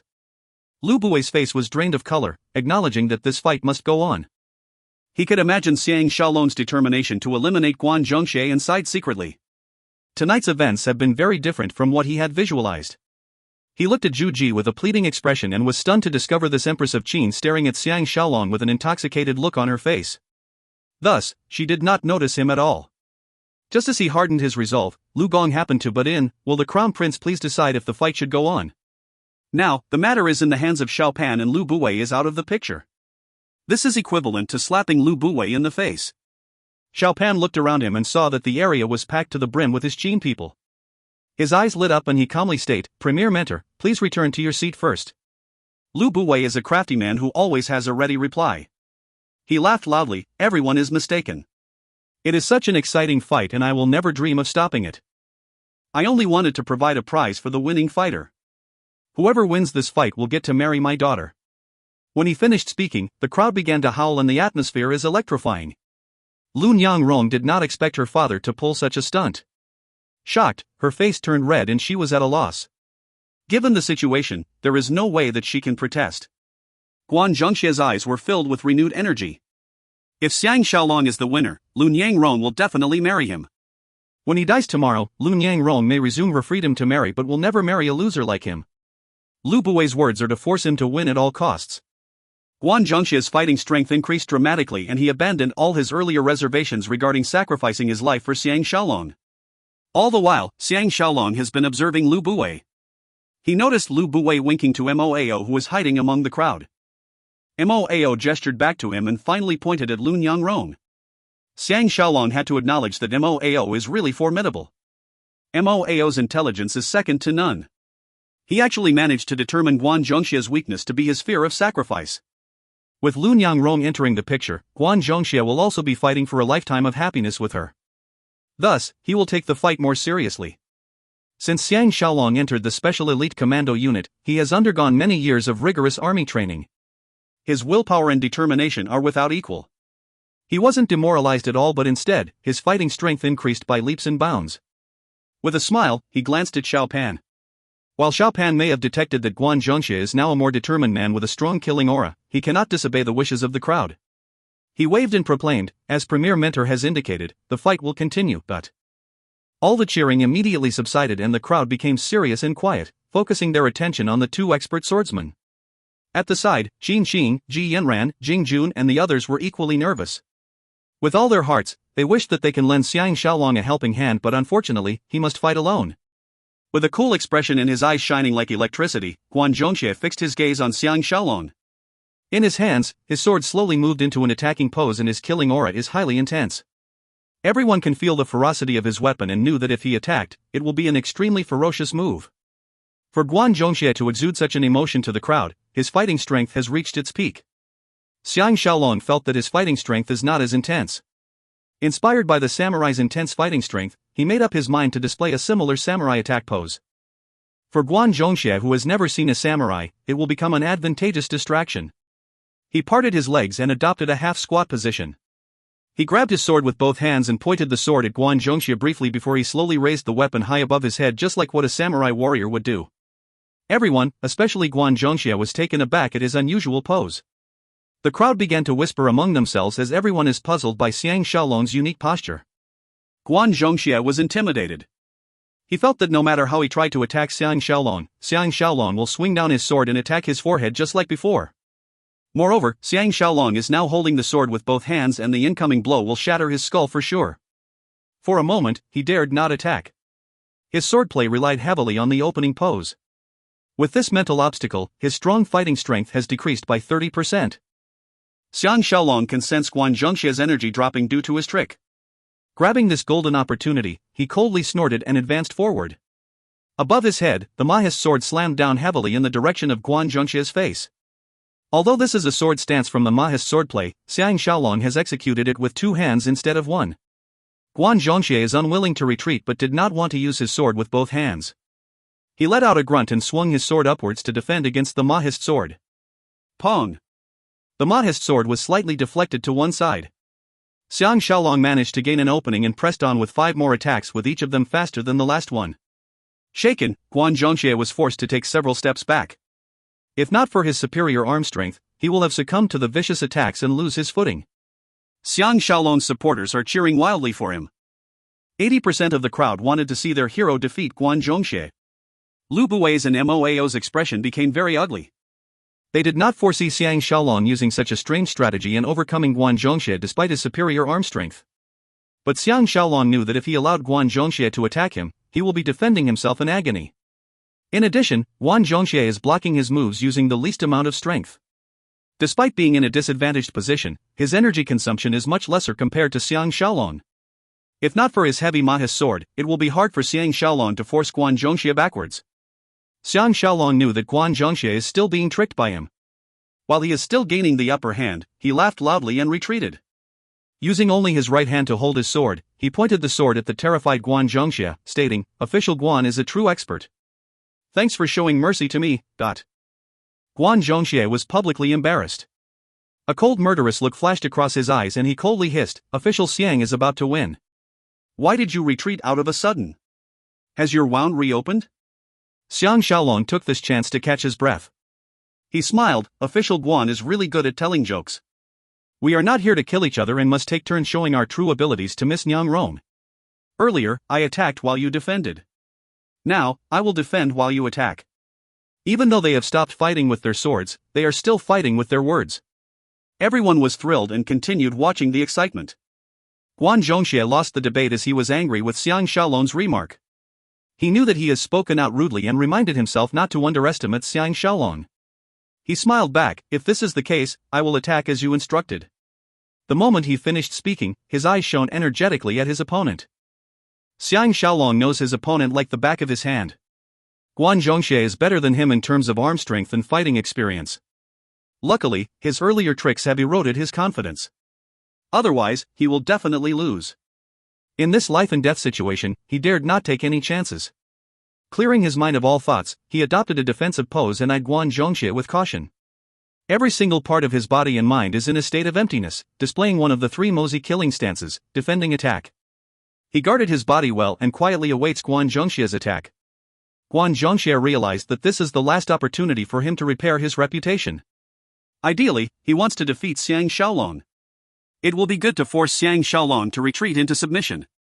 Otherwise, it is as good as losing the fight. All along, he has complete confidence that he can defeat Xiang Shaolong.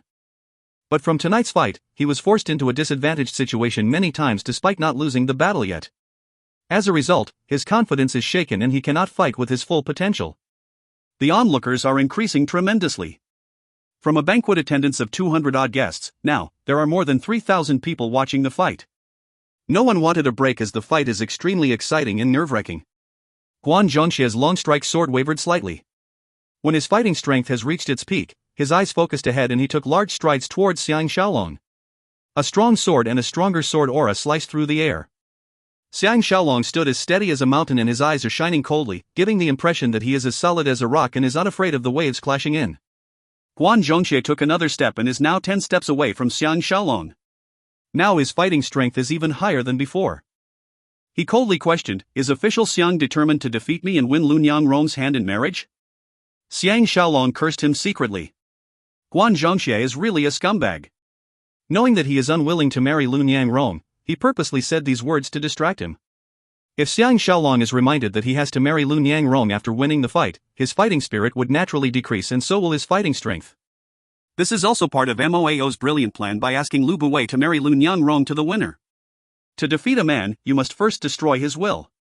This is a fact that Moao knows very well. Xiang Shaolong recomposed himself and laughed, "Miss Niangrong is such a rare beauty, I believe official Guan is trying to defeat me so that you can marry her." His words are out to distract Guan Zhongxie too. He wanted to remind Guan Zhongxie that he will die of poisoning tomorrow. Thus, it is not important whether he will marry Lu Niangrong or not. But Guan Zhongxie cannot afford to lose. With this thought messing up his head, he will be unable to unleash his full potential. Guan Zhongxie did have the intention and was slightly surprised. His sword resonated with a strong killing aura and his strong desire to win can be felt. Xiang Shaolong was not alarmed but was delighted instead. Cha! He took a step forward and waved the Mahis sword around, taunting Guan Zhongxie. Guan Zhongxie was forced to attack him with a troubled mind. As Xiang Shaolong is remaining in a defending position, he did not break his promise to let Guan Zhongxie attack him. Everyone was inebriated at their intellectual contest and their swordsmanship contest. Guan Zhongxie has no other way out. He howled and Long Strike transformed into a blazing trail and struck towards Xiang Shaolong's face like a thunderbolt. His attack is fierce, powerful, and solid. Everyone was startled at his attack and forgot to cheer. Xiang Shaolong has successfully forced Guan Zhongxie to strike earlier than he had intended. His Mahist sword swung out like the wind and put up a watertight defense. In a short span of time, Longstrike and the Mahist sword has clashed 10 over times. Pong! Pong! Pong! Everyone was highly thrilled and was jumping up and down with excitement. Both men began to fight at an even faster speed, and their movements are so fast it became blurred. The crowd was so immersed in the fight that everyone forgot to cheer. Using the advantage of the heavy sword, Xiang Shaolong countered every blow head-on to destroy Guan Zhongxie's confidence and pride. Except for the 3 killing stances, the Mahist swordplay emphasizes on defense rather than attack. Originally, it is meant to force the enemy to submit rather than destroying the enemy. However, every defensive move has an element of attack, which is similar to the killing stance, defending attack. Therefore, Guan Zhongxie cannot show off his powerful chain attacks. In the past, when Mahist Juzi Yuanzong is training Xiang Shaolong, he only used a few casual strokes but managed to make Xiang Shaolong retreat a few steps. Thus, the defensive Mahist swordplay is more than meets the eye. Despite all his psychological tricks and strategies, he cannot defeat Guan Zhongxie, not to mention taking his life. He intentionally retreated earlier and tricked Guan Zhongxie into attacking him now. With his invincible Mahist swordplay defense, he can prevent himself from being defeated. Additionally, Guan Zhongxie must guard against the killing stance, defending attack. In the end, he will still be regarded as the winner in the eyes of the crowd. Since there is no clear winner, he need not marry Lun Yangrong. Tonight, Xiang Shaolong has used up every one of his abilities in order to counter his nemesis Guan Zhongxie. The more Guan Zhongxie fought, the more fearful he was.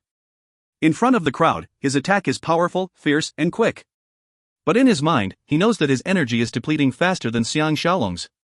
After 30-odd stances, he has yet to force Xiang Shaolong to take one step back. If this carries on, he will be drained and Xiang Shaolong can use this opportunity to finish him off. He is a top swordsman and knows that he is committing a big mistake. He purposely slowed down and created an opening to trick Xiang Shaolong into attacking him.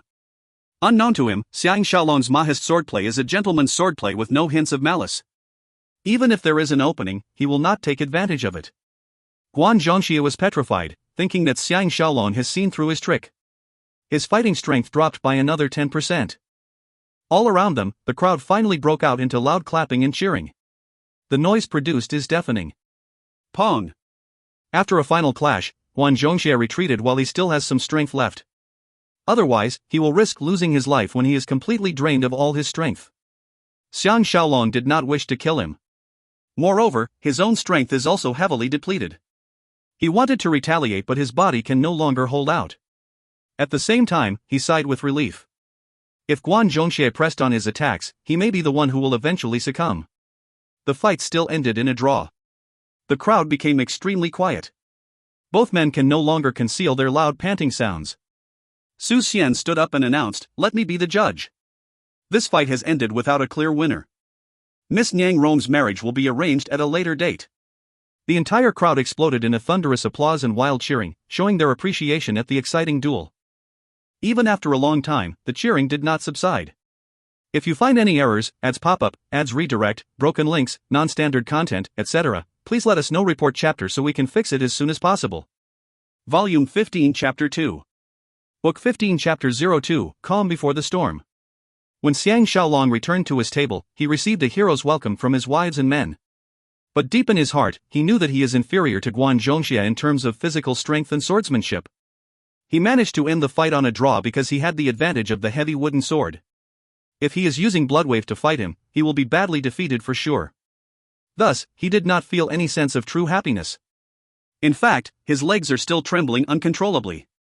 Opposite him, Prince Dan nodded at him to show his gratitude for Xiang Shaolong taking revenge on Guan Zhongxie on his behalf. Guan Zhongxie returned to Lu Bui's table with an expressionless face and received compliments with a silent nod. Although he has a look of disappointment on his face, in actual fact, he has become the second man after Wang Jian to match Xiang Shaolong's fighting skills. As a result, his status is now elevated. Everybody around them are debating among themselves and refuse to leave the banquet area. Shu Ji saw that the banquet has become a chaotic debating ground and announced that the banquet has come to an end. After Xiao Pan and Zhu Ji have taken their leave, Xiang Shaolong returned back to his own tent. Ji Yanran and the ladies inspected his injury and discovered that the wound has reopened and blood is pouring out. They hurriedly applied a fresh coat of medicine and tie a new bandage over the wound. Still in high spirits, Jing Jun, Zhao Ji and Wu Tingfang are still discussing about the heart-stopping battle. Xiang Shaolong inquired about Teng Yi from Ji Yanran. He learnt that Tang Yi has set off the moment the banquet started. Xiang Shaolong sighed. Guan Zhongxie is really a top swordsman and he has the strength and power match his skills. It is not that I do not want to kill him, but I am truly not capable of doing so. Jing Jun smiled, but he still cannot overpower you. Ji Yanran shook her head. Little Jun is mistaken. Guan Zhongxie failed to win tonight because from the very beginning, he did not fight with his full potential. After all, he believed that hubby will die tomorrow. Why should he kill hubby and earn the wrath of the Qin people? Everyone listened to her explanation and their expressions become serious. In this case, even if Guan Zhongxie cannot defeat Xiang Shaolong, he can still match him evenly in a fight. Zhao Ji added, but the onlookers do not know this. I believe that everyone, including Lu Buwei and Guan Zhongxie, are thinking that hubby does not want to marry Lunyang Rong. Therefore, when he is gaining the upper hand, he suddenly stopped and wanted to defend instead. Even until now, they still do not comprehend hubby's trickery. Pleased, Ji Yanran reminded, Ji speaks with reason. This fight has benefited us in some ways despite creating some problems too. Hubby must work harder. Sooner or later, Guan Zhongxie will use Lunyang Rong as an excuse to challenge you again. If you can add more power to the strange and fast swordplay, I am sure Guan Zhongxie will ultimately succumb to you. Xiang Shaolong was hit by realization. If he can get the Yu blacksmith to forge a samurai sword for him, that will be wonderful. In this instant, Huan Qi, who was out on patrol duty, suddenly rushed into the tent. He came to Xiang Shaolong's side and whispered, Lord Jieling's men have started to take action. In Xiao Pan's tent, Huan Qi has just finished his latest report on the movements of Lord Jieling's rebel army. When he was about to continue with his analysis, Xiang Shaolong interrupted him. What does Crown Prince think about the enemy's actions? Li Si's face glowed with admiration. Xiang Shaolong is the only man in the Qin court who understands the Crown Prince way better than anyone else. Xiang Shaolong found it hilarious. He has two kinds of feelings towards Xiao Pan. On one hand, he is the person who watched Xiao Pan grow up and is familiar with his character. Xiao Pan became a changed person when his mother Lady Ni committed suicide after being filled with revenge and suspicions. He is hungry for power to ensure his survival. Even towards Xiang Shaolong, whom he trusted the most, he will still think about Xiang Shaolong's recommendation before going along with the idea. On the other hand, Xiang Shaolong knew that one day, Xiao Pan will be the powerful Qin Shi Huang who unites the whole of China. Because of this, he has absolute trust in his capabilities, unlike other people who continue to treat him like an immature youngster. With these two factors combined, Xiang Shaolong is full of love and respect for Xiao Pan, trying his best to create opportunities for him to grow and learn. Xiao Pan is delighted. Subject Huan is well informed of the enemy's situation. I will remember this. When everything is over, I will reward you handsomely. Overjoyed, Huan Qi kowtowed and thanked him profusely, thinking that the Crown Prince is indeed an extraordinary man. If he said the same thing to Wang Jian, he will be more than happy if Wang Jian gives an approving nod. The chance of him getting a reward is even lesser. After a short contemplation, Xiao Pan predicted, since Lord Jieling is shifting his men downriver, they are likely to attack us with more than just fire or water. Since our forces are much bigger than his, I am certain that he will create different scenarios and throw us into disarray so that he can create an opportunity to overcome us. Huan Qi saw how this teenage crown prince is making such a rational analysis and is full of admiration for his brilliance. His happiness in serving a capable ruler like Xiao Pan is written all over his face. The sincere glow in his eyes is far more effective than any common flattery.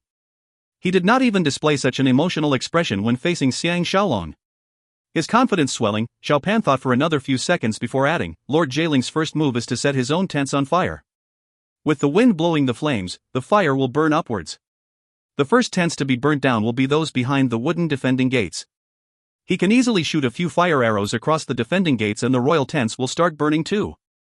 To ensure the safety of the Empress and the royal family, everyone will head towards the Jing River. Once everyone crosses the river, the danger is over. After his presentation, even Xiang Shaolong is pleasantly surprised. This future Qin Shi Huang is truly formidable and can envision the battle as if he is there to see it personally. Before the fire attack, Lord Jieling's men can spray the tents and the ground with oil. Once the fire starts to burn, it will be an unstoppable inferno. If news of his rebellion wasn't leaked to them, Lord Jieling does have a high chance of success. Xiao Pan explained the crux of the problem. Lord Jieling's main goal is to get me. He will definitely dress up his own men as palace guards and plant them in strategic locations to assassinate me whenever possible. This is also another reason for him to create as much chaos as possible. Li Si and Huan Qi are smart enough not to interrupt him and allowed him to share all his thoughts.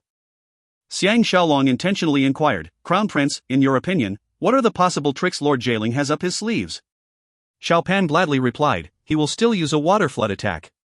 Lord Jailing will purposely exaggerate the fire situation and coerce the royal family and all the important officials to run for the opposite shore. When everyone is in a panic and rushing over the bridges, he will release the dams upriver. Adding heavy logs to the floodwater, the bridges will be submerged by the water or smashed up by the logs. If I am on the bridge, Lord Jailing's scheme would have succeeded immediately. If not, he would still have succeeded in dividing our armies into two. By then, the rebel army will attack us. If they shoot fire arrows at us, it will make the situation even more chaotic. Among the confusion, he can assassinate me. It is the most poisonous scheme I have ever come across. Huan Qi is full of praise. The crown prince is awesome. You have my full respect. Xiao Pan intimately continued. During that time, Lu Buwei will send his killers and his divers to kill whoever he wants. In addition, subject Xiang will die of poisoning and the cavalry army will be leaderless. In the end, Lu Buwei and Guan Zhongxie can claim their rewards for fighting off the rebels. At the same time, they will take over the main military command from the dead Lu Gong and Su Xian. Our great Qin will end up in their hands. HNG. The three men understood Xiao Pan's meaning. Lu Buwei is making use of Lord Jailing's rebellion to kill whoever he wants. After Lord Jailing's rebellion has failed, all the credit and power will go to him.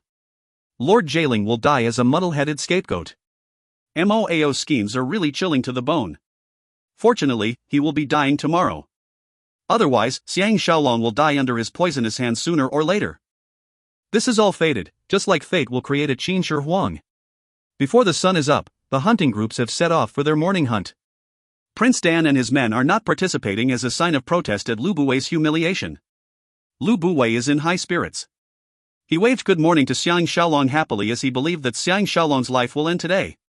When Guan Zhongxie ran into Xiang Shaolong, his previous air of confidence is much reduced and he no longer has the look of despise on his face. It was replaced by 20% of respect and 30% of regret. For a man as highly skilled as Guan Zhongxie, it is hard for him to find a worthy opponent. Now that he has found a worthy competitor in Xiang Shaolong, he will also lose him at the same time due to the poisoning. Thus Guan Zhongxie is in a dilemma and regrets that he will never have the chance to defeat this Qin number 1 swordsman. Zhu Ji, Qin Sheng and Ji Yanran were all absent from the morning hunt. As Xiao Pan's party is leisurely hunting for the sake of hunting, they decided to return to camp earlier. The remaining hunters continued their hunt. On the way back, Lunyang Rong intentionally rode to Xiang Shaolong's side and shot a vicious look at Li Si. Terrified, Li Si made up an excuse and took his leave by slowing down his horse. When Li Si is out of earshot, she scolded, "Xiang Shaolong. Did you purposely end the fight on a draw instead of winning it so that you do not have to marry someone you hated?" Xiang Shaolong was agonized. This daughter of his archenemy is stubborn and long-winded. She already mentioned that she is unwilling to marry him and knew that he will not live past tonight. Why did she come up now and accuse him of hating her? But he also learnt that she does have some feelings for him. Otherwise, she would not have bothered to come and make things difficult for him. He bitterly replied, "Things are beyond my control. Strictly speaking, I have lost because my wound did reopen in the end. But I did not say it as I do not want to give up the opportunity to fight for your hand in marriage.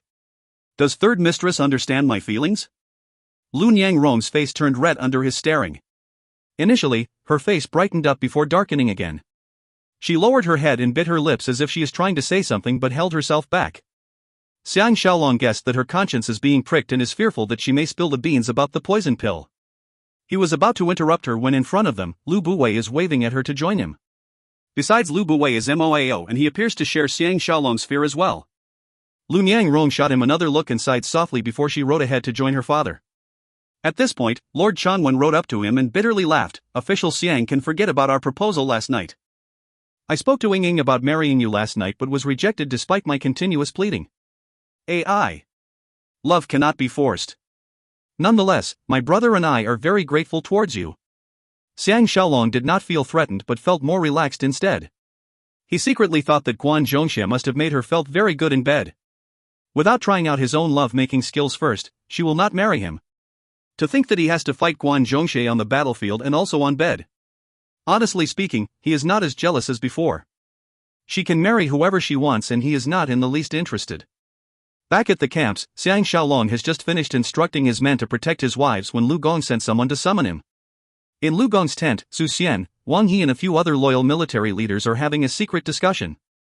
Even Bai Chom, who lost to Zhou Zihan, is also present. With a pleased expression, Lu Gong sat down beside him and intimately pat his shoulder, praising, Xiaolong put up a good fight last night and forced Guan Zhongxie to retreat like a coward. You even interrupted the traitorous premier mentor who tried to end the fight halfway. You have earned my respect. If you ever lead an army to war, you will be invincible. Wang Yi frowned. Why didn't you take the chance to kill Guan Zhongxie last night? If he hides in the shadows and ambushed us with his arrows, I am afraid we will all die an unexplainable death. Xiang Shaolong understood that Guan Zhongxie's marvelous archery skills have startled the whole of Qin. Since he created a favorable impression last night that he is a better fighter than Guan Zhongxie, he will hide the truth about his own inability to kill him. He bitterly smiled. Because my wound reopened, I was forced to defend instead of attack. Regarding Guan Zhongxie's archery skills, I am afraid he will not get any chance to use them tonight. He proceeded to reveal Xiao Pan's assessment of Lord Jailing. In the same breath, he added, for this battle, the Crown Prince will be the main leader and we will just act according to his orders. Lu Gong sighed, in my lifetime, I have served 5 different kings but none of them have the strength, wisdom and capability of the present Crown Prince. There is hope for us. I wonder if I can live to see the day the Crown Prince unite the world. Xiang Shaolong is relieved to hear his words. Xiao Pan's daily performances plus the fact that he is not related to Lu Buwei has won him the loyalty of the Qin military. With this backing alone, he will succeed the throne without much difficulty. Su Xian praised, despite his young age, Crown Prince has performed well and is full of courage and intellect. He is like a hidden gem. Although the 2 late kings have been poisoned to death and the state is in peril, we now have a capable leader to guide us. It is truly our good fortune. After Wang Yi praised Xiao Pan too, he added, it is easy to deal with Lord Jailing but Moao will be assisting Lu Buwei in his scheming. I am concerned that there will be some unexpected attacks which will take us by surprise. Why is Xiaolong not paying any attention to Lu Buwei? Xiang Shaolong explained, to win every battle, you must know yourself and your enemy well. We have full information about Lord Jailing's plans and have made accommodations for Lu Buwei's family warriors. After Moao dies of poisoning, we will all be safe from his scheming. Under the leadership of the Crown Prince, Lu Buwei cannot salvage the situation even if Sun Wu comes back to life. Su Xian suggested, shall we lay a trap to bait Lu Buwei? We can use this opportunity to get rid of him. If there is ample evidence, Meng Ao cannot obstruct us from executing him. Just as Xiang Shaolong was feeling a big headache coming, luckily, Lu Gong protested, if we wanted to deal with Lu Buwei at the same time, it will make things even more complicated and I don't think we are up to it. Now, the 2 Kaizei and Wang Wan are supporting this premier mentor. If we fail to succeed, we may be counterattacked by him. With the Empress supporting him, I am afraid we will be the ones to suffer in the end. Old Su, you must be more patient. Don't forget that we still have to watch out for Dubai and his powerful men. Wang Yi added, now, Meng Ao is leading the Qin army to the 3 new eastern provinces. He is fiercely loyal to Lu Buwei. If he knows that we are going after Lu Buwei, he may rebel and even declare the 3 provinces to be independent from Qin. When that happens, we'll be in deep 5 hit. Su Xian sighed loudly but did not insist any further. Xiang Shaolong is beginning to understand this thing called fate. He has a chance to kill Lu Buwei right now but cannot do so because of circumstances. After further discussions, Lu Gong, Su Xian, and Wang Yi left to see Xiao Pan. To avoid drawing attention to himself, Xiang Shaolong did not go along and left on his own. The minute he came out of the tent, he came face to face with Lu Danner and Ying Ying. The 2 ladies must have had an enjoyable hunt judging from the happy expressions on their faces. They noticed that Xiao Shaolong is alone and their eyes lit up. Lu Danner playfully cajoled, good morning, Superman. Because she had rejected his marriage proposal, Ying Ying awkwardly remarked, I was about to look for you. She faced Lu Danner and begged, Danner. Can you let me say something to Superman first? Lu Danner opposed, you cannot keep him for yourself. And whispered into her ears, have a good talk, Ying Ying helplessly dragged Xiang Shaolong 2 steps away and whispered into his ears, it is not that I do not want to marry you but this is all too sudden. Can you give me more time to consider? Xiang Shaolong felt that she is actually trying to stall for time for Guan Zhongxie and shot her a dirty look. Ying Ying stomped her foot, scolding, don't let your imagination run wild. I am not that kind of person that you think I am. Xiang Shaolong sighed, if you really want to reject me, you can find all kinds of excuses. In the future, I will not pay any more attention to you. Please forgive me for being cruel. Ying Ying was stunned and stared at him without blinking. Lu Danner intercepted in and detained Xiang Shaolong, whining, come. Let's go fishing. I wonder why everybody is behaving so strangely today. Even that playful monkey little June says he has no time to keep us company. But official Xiang can take his place, Even if Xiang Shaolong is free, he is not keen to fool around with them. Moreover, today is an important day for everyone. He did his best to coax them before slipping away. If you find any errors, ads pop up, ads redirect, broken links, non-standard content, etc., please let us know. Report chapter so we can fix it as soon as possible. Volume 15 Chapter 3. Book 15 Chapter 03, A Happy Turn of Events. Just before noon, the hunting groups are making their way back to the camps and the atmosphere has become much livelier. The palace guards and the cavalry army, taking charge of the internal and external security respectively, are quietly moving into their positions to counter the imminent rebellion. On the whole, everything looks just the same. They will not make any large manpower deployments so as not to raise the alarm and alert Lord Jialing's men. Jing Jun has become Xiao Pan's chief intelligence officer. With a group of Wu family elite warriors, they have formed an intelligence network spying on Lord Jialing and Lu Bui's activities. There are no intelligence reports yet as Lord Jialing will not dare to act before the night hunt has begun. Moreover, it will be ridiculous if he tried to set the camp on fire in broad daylight. At lunchtime, the camp is reasonably peaceful. The night hunters have retired back to their tents to get some rest so as to be in tip-top condition later. Time passed slowly. When the horn is being sounded, the hunting groups start to gather at the main assembly ground. Finally, the air is filled with excitement again. Xiao Pan, Zhu Ji and the high-ranking officials are watching the hunting groups from an inspection platform. As the hunters begin to set off for the hunt, those who knew about the rebellion are feeling more and more stressful. Ying and her female warriors have left to join the night hunt as well. The sun gradually descended behind the western mountains. The campsite torches are being lighted up and there is smoke in all directions. Within the defending gates, it is bustling with activities as the palace guards are setting up the place for the dinner banquet. Prince Dan and his men have abruptly left for Xianying City. Although this is something Lu Bu did not expect, his suspicions were not raised. After all, they were ridiculed at the banquet last night and probably do not want to embarrass themselves again.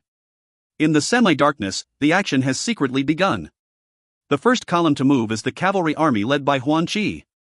Half of them quietly swam across the Jing River and took up strategic positions on both sides of the river. No one is allowed to leave their position to prevent any leakage of information. Within the campsite, the palace guards have silently increased their defenses at the royal tents. Jing Jun's intelligence unit has finally come to life. Everything that is happening inside and outside the camp cannot escape their detection. These men have undergone strict and rigorous intelligence gathering training taught personally by Xiang Shaolong. To them, this is a task that they have been well prepared for. Before they entered the banquet area, Xiang Shaolong and Lu Gong stood on a slope outside the wooden gates. They were in great spirits as they enjoy the wind blowing against their skin and looking at the vast landscape before their eyes. Lu Gong sighed, after Bai Qi, we lack a capable general who can lead our army to countless victories. Now that we have Shaolong, I can finally rest easy. Xiang Shaolong humbly asked, Lu Gong has been praising me non-stop. Since I came to Qin, I have yet to fight a single battle. What makes you think I will be a capable general? Lu Gong laughed, you can judge a man accurately from small details. When Bai Qi first came about, he took care of every big and small detail just you. Everyone was full of admiration and his men fought hard under his leadership. Shaolong may not have fought a proper war yet, but you have everyone submitting to you and willing to lay down their lives for you. This is a basic requirement for every capable general. Pausing for a while, he added, the first step to becoming a great general is soldier management. From your carefree appearance, I can tell that you are well versed in soldiering. If laws are not enforced, there will be disorder. If training is insufficient, soldiers cannot fight. If you are carefree because you are well prepared, you can fight 10,000 battles and win every one of them. So from Shaolong's carefree and well-prepared outlook, I was reminded of Bai Qi in the good old days. Xiang Shaolong was astounded. Lu Gong's words do make incredible sense. When he was fighting against Jiaomu in Handan City, he has Tang Yi and Jing Jun to help him. The elite warriors are well trained and he has Pu Bu and Lu Chao as spies. When everything is properly planned, he was indeed relaxed and carefree. However, at that point in time, he did not realize that it is a sign of good soldiering. In Sun Tzu's Art of War, this is known as proper delegation of appropriate work to the appropriate person. Lu Gong became more enthusiastic and continued, a born genius is only good enough to last one generation. There is no lack of talent, only lack of people who can recognize talent. There is no lack of people who can recognize talent, only lack of people who can use talented men effectively. I noticed that Shaolong has recommended Li Si, Huan Qi and Wang Jin to the crown prince and know that Shaolong's foresight is second to none. In the area, I am afraid even Bai Qi is not your match. Xiang Shaolong was feeling guilty at this undeserved praise. They were interrupted by a palace guard who came to invite them inside the defending gates for the banquet. Thus, their conversation came to an end. The sun has finally disappeared behind the western mountain. Mo is about to die. As per normal, the banquet is extremely lively. As expected, Lord Jailing has given an excuse to skip the banquet. Ji Yanran and all the ladies are here, sharing a table with Qin Sheng. They came here with the intention to watch a good show. After all, the safest place is here within the defending gates. All the high-ranking officials, including Xiao Pan, are all dressed in their hunting outfits. This is the last banquet, and according to the Qin customs, the banquet will last throughout the night while waiting for the night hunters to come back by dawn tomorrow. Jing Jun, Huan Qi and Lord Chanwan have their duties to attend to and were absent from the banquet. Xiao Pan is very energetic and his two eyes are shining brightly, showing his excited mood. Lu Buwei is in his usual great spirits and frequently toasted and chatted with Zhu Ji. Mo surprisingly showed up for the banquet and is seated at the back with Lu Chan and Zhou Zihan. It may be due to his desire to see Xiang Shaolong dying before his own eyes, or that he need not conceal himself any further. Seated between Lu Buwei and Guan Zhongxia, Lu Nyangrom kept her head lowered throughout the banquet and did not even take a single look at Xiang Shaolong. After a group of palace guards performed an exciting sword dance and the air is filled with enthusiastic clapping, one of Jing Jun's fellow villagers, Jing Shan, came up to Xiang Shaolong's back and reported in a low voice, "Lord Jailing's men are beginning to spray oil on the tents behind the defending gates. Master Jun has intentionally sent some men to patrol the area, so only a limited area is affected." Xiang Shaolong whispered back, "What about Lu Buwei's men?" Jing Shan replied, "There are 300 family warriors from Lu Buwei's side who have left the camp and dived into the Jing River. Master Jun is sure that they will begin to kill Lu Buwei's enemies when the water attack has broken up the bridges and everyone is in a state of panic." When Jing Shan left, Xiang Shaolong remarked to Lord Changping beside him, "Bro, it is time." Lord Changping exchanged a thrilled look with him and quietly left his seat. On the other side, Li Si moved closer to Xiang Shaolong and whispered, "From Lu Buwei's expression, he must be feeling puzzled because you have yet to show any signs of poisoning." "Hey! This is interesting." Pausing, he added, "There is something I still do not understand." Lu Buwei knowingly allowed Lord Jailing to run amok. Isn't he afraid that he may be killed by Lord Jailing among the confusion? Xiang Shaolong observed that Zhou Zihan and Lu Chan have left their seats. He smiled. Firstly, there must be Lu Buwei's spies among Lord Jailing's men, so Lu Buwei already has a clear idea of Lord Jailing's ambush plans. Although Lu Buwei only has an escort of about 100 men, he has another batch of men who will slip in during the confusion. When I die of poisoning, Guan Zhongxia will take over my cavalry army. All Lu Buwei need to do is to stand beside the Empress and the Crown Prince. With Mo giving him advice on the spot, everyone will have to listen to his commands. He sighed. He must take some risks to gain the benefits.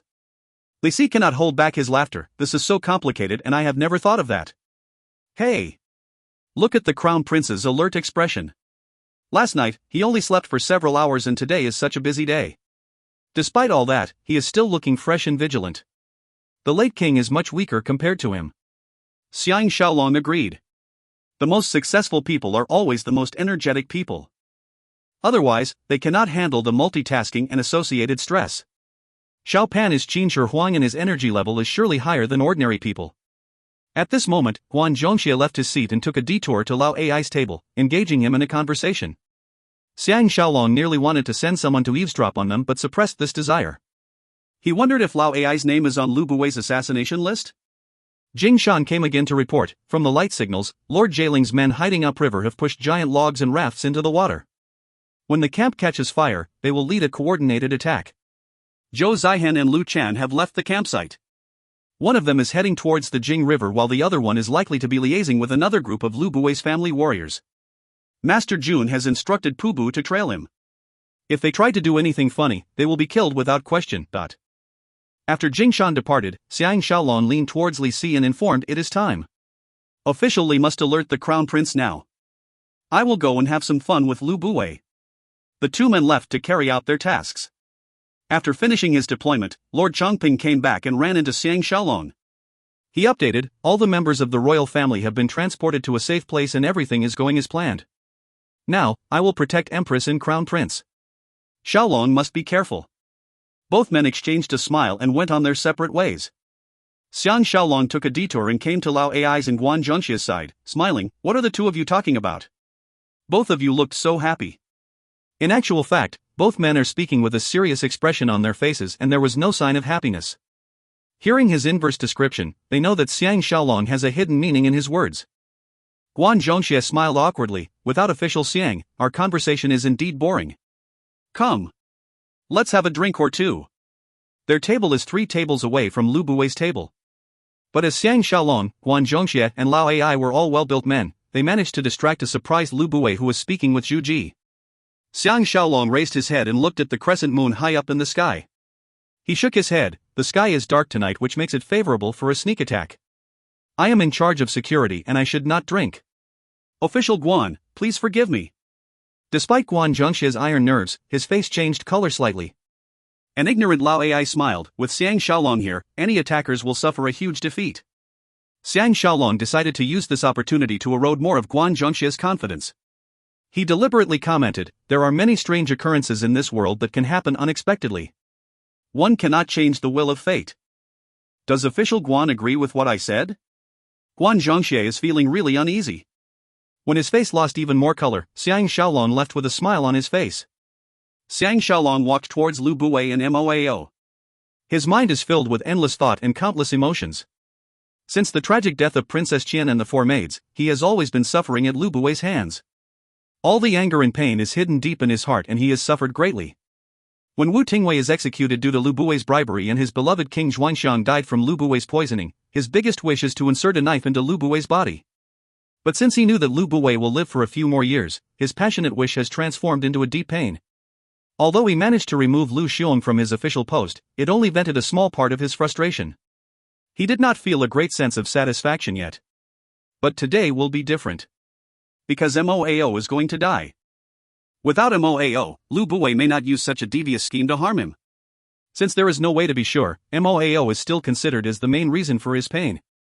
After tonight, he will not give Lu Buwei any face. Only when he brings out his full potential can he last until the day when Xiao Pan is coronet. Before Moao dies, he must make fun of Lu Buwei and Moao as a way of venting his frustration. With this thought, he went to Moao's table. Sitting in front of him, Lu Buwei and Lun Yang Rong turned around in astonishment. Lu Buwei smiled. "Shaolong is coming to drink with me?" Zhu Ji turned her attention to Xiang Shaolong and was baffled at his solemn expression. Guan Zhongxie followed Xiang Shaolong to Moao's table. Observing that he is coldly staring at Moao, his face lost more color. The lively banquet is still carrying on with wine-drinking contests, chatting and joking. Lu Gong, Su Xian, and Wang Yi have received their secret signal and slipped away one by one. Xiao Pan is behaving normally and is having a conversation with Zhu Ji. However, their eyes are focused on Xiang Shaolong. Xiang Shaolong scanned Lu Buwei and Lun Yang Rong before the corner of his mouth curled up in a smile. "I am here to present my thanks to Mr. Mo." Even with Moao's intelligence, he has no idea what Xiang Shaolong is talking about. Nonetheless, he was taken aback and stood up in surprise, asking, "Why is official Xiang thanking me?" The banquets of Qin are casual and informal.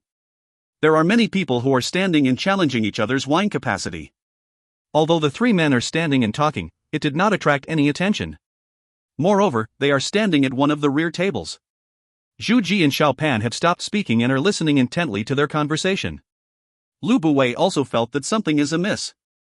He stood up with a wine cup and came in between them, inquiring, "What does Shaolong want to thank Mr. Mo for? I am also interested to find out." Xiang Shaolong took a glance at Guan Zhongxie, who has a suspicious look on his face, before officially stating, "First, I want to thank Mr. Mo for getting drunken wind brothel owner Mr. Wufu to give me Flying Dragon. In the future, I will use it to kill my enemies on the battlefield to express my gratitude." Dang! Lu Buwei's hand trembled and his wine cup fell down to the ground, shattering into pieces. The 3 men's countenance changed instantly. Xiang Shaolong looked at the broken pieces of the wine cup and broke out into laughter. On the ground, of flower blooms. Wealth and riches to follow. That's a good sign. I pray that Premier Mentor will live to 100 years and enjoy great health. With these words, the 3 men buckled. Even Zhu Ji's expression changed drastically as she can sense that something is very wrong. Moao suspiciously questioned, "How am I related to brothel owner Wu Fu who gave official Xiang the precious spear?" Lu Buwei's face darkened. When Xiang Shaolong wished him to live to 100 years, he is obviously stating the reverse. Thinking that Xiang Shaolong will soon die of poisoning, he will not clash with him in front of Zhu Ji and Xiao Pan. Kaizai, Wang Wan, and a few other guests from the neighboring tables are starting to notice their exchange. All of them have stopped their activities and are looking in their direction. Xiao Pan is certain that Xiang Shaolong is creating an opportunity for him. He excused himself and left. Lu Buwei and the others knew that Xiao Pan is leaving, but as Xiang Shaolong has their full attention with his shocking statements, they could not be bothered about other matters. A cold murderous look flashed past Xiang Shaolong's eyes. He stared at Moao and interrogated, "The wisest man will slip one day." I only mentioned that I was given Flying Dragon but did not say what it is. How did Mr. Mo know that it is a precious spear? When Moao was speechless after realizing his mistake, Guan Zhongxie inquired in a deep voice, "What is the second thing that official Xiang wants to thank Mr. Mo for?" Xiang Shaolong faced the sky and laughed, "Of course it is for Miss Guillen's kiss. Mr. Mo has kissed her many times and should know better than me." The three men lost control and the faces were drained of color. Moao is truly a genius. Clutching his throat, he coughed, "You." Xiang Shaolong continued looking at the sky and sighed, "It is almost time. Mr. Mo's calculations are infallible. You should know the exact time of your death." His eyes shining icily, he indicated to Moao and state one word slowly after another, "When you count others, don't forget to count yourself." Does Mr. Mo understand the meaning of these words? Lu Buwei coldly snorted, "Shaolong, dot." Xiang Shaolong coldly faced him and shot back in a deep voice, "Where are Zhou Zihan and Lu Chan?" It is very chaotic outside. I hope they don't get killed in the confusion. Lu Buwei's face darkened even further and roared, "Commander Xiang, what do you mean by these words?" "Yeah." The color on Moao's face is changing rapidly. With his two hands clutching his throat, he kept coughing but cannot say a single word. His eyes were filled with dread. Petrified, Guan Zhongxie rushed forward and supported him, asking, "What is going on?" Moao shivered for a while and large beads of perspiration is flowing down from his forehead. In the corner of his mouth, blood is seen trickling out. It was a hideous scene. Xiang Shaolong threatened Guan Zhongxie, "Official Guan had better stay right here. Otherwise, do not blame me when I punished you for AWOL." He faced Lu Buwei and plainly smiled, "This sky is dark tonight. Premier Mentor must be careful when he crosses the bridge, dot." When Moao collapsed into Guan Zhongxie's arms, Xiang Shaolong has already left a long time ago. Torches and war cries can be detected simultaneously from the direction of the river. The first rebellion since Xiao Pan took over Qin has finally begun. If you find any errors, ads pop-up, ads redirect, broken links, non-standard content, etc., please let us know. Report chapter so we can fix it as soon as possible. Volume 15 Chapter 4. Book 15 Chapter 04, Lifetime's First Victory. While all the Qin officials and royal family members are in a state of panic, Xiao Pan, under the escort of Su Xian, Lu Gong, and Wang Yi, gracefully returned back to his seat. He loudly commanded, "Lord Jailing has rebelled. I will now personally lead the fight against his rebel army. All of you can remain in your seats for the time being. After I have taken care of him, I will come back and drink with all of you again." But although everyone is alarmed by the loud shouting and fire burning, they are situated safely within the defending gates and notice that the palace guards around them are all armed and well prepared. Calming down, they cheered loudly for Xiao Pan. Zhu Ji stood up and had a quick look at the pale-faced Lu Buwei and Guan Zhongxie who was supporting a dying Moao. She questioned, "Crown Prince, what is going on?" Xiao Pan coldly replied, "Empress can rest assured as I am in control." "Men, escort Empress back to the tent for a rest." Zhu Ji understood that given the present circumstances, it is not suitable to ask any further questions from her elusive son. Still at a loss, she left under the escort of the palace guards cum palace maids and returned back to her tent. Xiao Pan faced Lu Buwei, assuring, "Premier Mentor and Third Mistress must have suffered a shock. Please have a rest in my tent.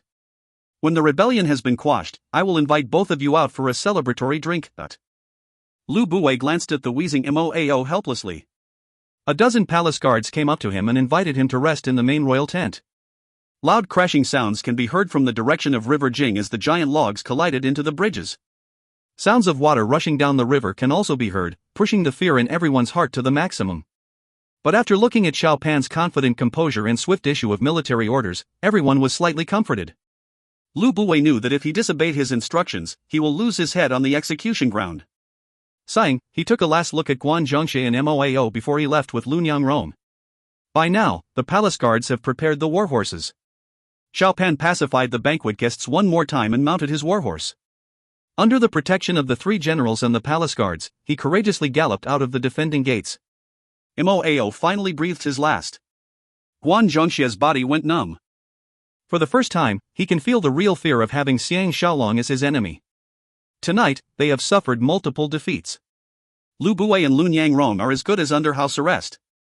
Moao is poisoned to death and he has lost his bearings. If he tried to leave the banquet area, he will die an unexplainable death under the hands of the palace guards. At the same time, he knew that Lu Chan and Zhou Zihan were as good as dead. Xiang Shaolong will never let them off.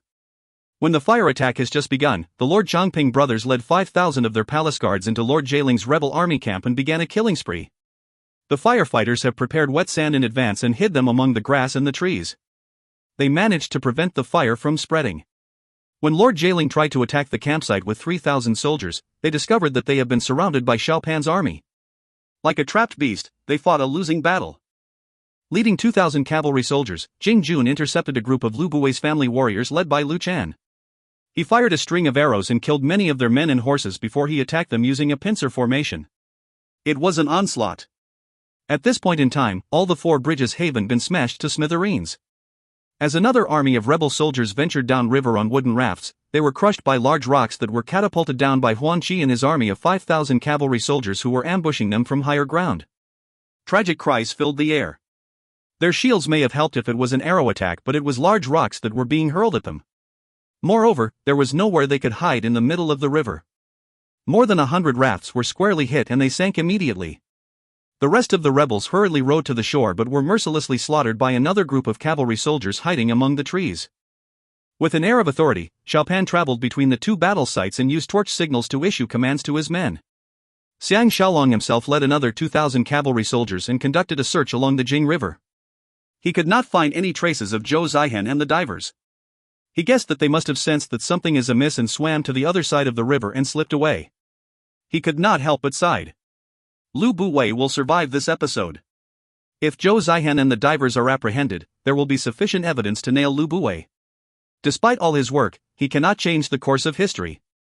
But what role does he play in this thing called fate? Zhu Ji and Lu Buwei are invited to join the banquet again. Lu Gong and the other 2 generals are already seated at their tables. Ji Yanran and the other ladies were overjoyed to see their beloved husband return safely. Even the aloof Qin Xing smiled sweetly at him. All the officials kneeled down and paid their respects to Xiao Pan, pledging their loyalty to him. Xiao Pan is so overwhelmed that his face is totally red and he toasted them in return. Xiang Shaolong is comforted. After tonight's event, Xiao Pan has secured an infallible position in the hearts of the people of Qin. Jing Shan came up and reported, Lu Chan managed to slip away. The people receiving him are from outside the capital and are definitely not Lu Buwei's family warriors. Xiang Shaolong was forced to accept this fact. With Moao's intelligence, they will not leave behind any traces of evidence. Thinking about this, he could not help but look towards Lu Buwei. Moao has been carted away and Guan Zhengxie is expressionless. However, Lu Buwei is acting as per normal and drinking happily with Xiao Pan and Zhu Ji. Xiang Shaolong gives him 2 thumbs up for his acting skills. Shouting at the top of their voices, Lord Jieling and his military leaders were dragged into the center of the banquet ground. They were tightly bounded by strong ropes and were forced to kneel down by Lord Chongping and the palace guards. Everyone became silent. Firstly, Xiao Pan asked Zhu Ji for instructions. Zhu Ji sighed, "You do as you deem fit." Lord Jieling's hair is untied and in a mess. With traces of blood on his clothes, his eyes were burning with hatred as he stared viciously at Xiao Pan. A palace guard was about to press his head down in a kowtow when Xiao Pan stopped him. He plainly stated, "You tried to rebel and scheme against the rightful king." Lord Jieling, do you realize your mistake? Lord Jieling loudly scolded, "Pay. Since when is a like you fit to call yourself?" Before he finished his sentence, Lord Chongping who was standing beside him stuffed a piece of cloth into his mouth. A palace guard on the other side hit him heavily on his back. Lord Jieling moaned in pain and fell down to the ground. It was a pathetic sight. Acting as if nothing has happened, Xiao Pan faced Lu Buwei and asked, "Premier Mentor, what is the punishment for staging a rebellion?" Lu Buwei generously stated, "It is punishable by death. The crown prince should lock him up behind bars and announce his crimes to the people. Then, you can proceed to execute him." With everyone solemnly watching him, Xiao Pan nodded, "Premier Mentor speaks with reason. But there is no need to wait any longer before we execute them. Men, bring all of them to the shore of River Jing and cut off their heads at once. Do not bury their bodies but let them lay exposed in the wilderness and be ravaged by wild beasts." Nobody expected this teenage crown prince to be so ruthless. After all, Lord Jieling is a member of the royal family. If not for King Zhuangxiang, he would have been the king of Qin. Now, he has to die in the wild without a proper burial place. Everyone is shocked and subdued by the dominating character of this future Qin Shi Huang. Lord Jieling raised his head in surprise. As his hands were bound and his mouth was stuffed, he is unable to protest. Some of his conspirators were shaking with fear while some others have fainted on the spot.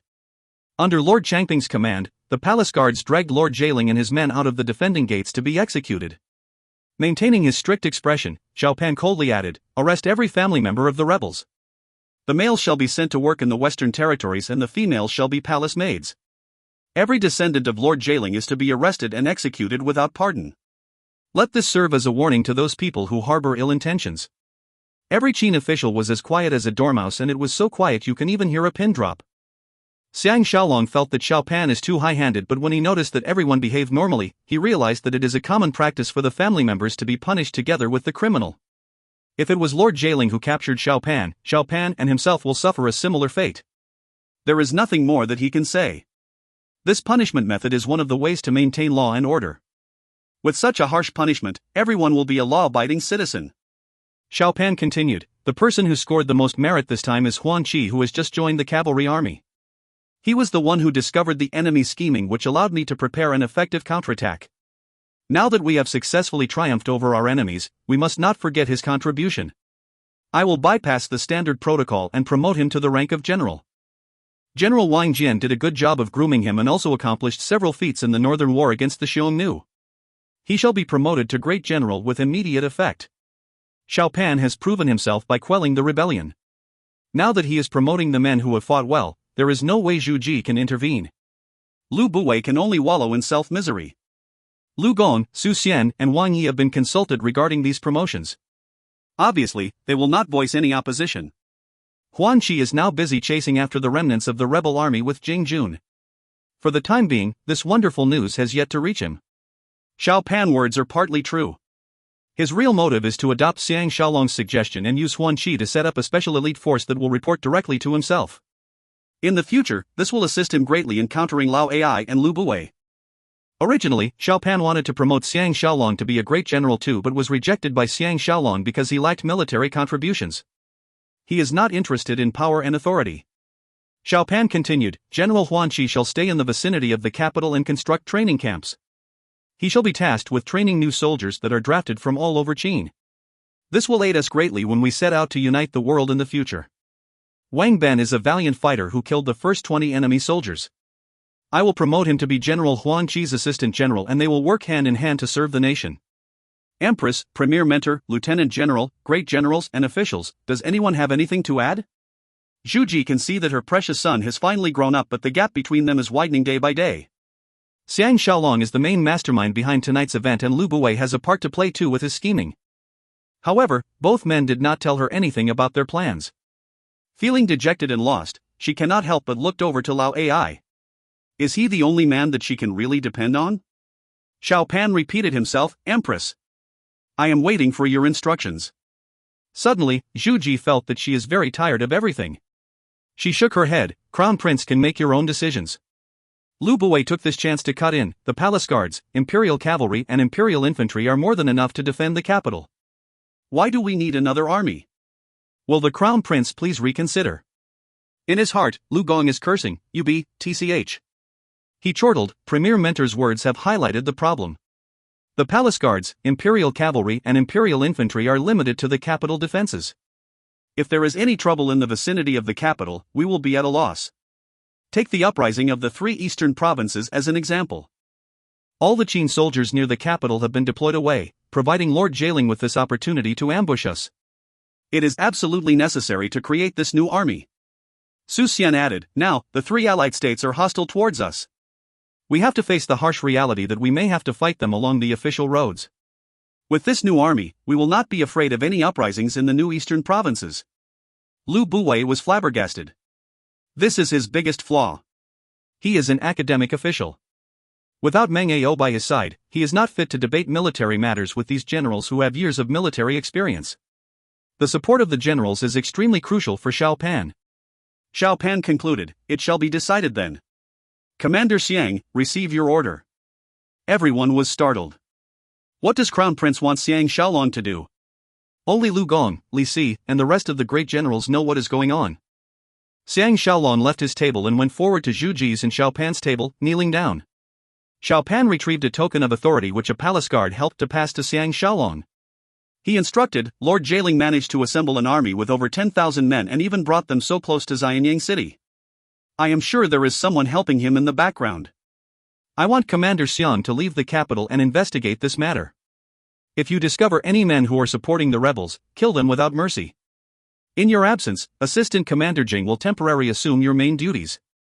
In a loud voice, Xiang Shaolong accepted his command. Xiao Pan barked, the banquet shall end now. My dear subjects, please have a good rest in the meantime. When the bridges have been repaired, we will go to the river Jing shore and await the night hunters to come back with their catchidut. When Xiao Pan is sending Zhu Ji off, all the officials kneel down respectfully and submissively. In this moment, Xiang Shaolong is moved to tears. All his years of hard work has finally paid off. From tonight onwards, Xiao Pan will build his legacy as Qin Shi Huang. The authority of the Qin court is no longer in the hands of the officials. Even Lu Buwei has to submit to him. When he comes back after killing Tian Dan, he will sow discord between Lao Ai and Lu Buwei, making them fight among themselves. After all that he has gone through, he should finally enjoy some peace of mind. If you find any errors, ads pop up, ads redirect, broken links, non-standard content, etc., please let us know. Report chapter so we can fix it as soon as possible. Volume 15 Chapter 5. Book 15 Chapter 05, Mysterious Attackers. By the time the hunters return from their night hunt, Xiang Shaolong has left with Ji Yanran, Zhao Ji, and the 18 guardians. They rush toward the Qin/Chu border to liaise with Tang Yi. Since the death of Zhao Qian and the 4 maids, this is the first time he is enjoying true happiness. Moao is gone, Xiao Pan has the full support of the Qin military and even impressed the people of Qin in a successful battle. Because of Lao Ai, Zhu Ji will be less supportive of Lu Buwei. With these turn of events, he should finally enjoy some days of peace. However, there is still a scar left in his mind. When he left with Zhao Qian and the other ladies on the last mission, he did not anticipate any danger to befall him. Out of a sudden, his nightmare began. It was only tonight when he defeated Lu Buwei soundly can he finally catch his breath. Still, he was fearful of the uncertain future. Following the traveling path he had decided earlier with Tang Yi, they traveled as quickly as they can for 7 days and 7 nights. They crossed the eastern ridge and the terrain has become flatter. On this night, they set up camp and lit a campfire beside a small river. Somehow, Xiang Shaolong is feeling very restless. He did not have any appetite for the food hunted by Wu Yanzhu, Jing Shan, and the other guardians. Ji Yanran was surprised, is something bothering hubby? Zhao Ji smiled, are you thinking about Sister Fong and Bauer? Xiang Shaolong eyed the cackling fire suspiciously and replied in a deep voice, no. I am feeling very uneasy recently. In fact, this feeling came about when we left Xianyang City. Tonight, this feeling is even stronger than before. Ji Yanran's face lost some color and she warned, hubby is not an ordinary man.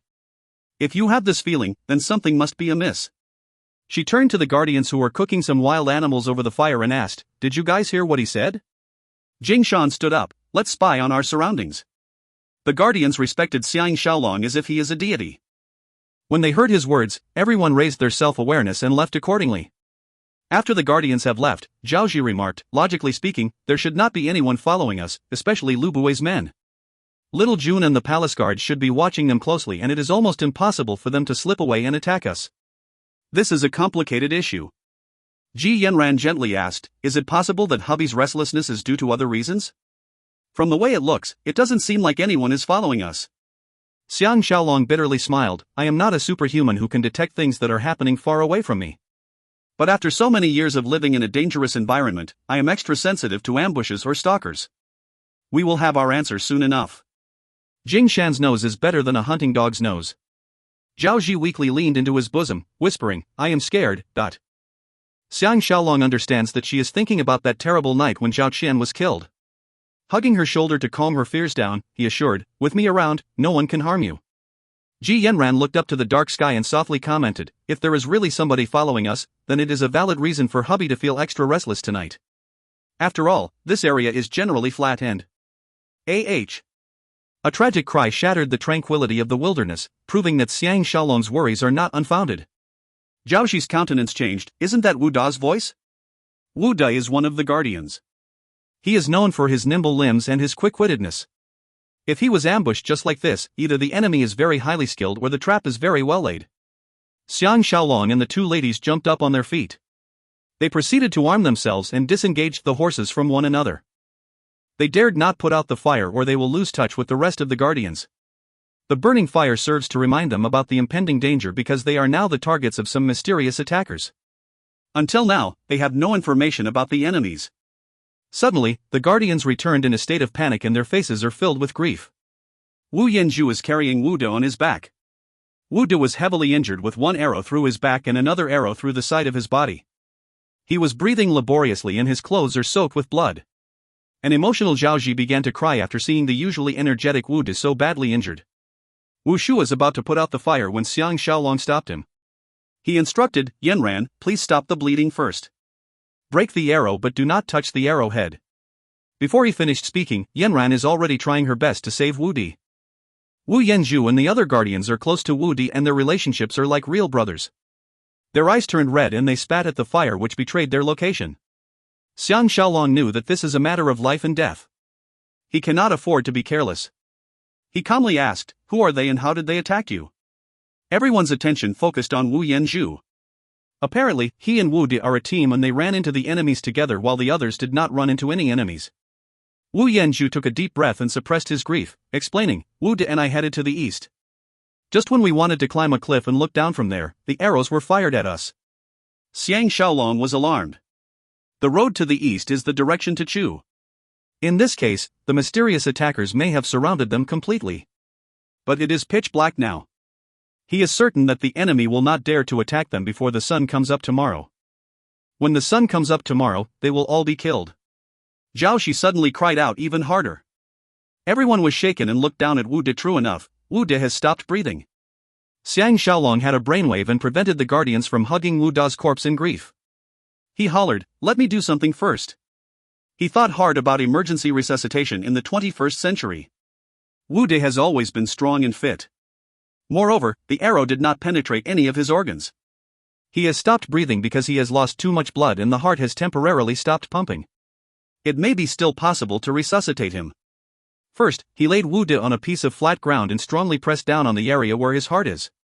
After several pushes, Wu Da's body shook once and he resumed breathing and his heart resumed pumping. In the end, Xiang Shaolong did not have to perform mouth-to-mouth resuscitation. Ji Yanran and everybody else were completely blown away. Exchanging glances at one another, no one can believe what they just witnessed. They even forgot to cheer at Wu Da's recovery. Xiang Shaolong took out a dagger and warned Wu Di, you mustn't fall asleep. If you do, you'll be dead. Hardening his heart, he dug the arrowheads out with his dagger. Ji Yanran quickly applied some medicine to stop the bleeding. Xiang Shaolong stood up and instructed his men to cut a few young trees to construct a stretcher. The guardian saw that he can even bring a dead man back to life and can feel their confidence soaring. They viewed Xiang Shaolong like an immortal from heaven and their fighting spirit increased dramatically. After Ji Yanran and Zhaoji bandaged Wu Da's wounds, they came to Xiang Shaolong's side. Zhaoji was full of admiration, hubby is full of miracles. You can even bring a dead man back to life. Ji Yanran smiled, I have seen so many of his outrageous methods that this is nothing new, but... Her eyes scanning the pitch-black surroundings, she whispered, we have neglected somebody. Can hubby guess who it is? Xiang Shaolong was pondering how to escape this impending attack. Hearing her words, he guessed, Dubai. Zhaoji exclaimed, ah. Ji Yanran deduced, it must be him. Lord Jailing's men and horses can reach such a short distance away from Xianyang City without any detection. It must be Dubai supporting him. Xiang Shaolong was hit by realization, now I understand. All along, he is watching from the sidelines. If Lord Jailing is successful, he will try to reap some side benefits. Now, he thought that we are really out to look for rebels working with Lord Jailing. He took this opportunity to trail us and tried to find a chance to kill us. Ji Yanran softly sighed, since we never considered about this possibility, we have been too careless and ended up in the present situation.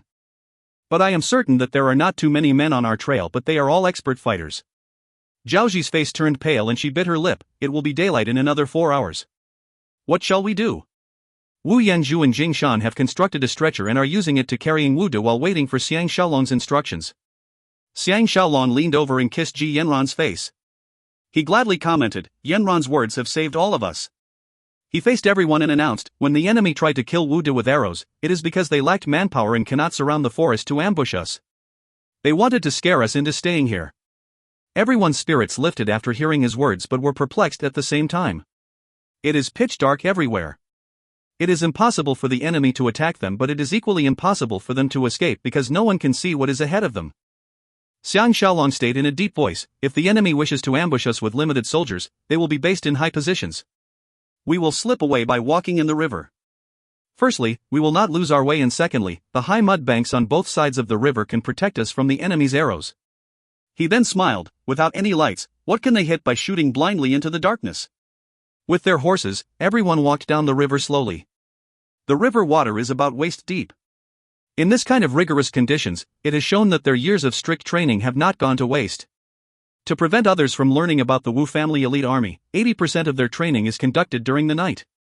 Walking through the water in the dark is nothing to them. It is even more challenging to have their horses following them obediently without a single sound. Leading the way is Wu Shu and Jing Shan. They are holding onto a shield each in case of an attack, and Jing Shan is the best wilderness navigator. He is the best person to spy on the situation ahead of them. Another two guardians are in charge of ferrying the wounded Wudu, while another guardian is leading the horses. Everyone else, including Ji Yanran and Zhao Ji, are holding their crossbows in their arms. In case of any confrontation, they will fire their arrows mercilessly. After traveling for 10 over miles without any interruption, everyone knows that the most crucial moment has come and raised their alertness. Coincidentally, the river has flowed to some uneven ground and the water level rises and falls accordingly. The sounds of gushing water are able to cover the sounds of their wading. They were surrounded by dense forests in all four directions. Although stars can be seen beyond the canopy of the trees, the river area is still pitch black. The air is filled with the stench of mud and rotting leaves. With his animal-like instincts, Jing Shan continued to lead everyone forward. After walking for another 10-odd steps, the river bed sinks even lower and the mud banks are even higher as a result. The trees here are even thicker than before and the stars are hidden from sight. Like a bunch of blind men, everyone is moving forward based on their intuition and sense of touch. Right at this moment, strong coughing sounds can be heard on the left bank. Everyone was shocked and immediately stopped moving and increased their guard. Although they have anticipated that they will encounter some enemies, they did not expect it to be so sudden and without any warning at all. They are stuck below in the river. If the enemies fire their arrows down at them, no one will be able to stay alive. All it takes is for one of the horses to whinny and everyone will be dead. Luckily, they cannot see the enemy and the enemy cannot see them too. From the right bank, a voice scolded, "Are you trying to scare me to death? All the spirits and ghosts would have been frightened off by your coughing." On the left bank, someone softly laughed, "All of you are intimidated by Xiang Shaolong and are so easily agitated. After we have shot his men, I am sure that he will not dare to wander around recklessly. Moreover, we have laid horse-tripping ropes in all the strategic locations, including the river." Still standing motionlessly in the river, everyone was feeling extremely nervous but was relieved at the same time. While the enemies were talking and distracted, Jing Shan used a dagger and felt his way under the water. He cut 3 horse-tripping ropes in succession and cleared the obstacles away. Just as they were about to continue moving, footsteps can be heard from the forests on the left side. In a short while, an enemy messenger arrived and announced, "Orders from Master Bai. Tomorrow morning, we will attack them according to plan. Whoever killed Xiang Shaolong will be rewarded with 500 taels of gold, and whoever can catch talented Lady Ji alive will be rewarded with 1,000 taels of gold." Everybody clear? In the river, everyone was stunned. Ji Yanran's body is actually worth twice as much as Xiang Shaolong's life. It is meaningless to debate with the enemy over the reward amount. With Jing Shan leading the way, they left the enemies further and further behind. At daybreak, they were only 2 miles away from the danger zone. They climbed up a little hill and observed the enemy from afar. Wu Da's condition has stabilized and everyone's spirits rose. The guardians stood guard in all 4 corners while Jing Shan climbed up a tree and analyzed the surroundings. Below the hill is a vast expanse of grasslands and there are trees all over. Once in a while, the river can be seen flowing among the grasslands and flocks of birds are flying across the orange sky, forming a colorful and vibrant panorama. Xiang Shaolong and his 2 pretty wives were leaning against a large rock, sighing that the scenery is indeed beautiful but they are not in the mood to enjoy it. Ji Yanran whispered to Xiang Shaolong, "Last night, the enemies mentioned that their leader is surnamed Bai. Among Dubai's family warriors, there is a man named Bai Fei. He is well known in Qin for his tracking and ambushing skills. Originally, he was a horse thief in the Northlands but offended the king of the Xiongnu, so he escaped south and started working for Dubai. If this is the man who was ambushing us, then we are in deep trouble." Xiang Shaolong was amazed. Why is Yanran so familiar with Dubai's men? Ji Yanran kissed him lightly and gently replied, "I am concerned for you. I am helping you to do these things that you are too busy to do. Don't simply dismiss Sister Qin as a simple woman. She is actually very well informed about everything happening inside and outside Qin. This information about Dubai is from her sources. Xiang Shaolong glanced at their campsite last night and decided, if this is the case, we now have a chance to ambush Bai Fei. He will be the man that is leading the group chasing towards us sooner or later. We must present him with a shower of arrows, and this will take care of all our worries. As the morning sun is showing more and more of itself from the east, sounds of human talking and horses neighing can be heard from afar. A group of roughly 500 men are riding through the dense woods towards them. The men are split into 5 groups, and the leading group is the smallest one with about 50 men, and their speed is incredibly fast. What is even more startling is that they only spent a short amount of time and managed to determine that they have traveled down the river and are now chasing in their direction. But this is something they anticipated, as Bai Fei is an expert horse thief. Ji Yanran is using a special bow that needs to be supported with her leg. The shooting range is 1,000 feet, but as they are shooting down from a higher ground, the range is even further. Since Bai Fei will lead the chase and be the first rider, they will know who exactly to shoot. As the enemies approach them, everyone's heart is thumping wildly and they are having difficulty breathing. If they cannot kill Bai Fei, who is the tracking expert, coupled with their superior numbers and highly skilled fighters, it will be extremely precarious situation for them. Additionally, they have the burden of Wu De, who is injured. Over the 2-mile chase, Bai Fei only stopped 3 times briefly before they entered their firing range. Because of the thick vegetation, they did not have the chance to get a clear firing target. Bai Fei is indeed an extraordinary man. He weaved in and out of the forests, making it hard for anyone to shoot him.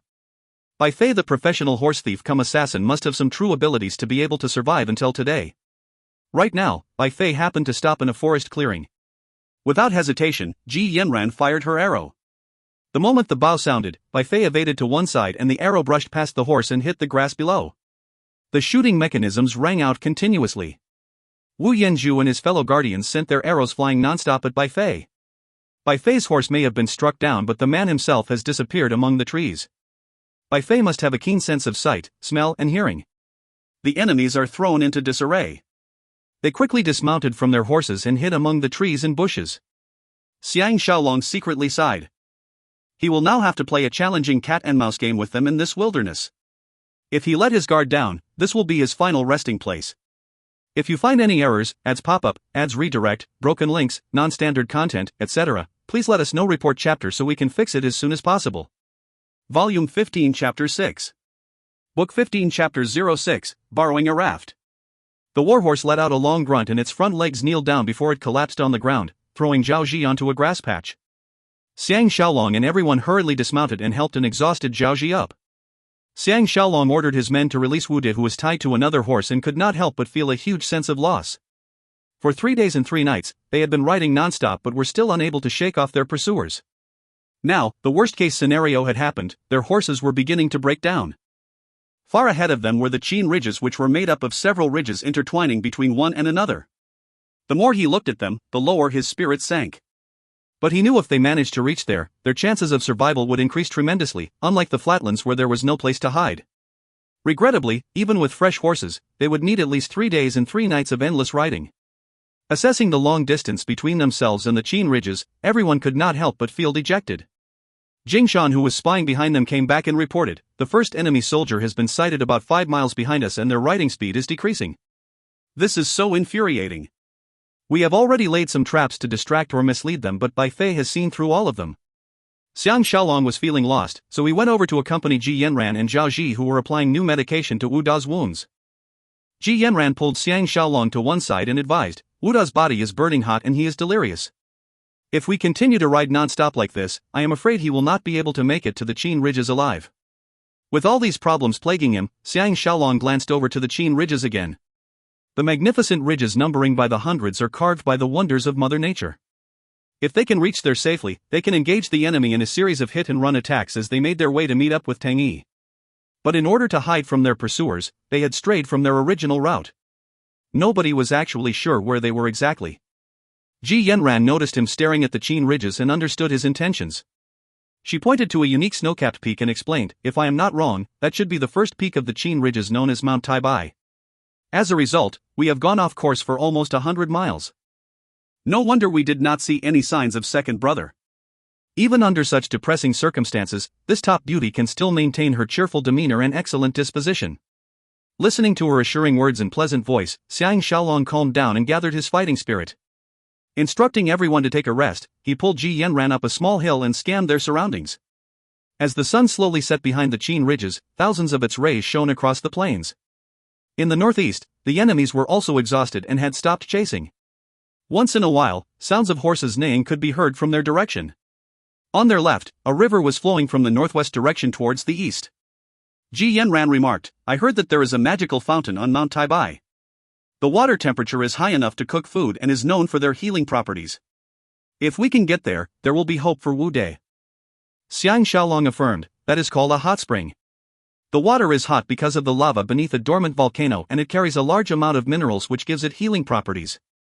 Ji Yanran was stunned. What is a dormant volcano and what are minerals? Xiang Shaolong knew that he had said too much. Hugging her shoulder, he pacified, "I will explain to you later. Our priority now is to escape to the Qin ridges." Pointing to the river flowing towards the Qin ridges, he asked, "If Yanran is by Fei and you saw such a river which makes traveling extremely convenient, what would you do?" Ji Yanran's eyes lit up and replied, "I would be afraid that you will build rafts and sail down the river." Xiang Shaolong asked again, "What will you do about it?" Ji Yanran exclaimed, "I will attack on both fronts. I will send some men to continue chasing on foot and build rafts at the same time. On the rafts, I will give chase down river. If we can sail ahead of you, we can then attack you from the front and the back simultaneously. It will be a hopeless situation for you." From afar, a group of birds flew up into the air in fear and circled the air for a while. Xiang Shaolong smiled, "Based on Yanran's suggestion to use rafts to escape, we will win a decisive battle tonight." Ji Yanran was astounded. "Do you really want to build rafts to escape? There are not many trees here and we probably need the whole night to build enough rafts to ferry so many men and horses. By then, the enemies would have attacked us." Xiang Shaolong's hand snaked down to her tender waist and pinched her playfully. He romantically smiled, "I thought we are telepathically connected? Why can't talented Lady Ji guess what I am thinking about?" Ji Yanran let out a whine and leapt into his arms. Using all her strength to hug him, she charmingly smiled, "Telepathically connected, this is the most romantic sentence I have ever heard." However, she did understand that after her beloved husband has spent the last 3 days running away from their pursuers like a wild animal, he had at least regained his confidence. The attacks have come about too suddenly and he was temporarily lost due to his lack of preparation. But in this life and death situation, Xiang Shaolong finally summoned his fighting spirit. The moon tonight is slightly bigger than the moon 3 days ago. However, it is still quite dark as there are many clouds blocking the moon in the sky. The forest is filled with a strong killing aura. Xiang Shaolong and his men are prone on the opposite shore some distance away. All their crossbows are loaded as they waited for the enemy to arrive. The war horses have been led to another area so as to give them as much rest as possible. When the moon is high above them, frightened birds take to the skies, showing that the enemies are slowly approaching their positions. By now, their horses are exhausted too and cannot move anymore. The enemies are attacking them on foot. Some sounds can be heard from the river and true enough, 10 over rafts flowed down the river. Bai Fei is really attacking them on both fronts. Because of the river separating them from the ground invaders, Xiang Shaolong is not worried about them. Moreover, he faked some woodcutting activity half a mile away from the opposite river bank, misleading the enemy that they are building rafts. The ignorant ground invaders will focus their assault in that direction and by the time they realize that it is a trick, Xiang Shaolong and the others would already have enough time to deal with the enemies on the rafts. If they had tried to compete with the enemies on raft building, they will be seriously disadvantaged because of their lesser numbers. It is proven after witnessing the enemy's ability to construct 10 over rafts within several hours. Although the enemies numbered more than 500, they need everyone to participate in the raft building to achieve such efficiency. The moment the rafts were built, they set off immediately without any rest. In addition, they have just finished riding for 3 days and 3 nights, and must be terribly exhausted. Compared to Xiang Shaolong and his men who have had several hours of rest, they are at a disadvantage. Xiang Shaolong need not say anything as everyone automatically pointed their crossbows at the enemy rafts. From their higher ground, the arrow attack will be much more effective against the invaders below them. There may only be 20 of them but they are situated nearly 100 feet above the shore. With large rocks and trees protecting them, they are in a state of invincibility. Human silhouettes can be seen on the rafts. All the attackers are prone down with the men surrounding the rafts holding up protective shields and the men in the center of the rafts holding onto bows that were already mounted with arrows. Xiang Shaolong and his men kept quiet and allowed the rafts to sail nearer to them. 5 feet, 4 feet, 3 feet.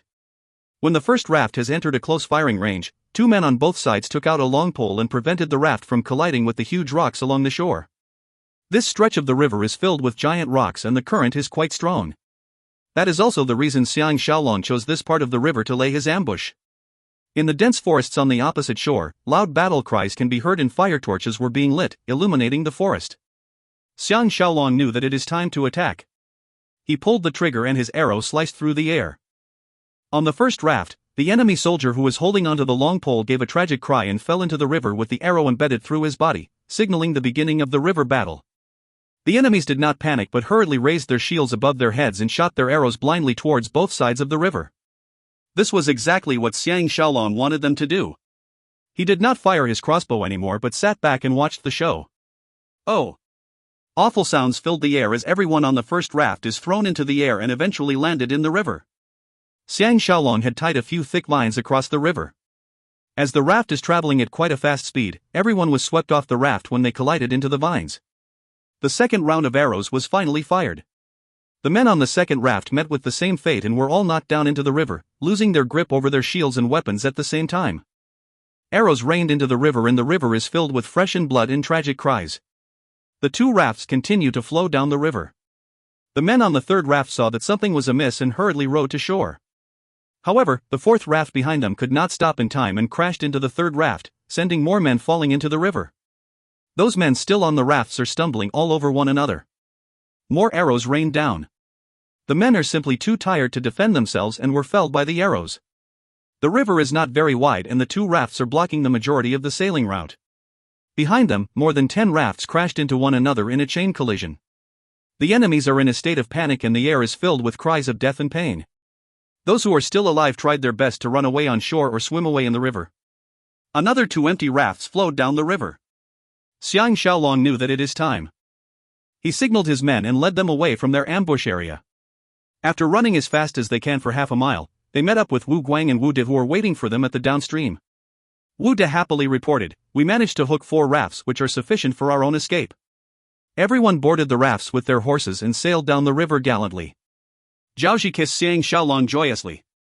Ji Yanran sighed, "This trick of borrowing the rafts from the enemy is truly brilliant and credit goes to hubby. This time, unless Bai Fei can really fly, Fei equals fly, there is no way he can catch up to us." Xiang Shaolong looked up at the star-studded sky and smiled, "Don't forget that they still have another 10 odd rafts. Assuming that each raft can hold 15 men, over 100 men can still continue to pursue us. Luckily, each one of us is capable of fighting 10 men. Let's imagine that they are all expert fighters and each one of us is capable of fighting 5 of them. Moreover, they are all very tired by now. We shall teach them another lesson at the Qin Ridges. After that, we can all have a good rest and enjoy the scenery of the Qin Ridges. Isn't life wonderful?"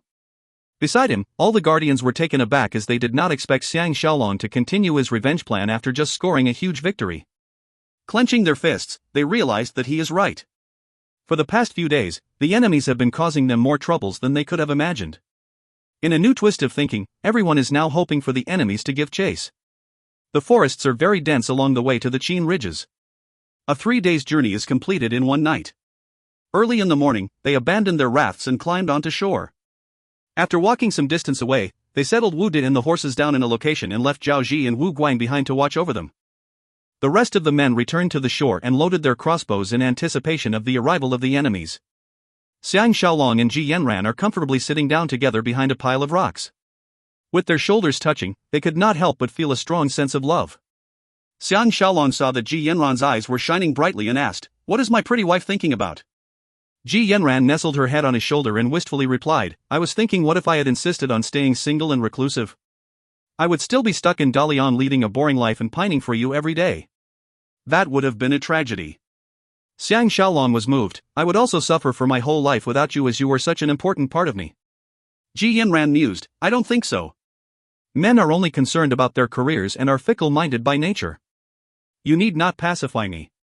Xiang Shaolong mocked, "It doesn't help if you continue to think this way. Moreover, every word that I said are my honest feelings. Don't forget that the reward for you was twice for that of mine." Ji Yanran angrily replied, "Bai is such a despicable cad. Not only did he want to kill you, he also wanted to insult your wife's modesty. In the future I will settle this score with him." At this time, a secret bird whistle signal was sounded.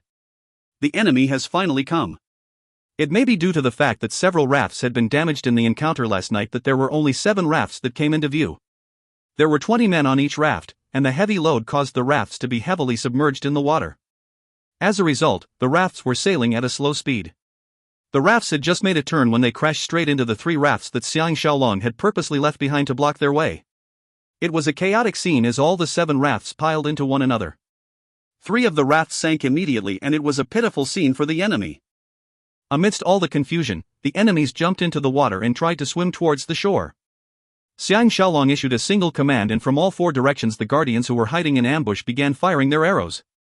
As Xiang Shaolong had predicted, these invaders had not slept a wink for the past 3 days and had been working throughout the night.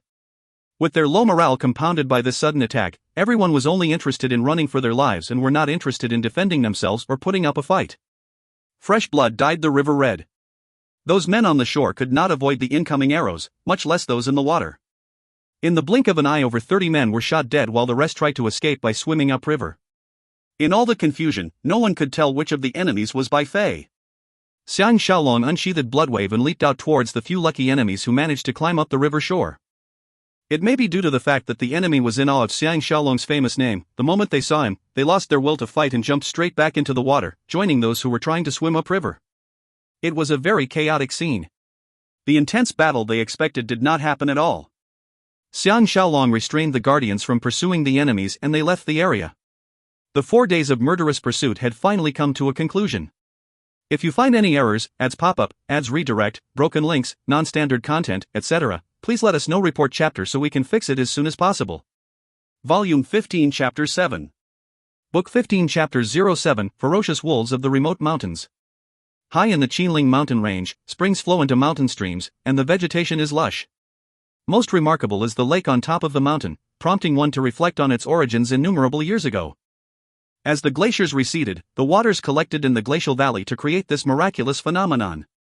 Higher up, the climate turned cold and piercing winds buffeted. The pine trees appeared as if they were floating in a sea of clouds. Since the party has strayed countless miles from their planned route, they are well and truly lost. Their energy and determination have nonetheless increased since inflicting heavy damage on the enemy.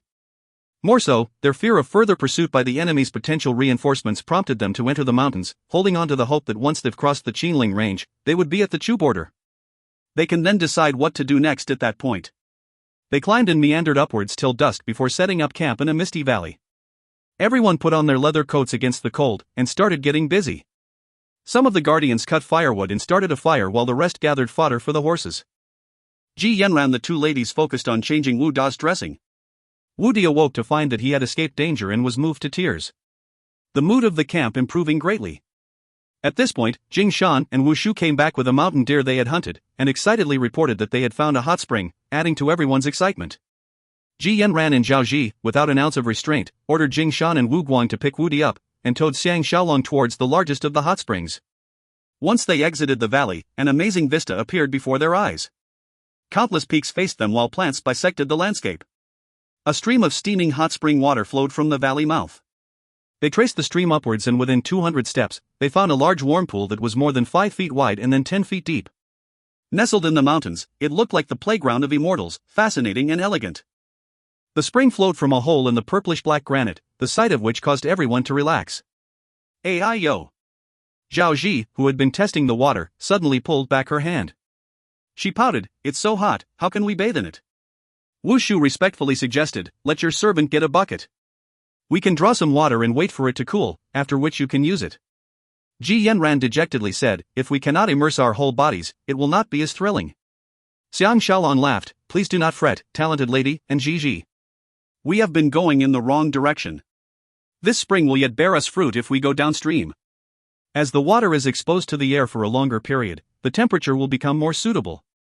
The 2 ladies brightened immediately and led the party downstream in search of a better spot.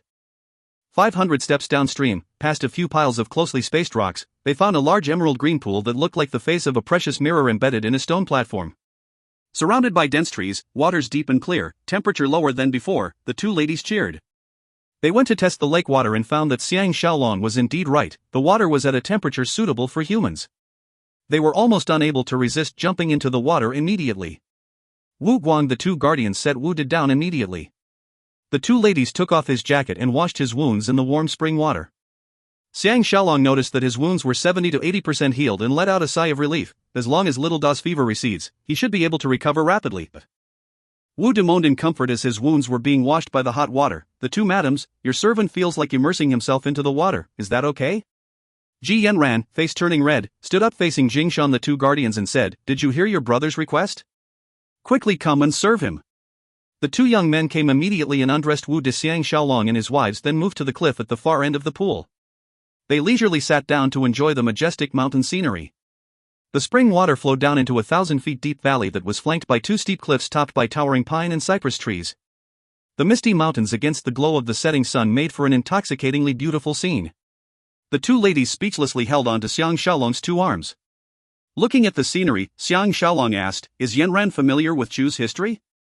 Ji Yanran flashed him an angry yet charming look, and refused to reply. Xiang Shaolong could not figure out what he had said wrong. Zhao Ji came to the rescue, saying, hubby dares to question sister Yanran's learning? You deserve a beating. As Wu Da's moans of comfort floated over in the background, Xiang Shaolong turned his head and found that even Jing Shan and Wu Guang, the two guardians, had taken off their clothes and jumped into the pool, and were signaling to him their happiness. Speechless, he laughed, my good wife the talented Lady Ji, please forgive your hubby's deficient speech. Please, may I ask about Chu's glorious history as well as its present condition? Ji Yanran finally turned from anger to happiness, using her clear sweet voice, said, Chu was indeed strong once, almost conquering all the fertile land in the south.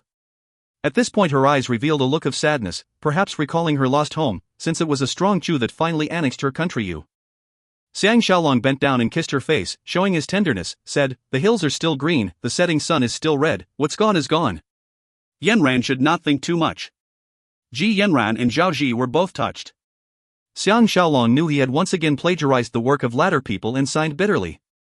Ji Yanran said, the hills are still green, the setting sun is still red. Such deep meaning that it causes one to lament.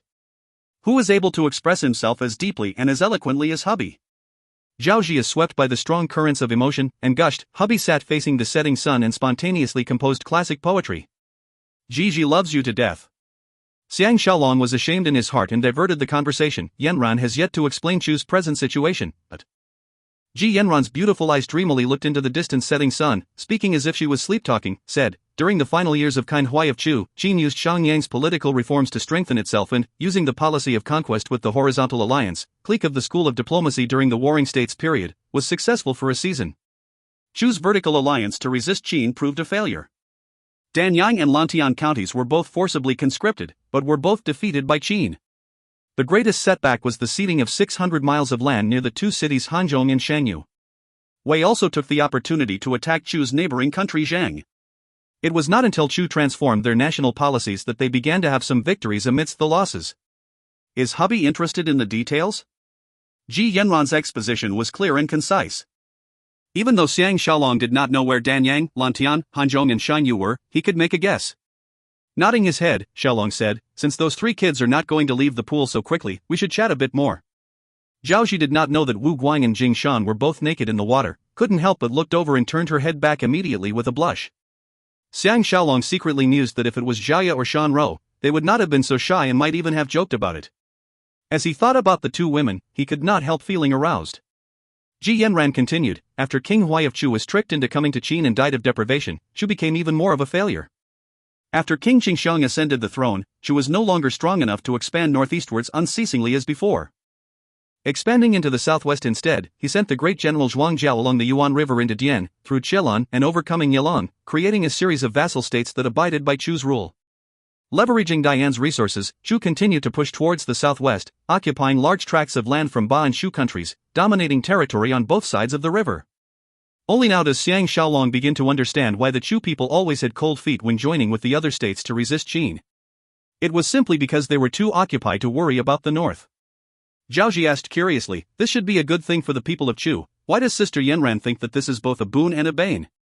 Ji Yanran replied, it's definitely a good thing for a country to increase its territory, but this requires a large powerful military to establish and maintain. The people of Chu have been compelled by the people of Qin to shift their capital 3 times. After losing Wu and Shan counties to Qin, Zhuangjiao and the other clan lords in Chu began to behave as kings in their own rights. Dian, Yelong, Minshan, Chelan and all the other vassal states became insubordinate. Although King Xingxiang once counterattacked Qin, wresting back 15 villages on the riverbank as a county, Chu remained in a battered state. That is why today King Shaolai has to surrender the Na province to Qin to sue for peace, ceding half their territory and moving their capital southeast to Juyang. After that, though they managed to exterminate the country of Lu, they continued to lose to Qin every time they met in battle. With Qin's influence continuously increasing, Chu had to move the capital southeast yet again, this time towards Shochuan, the territory west of Qingyang falling into the palm of Great Qin. Now they can only wait at death's door like a dog panting its last breath. That is why whenever Li Yuan talks to me about his plans to revive Chu, I can't even accept half a sentence he says. Zhao Zhi said, Li Yuan is so muddle-headed that he didn't realize that Sister Yanran dislikes the Chu people most of all. Ji Yanran replied, you can't really say that either. Although there is some regret for the loss of my country, large countries have been swallowing smaller ones for the past few hundred years.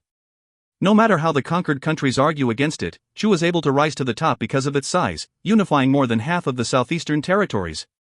It has also had the most profound and long-lasting influence on the civilizations in the Central Plains, especially after absorbing my country Yu, when its influence extended to the lower reaches of the Huai River, Sea, the South China Sea and other lands. She stopped for a while, then continued, there isn't a country in the Central Plains whose culture is more varied and colorful than Chu's, the main reason being that after annexing a few tens of countries and tribes, all the different cultures have been mixed together through intermarriage. However, this is actually a political burden. Even though Chu has the largest territory and influence amongst the nations, King Shaolai is oftentimes unable to do as he pleases. Chu may seem to be revived and swaggering in the matter of wresting Qin, but this belies unspeakable difficulties in the background. This really shows that an evening of conversation with his beloved is better than 10 years of study. Xiang Shaolong's understanding has now extended to the whole of the presently non-existent China. Thinking that the future Qin Shi Huang of Xiaopan will unify so many different countries, cultures, ethnic groups, and talents under his banner, moving the distant heavens and broad earth, and thinking that he himself created this Qin Shi Huang, Xiang Shaolong began to have an on-top-of-the-world feeling. Amidst the sound of whistling, the three guardians including Wu Di had stopped bathing and were lighting a fire for them to replace the light from the fading twilight.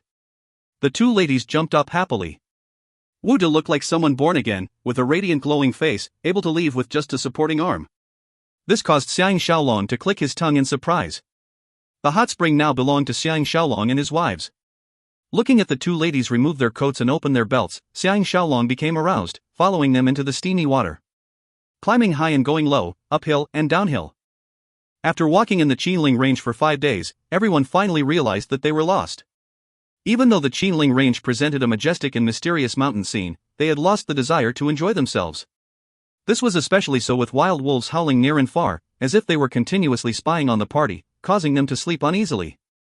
The only good news was Wu Da's gradual recovery such that he was able to move on his own, greatly reducing everyone's physical and psychological burden.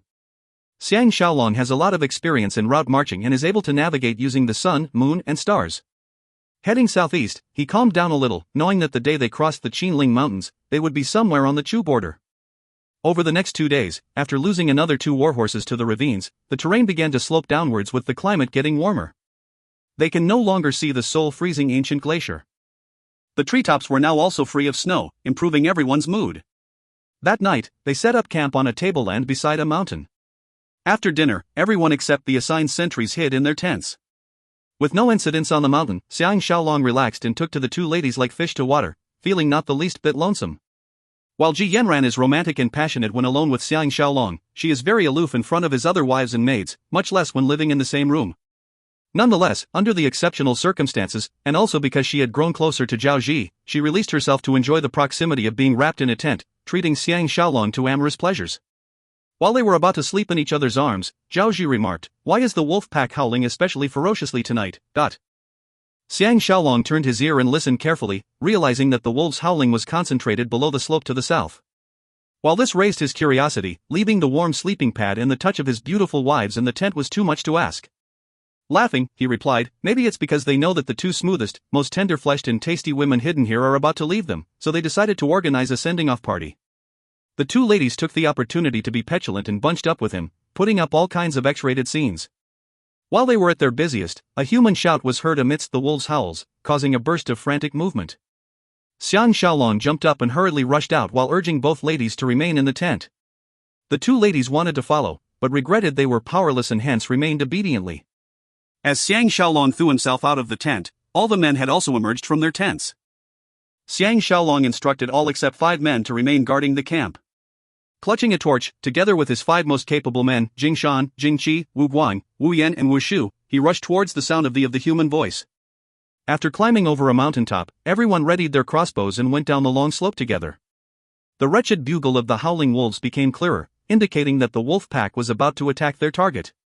They had not reached the bottom of the 300 feet long slope when 10 wolves caught their scent and rushed over.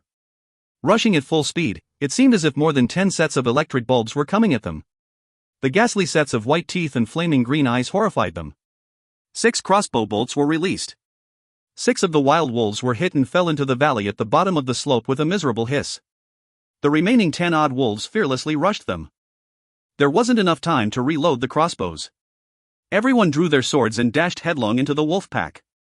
Fresh blood splashed and the wild wolves cried miserably. The wild wolves were extremely quick-witted. Thankfully, all 6 men were highly talented, occupying strategic locations. They still found it hard to cope nonetheless. Xiang Shaolong had just cleaved one of the wild wolves when another wolf followed by jumping up, aiming to bite his throat. Xiang Shaolong let out a roar and kicked out his right leg towards the pit of the vicious wolf's stomach.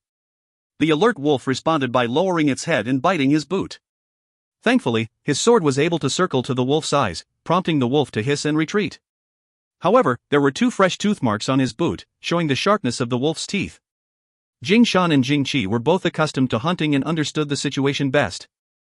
They were not only fearless, but rushed forward with a shout, slashing with their swords and kicking with their legs. They used their superior ground to press their advantage while brandishing their torches, forcing the newly arrived wolves back. With an exclamation, Wu Guang was pushed to the ground by a wolf that rushed him from the side. This youngster, who has always believed himself to be stronger than others, unleashed his aggression and threw the entire wolf down the slope into a pile of rocks. His sleeves were nonetheless ripped open and fresh blood flowed down. By the time Xiang Shaolong kicked away another wolf that was attacking Wu Guang, more than 10 wolves had been killed, wounded, or driven away. Taking a look around, he found that aside from Jing Shan, all the rest had been injured with bites or claw marks. He couldn't help but be shocked at the ferocity and heroism of the wolves. As the howl of the wolves had decreased noticeably, they heard a faint whoop from the bottom of the slope. Everyone was surprised at running into another human being in such a deep and remote mountain range. Their curiosity and sympathy aroused, they disregarded the violent wolves, formed up their ranks, loaded their crossbows and rushed downhill. The terrain at the bottom of the slope was flat and level, surrounded by mountains. Close to 100 hungry wolves had gathered at the eastern end, endlessly rushing up the rocky slope. At the top of the slope was a nearly extinguished fire. They could only hear the sound of voices in the shadow of the fire, but could not see any of the people. The hungry wolves, seeing a rush of people approaching, spread out in caution. Those that rushed over were all shot by the crossbows. This time the party had learned its lesson. Half the men kept the wolves at bay with the torches while the other half continuously loaded and fired their crossbows. The hungry wolves dropped one by one. When Jing Shan and Jing Qi reached the short rocky slope, the wolf pack had already dispersed into the distance, not daring to approach again. Nonetheless, Jing Shan and the rest's killing spirit had been aroused and they continued to pursue and shoot down the wolves, giving vent to their earlier resentment.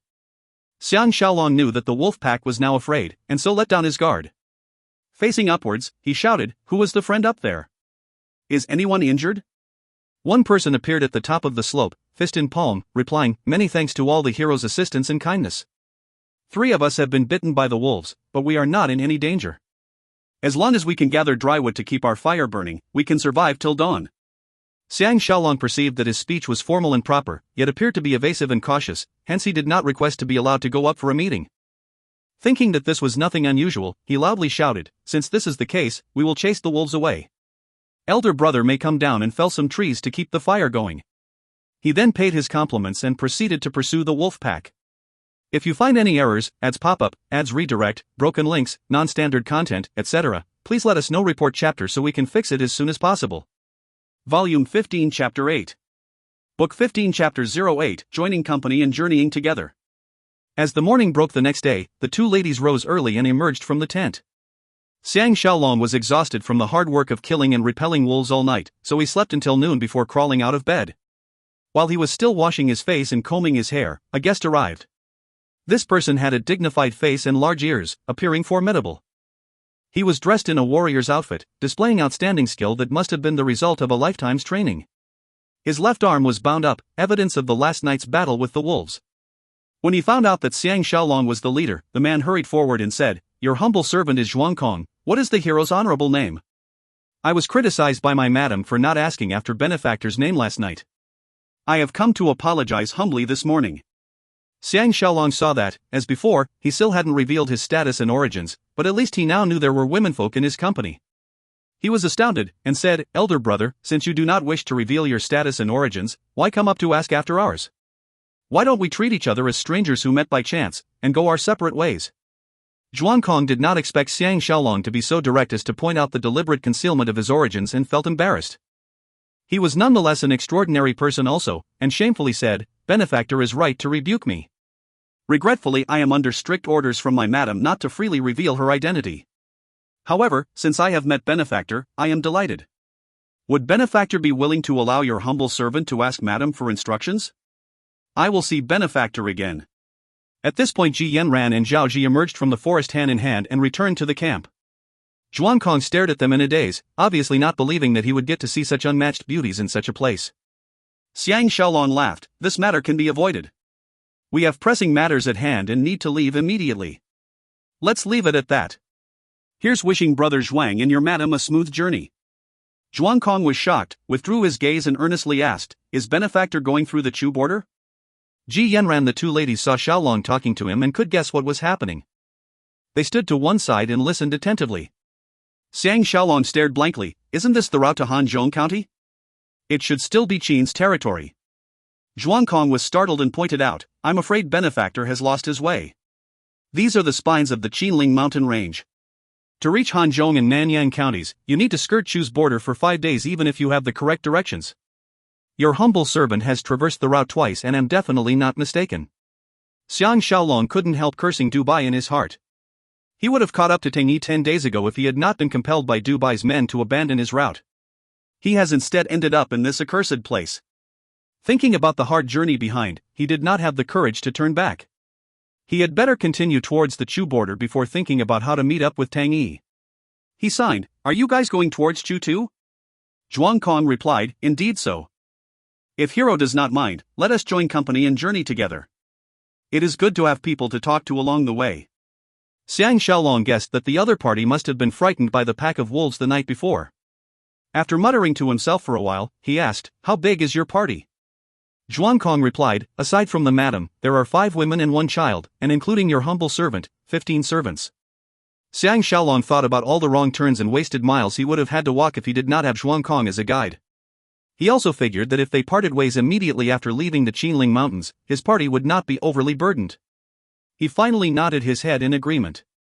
Zhuangkong was so happy that he forgot all about asking for Xiang Shaolong's identity and origins. They arranged to meet at the bottom of the slope in a short while. Zhuangkong then hurried away.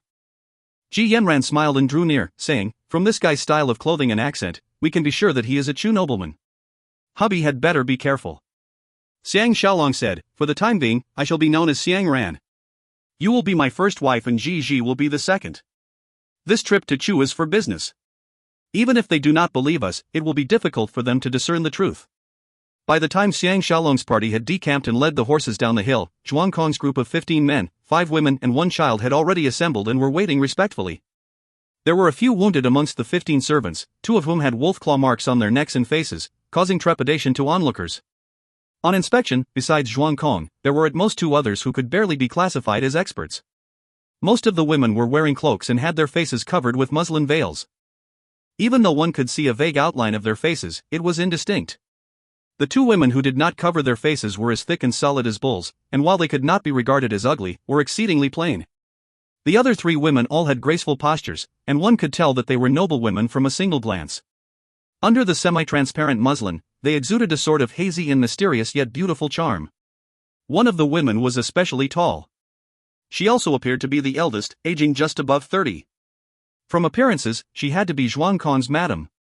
The child, on the other hand, had pretty delicate features and a pair of spirited eyes. He looked like he was between 11 and 12 years old. On meeting Xiang Shaolong and his party, he opened his curious eyes and sized them up. The 5 women bowed on seeing them, their eyes falling on Ji Yanran. The madam spoke first, saying, "Your servant's husband is named Zhuang.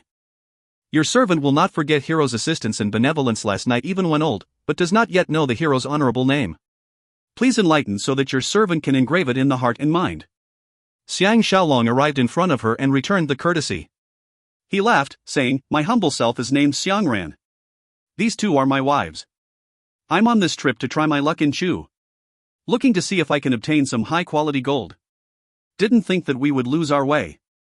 However, if we did not lose our way, we would not have met Madam and your noble family. Is this little boy your esteemed son?" Madame Zhuang scrutinized Xiang Shaolong from behind her veil, saying, "Indeed, he is my son Zhuang Baoyi. The other two ladies are your servants' third and fourth younger sisters Yu Chui and Yu Ning. The rest are my family servants." The other two ladies shyly rose as one. Madame Zhuang's gaze fell on Ji Yanran's face, seeming to think of something, but kept the thoughts hidden, merely saying, "It's hard to believe that the wild wolves around the mountain are so heroic and unafraid of people. We had prepared defenses but almost had a calamitous brush with the wolves. It was fortunate that Hero relieved the siege. Now that Hero is traveling with us, we are very much relieved." Xiang Shaolong noticed the time of the day, smiled and said, "We woke up late today.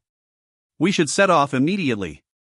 As Madame Zhuang nodded her head, Zhuang Kong hurriedly ordered horses to be brought forward and helped Madame Zhuang, her sisters and her son to get mounted.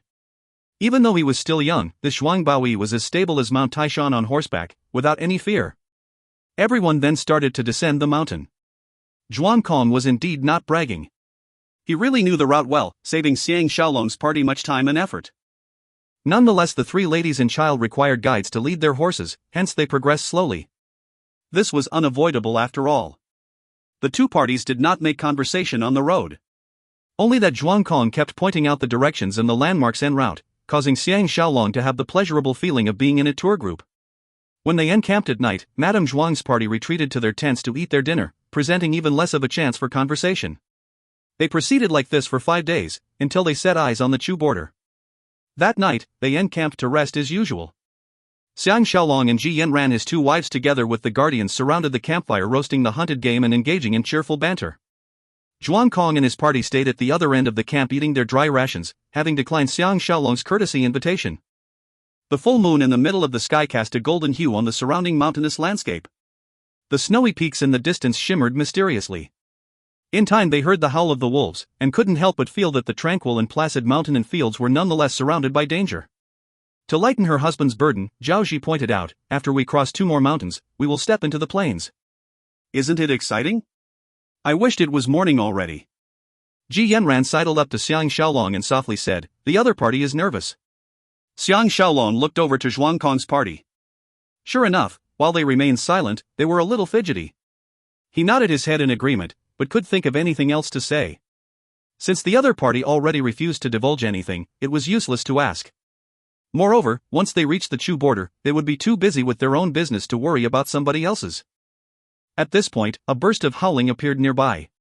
Wu Guang turned to Jing Shan and laughed, saying, "Your old friends are here again. Do not be merciful when you execute, if not they will use their teeth to be intimate with you." Jing Qi's expression darkened, saying, "I think the wolf pack is here for revenge." Jing Shan also frowned silently.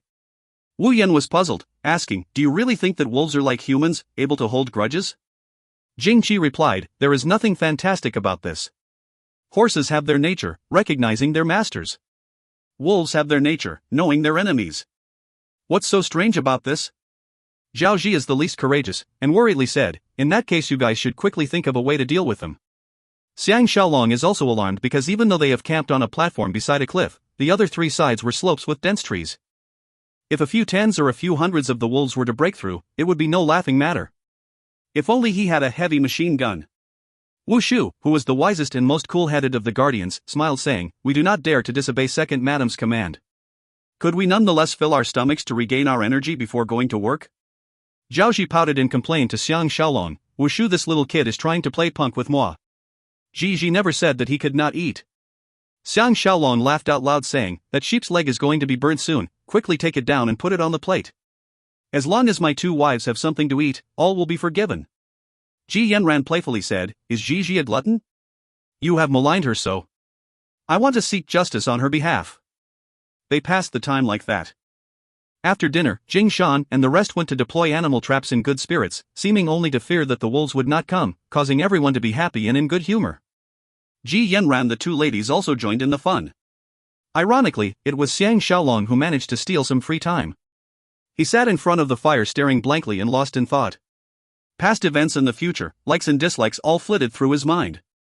At this moment, Madame Zhuang opened her tent, came out and sauntered towards Xiang Shaolong. She was dressed in a plain white jacket, a white cloak and a hat with an inlaid pearl. With her veil down, she looked like a beautiful spirit from the netherworld. Xiang Shaolong was a little startled and continued gazing at her.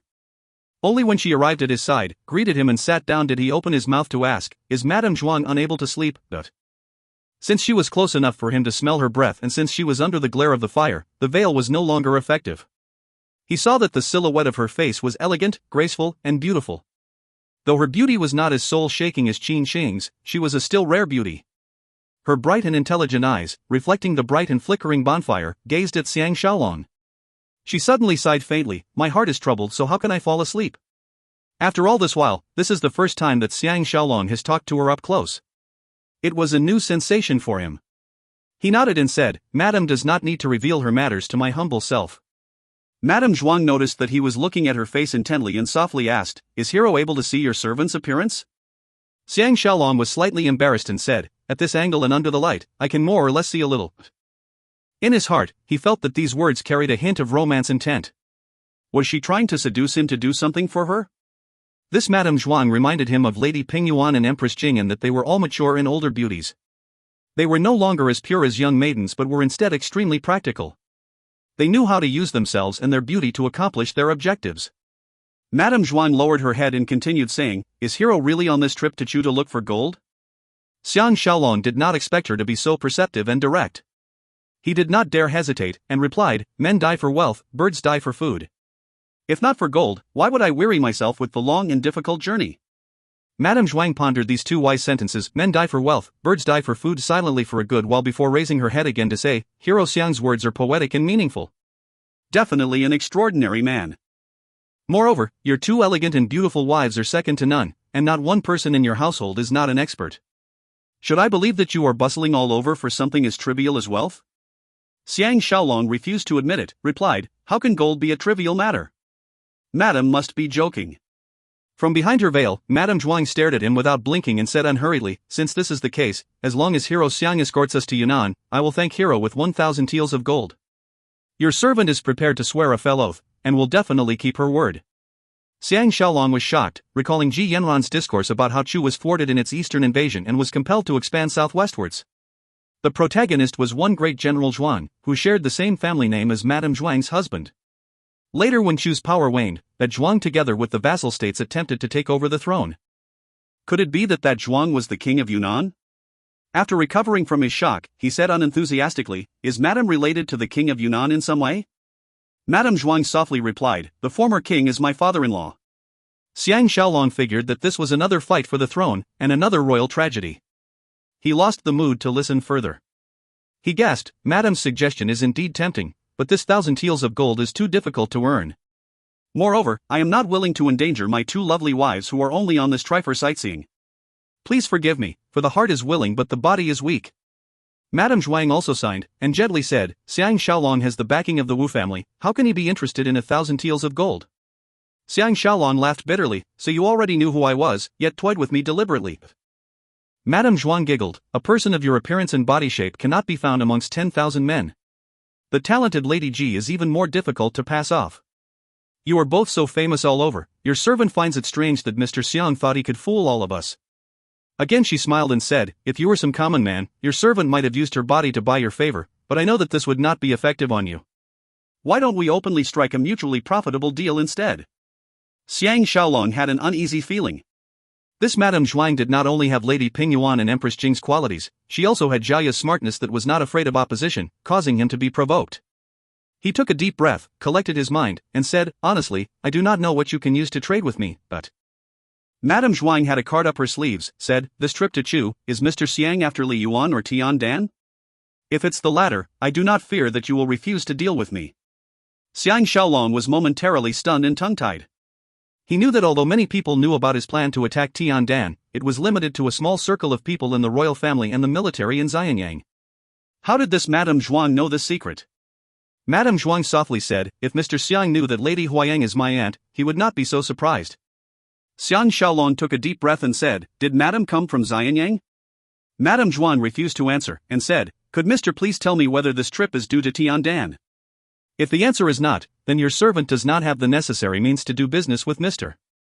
It would then be best to drop this matter. Xiang Shaolong tried to discern with his heart. Her tone seemed to suggest that she knew something about Tian. He could not help being startled, gasping, "Madam is formidable. Please continue your discourse." Madame Zhuang happily said, "Your servant trusts that Mr. is an upright nobleman. Once he knows your servant's secret, even if he does not accept the deal, he would not reveal the secret." "Is this the case?" Xiang Shaolong bitterly laughed. "Don't tell me that I, Xiang Shaolong, will harm you women and children?" Madame Zhuang's spirit was roused. "The reason I know so many secrets is all because I have an agent amongst Li Yuan's confidants. Mr. should understand now." Xiang Shaolong suddenly realized that Madame Zhuang was herself from Chu, was also Zhuang's daughter-in-law and what's more was Lady Huayan's close relative. For one of the spies from her intelligence system to infiltrate Li Yuan's confidants was not unreasonable. No wonder she knew that he wanted to deal with Tian. Madame Zhuang smiled. "Could Mr. Xiang lift your servant's veil? Your servant wants to tell you an unfathomable secret face to face." Xiang Shaolong frowned and said, "Madame belongs to another man, I am afraid that it would be improper for me to do so." Madame Zhuang sadly said, "My late husband has already been beheaded by the rebel army in the chaos 5 years ago. Your servant does not belong to anyone presently. Why else would I flee my home village and go to Qin? If not for Lady Huayan's protection, your servant would have been captured by the Chu people long ago." Xiang Shaolong heaved a sigh and lifted her veil. A face that was half happy and half angry, and filled with the charm of a mature beauty appeared before him. Her jade-like face was a little too long, but matched perfectly with her slender and graceful swan-like neck, producing a uniquely attractive charm. In addition, she had a cute little mole on her lower jaw that balanced the whole package to perfection. Her eyes were indeed bright and intelligent, causing men's hearts to race. Even though she did not have Qin Shing's classical beauty, she had the audacity and wild nature that Qin Shing lacked, causing men to want to bet her impulsively. No wonder she needed to veil her face. Madame Zhuang saw him sizing her up unabashedly and was pleased, drawing back her shyness, said, "Mr. thinks that your servant's appearance is pleasing." Xiang Shaolong mentally put on his guard. While she insisted from the beginning that she had no intention of seducing him, she was actually doing so. Yet it was difficult to fault her. For a frail woman like her to return to her home country to help her son ascend the throne, besides relying on the gifts that heaven has bestowed on her, what else could she rely on?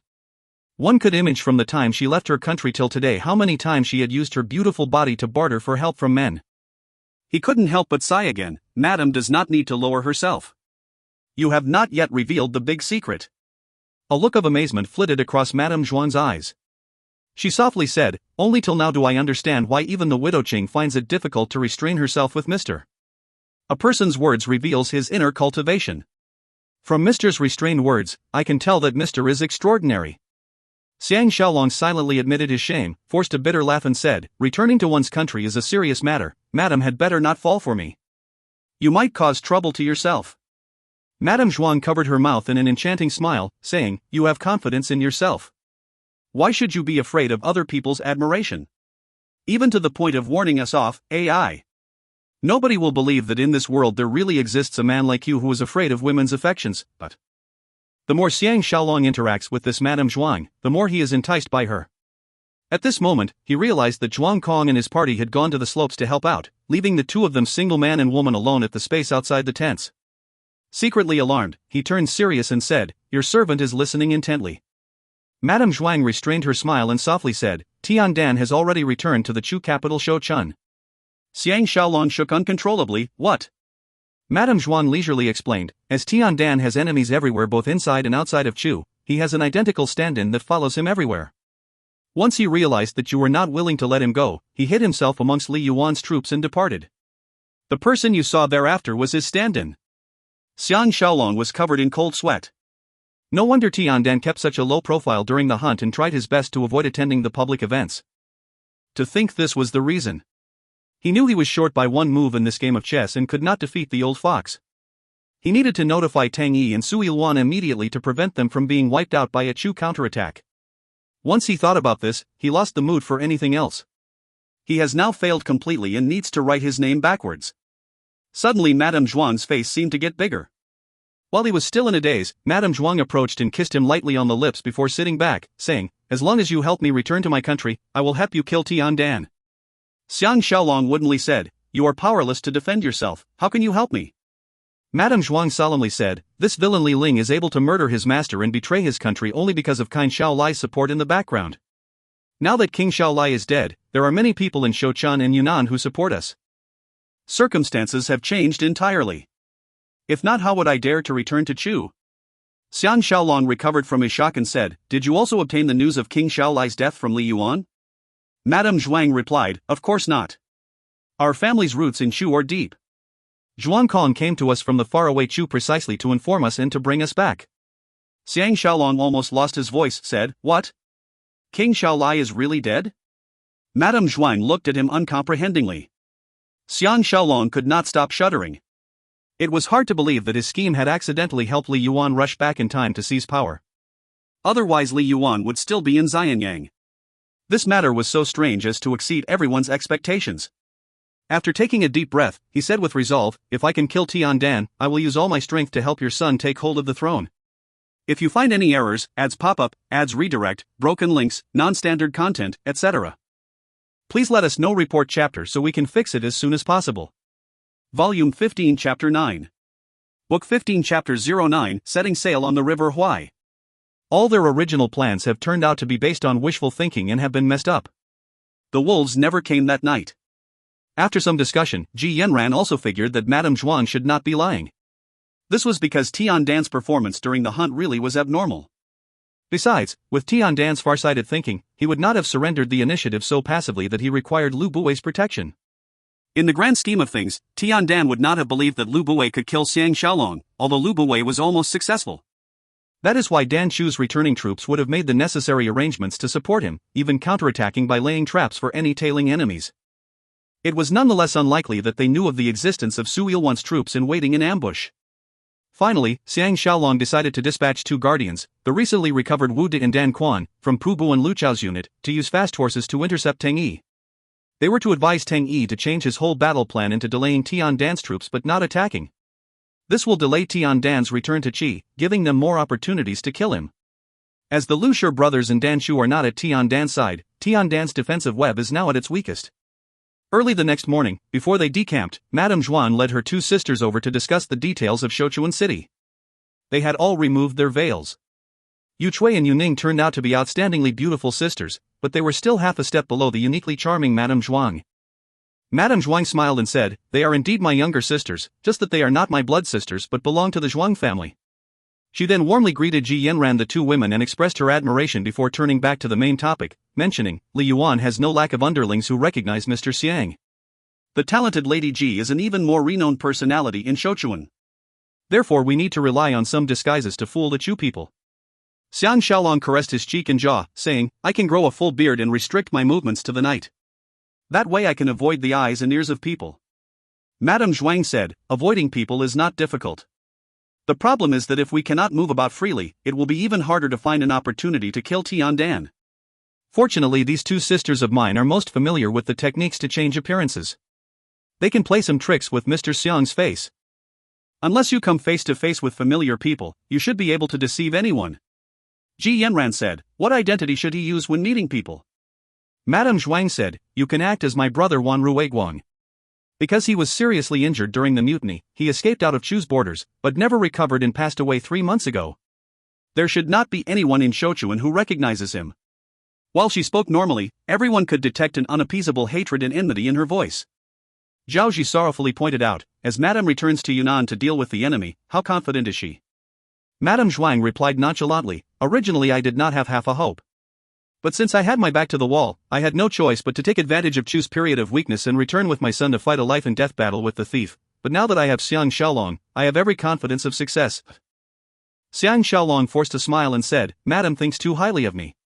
Madame Zhuang smiled and said, "You'd better start addressing me as your elder sister from now on and I will address you as Ruiguang. It is still another month's journey from here to Shouchuan. I will describe Ruiguang's bitter life story to you in detail. Thankfully Ruiguang is famous in the northwest as a heroic general. He's always had a formidable reputation. It is most appropriate for you to pass off as him. Because we are originally from Yunnan, we do not speak with the Chu accent.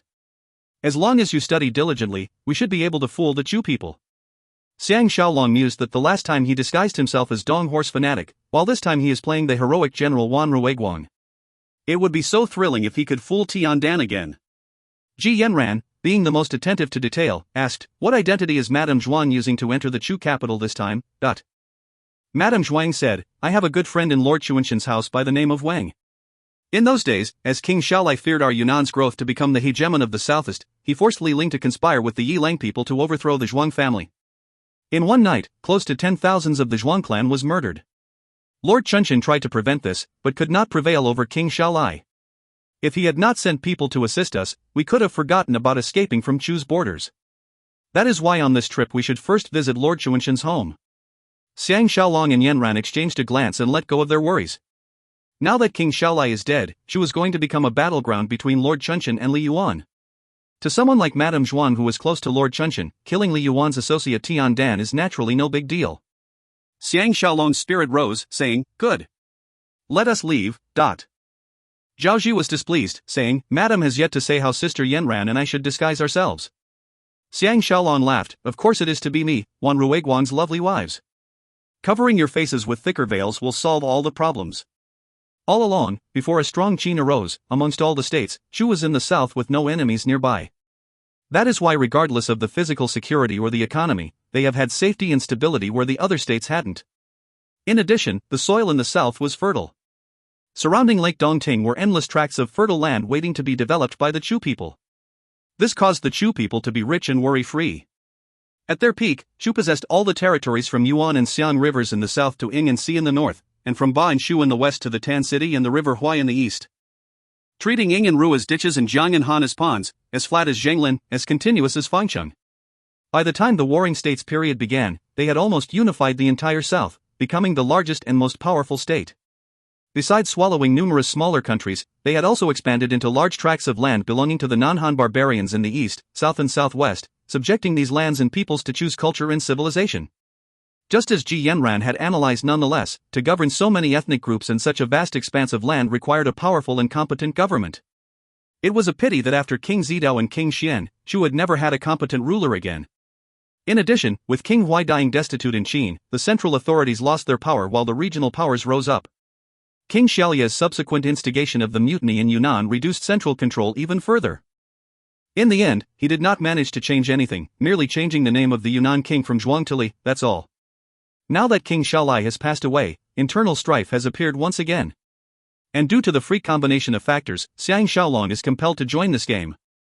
While the news of Chu's chaos may be unexpected, it was actually inevitable. If not for the fact that Qin had just lost 2 kings in quick succession, and that Xiao Pan was still immature, and for the Qin military's free-for-all fight with Lu Buwei, and even more for Qin's need to concentrate on defending the 3 eastern counties, Chu would have been forced even further south. Chu's people have become leisurely and carefree due to their wealth, and have been at odds with the solemn and tense northerners all along. This was very vividly described by Ji Yanran. After leaving the Qinling Mountains and after 2 days' march on uneven roads, they finally reached the Hanzhong Plains. While one of Madame Zhuang's household chiefs led the 2 men Dan Quan and Wu Guang to meet Teng Yi, everyone else set out for Shouchuan. Ji Yanran rode alongside Xiang Shaolong and started discussing Chu's culture, saying, "Even though Chu is the enemy of my lost country, I have always admired Chu's culture. Looking at their religious beliefs, they do not follow the callous god of farmers, but worship the aspiring and high-flying god of fire. Their river goddess is a beautiful woman that makes the soul long for her. The other gods are either colorful and bewitching girls or passionate and self-sacrificing heroes.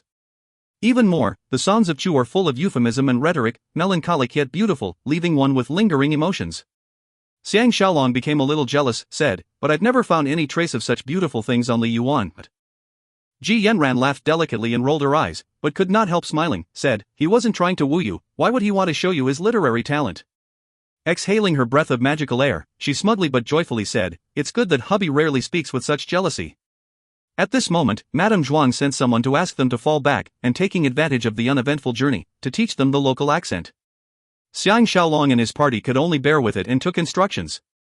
During that period in the Warring States era, the most fashionable language was Zhou.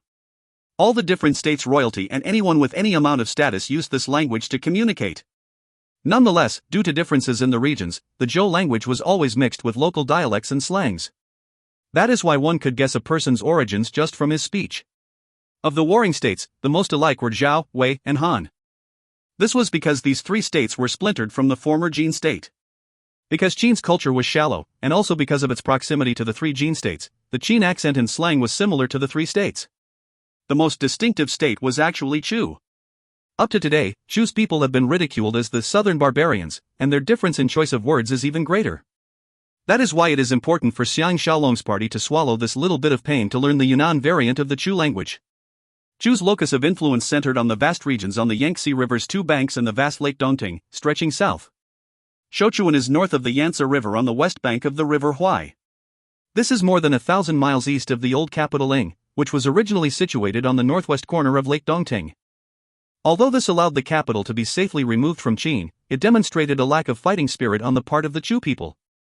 It was no wonder that even though Chu was big, it was the most contemptible in the eyes of the three states. After a 3-day journey, having crossed the Tongbai Mountains, they reached Shenyang City on the western end of the River Huai. They found a guest house to lodge in before sending Zhuang Kong out to buy a boat. The boat would reduce the ardor of their journey.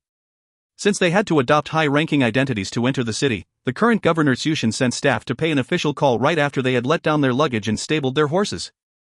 Xiang Shaolong naturally left Madame Zhuang to manage this, choosing to remain in his room and amusing himself with his two lovely wives, greatly enjoying this return to civilization. Madame Zhuang soon came over and sat down on a mat, happily saying, "We have solved the problem of the boat." Once the governor official Chu found out who I was, he was very helpful. The Madame Zhuang who had put on a long robe once again exuded charm. The robe she was wearing was the most fashionable at that time, a dark robe. It was a one-piece robe stretching from top to bottom with the right lapel joined at an angle. Wrapping from the front to the back, it caused beautiful women to exude a certain charm. She had combed her hair in a descending horse topknot, pulling her delicate hair behind her forehead in a low-hanging knot, looking very much like she had just descended from horseback. Adding to her charming demeanor, she bent her waist in a graceful step, creating a sight not to be missed. Xiang Shaolong cautioned himself never to fall for this beautiful woman, else he would be giving himself a lot of trouble in the future. Moreover, as a man from the 21st century, he is already very satisfied to have his many lovely wives. He should be more devoted to Ji Yanran and all his wives. Ji Yanran was also sizing up this enchanting and elegant beauty. Apparently feeling a little threatened, she said unenthusiastically, "I once stayed in Sichuan for a short while. I wonder at present, which of the four peoples, Dou, Chang, Yuan and Chu hold the most power?" Xiang Shaolong immediately thought of Chu Yuan, a famous warring statesman. So this lord is actually from one of the four main ethnic groups in Chu. No wonder he is able to become an important official. Madame Zhuang's beautiful eyes swept over Xiang Shaolong before saying, "The four big ethnic groups are no longer as industrious as before. It is Li Yuan's ethnic group that has been rising up. Of course it is the most powerful group outside the four big groups. Moreover, since Li Yuan became the crown prince, the Li clan has been rising with the tide. Now that Li Yuan has actually managed to counter the Empress Dowager who wields real power, who will not curry favor with the Li clan." Xiang Shaolong saw that Madame Zhuang understood Sichuan's situation thoroughly and could not help but ask, "Did Li Yuan bring back Guo Kai's daughter Guo as wife?" Madame Zhuang nodded and said, "Indeed. I even heard that she is expecting, earning Li Yuan's considerable affection." Xiang Shaolong's attention couldn't help drifting to the phoenix-shaped jade pendant hanging on his chest. This was the object that Guo gave to him before obeying her father's command to marry Li Yuan. Thinking about it, he couldn't help feeling a little torn and dejected. Madame Zhuang gazed at him deeply, then lowered her head, as if trying to discern what secret reason he had to ask about Guo. The two ladies Ji and Zhao knew about the relationship between him and Guo and paid no notice to it. The former asked, "Did Guo move his business over?" Madame Zhuang cracked her eyebrow, saying, "I am not too sure about this." Xiang Shaolong felt that the atmosphere had changed, and changing the topic, he asked, "Is there one Madame Xia amongst the Wang people? Lady Huayan once asked me to deliver a gift to her, but I never reached Chu in the end." Madame Zhuang nodded her head and said, "I can't be sure, but if she has some connection to my aunt, it must be Madame Qing Xiu. Her good looks are famous in Chu. She was married to the great General Dou Jia. Initially Dou Jia loved and pampered her, but later he was enchanted by the Minister of State Cheng Suning's concubine Yan Fei. In a fit of anger, Madame Qing Xiu left and moved to a house beside the Huai River in the outskirts of the city, thereafter leading a secluded life. With the threat of suicide, she forbade Dou Jia from entering the front gate by even half a step. Her resolve earned the Chu people's respect. Dou Jia lost King Shelia's favor after that. Now that he has attached himself to the Li clan though, his trajectory seems to have improved somewhat. Zhao Ji was puzzled and asked, since that Yan Fei was the Minister of State Cheng Suning's beloved concubine, how did she get involved with Dou Jia?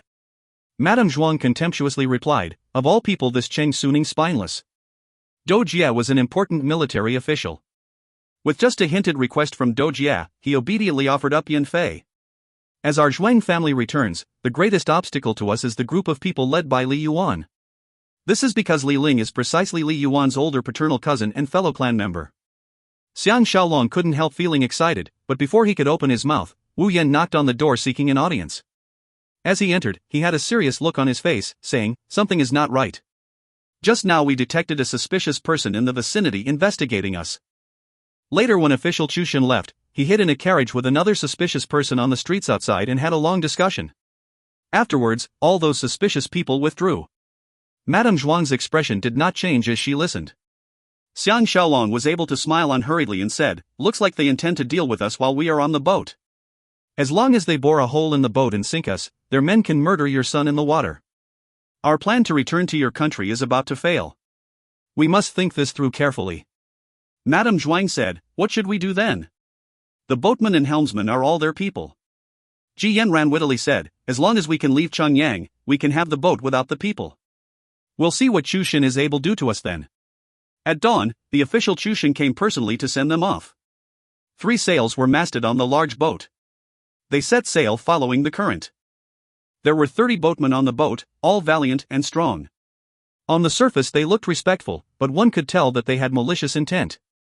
Nonetheless, Xiang Shaolong did not worry about them, having scheduled 12 of the guardians to spy on them continuously for 12 hours.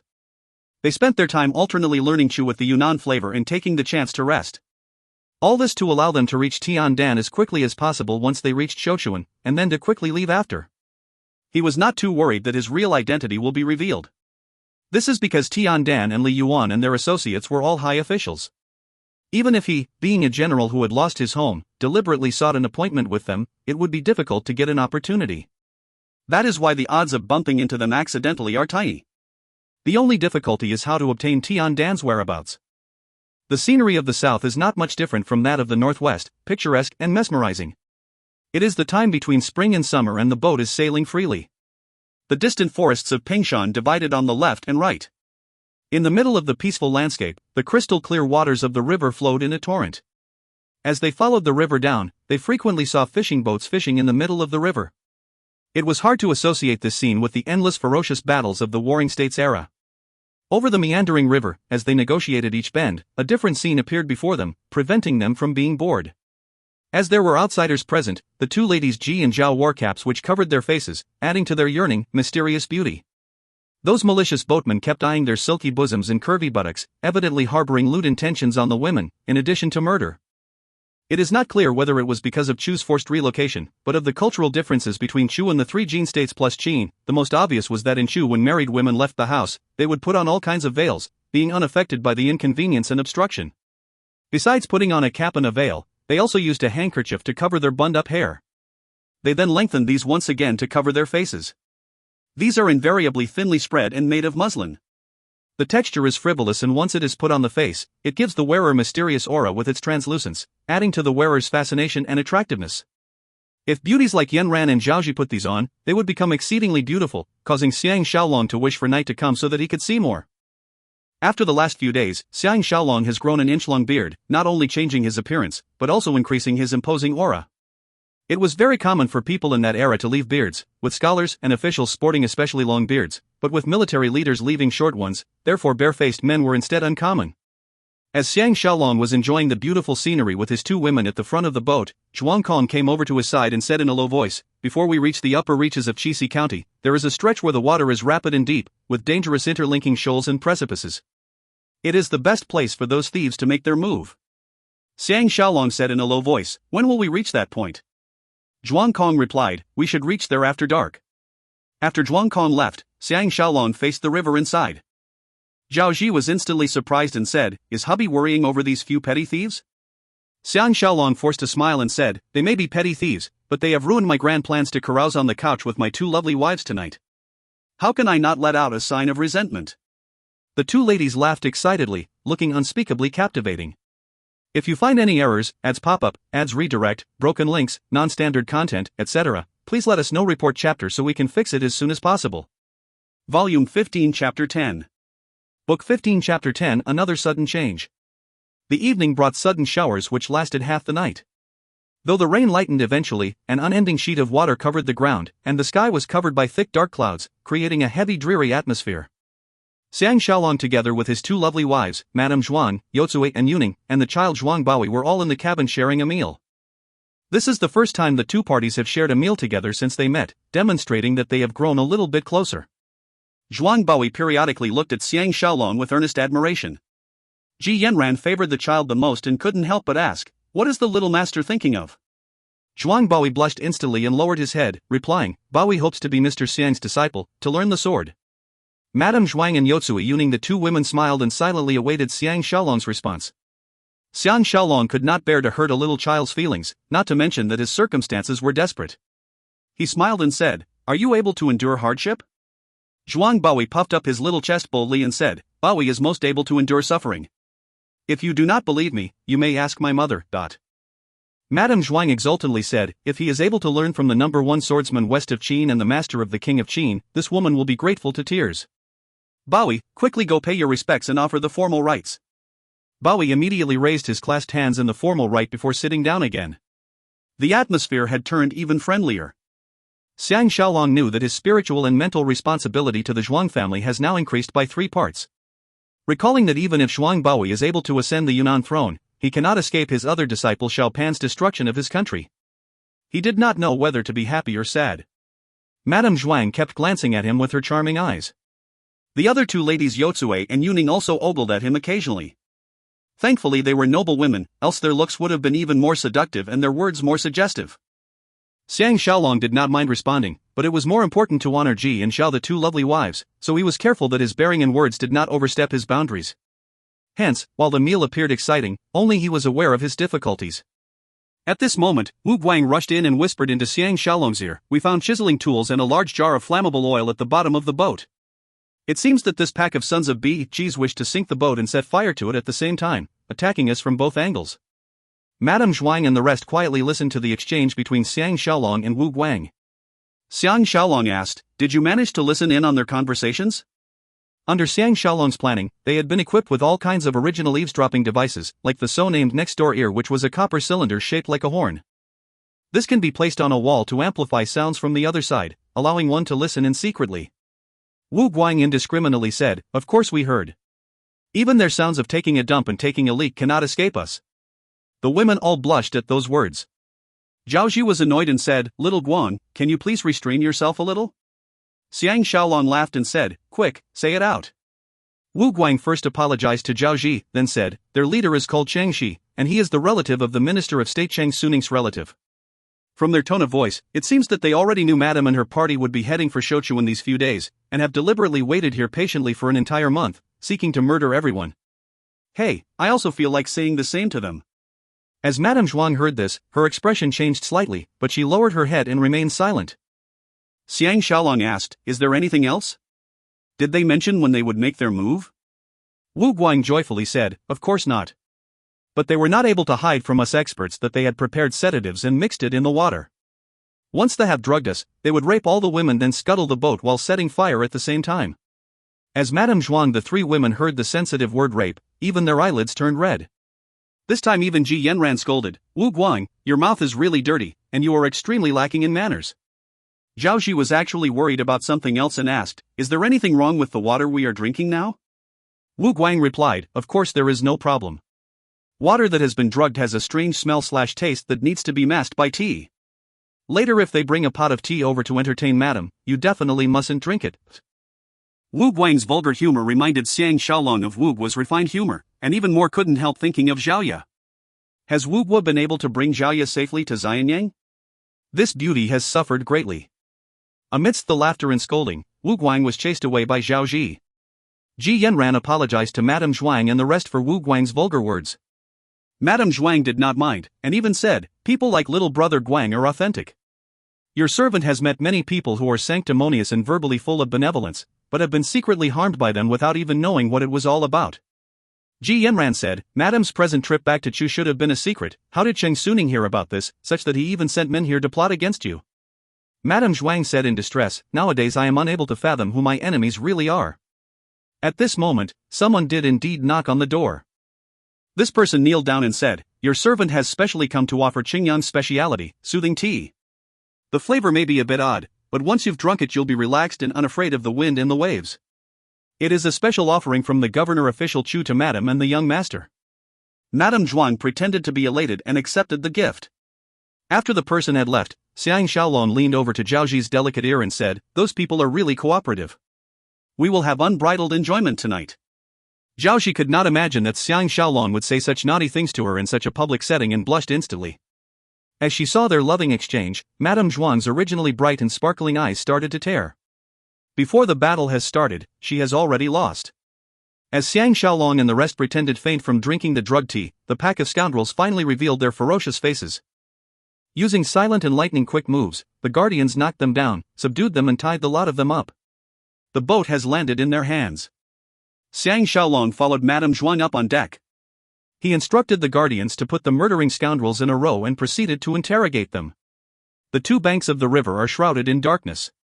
Though the rain has stopped, there was not a star in sight. Xiang Shaolong coldly said, "Who is Changxi?" The 30 bound enemies could not imagine that they already knew the name Changxi, and were all startled. Nonetheless, they all closed their mouths and remained silent with a defiant expression that implied, "Do you really dare to kill me?" Xiang Shaolong quietly sighed, turned to Madame Zhuang and said, "Madam, please turn your head and avoid looking." Madame Zhuang steadied herself and said, "I am not afraid." Xiang Shaolong made a signal, and Wu Shu, who was behind the prisoners, put his leg on the back of one of them. As the prisoner's arms and legs were tied together, he fell forward immediately and rolled on the floor.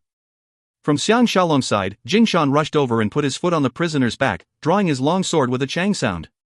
Coming close to him, he said, "This is your last chance. Who is Changxi?" That person would not yield and spat with a pie sound, giving a disdainful look. Jingshan laughed coldly and waved his long sword. Blood splashed from that person's throat and he died violently under the long sword. With a dong-dong sound like rain, 2 of the prisoners were so frightened that they fainted on the floor. The legs of the rest of the prisoners started to tremble and their faces turned pale. They did not think that the other party would be so merciless. Madame Zhuang's face turned deathly white. She did not expect them to kill for real. She unconsciously leaned her delicate body against Xiang Shaolong. Jingshan nonchalantly wiped his blood-stained blade on the dead man before allowing the corpse to be brought aside. Zhuang Kong and the rest of Madame Zhuang's servants all bugged their eyes and stared blankly. Although killing in this era is no big deal to soldiers, but Jingshan's calm cold-blooded attitude before and after the killing shocked both the enemy and themselves. In those days when Xiang Shaolong selected his 18 guardians, his one criterion was persistence and resolve. Only those who were not afraid to kill and be killed were entitled to be selected. In this era of conflict where the weak are eaten by the strong, showing mercy to the enemy is as good as being merciless to oneself. If it were them who were captured today, they would not have died so easily. This was especially so for Ji and Zhao and all the beauties. Xiang Shaolong pointed at another person and said in a deadpan voice, "Which one of you is Changxi?" That person's legs went limp and following his 2 colleagues slumped in a faint. His eyes went to a particularly dark and well-built man. That man, knowing that his cover had been blown, stood forward and shouted, "You do not have to investigate any further, I am Changxi. If you dare." Pang! Wu Guang kicked forward and hit his nether regions. He bowed down in pain and collapsed on the floor, unable to speak anymore. Xiang Shaolong laughed and said, "Bring him below deck to await punishment. Let's see how long he can hold out." Wu Shu, Jingshan, and the rest happily forced him away. All the other captives looked as if their faces had been wrapped in mud, bodies trembling. Xiang Shaolong said, "Split these guys up and interrogate them separately. Allow them to confess, but if anyone speaks half a sentence of falsehood or deliberately conceals anything, kill them immediately without pardon." Zhuang Kong and the rest immediately swarmed around with the other guardians and brought the captives to different corners of the boat for interrogation. Madame Zhuang's delicate body weakly leaned on Xiang Shaolong, and she said softly, "This is the first time I have seen this kind of heavy and terrifying methods. Mr. must have been too gentle with people in the past." Xiang Shaolong lightly held her shoulders for a while and using a gentle voice, said, "Please return to the cabin and rest. By breakfast time tomorrow, we will have news from the interrogation." Madame Zhuang looked like she was very reluctant to leave Xiang Shaolong's side and softly said, "What are we going to do with these people?" Xiang Shaolong laughed bitterly and said, "I really wish to release all of them, but this will be the most foolish thing to do. Especially since they have seen our methods, they will be suspicious. Madame Zhang should understand my meaning. At dawn there wasn't a captive left on the boat. The bloodstains had all been scrubbed away. As they were having breakfast in the master cabin, Xiang Shaolong said to Madame Zhuang, "It is not just Cheng Suning behind this matter, it also includes Do Jie and a man called Fang Zhua." Does Madame have any impression of him? It is reported that it was Fang Zhua who reported Madame's return to Shouchuan to Do Jie and Cheng Suning. Madame Zhuang's face turned white, saying, "Of course I recognize Fang Zhua, he is one of Lord Chuanshan's hangers-on. He has always been responsible for transmitting news to us.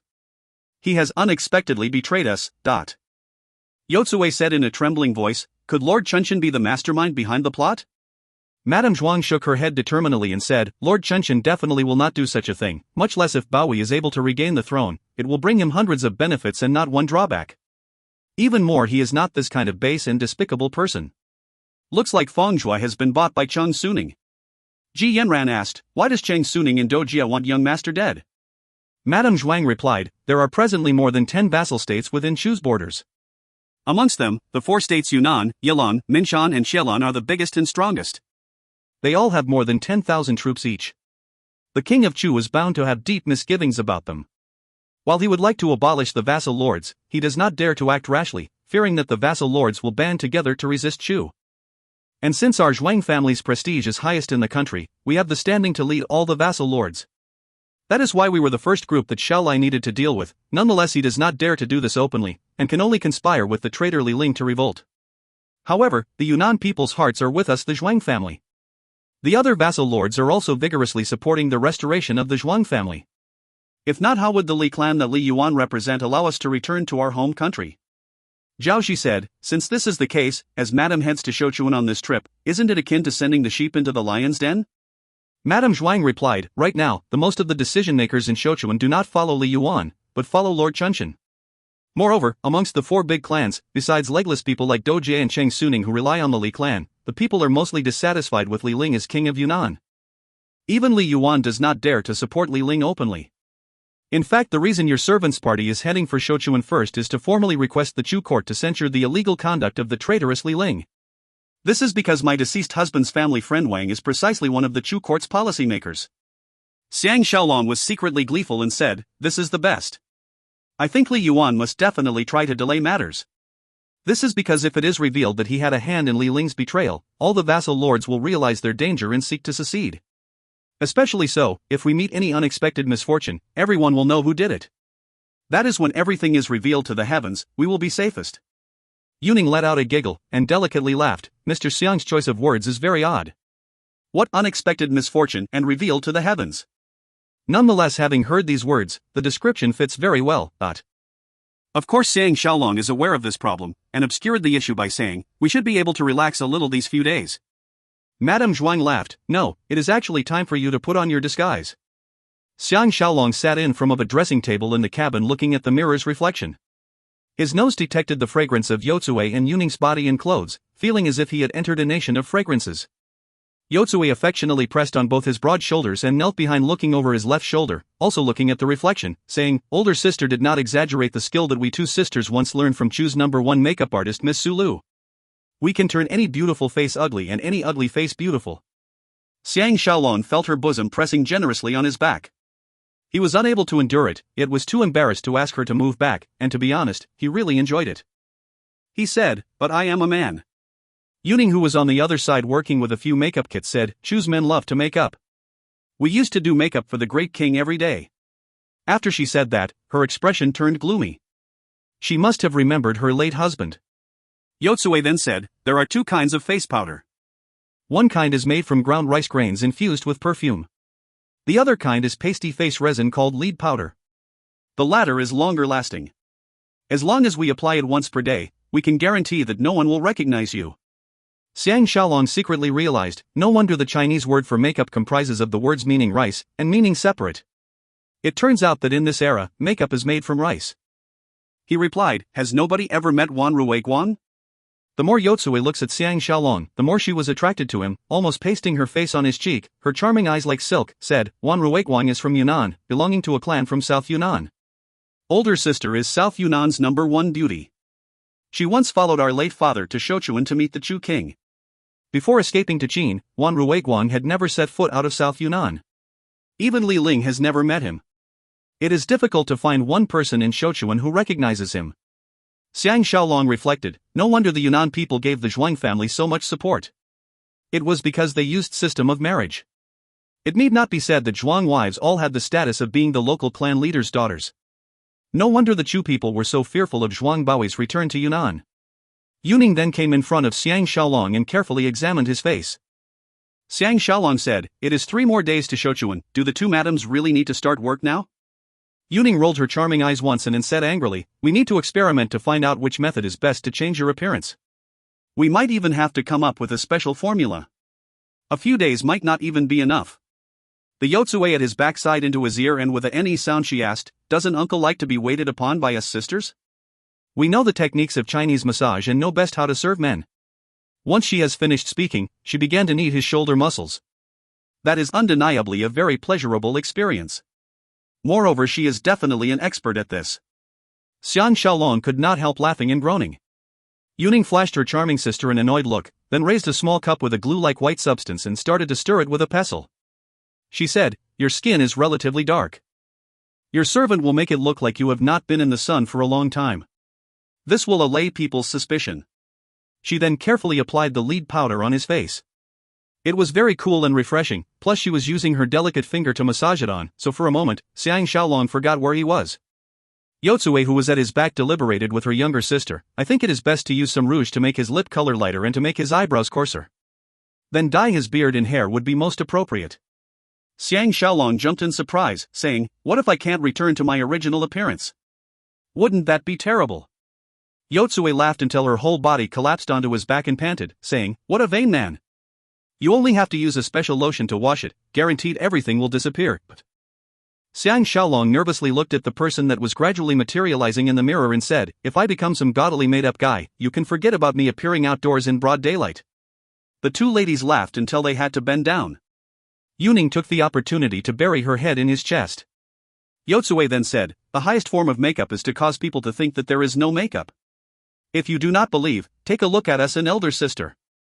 Xiang Shaolong looked at the 2 of them a few times. Indeed, they did not look heavily made up.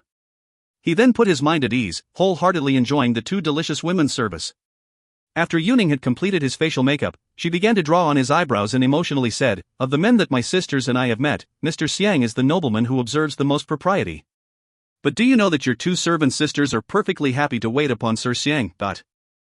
Yotsue, who was at his back, then started to dismantle the hero's ornaments on his head and said, "Thinking that after we reach Yunnan, your servant sisters will have to split with Sir Xiang leads us to feel dispirited.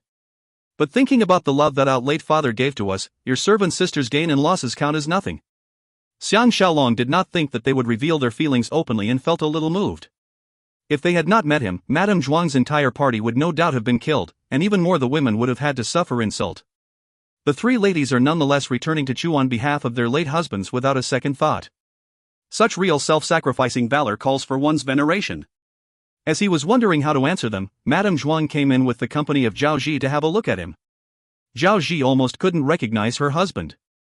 She was astounded and said, "Elder sisters Cui and Ning are brilliant, looks like I and sister Yanran should get a makeover too." Madame Zhuang said, "As long as you dye your hair a little gray, you will look approximately 10 years older. And if you cover yourselves with a face towel, nobody will recognize you." Xiang Shaolong looked at himself in the mirror. His confidence increased as he figured that even if he bumped into Li Yuan and Tian Dan face to face, he could guarantee that they would not recognize him, especially if he put on some Yunnan-style attire. If you find any errors, ads pop up, ads redirect, broken links, non-standard content, etc., please let us know. Report chapter so we can fix it as soon as possible. Volume 15 Chapter 11. Book 15 Chapter 11, Shaochuan, the Chu capital. After the old Chu capital Ling was taken by the Qin general Bai Qi, Chu's King Chu retreated east in defeat. Twice they moved their capital, getting further away from Qin. The land east of the river Huai originally belonged to the Chen state, but was conquered by Chu. As a result, King Xiang absorbed Chen's soldiers, numbering 100,000. After recovering their former strength, they seized 15 cantons back from Qin and regained their impetus. Yesteryear, when they united the other 4 states to attack Qin and defeated Meng Ao's soldiers, the Qin people sealed their passes and did not dare to face their attack. It appeared that overnight, Chu had regained the position of hegemony they enjoyed during the spring and autumn era. In the end, even though Chu had lost a large piece of their territory was deep, so it was difficult for the Qin people to continue attacking. This allowed Chu to rise again despite their retreat. Shouchuan is situated to the north of the Huai River. Compared to two other strategic posts Kaichang and Jiajiang, it had better communication links. The Chu people also had deep foundations in this area, with no shortage of manpower and natural resources. Therefore they had another grand occasion, setting up a new capital. At that time, they really had greater momentum than all the other northeastern countries. The capital Shouchuan is especially big, with walls that look like a winnowing basket. The city is more than 30 miles wide, and the outer walls are 50 miles wide. It could be said to be one of the greatest cities of that time, its scale being second only to Xianyang. It was also protected by 4 city walls. With more than 20,000 households, it was unusually prosperous. In addition, the river valley was fertile, hence there was abundant food. This caused Shouchuan to become Chu's most bustling metropolis after succeeding in his capital. All the most important buildings were concentrated in the central inner castle, the palace, the court arena, government storehouses, government treasury, temple of the ancestors, the earth deity and the harvest deity, and lodging houses for high officials and foreign emissaries were all in this area. The outer city is crisscrossed with streets, with an orderly distribution of residences, mausoleums, guest houses, and shops. Shouchuan's city defenses are tight. At the entrance of the city wall, there is a portcullis that could be raised or lowered. It is surrounded by a moat and is guarded by Chu soldiers day and night. All who pass through the city gates must pay taxes. As Xiang Shaolong and his party approached the pier outside the city, they were cut off by a Chu warship. Only after inspecting Madame Zhuang's credentials did they allow them to anchor at the pier. They were still not allowed to go ashore while another group of officials entered the city to make a report. They could only wait on board the ship patiently. At this moment, Xiang Shaolong had changed into a loose-fitting gown to disguise his healthy and beautiful body. His hair and beard was mottled with gray patches to simulate premature aging. His complexion was pale and his eyebrows were so thick as to obscure his eyes. Compared to the former Dong horse fanatic, he now looked even more unlike Xiang Shaolong. After waiting half a day, they finally saw a convoy of carriages leave the city towards them. They were led by a big fatty, wearing official dress. He was about 50 with slender eyes and a big nose. He looked a little like a second-generation lord whose spirit and body had been corroded by wine and women.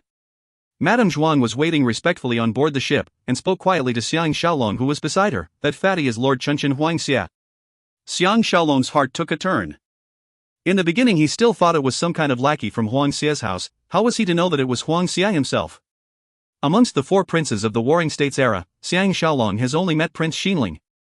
Nonetheless it looks like Huangxia has the worst appearance amongst them. No wonder he is the least famous of the 4 princes. As he thought about how Zhao Mu, who did not look like him at all, tried to kill him, he felt a little queasy. Ji Yanran, who was on his other side, said, "He seems to have grown a little fatter since the last time I saw him." Xiang Shaolong finally awoke to the fact that Ji Yanran had been here, and trembled. If Chunchen spots her, since he was the enemy who killed his son, they will be exterminated immediately. Thankfully Ji Yanran and Zhao Ji looked nothing like the original after they had been made up and had put on Chu-style clothes. Compared to the other countries, the women's clothes of Chu look extra spacious and gorgeous. A long cheongsam that drags on the ground, with a white cummerbund on the waist, an oblique collar, pleats extending to the back, broad sleeves and lower hem, hats on top of the head with a ribbon under the chin. All these together with their heavily powdered faces gave the Chu women an exotic air. As for the 2 ladies' hairdo, they were managed by Madame Zhuang and her 2 sisters.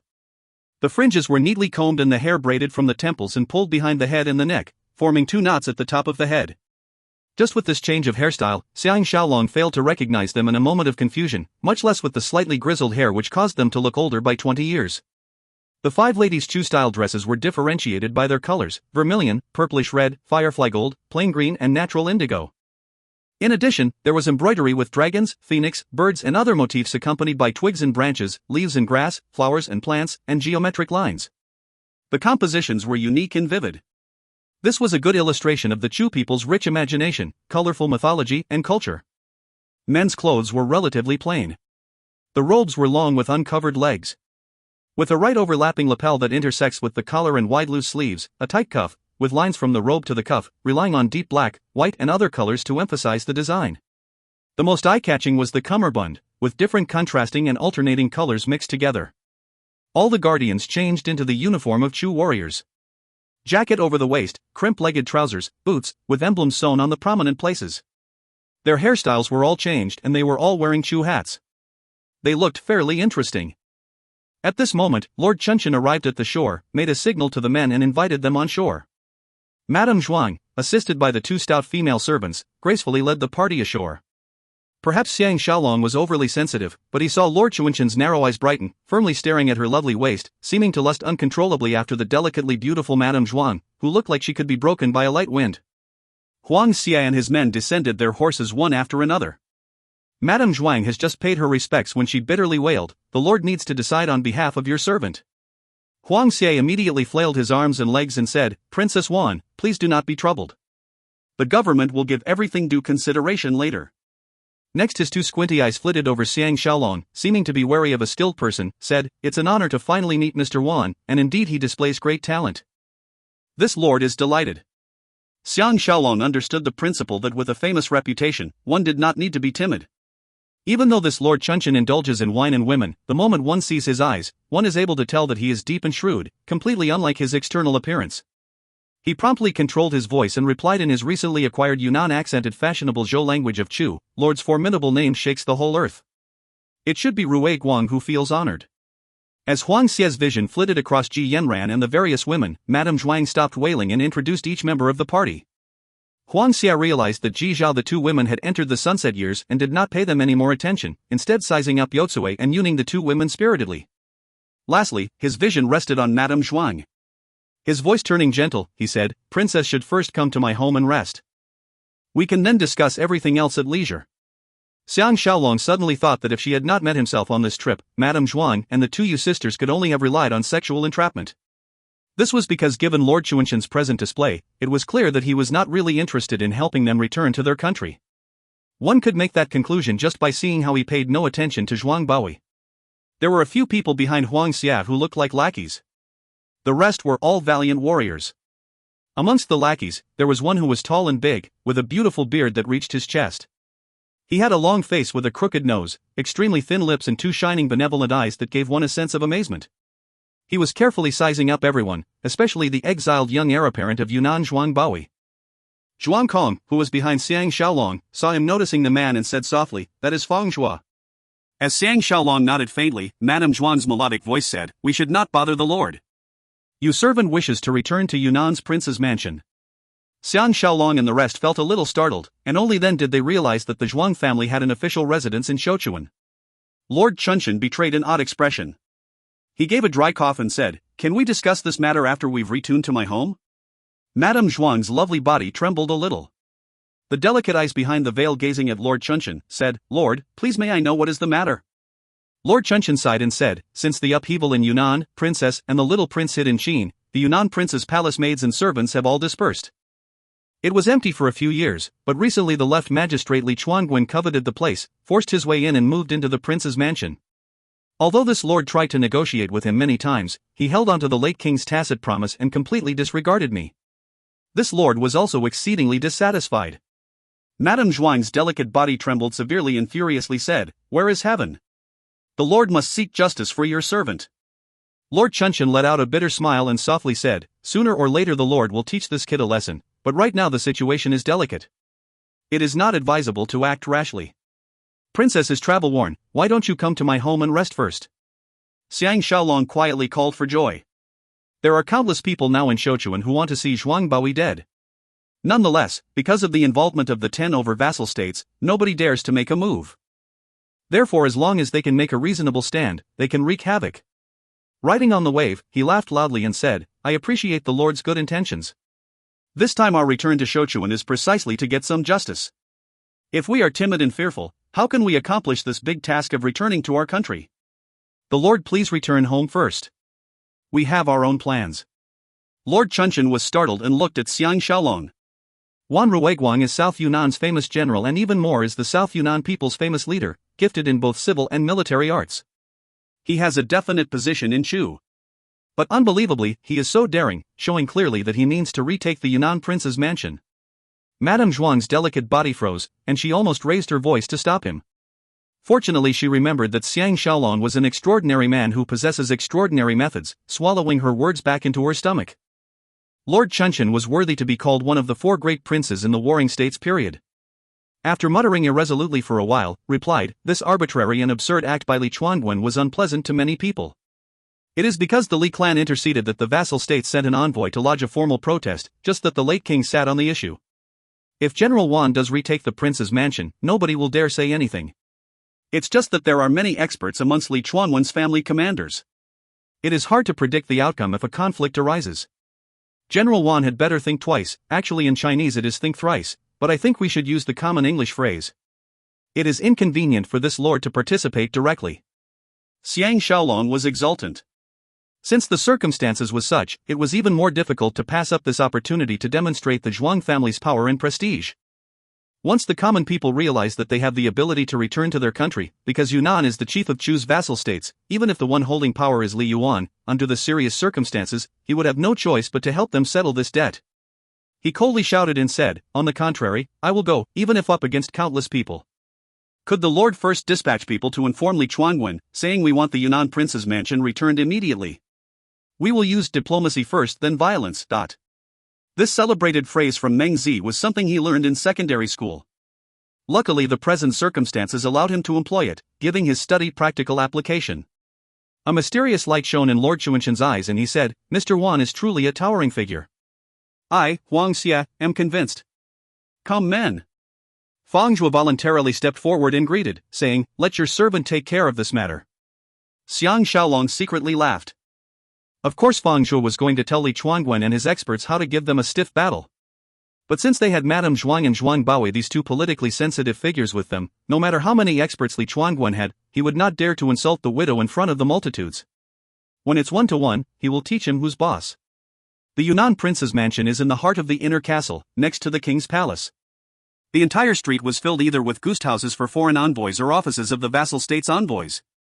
That is why Li Chuanwen's forced taking of the Yunnan prince's mansion was extremely offensive, being King Shelia's ploy to reduce the say of the vassal states and their power. As King Shelai is already dead, Li Chuanwen's actions have lost all support, indirectly furthering the Zhuang family's cause to recapture the official residence. All along, the court of the Chu king has always made the excuse that Li Ling's rebellion was an internal affair of Yunnan, having nothing to do with the Chu court. Of course, they did not officially recognize Li Ling's position so as to avoid provoking the other vassal states into disgust and secession. If the vassal states were to submit to a strong Qin, Chu will lose the protective screen of the southwest, thus greatly endangering the country. With the backing of these advantageous situations, Xiang Shaolong is resolved to free his hand and create an epic work. The first person to be operated on will be Li Chuanwen. Since he was not able to raise his hands and kill for real, Xiang Shaolong had borrowed a bundle of heavy wooden staves from Lord Chunshan and hidden them under Madame Zhuang's carriage before heading for the Yunnan prince's mansion.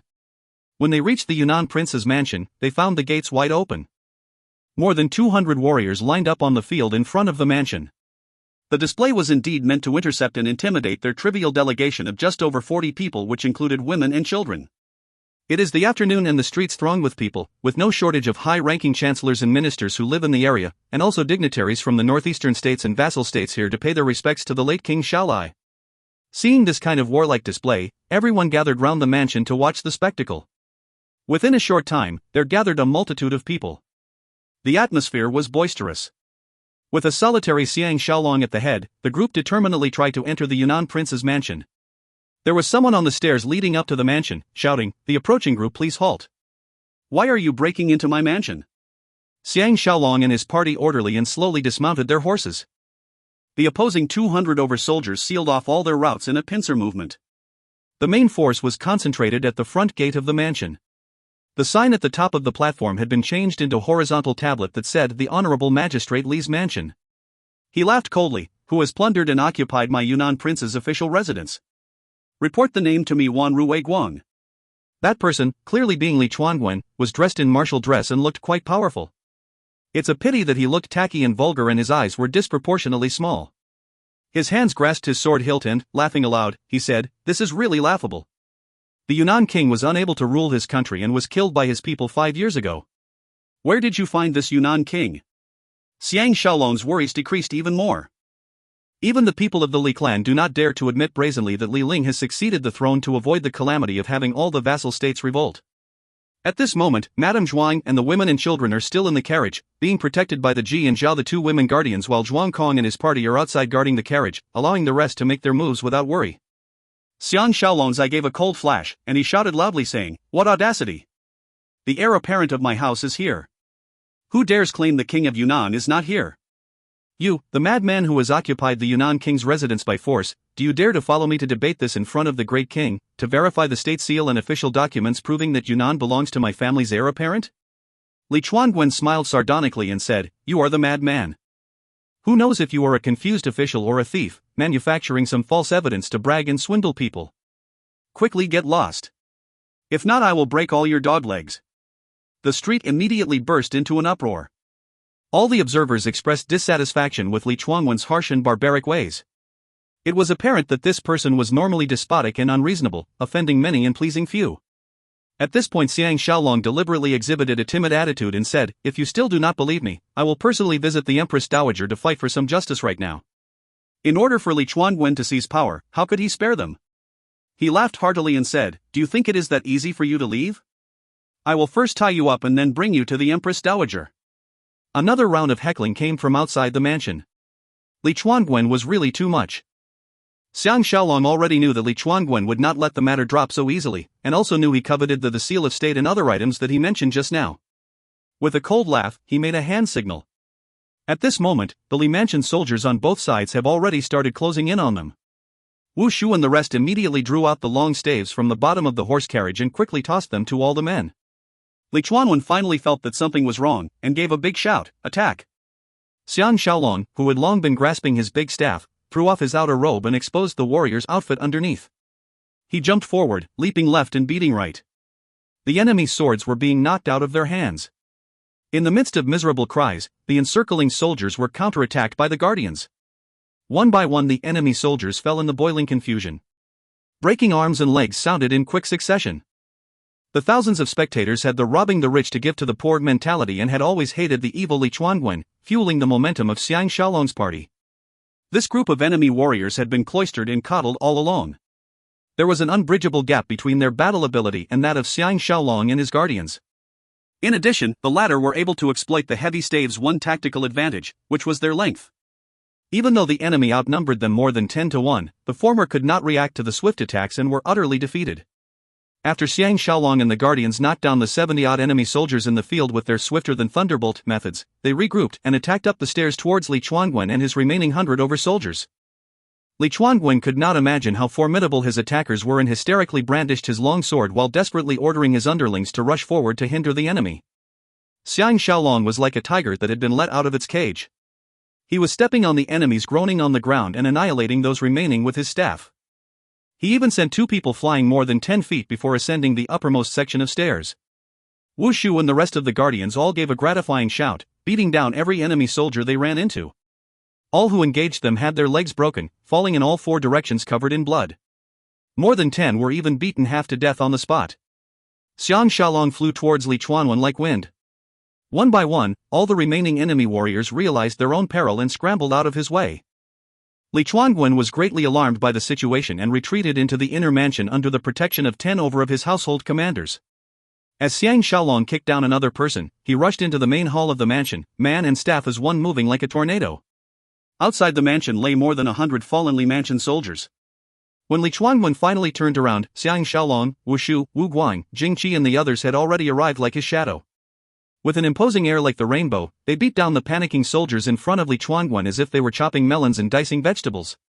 Li Chuanguan stood on the spot staring blankly, and while still grasping his long sword, he did not know how to respond and could not help but abandon his resistance. Xiang Shaolong withdrew his staff, stood back and smiled, saying, It appears you are not only a madman, but also a cowardly man. Li Chuanguan's expression flitted back and forth, but eventually sheathed his sword and harshly retorted, I am Great Chu's magistrate, if you dare to touch one of my hairs. Before he had finished speaking, Xiang Shaolong made a hand signal and 2 wooden staves heavily struck his calf bone, producing the sound of breaking bones. Li Chuanguan fell to the ground miserably. Xiang Shaolong then ordered, Throw all the wild thieves who are occupying my Yunnan prince's mansion out onto the streets. All the guardians acknowledged with a loud shout. If you find any errors, ads pop-up, ads redirect, broken links, non-standard content, etc., please let us know. Report chapter so we can fix it as soon as possible. Volume 15 Chapter 12. Book 15 Chapter 12, The Revival of Prestige. The events that unfolded after the recovery of the Dian King's mansion totally exceeded the expectations of Xiang Shaolong and the rest. The first to arrive and congratulate them was Lord Chunshan, followed by the maids, servants, and warriors of the Dian King's mansion who had been recently expelled. They were then followed by the representatives and even kings of each vassal state who had come for King Shelia's funeral, the envoys of each of the eastern states, and finally the famous generals and chancellors who had esteemed the Zhuang family all along. This kept Madame Zhuang and Xiang Shaolong busy with incessant receptions and parties. At dusk, the Empress Dowager Li Yanyan summoned Madame Zhuang and Zhuang Baoyi, but did not include Xiang Shaolong. Xiang Shaolong knew that he had been successful in raising the power and prestige of the Zhuang family. With ease of mind, he left Madame Zhuang the mother and son under the escort of Lord Chunshan to enter the palace for the meeting with Li Yanyan and her 2-plus-year-old crown prince. Fortunately, the 2 sisters remained to receive and entertain the guests, reducing the chances for a slip-up on his part. As they were beginning to get dizzy and confused with the volume of guests, a servant announced, "Lord Longyang from Wei seeks an audience." Xiang Shaolong was delighted and after exhorting the sisters to continue entertaining the other guests, instructed the servant to usher Lord Longyang into the inner hall. Lord Longyang was puzzled at this arrangement and could only stare blankly on seeing Xiang Shaolong once he arrived inside. Xiang Shaolong rose from his seat and welcomed him, saying, "This time I have fooled you again." Lord Longyang could not believe it and widened his graceful eyes, and in a small voice said, "Xiang Shaolong." Xiang Shaolong pulled him to a seat in a corner and laughed, saying, "Who else could it be?" Lord Longyang delightedly said, "You know that Tian Dan has arrived here." Xiang Shaolong smiled and nodded. Lord Longyang sighed and said, "You have the ability to know everything about heaven and earth. The last time it was Dong Horse Fanatic, now it is Wan Rueguan. You've caused me to be worried for you. When I arrived here 3 days ago to discover Tian Dan flaunting himself spiritedly, I thought you had been killed by him." Xiang Shaolong then explained everything, not knowing why he trusts this boyfriend wholeheartedly. Lord Longyang is finally aware of Tian Dan's escape using a body double. In a flash of realization, he said, "No wonder the Lu brothers, Dan Chu, and the others have all disappeared. I must say, though, you can be proud of yourself, having caused him to be so frightened as to slip away so ignominiously." Xiang Shaolong asked, "Is the Lord here to attend King Shelia's funeral?" Lord Longyang replied, "Of course it is so on the surface, but in reality I hope to wrest the Chu people from Tian Dan's hands. We now know that Tian Dan, Li Yuan and Lu Buwei have made a secret pact to divide the whole world between themselves." Xiang Shaolong said, "If the Lord helps me to kill Tian Dan, wouldn't it solve all problems?"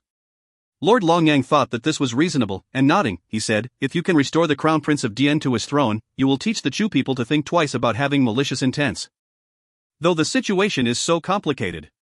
Eventually we will still need to deal with your Qin state, isn't this a great contradiction?" Xiang Shaolong replied, "That is a problem for the future. If we do not deal with Lu Buwei's plot, we will face immediate catastrophe.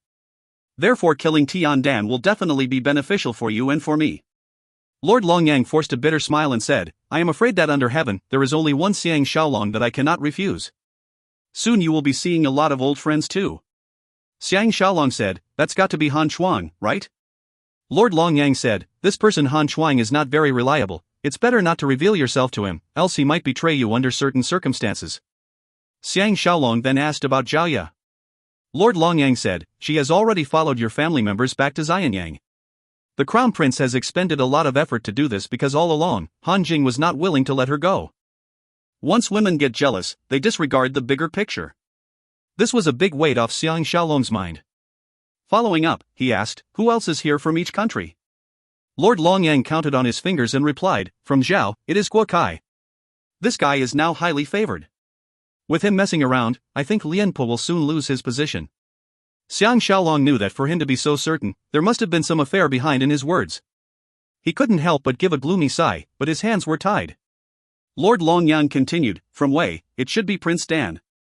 Nonetheless it is certainly odd that to date there has been no news of him." Xiang Shaolong was also unable to figure this out. If Prince Dan's men had sent news using swift horses from the Wei border to Shochuan, they would have arrived 70 days before he did. There was no reason for the lack of news.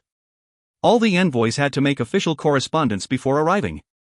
If there was as yet no news of Prince Dan, it was possible that he would not be able to arrive in time for the funeral in half a month. Xiang Shaolong asked, "Did Qin send anyone?" Lord Longyang replied, "Qin has always had a close relationship with Chu, not to mention that it was a rare time of peace, of course they will send someone. The odd thing, however, is that the person sent is not Lu Buwei, but Premier Su Xian." Xiang Shaolong's heart was jolted, with a faint feeling of unease. Lord Longyang was astounded and said, "Is there any problem? Why did Shaolong's expression turn so ugly?" Xiang Shaolong relied, "I do not yet know what is the problem. Could the Lord do me a favor? Find out which route Su Xian is taking to Shochuan. This is an urgent matter. Lord Longyang understood immediately and his color began to change, saying, I will dispatch people to do this immediately. If they are passing through my great way, I will send soldiers to protect him. Humph. This could be a plot to implicate my great way. Xiang Shaolong hadn't thought of this point. It did not matter whether Su Xian chose to go through Han or Wei, if Lu Buwei caused him to be assassinated in either country, a tempest would ensue. Lu Buwei could then send the army to attack Han or Wei. He did not think that Lu Buwei would remain so formidable after Moao died. Both men no longer had the mood to talk, and Lord Longyang left in a hurry. It was dark by the time they had sent off all the guests. Xiang Shaolong was so hungry that his stomach growled and he hurriedly returned to the courtyard of his residence. The two ladies Ji and Zhao had just had a bath and were waiting for him to come in for dinner. The Dian King's mansion was medium-sized and composed of a master house with 6 courtyard houses surrounded by high walls. Each courtyard house was composed of houses in a square with a courtyard in the middle. It was an inward-looking design, with practically all doors and windows opening into the courtyard. There were trees planted all over the houses such that even though the hot summer was approaching, it was still very cool and shady. The exits were all designed to face south, and the houses were symmetrical left and right with an obvious central axis. The main buildings faced the main entrance, with wings left and right. Xiang Shaolong and the guardians occupied 2 of the courtyard houses. The place was spacious and wide yet cozy and snug and gave one the feeling of having returned home. After Xiang Shaolong had had his fill, he heaved a sigh and started relating his conversation with Lord Longyang and his worries about Su Xian. After listening, Ji Yanran was speechless. Zhao Ji said, Premier Su is one of Western Qin's 2 big tiger generals. He should be able to defend himself. Ji Yanran said, the most worrisome thing is if there are Lu Buwei spies amongst his men. Premier Su will least expect the attackers to be soldiers that Li Yuan has hidden on the borders of Han and Wei. That is a dangerous situation. She knitted her eyebrows again, saying, although Qin and Chu have a close relationship, sending someone from the king's clan would have been more appropriate. There has got to be a reason for this. Xiang Shaolong said, it is easy to find some political pretext like having to sign a peace treaty with Chu to force Su Xian to come. Even though the Empress Dowager's dissatisfaction with Lu Buwei is increasing steadily, it is difficult to rely on this discredited person to do anything. This is because the Qin military has always looked down on this Empress Dowager. Ji Yanran has the utmost respect for Su Xian, and worriedly sighed, saying, at this point we can only resign ourselves to heaven's will. At this moment, Zhuang Kong came over with an invitation, saying that Madame Zhuang had returned and would like to speak to him in person. Xiang Shaolong could only control his feelings and follow Zhuang Kong out. Madame Zhuang is wearing a swallowtail coat. The long coattail of the garment is cut in a triangular shape and folded over, simulating a swallow's tail, hence its name. She is reclining on a couch beside a louvered window at the central courtyard. She was in high spirits as she watched Xiang Shaolong enter. Her fine hair was drawn in a weighted bun and fastened with a golden hairpin which shimmered under the lamplight, accentuating her grandeur, grace, and allure. Her waist was girded with a strand of distinctly shaped jade ornaments, increasing the magnificence and prosperity befitting her status as a noblewoman. After Zhuang Kong left, Madame Zhuang stood up and moved in front of Xiang Shaolong's. Smiling sweetly, she said, your servant came back a long time ago, but wanted to take a bath and change her clothes before meeting you. Can you smell the bath fragrance on my body? Saying that, she proudly stuck out her silky bosom. Xiang Shaolong figured that the women from the 2 clans of southern Dian were especially liberal, straightforwardly and brazenly luring men. He also figured, though, that this was also her way of thanking him. He laughed faintly, seeing Madame's demeanor, one can tell that this trip to the Chu Palace reaped a good result, is your servant wrong? Madame Zhuang raised her pair of jade-like hands and pressed them against the pit of her stomach, and smiling enchantingly, said, Shaolong, your pulse is racing. As Xiang Shaolong was beginning to feel embarrassed, Madame Zhuang released her hands and glided towards the window in a movingly graceful and delicate step. With her back to him, she gazed at the moonlit courtyard, and gently said, Xiang Shaolong truly enjoys a well-deserved reputation. With just one dazzling move, you have shaken the entire Shochuan. Now nobody dares to look down on us few stateless women and children. All the vassal states have made clear their position, supporting our return to our country. The only obstacle is actually the Chu court. Xiang Shaolong had to make a move in the 5 steps it took for him to walk behind her. He asked, how is Li Yanyan's attitude towards you? Madame Zhuang replied, I assumed initially that Li Yanyan would be a very formidable person, but besides being beyond my expectations, she merely came across as a gentle and emotional person, even hinting at some unspeakable grief and sadness. She is of course a rare beauty, even being comparable with your talented Lady Ji. What surprised me the most, though, was that she was closer to Lord Chunshan than Li Yuan. This is truly difficult to understand. Xiang Shaolong was dazed as he heard this. Could Li Yanyan be such a pitiful character? Madame Zhuang turned around and leaned against the window. The corners of her mouth broke into an enchanting smile, with the tips of her eyebrows and the corners of her eyes exuding limitless charm. With both shoulders rising lightly, she said, Li Yuan and Lord Chunshan are both interested in your servant's body. What should your servant do? Xiang Shaolong forced a smile and said, What does Madame want me to say? Madame Zhuang laughed in distress, saying, I have seen the likes of such men countless times. If your servant had not fallen for you, in order to secure their support, she would not have been miserly with her body. Now instead, she feels like seeking your opinion first. Under heaven, there is no one else able to gain your servant's confidence.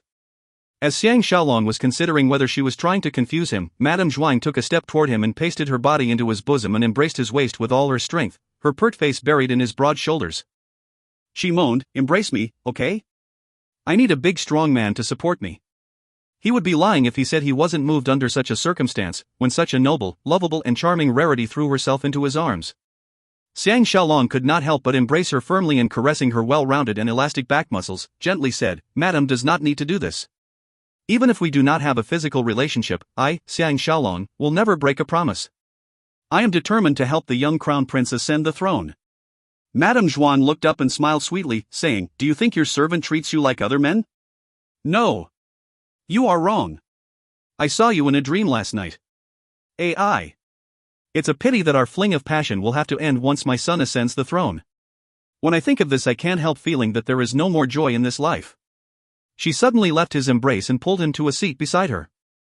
Her expression turned solemn and she said, Li Yanyan has verified the legitimacy of me and my son's status, but Li Yuan is using the excuse of pressure from a strong Qin to avoid sending troops to assist us mother and son.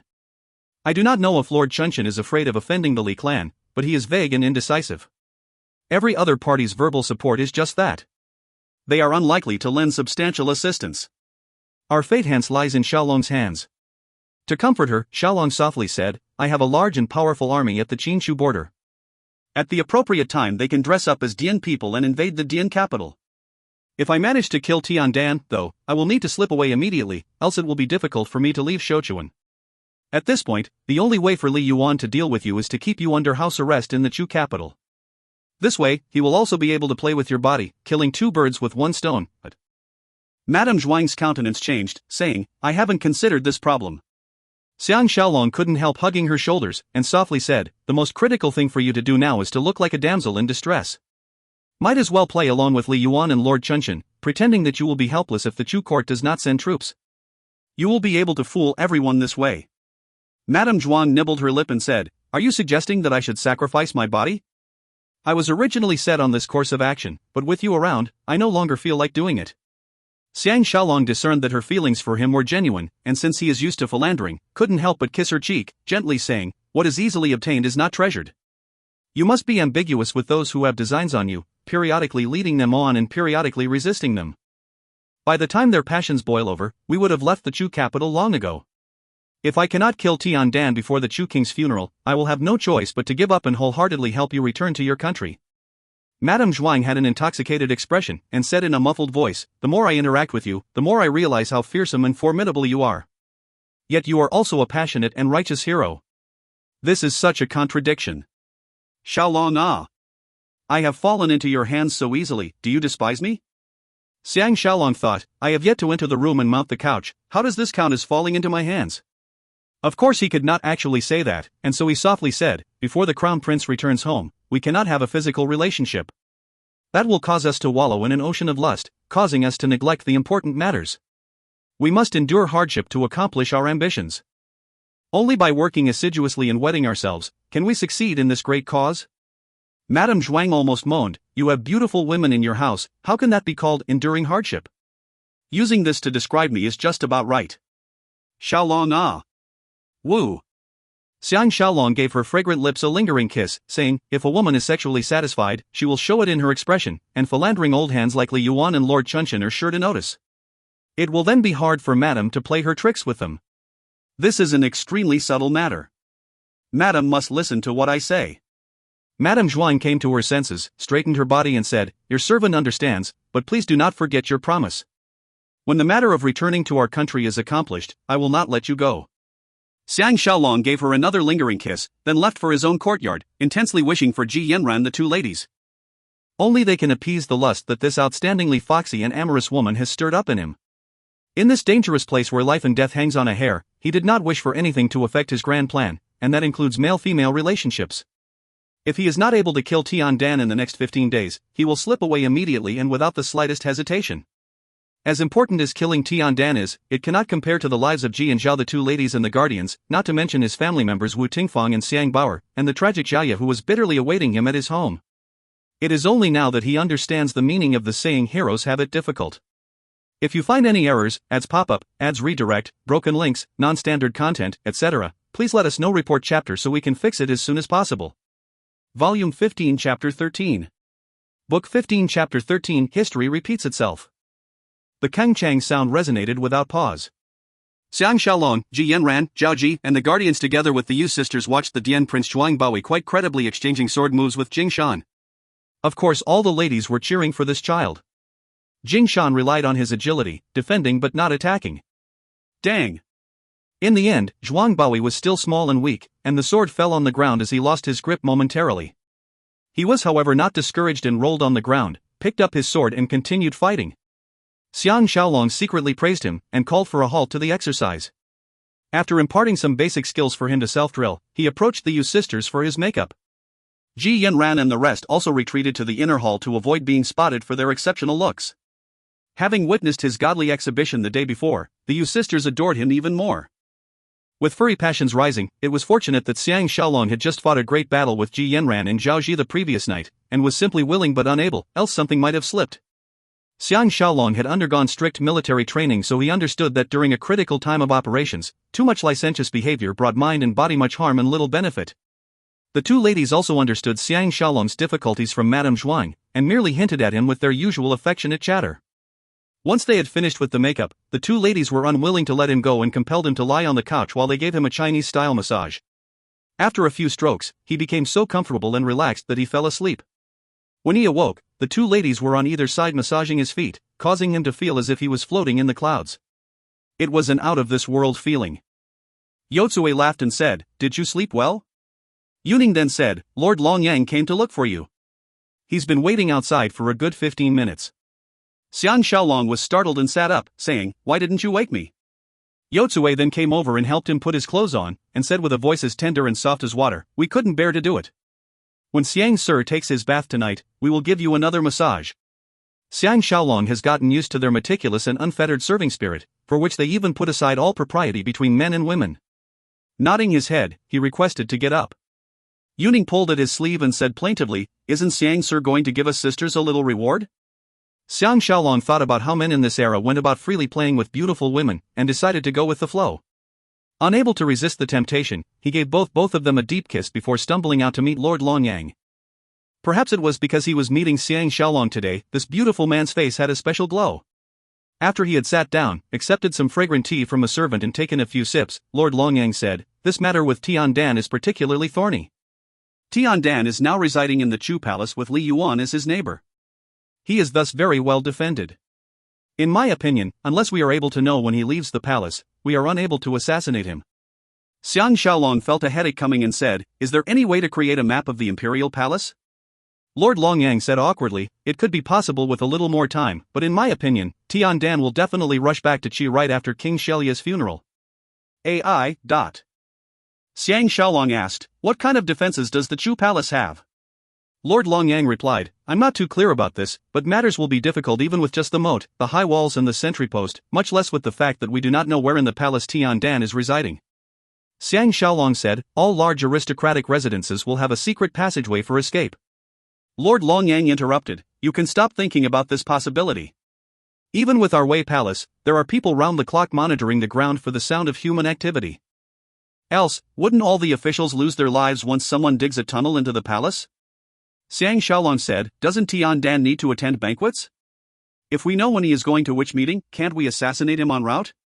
Lord Longyang said disappointingly, "Even though the Chu people have been labeled as southern barbarians, they abide by customs even more strictly than us people from the northern states.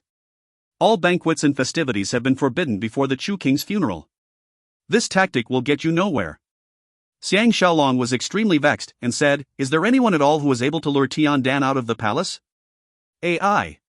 As long as we know where in the palace Tian is staying, we may yet have a method. At this moment he is thinking of how he used the sewers to infiltrate Zhao Mu's residence. The Chu Palace is much bigger though, and he does not have an answer for that. It was also unclear how convenient or suitable the Chu Palace's sewers were, therefore he had to admit that this method was unlikely to work. Lord Longyang suddenly lowered his voice and said, "Is that Dian princess very beautiful?" Xiang Shaolong replied curiously, "She is certainly extraordinarily moving." Could it be that the Lord? Lord Longyang's pretty face turned red, saying, "Please do not misunderstand. When I was at Lord Chuanshan's residence last night, Li Yuan and Lord Chunshan were both praising the Dian princess, saying that such a foxy and charming woman as her was rarer than 1 in 10,000. At that time Tian Dan, Han Shuang and Guo Kai were all present. They were all moved.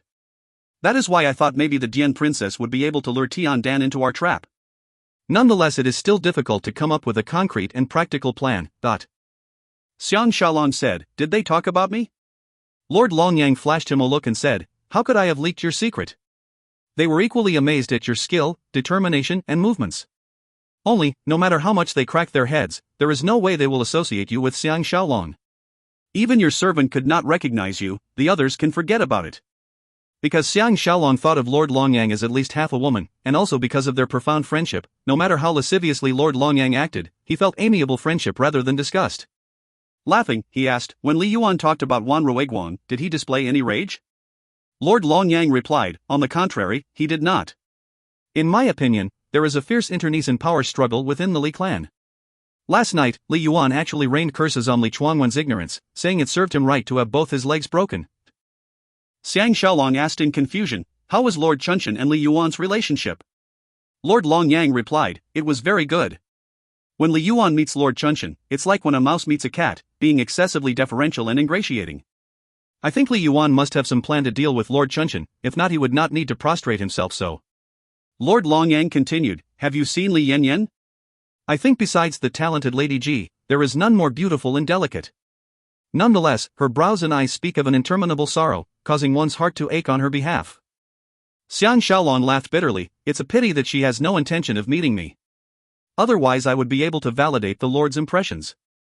Lord Longyang muttered to himself irresolutely for a while, then said, "I sent people to investigate the whereabouts of Su Xian, but I am afraid we were late by one step, causing me to be extremely worried."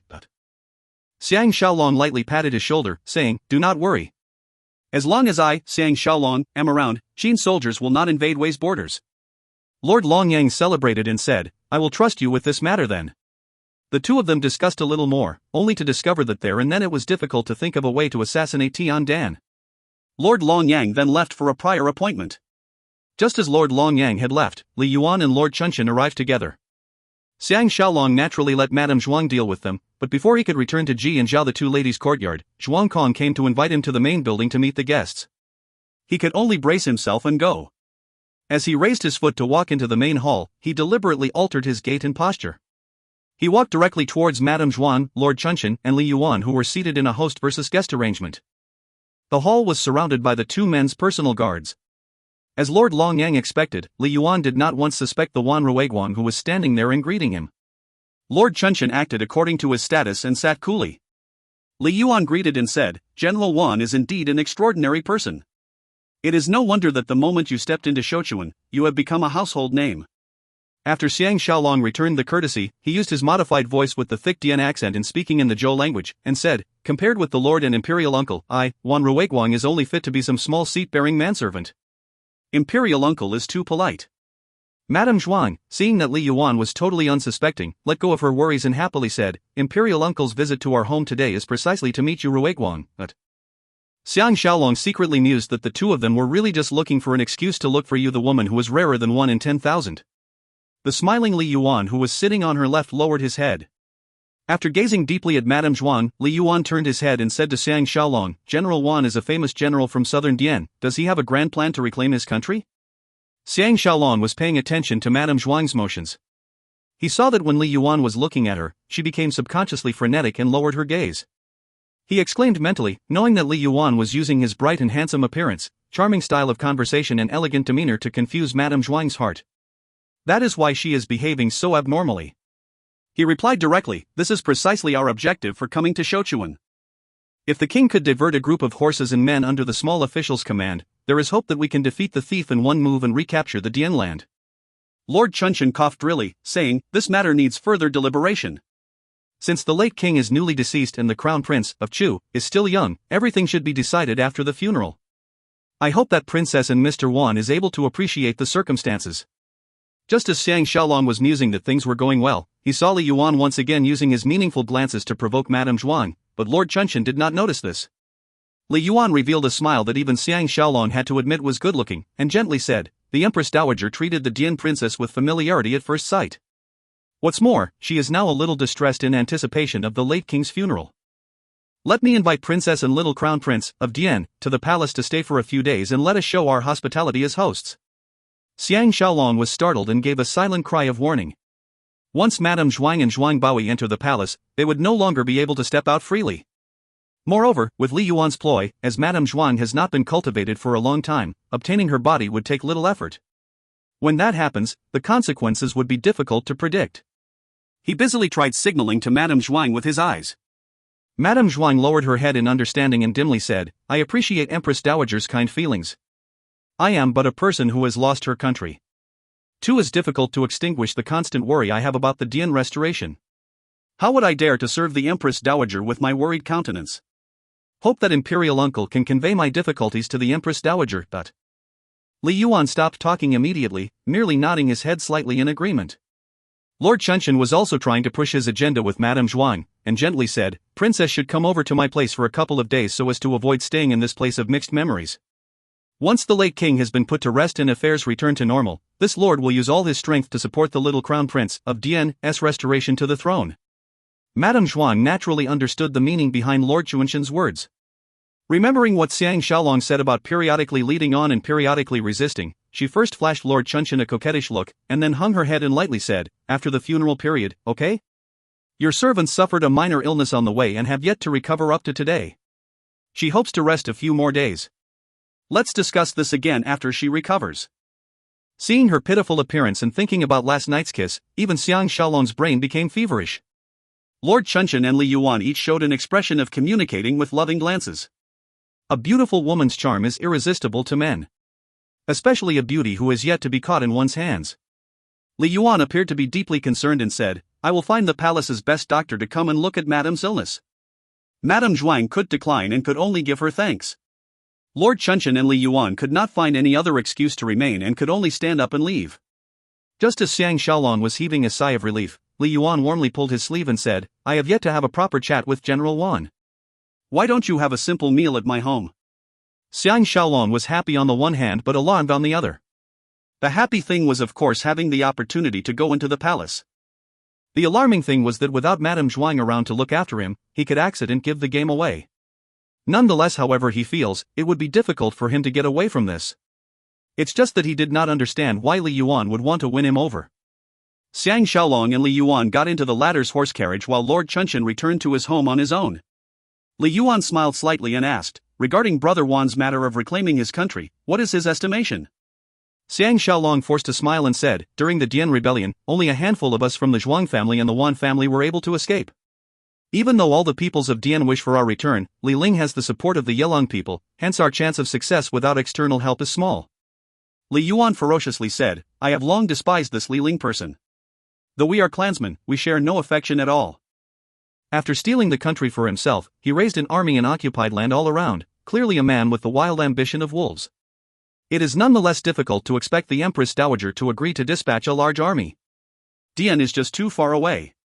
If we cannot capture the Dian capital in one move and the fighting is prolonged, things will be chaotic and Qin will seize the opportunity to invade. That would be extremely unfavorable to my great Chu. Xiang Shaolong suddenly realized that there were at least two factions in the Li clan, and that Dou Jie and Chang Suning were supporting Li Ling's faction. Because Li Yuan could not reliably influence his younger sister Li Yanyan, it was clear that Li Yanyan would follow the imperial decrees that King Shaolai left behind, intending to use Li Ling to subdue the vassal state, once again making it a part of Chu's territory. Li Yuan has nonetheless seen through Li Ling's wild ambitions, and knows that Li Ling just wants to grow his own power. This is a menace to Li Yuan. The situation could be even more complicated, but this would be beyond Xiang Shaolong's field of view. Xiang Shaolong is beginning to understand that what's on the surface and what's underneath in reality are completely different. Li Yuan noticed Xiang Shaolong's dumbstruck look, but mistook it for dejection at the diminishing chances him to reclaim his country. He grabbed Xiang Shaolong's shoulders, and putting on an earnest expression, said, Bortherwan may not believe what I am going to say, but the one most opposed to sending troops to Dian is Lord Chunshin Huangxia. Xiang Shaolong almost lost his voice, and exclaimed, What? Li Yuan replied, That is why I said that it would be difficult for Brother Wan to believe. The circumstances now are very different. The vassal states have amassed armies and are now more self-assured. Imperial decrees are hard to pass. They are also beyond the reach of the court, and are hard to suppress by force.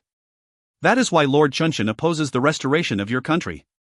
Xiang Shaolong forced a smile and said, Imperial uncle is really forthright. Li Yuan said, however, I have a completely different viewpoint. The vassal states' rise is already fait accompli. To continue subverting them merely adds to the chaos and confusion, producing little results for much work. Worse, we will nurture even more new powers like Li Ling. That is why I have always fully supported your reclamation of Dian. Xiang Shaolong actually believed his words. This was because it was Lord Chuanshin's lackey Fang Zhua who actually leaked the news of Madame Zhuang mother and son's present Xiaochuan trip to Cheng Suning. It was hard to believe that Fang Zhua would benefit from this if Lord Chunshin had not orchestrated the whole thing. Lord Chunshin is playing the good guy on the surface, but is actually hamstringing the Zhuang family in the dark. Politics is dirty after all. Li Yuan is also not a saint, but is merely doing it for himself, since it appears that Li Yanyan is presently closer to Lord Chunshin. There are even people in the Li clan who are standing on Lord Chuanshin's side, causing Li Yuan to feel extremely threatened. A further reason could be that he saw that Wan Ruiguang was perceptive and valiant, and wanted to rope him into his side. He is sure to have an even more formidable plot in the background to deal with himself. Xiang Shaolong hardened his heart and said, Actually I do not doubt Imperial Uncle's words. This is because we were almost harmed by villains on the way here. He then related the entire account of how Chun Suning disguised his men as boatmen to sink their ship. Li Yuan said happily, In that case I can save my breath. If Brother Wan is willing to collaborate with me, I will guarantee the reclamation of your country. It is just a question of whether Brother Wan has the courage. How could Xiang Shaolong not know what this was all about? He pretended to be unafraid and said, As long as my Dian is returned, I, Wan Ruiguang, will go through fire and water with no reservations. Li Yuan lowered his voice and said, Then you must first kill Lord Chunshin. Xiang Shaolong immediately brought to mind the former incident where Prince Xinling asked him assassinate the Wei King. Unexpectedly, history has repeated itself again. If you find any errors, ads pop up, ads redirect, broken links, non-standard content, etc., please let us know. Report chapter so we can fix it as soon as possible.